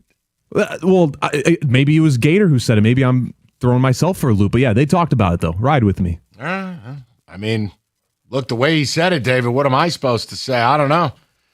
We talked about J-Ram, but we didn't use that terminology. So that wouldn't be us. We talked about no extra base hits and stuff. And there was. You use a hammock bone, but. Yeah, we didn't say that. So, all right, we'll go with Corbin. Yeah, Rieger.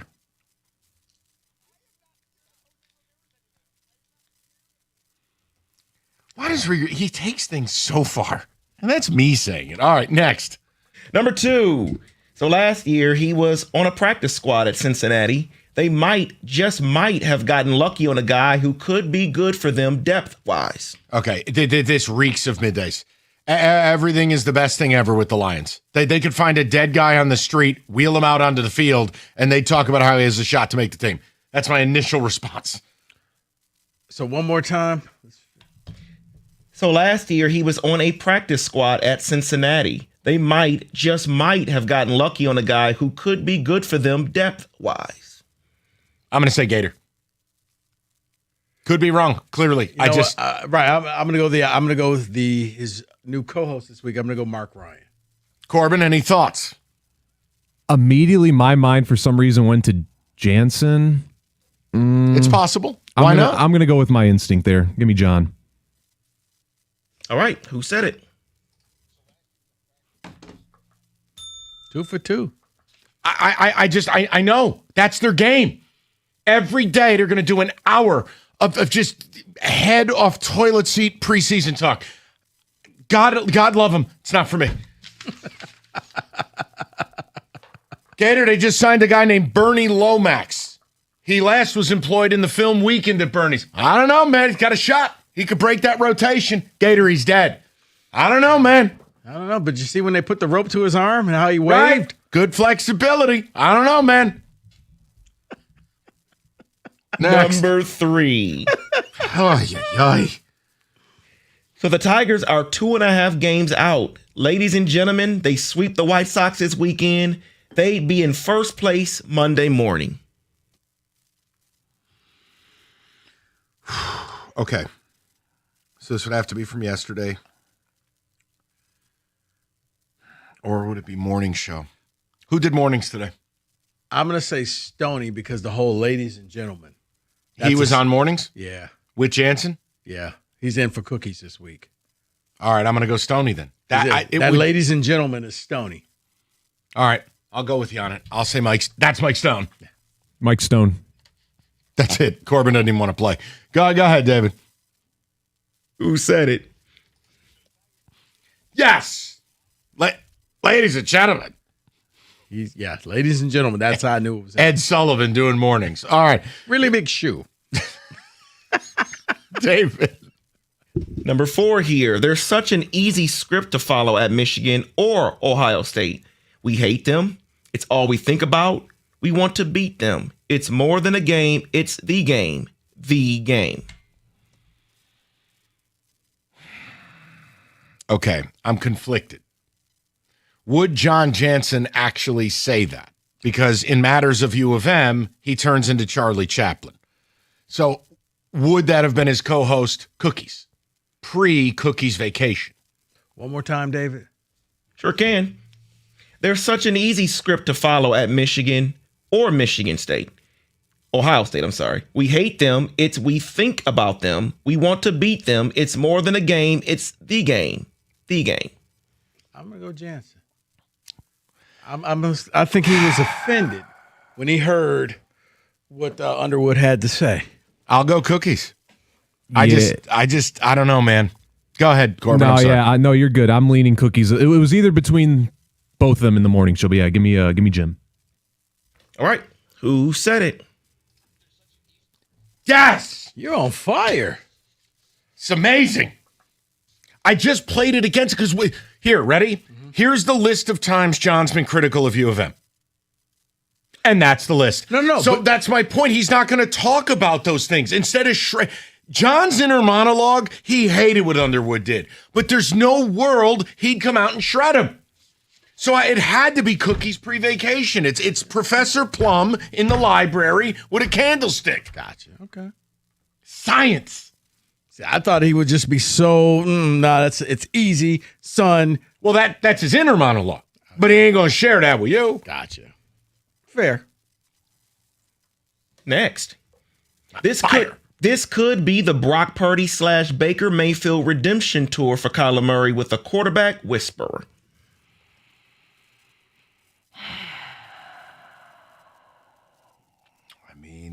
I wonder, did I I say that? It's possible. Yeah, my mind went straight to you, Rico. I can't lie.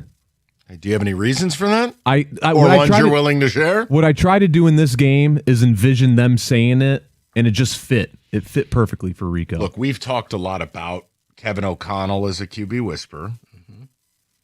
The Purdy thing would fit because that's your boy.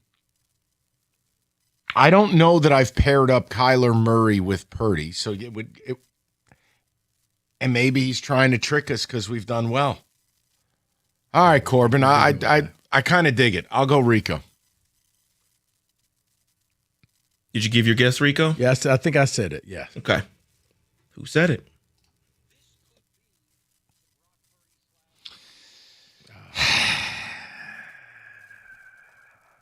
Okay. I got to be honest. I forgot he was here.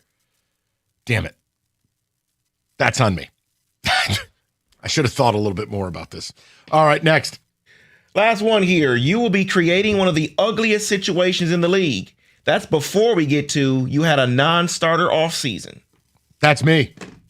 That's Red Wings Larkin. That's me. That has to be me. Okay. Because I know I'm on team, this is effed, and fans have already made their decision. You're on the team of, give forgiveness a chance. That has to be me. I don't know. Corbin, go ahead. I mean, you're very I got to go with you, Mike. Come on now. You hotter than fish grease right now. Okay. Poor Jeremy. You think he's ever had a piece of fried fish? Oh, my God. I'm not even a fish person, but I can only imagine how he cooks it. He doesn't have it. I'm sure he doesn't eat it. Is Jeremy Otto an embarrassment to white people? 248. All right. I'm going to say that was me. Okay. David, who said it? Yes. Woo!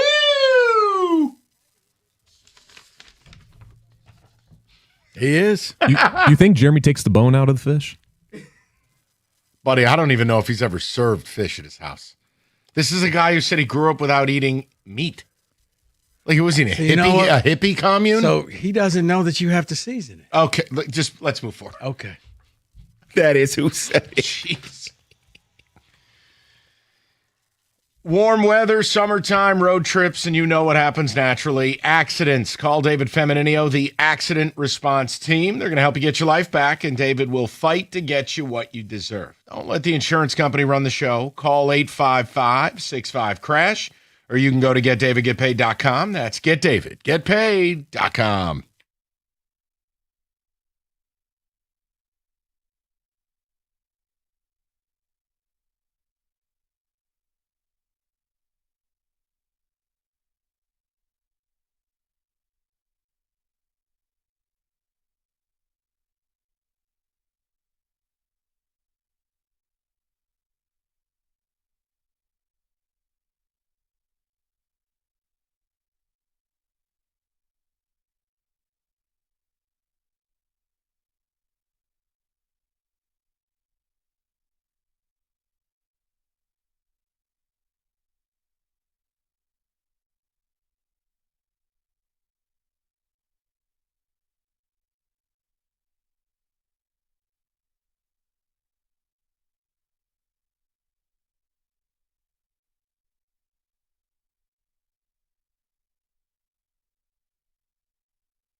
David, give us some music. A little football here, please. Orange slices for all. Yeah, we are coming off many teams' first preseason game last night. How'd they go? Everybody have a good time? Have no idea. Drew Aller played well, I guess, whatever. Sure. But against guys who'll be selling paint correct. in 10 days. So let's get to it here because CBS put together the most and least optimistic fan bases entering the 2026 season. So the bottom here, I think we don't need to guess too much here. We know the Jets, Cleveland, Dolphins are in there within the bottom 5. Tennessee's in the bottom 5. I disagree on that one. Okay. For me, I'd be optimistic. You have a quarterback capable of a year 2 leap. You have an actual coach. You have a good offensive coach, assistant OC, and you drafted a guy who I think we all would agree was the number 1 wide receiver in the draft in Carnell Tate. I think there's reason for optimism there. You play in a pretty soft division too. Indianapolis, Jacksonville, Houston. They're solid, but there's no Megalodon there. There's no Buffalo. There's no Lions. There's no team that like a Rams. It's just I have a level of optimism for the Titans.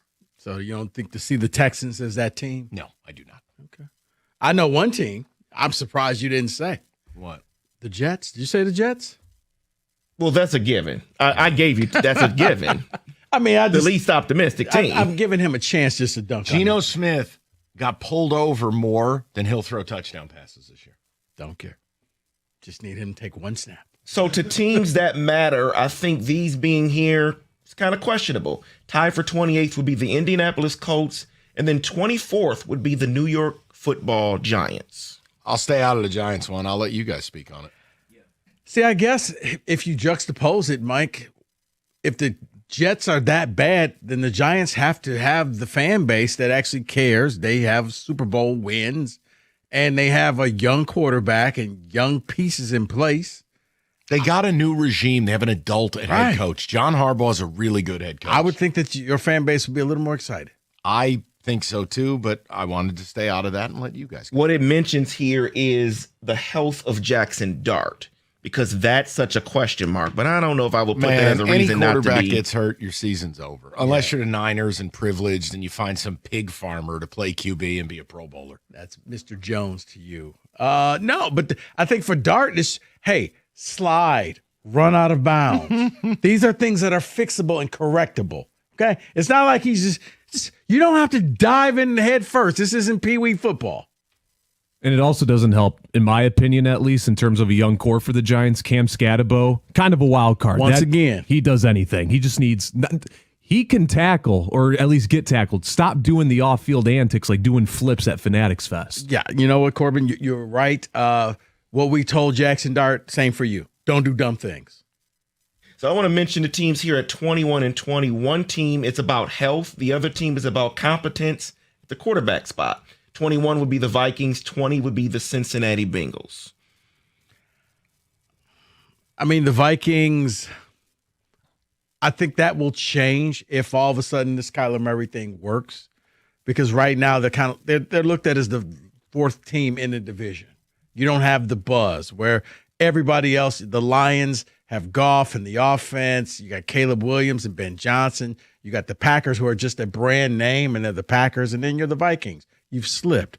The Bengals, I'll leave that to you, Mike. But, I mean, I'm getting tired of the Bengals. Like, do something or else just go away. It's show or go. But, look, the Vikings, they had no quarterback play last year, and they barely missed the playoffs. It's a win-now roster. I'd be okay being optimistic. I mean, I'm not telling you Kyler Murray's going to fix everything, but, geez, is he better than JJ? Is he better than Josh Dobbs? Is he better than Pete Brosmer, whatever the hell his name is? Yeah, but look at who you're comparing him to. You're not saying, hey, is he better than Goff? Is he better than... Yeah, the problem is Jared Goff went 0-2 against that team last year. Oh, you know what? Hate to break that to you there, Spank. Point Mike. Point Shabath. Point Rico. What a pre-show debate. Go ahead. So let's get into the top 10 here of teams and fan bases that should be the most optimistic this year. Number 10, you have the Chicago Bears. I totally agree with it, but you can't say that in this town. I think Caleb is trending to be a superstar, and they have the weapons. I mean, Colston Loveland became a star. Luther Burden, who's dinged up right now, was becoming a star. Like if Roma Dunze pulls his head out of his ass, boy, this thing could get exciting. Obviously, the knock on them will be the turnover margin. They're never going to be able to duplicate it. But at the end of this year, I don't know that this is going to happen. I'm just saying, would it shock you if Caleb Williams was the best QB in football?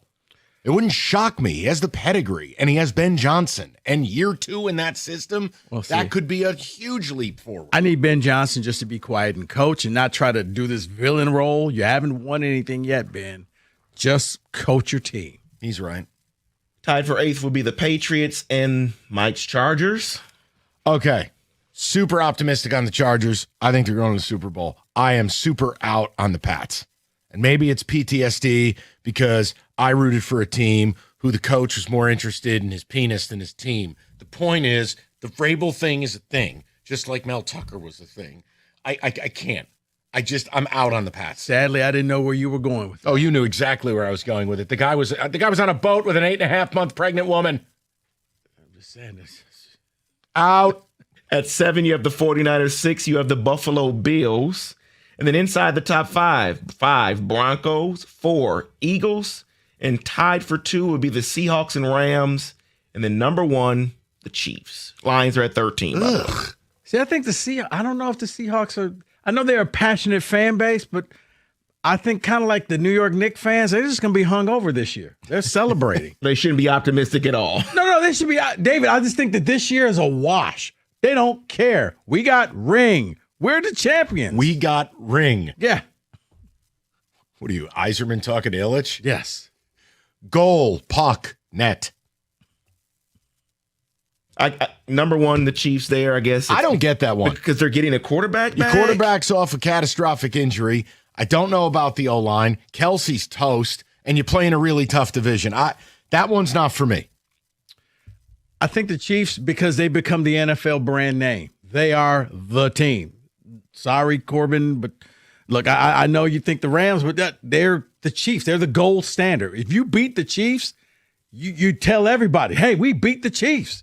Remember when the Lions beat them, and it was like, hey, we're good. Why? Because we beat the Chiefs. Yeah, that isn't it anymore. That is your NFL Blitz 97-1. We beat Chiefs. Thank you.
5 o'clock, good to have you with us. We'll get you to Tiger Baseball. I think Brendan kind of said it all there. There's really not a lot more to talk about.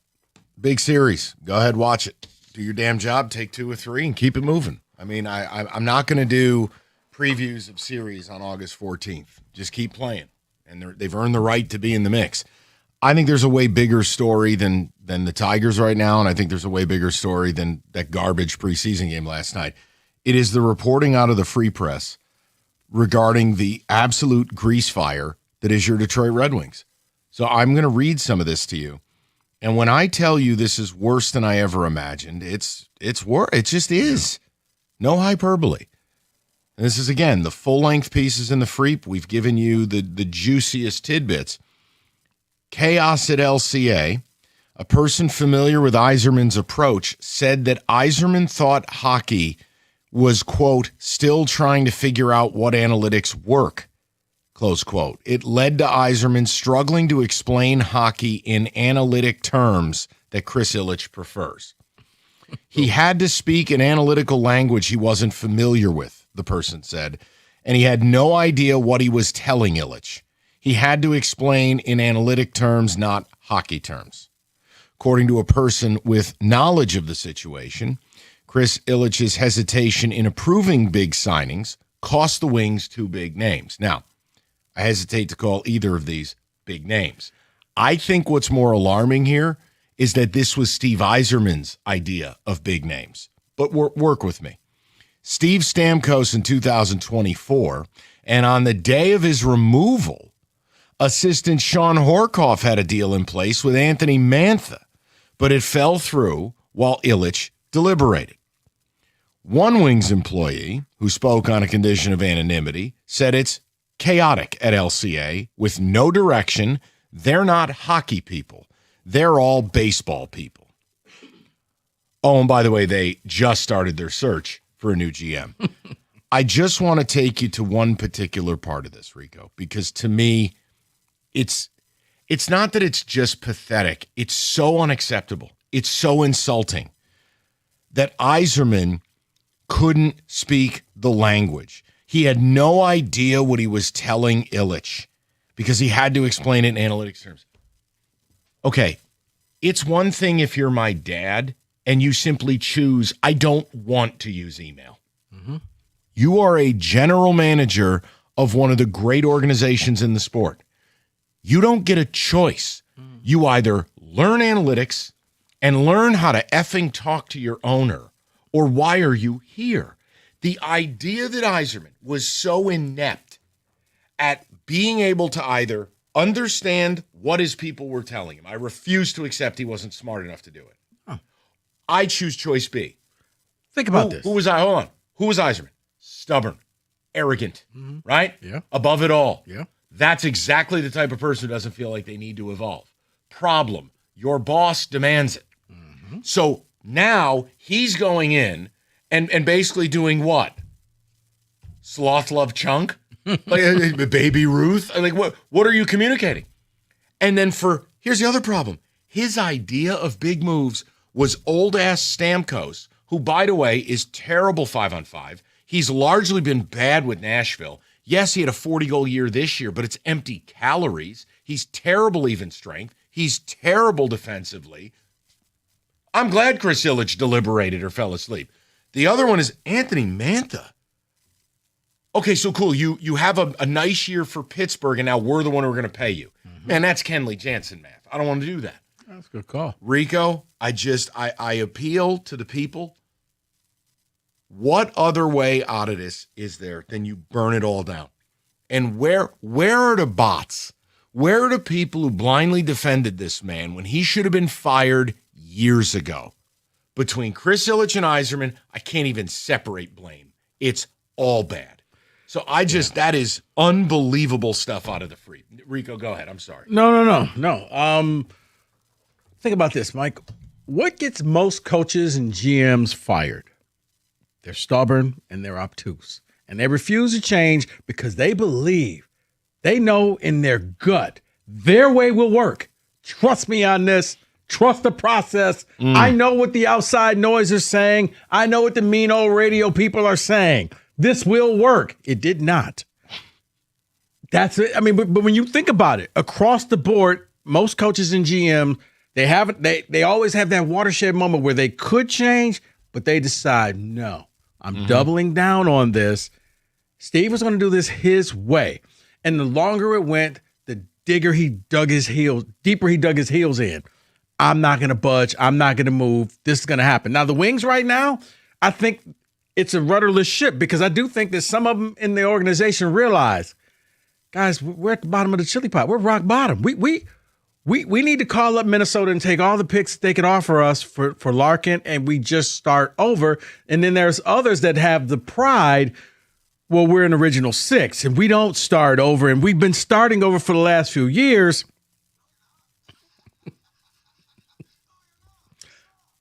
But I think that's why they haven't hired anybody, because that person is going to dictate who won that argument. It's going to be an analytics person. I'm convinced of it. Right. An analytics person is going to say, we have to start all over again. We got to get as many picks as we can. But I think for some, it's ego driven. I can't take the step back because we haven't done anything in so long. We're approaching a decade without making the playoffs, which is unacceptable. Do we just slap another Band-Aid on this thing and go out and try and get a Mantha? Go out and get that type of person, hoping that they can just get us to the playoffs. I'm actually happy they didn't get either guy. I mean, Yzerman, the paragraph in there that he didn't even know what he was saying to Chris Ilitch because he was so woefully behind. How long have I said to you, this guy's operating like he's in 2010? Yeah, for a while. Well, this would be the proof. Now, if you want to say the report's a lie, I leave that to you. Go ahead and call the Free Press. I just would love to know where you're at as a Wings fan. I thank God Cookie's on vacation. He's a season ticket holder. Can you imagine? You were paying for a product where the GM either couldn't understand analytics or refused to, and couldn't effectively report to his superior? What am I on Planet Nebular? Let me help you out with that, Mike. Please do.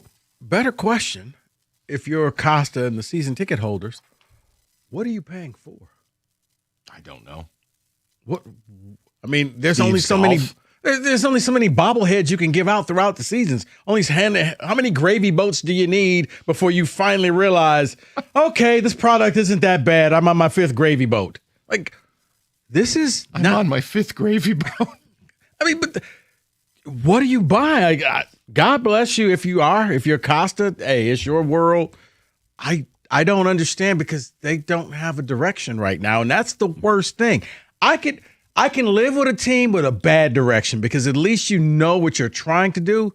No direction, that tells me you're throwing away a year, maybe 2, because there's no immediate bounce back from this year. You're going to have to take another year just to recuperate this year. So, yeah, I God bless you and Costa and all those people who are still doing that, because I don't know what you're expecting to see down at the LCA. Also, the idea of this incredibly proud organization not having hockey people and having baseball people, I have a lot of misgivings where I understand analytics play a critical role. One of the most data-friendly teams in the league just won the Stanley Cup. Like, you have to use them. But we are really blurring the lines where, look, are we just going to let computers run these teams? Mm-hmm. There has to be a human element here. But, yeah, I still go back to it. No. He thought hockey was still in a place where the league was determining what analytics were. Are you kidding me? And for Chris Ilitch not to up and fire, but he admired him. Grow up. I don't think he admired him. I think it was more, and this is just my opinion. Let me say that up front. How dare you have one? I think it was more out of respect for his old man. Like, you know what? This was his guy. I'm going to put up with what I can put up with, but Steve, I need you to evolve. And I think after the last meeting when he didn't, and I do think that Larkin kind of started this thing going. He was the first one to stand up and say, and challenge Steve. Yeah, and honestly, it does. It makes me side with Dylan Larkin. I know that will. I'm not trying to ruffle your feathers on a Friday. I don't need to. I don't benefit from that. I've been Team Larkin from day one. This makes Yzerman, the piece makes Yzerman seem like a fool. And I'm with Rico on this. I'm glad Dylan did what he did. I hope Dylan doesn't report to camp. I think it's, you know what? Everyone should go to church and thank God that Mo Sider and DeBrincat haven't woken up from the idiocy of playing here. It's unbelievable to me. Thank God more players haven't demanded out. I mean, the Free Press piece makes Steve look pathetic. No, it does. Obtuse. No, obtuse. That's the word. Oh my And God! I think Larkin led the quiet revolt. I'll put my name and face to this. I'll keep you guys out of this. He's acting like a captain, Mike, but it's off the ice. Are you turning Dylan Larkin into Claudette Colvin here? I mean, I'm kind of sensing he's turning him into a hero. Not a hero, He led Mike, the quiet revolt. but he's the hero that you need right now. To quote That's Batman. a line from your movie. I said knew to there quote was that. I Batman. knew that was something. Yeah, but he's the hero that you needed this to stir this up to get this team back to going to winning hockey. But as a Red Wing fan, where are you at with this report? You know, if you want to challenge the report, you're welcome to. I don't know what grounds you would have. Steve Yzerman is going to go down in the history books as one of the worst hires ever. I mean, he's going to leave this franchise in basically the same spot he inherited it. Your captain wants out. DeBrincat's not staying, or you got to grossly overpay. And the team has to burn itself to the ground. 7 years after you took over, don't tell me that's distinctly different from the crap he took over. The East is awesome. You are not. The fact that this guy refused to learn analytics and was deluded enough to think that the league was still at a point that they were figuring analytics out, I'm flabbergasted. I mean, for all the criticism I've had for Steve Yzerman, I have always had an element of like, he's too smart to be stupid. This can't be, it just can't be that. This Free Press thing is just like, would you grab somebody off the street? Yeah. He can't communicate with his owner because he doesn't know what he's talking about. That's what the Freep is saying.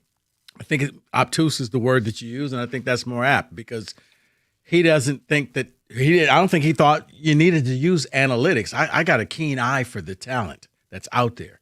I don't need any egghead to tell me numbers. I know hockey. I know puck. I'm Steve freaking Yzerman. 248-539-9797. We've talked about this.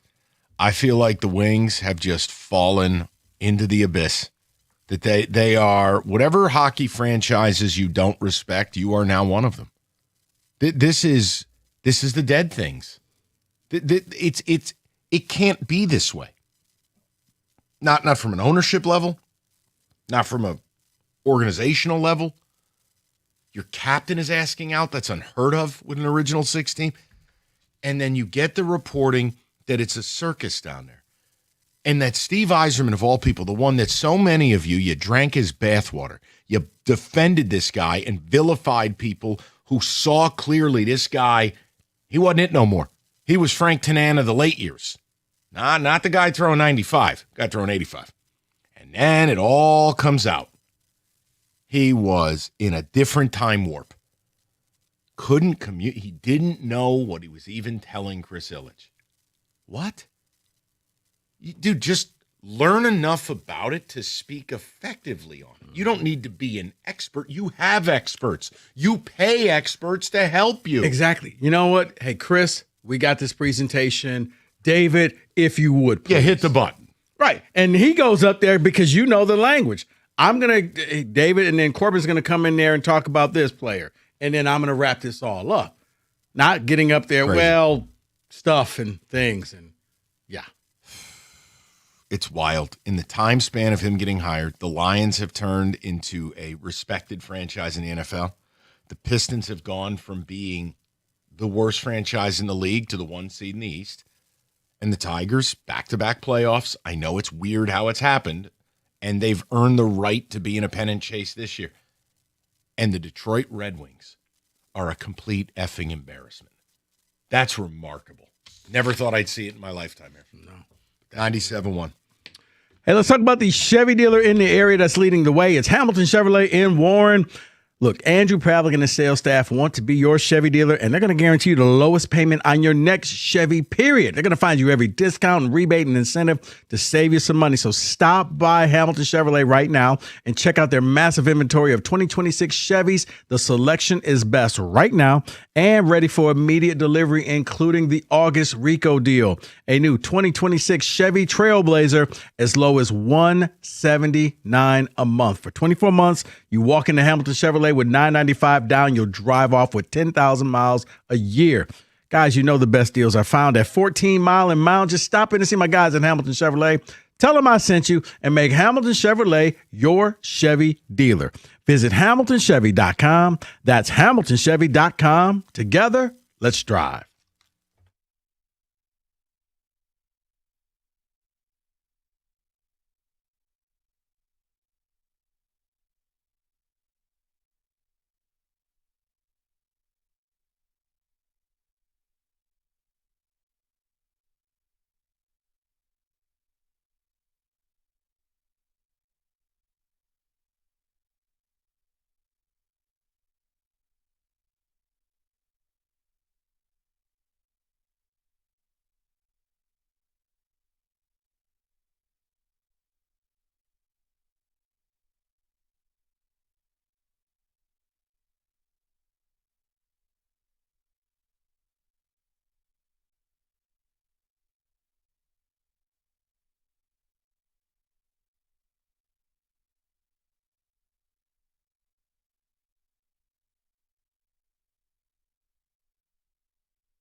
David, a couple of the texts. We'll get to the people. And again, Odyssey.com Rewind. We covered a little bit on the preseason. We covered a lot of stuff today. This is just the newsy thing. It's great reporting by the Freep. It's depressing. And it pulls the curtain back on maybe what some of us believed was going on at a certain level, but not this bad. I mean, this really makes Yzerman seem pathetic, honestly. David, go ahead. The scariest part of this is the Yzerbots that blindly defended this man, and we find out he knew absolutely nothing about modern hockey, which anybody with a pair of eyes was concerned he did not. Mm-hmm. Steve Y is Matt Millen, and that hurts to say. Oh, dear. Burn it down. Trade Larkin for picks. Plan around Sider and Raymond window. The top of the 2027 draft is generational, so tank this year and hope for lotto luck. Oh, by the way, the division got better around us. Yeah, it might be too late for that, though. Those deals had to be done before the draft. Yeah. If you were going to strip this thing down and strip the copper out of the pipes and the whole thing, it's too late. Now it's desperation, and teams know that, so I'm not going to give you a great deal. You'll take whatever I hand you. Brett and Macomb text in and says, is anyone else bothered that the Red Wings have hired a search firm to find a GM? This is an Original Six legacy franchise, one of the greatest organizations in all of sports, and they can't figure out who to hire as a GM. What is happening here? Yeah, but who do you want to make that call? You just read in the article they have a bunch of baseball people. You're not going to promote Sean Horkoff. I'm not going to knock a team for casting a wide net. I mean, Rico and I make a lot of jokes about search firms with college football. Like, I would love to run a search firm. They have like a 5% strike rate, but schools pay them gobs of money to give you some list on a piece of toilet paper. They can do whatever they want. David, I think I'm more annoyed. This guy's been gone a month, which in today's world, that's an eon. And they've just started the search. That's insanity to me. Insanity. Mike and Rico, you know what this all boils down to. Obviously, Steve Yzerman didn't really do all that great either, but everything boils down to Chris. Everything points to Chris. Yes. He's horrible. But understand, first of all, I blame him for not firing Yzerman sooner. I do not blame him for having pause about Steve Stamkos or Anthony Mantha. I think both things can be true. I blame him that if this truly was the discourse, that this guy couldn't effectively speak the business language you require, he should have been fired 2 years ago. I blame him for that, for sure. Let's go to people. Go to Paul 97.1. Paulie, what's good, buddy? Hey, Michael, Rico, David, Corbin, everybody. There's so much to unpack here, so I'm going to try to stay on task as best as I can. Hope you guys are having a great Friday. Okay, look, I don't want to dwell on, let's bash Stevie because, look, Draper, Stevie, everybody, your names are never going to be erased from the Stanley Cup. Your numbers are not coming down from the rafters. Thank you for all you have done. Where do we go from here? Okay, well, we got to take a good long look at this. And for everybody who's texting in saying, oh, this, oh, that, you didn't know nothing because you're just like me. You're just like everybody else. They hired Stevie. You thought our savior was here. It didn't work. Okay, so where do we go from here? I think where we go from here is you just say 27 is dead, and you start contacting Las Vegas, Dallas, Carolina, Florida, everybody else. What are you doing that we're not doing? Where do we go from here?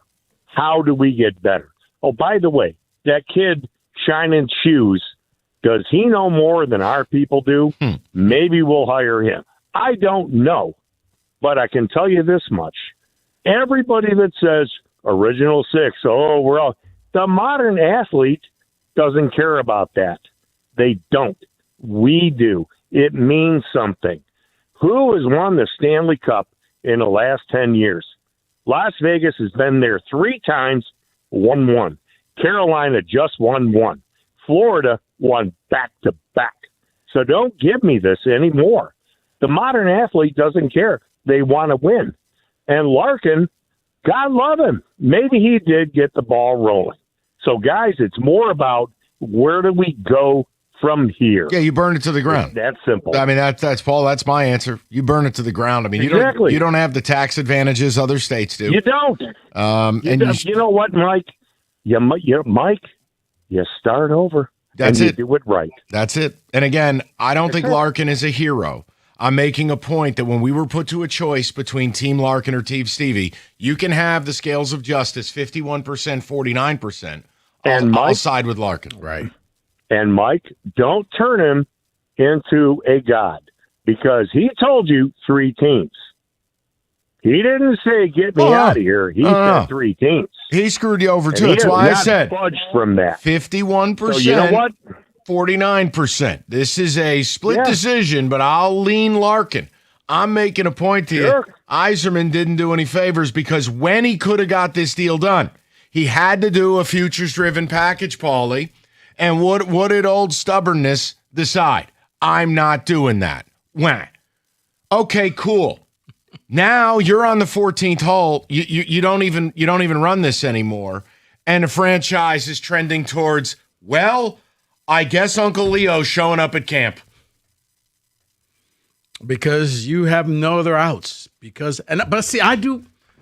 What? Say it. I may be overthinking this, but I think the three teams that he put out there was to force Steve's hand to show he doesn't know what he's doing. So I'm going to make his job difficult. If he pulls this off, I'm wrong, and I'll be a member of another team. But he's going to fail, and I'm not going to make his job easy. I mean, I like that from like a movie plot. I don't know how much I believe the reality, but it's fun to think about. I mean, he's like plotting. It's starting to feel that way to me. We'll get more to people. It is the news of the day. And I know if you're amped up for the Tigers, great. Go enjoy it. Preseason, you're on your own. 248-539-9797. Hassassin, man. What? Was it Hassassin? Okay, listen. We're not doing this. All right, get him a gold jacket for Canton, okay? He'll be the new Bobby. 97.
All right, let's get to the people.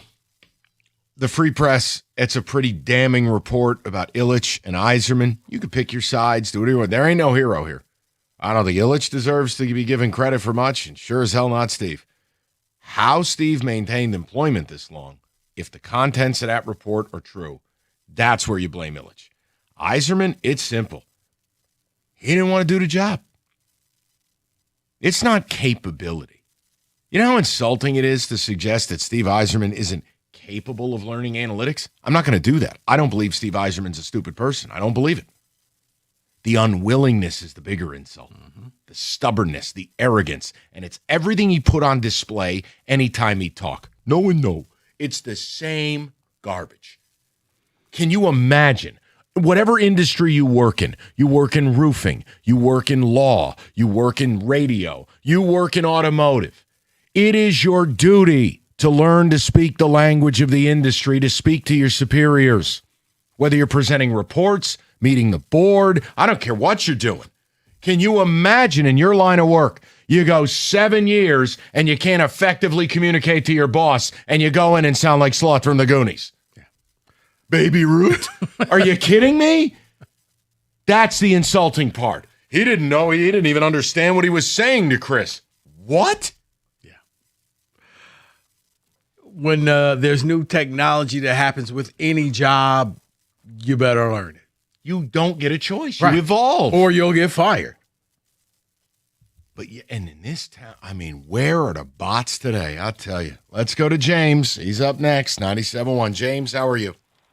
Hi, Mike. I'm a bot right here, and I'm a shameful bot today after reading that article. Okay. Because I played growing up, and I love Steve Yzerman, favorite player. One of the coolest things I thought about him was he changed his game from offensive to defensive, or two-way, but he can't understand analytics. Like, how is that possible? That he changed his game playing, but he can't change his thinking here? Crazy to me. Second is, I don't know, this seems like a bigger deal than I think what people realize. It's not just Larkin. DeBrincat's a free agent after this season. Mm-hmm. If he decides to walk and they do find a suitor for Larkin, what is to say that Seider and Raymond aren't right behind him? I know they're here till 30-31, and technically so is Larkin. But if DeBrincat walks, like that's I think the biggest thing here is, like, what are they doing to convince these guys to stay? No, and that's right now it's a fire sale to me. No, and James, right? you're right. And this is the problem when you don't have a GM, you don't have a direction. They've just started the search. Look, Seider's on one of the best contracts in the league, and Seider is one of the elite defensemen in the league. I don't know that I'd run to do it, but you're right. At some point, he's going to walk in like Will Smith in the last episode of Fresh Prince and look around and go, "What am I doing here now?" And like the DeBrincat thing. Thank God. I mean, I'm going to print T-shirts. Quote, he's raising a young family here. Close quote. We should sell those T-shirts with DeBrincat's number on the back. Like, thank God. Like, you know, if this were an NFL situation, wouldn't you be able to get a quote from DeBrincat? A quote from Seider? I mean, how, if you're DeBrincat watching this unfold, how on earth are you still here? Bro, how about a quote from anybody from that organization? Never got the press conference. Nothing. It's almost like they've gone radio silent, hoping, well, if we don't say anything, they'll forget about us. Well, people are starting to get that way. Go to Sean, 97.1. Sean, how are you? This is your fault, Michael. What did I do? 5 o'clock on a Friday, 10-day vacation coming up, and this is what you get my blood pressure all worked up. I'm starting vacation. What are you doing to me? Listen, when we talk about this, I don't make the news. I just report. I'm sorry, Sean. I'm sorry. Look, man, I've been saying for 2 years, if Stevie was doing his job, he would trade everybody over 25 years old and start this process over. It was going nowhere. I don't care about the analytics thing. The analytics on the ice. Look, okay, I'm a hockey fan first. It's my favorite sport in the world. I don't miss the playoffs. It's the greatest thing in the world. So I'm a hockey fan first. If we make it, it's kind of like an afterthought, like we're going to get destroyed, so I don't even want to hurt. But I am a Wings fan. He should have been selling anybody over 25 years ago for 2 years. Larkin, the biggest mistake Yzerman made in retrospect is naming this bum his captain. He's not a captain. He doesn't lead. He doesn't win important faceoffs. And now this guy's the one that's bringing you down? It's a Stevie problem. Larkin, I mean, it's 50-50. I got to go 49 like you, because Yzerman actually believes this guy. He's not a captain. He's not a. I'm so. No, and listen. Let me be. I'm so pissed off. No, I know, and I don't want you to be. I can hear it. You got 10 days off. I'm going to need you to just compartmentalize it and leave it behind. Sean, look, you're right. He ain't no hero, and he didn't do you. Look, you're going to play great at the Olympics or play great at the Four Nations, and then you come home and you tank. No. All I was trying to say is you are put to a choice. Somebody's got to have 0.1% more blame than the other. To me, it's Yzerman. I mean, it's crazy. I guess I'm with you. And I'm very pissed about it because I don't think this guy. I can't believe this is the guy bringing down the franchise. It's not. It's Stevie, because the analytics. I don't give a crap. Like I said, I don't give a crap about analytics. I watched the playoffs. Your team was built. I don't want to sound the wrong way. Like we're playing female hockey. Seriously, we don't play the style of hockey. Well, we could have a more nuanced way to say it. Is you were one of the easiest teams in the league to play against. That's the bottom line. We don't win corner battles. We don't. How did Steve Yzerman not know how to win the battles in the corners? And that's what wins Stanley Cups. You have a decent goalie, and you win battles in the corners, and you're physical and fiery. Sean, okay, you got 10 days off. Yeah. I need you to go enjoy your vacation. It's okay. Hopefully you're going someplace. No, just let Sean breathe. I just want Sean to be calm and enjoy himself. That's all. Sean, it's okay. It's all right. Just breathe. Don't let Yzerman do this to you. He can't hurt you no more. 97.1. Okay. It's football season. Elevate your tailgate. Moran Chevrolet, sponsor of all training camp coverage at 971theticket.com. Great tailgate. Starts with the right truck. 26 Silverado 4x4 Crew Cab V8. Ready for game day. Haul all your summer toys as well. A little more fuel economy. You go with the 26 Trax. Either way, Moran Chevrolet, Michigan's #1 selling Chevy dealer 2 years in a row. Best prices and inventory that is, wait for it, actually available. You need service? Moran offers free loaner cars with scheduled certified service appointments because you got places to be. Shop online anytime. MoranExpress.com. or on Gratiot, just north of 15 Mile in Clinton Township. It's Moran Chevrolet, where you always get the best price, period. Chevrolet. Together, let's drive.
All right, is this Corbin's deal? The red card, you're terrible, and he reads it out of his holy Bible or whatever the hell that is? Yeah. Look at it. He's got his personal diary to do this segment. All right, go ahead, Shakespeare. Let's do it.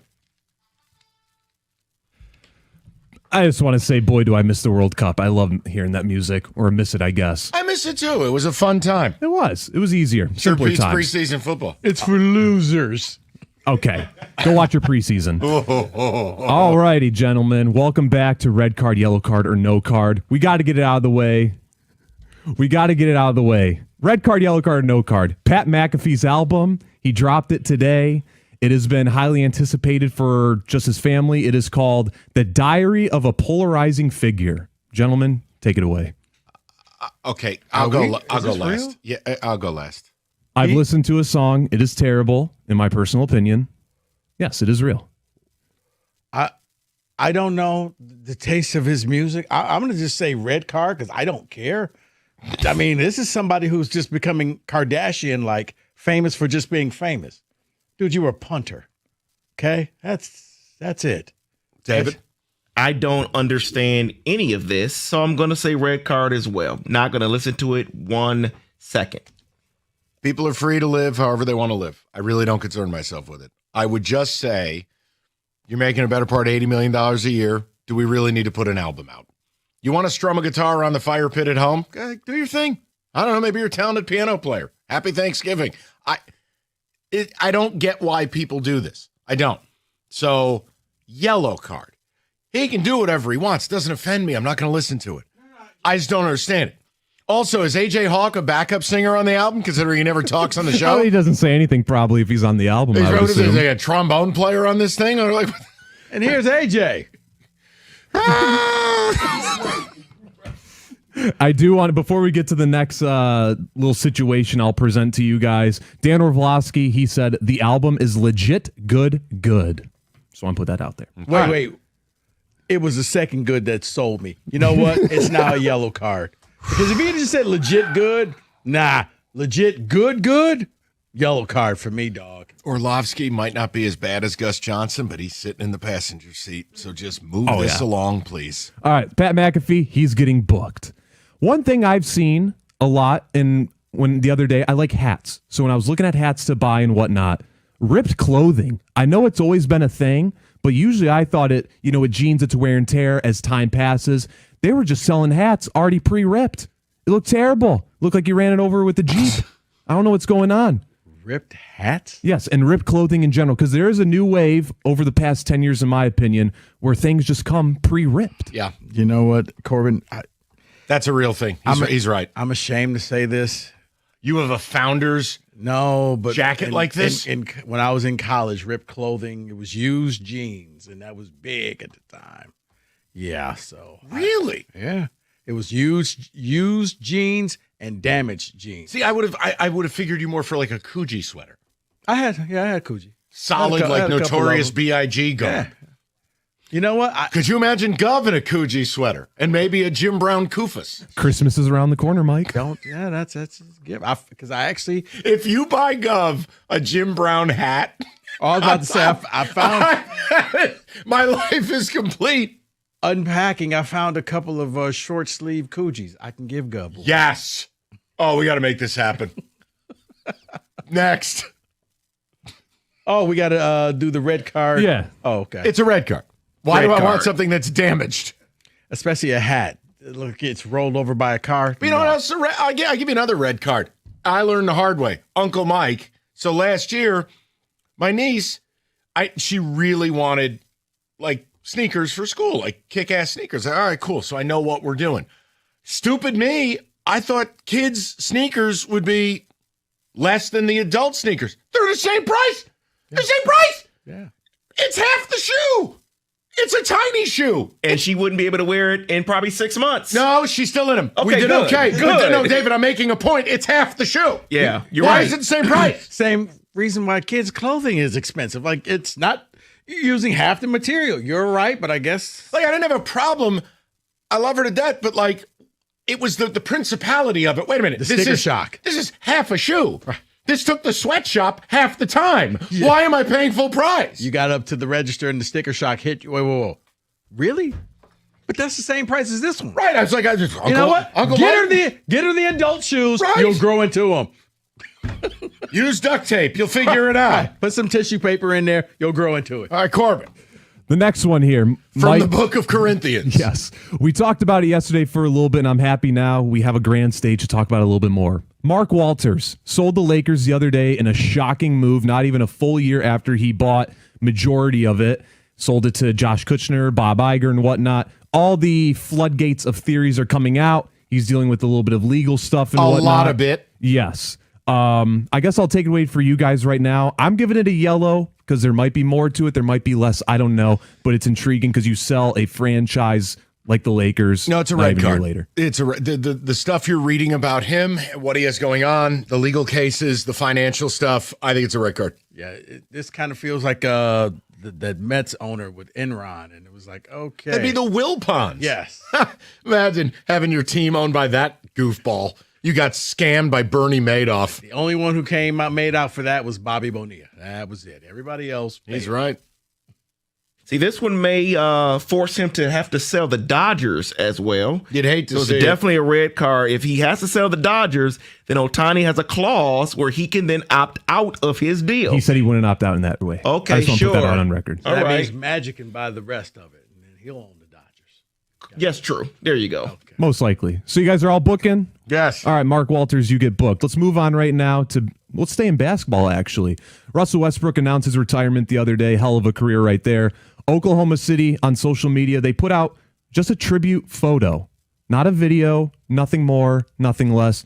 Just a photo for one of, I would say, top 3 players in Thunder history. No card. I'm tired of everybody feeling they got to kiss everybody's ass all the time. Rush, you've been gone for eons. Thanks for the time. We'll have you back for dinner. It's just like this Jaden Daniels crap. Enough. Oh, they put out a picture but not a video. What are they supposed to do? Show up to the house and bathe him? Show a little bit more respect. Here, it's for one coming of to the best. America. Here, Russell, the royal penis is washed. I mean, enough. They already handed a guy $500 million. Good Lord. No booking or whatever this is. No, when you realize it was, 10 years ago he was the MVP and he was Mr. Everything. Thank you. Like, because I'm talking to Evan. He's like, no, dude, that was 2016. I'm like, no. Wow. He's been, yeah, you know what? Top 3, yes. But it's you don't have to do all the pomp and circumstance. Just kind of let it happen. Maybe a year later on down the line, you could go ahead and give him a tribute. You don't have to rush to fall over everybody to give tributes right now, and everybody has to tell you how they feel about it. Like, he's not dead, folks. You got to give them some smooches at least. No, for you what don't. he did. No, you don't, because what Did they're he collect a check? Yeah, he got a check. Okay, and then I don't more. have. Then there you go. Give him some smooches. Yeah, Why here's not? this smooch. $500 million. Get out of here. Yeah, and the smooch in the future, next Jeez. 3 to 4 years, 3 to 5 years, is going to be his jersey retirement. They don't need to do anything now. They'll do something later. Right. All righty, let's move on from there The now. world is upside down. So I always will bring up a movie thing because those places are lawless these days. Clapping during a theater. I'm a big comic movie guy. Spider-Man saw it recently. Marvel movies, you see this more and more each and every time one comes out. People will just start clapping random when a character shows up. Afterwards, I'm fine with. Appreciate the movie if you enjoy it. But during the movie, enough of this business. I'm giving it a red card. I would like to give our very own Roger Ebert the floor. I'm not a movie person. You're So not. David, would you like to speak first before I poison the jury? I don't have a problem with it. They're watching the movie. It's not at home, which they can't be at home until it comes out later. So let them do what they want to do. I would say, Corbin, I'm going to take it movie by movie, scene by scene. There are some times where if it's a surprise, it's just kind of a natural reaction where you don't even realize you've clapped. But for the people who feel like they need to yell at the character on the screen or talk to them, Degenerates. they cannot hear you. Oh my. They are not there. They made this movie a year ago. They can't hear you right now. So there's no need to talk to the screen. The clapping, okay, I'm a quick clap and you move on. A standing. Now I've seen people stand up at the end of a movie. Like, this isn't a play. That's Brendan Shabath behavior, AMC A-lister right there. Like, I've seen that way. Oh my goodness! It's like standing ovation. Like, what are we doing here? Can So, I can I offer just a different one real quick? Yeah. What is it with the people who clap when the airplane lands? Oh, major red Why card. are we applauding base competency? I'm clapping because what? We didn't landed. die? I mean, where are you clapping? The pilot wasn't putting on a performance. You just said it. You didn't die. Oh, yeah, but then you don't clap. I mean, you're thanking him saying, job well Thank done. you when you get off the plane. Have a nice day, Spank. Appreciate you.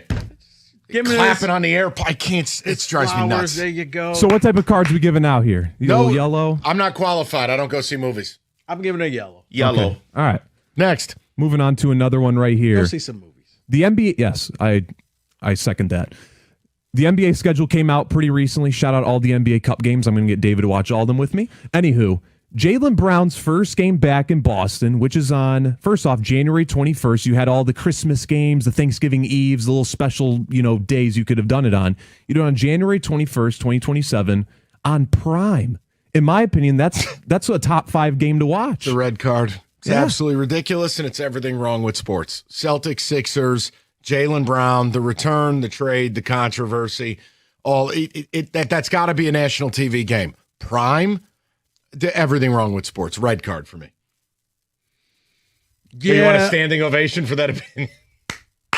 Thank you. No, Thank you. Clap. No standing ovation. Thank you. This is just preseason. Yeah, it's where sports is right now. I agree with Mike. I'm going to say red card because they know that's a game that everybody is waiting to see. Here's what I hope happens. He doesn't even play in the game. You're a sicko. No, he You're just, a sick man, Rico. Stubbed my toe. Not playing. It's definitely a red card, but this is the problem. When you sold your soul, that's right, to Amazon Prime, there you go. So this is what we get, but it's definitely a red card. I need load management that night from him. Yeah. Side note, Bezos might be an owner of Liverpool pretty soon. Minority share. Just want to throw it out there. Why does anyone care? We talked about Amazon. Thought I'd throw it out there. I did. No, I'm sorry. This isn't BBC One. Hold on. Nobody cares. Red card, yellow card, no card. That's for a that red comment. card. Red That's card. an egregious soccer snob insertion. I got to bring it back Book around 'em. for the game. Doesn't LeBron own a piece of Liverpool? Book them. They sold to your team. Sold the Fenway Group or whatever, right? My team. They were with the Celtics. Remember? Yeah, you're right. I'm related to John Henry. What are we doing here? He's Italian? He's from the north. That is red card, yellow card, and no card, ladies and gentlemen. 97-1.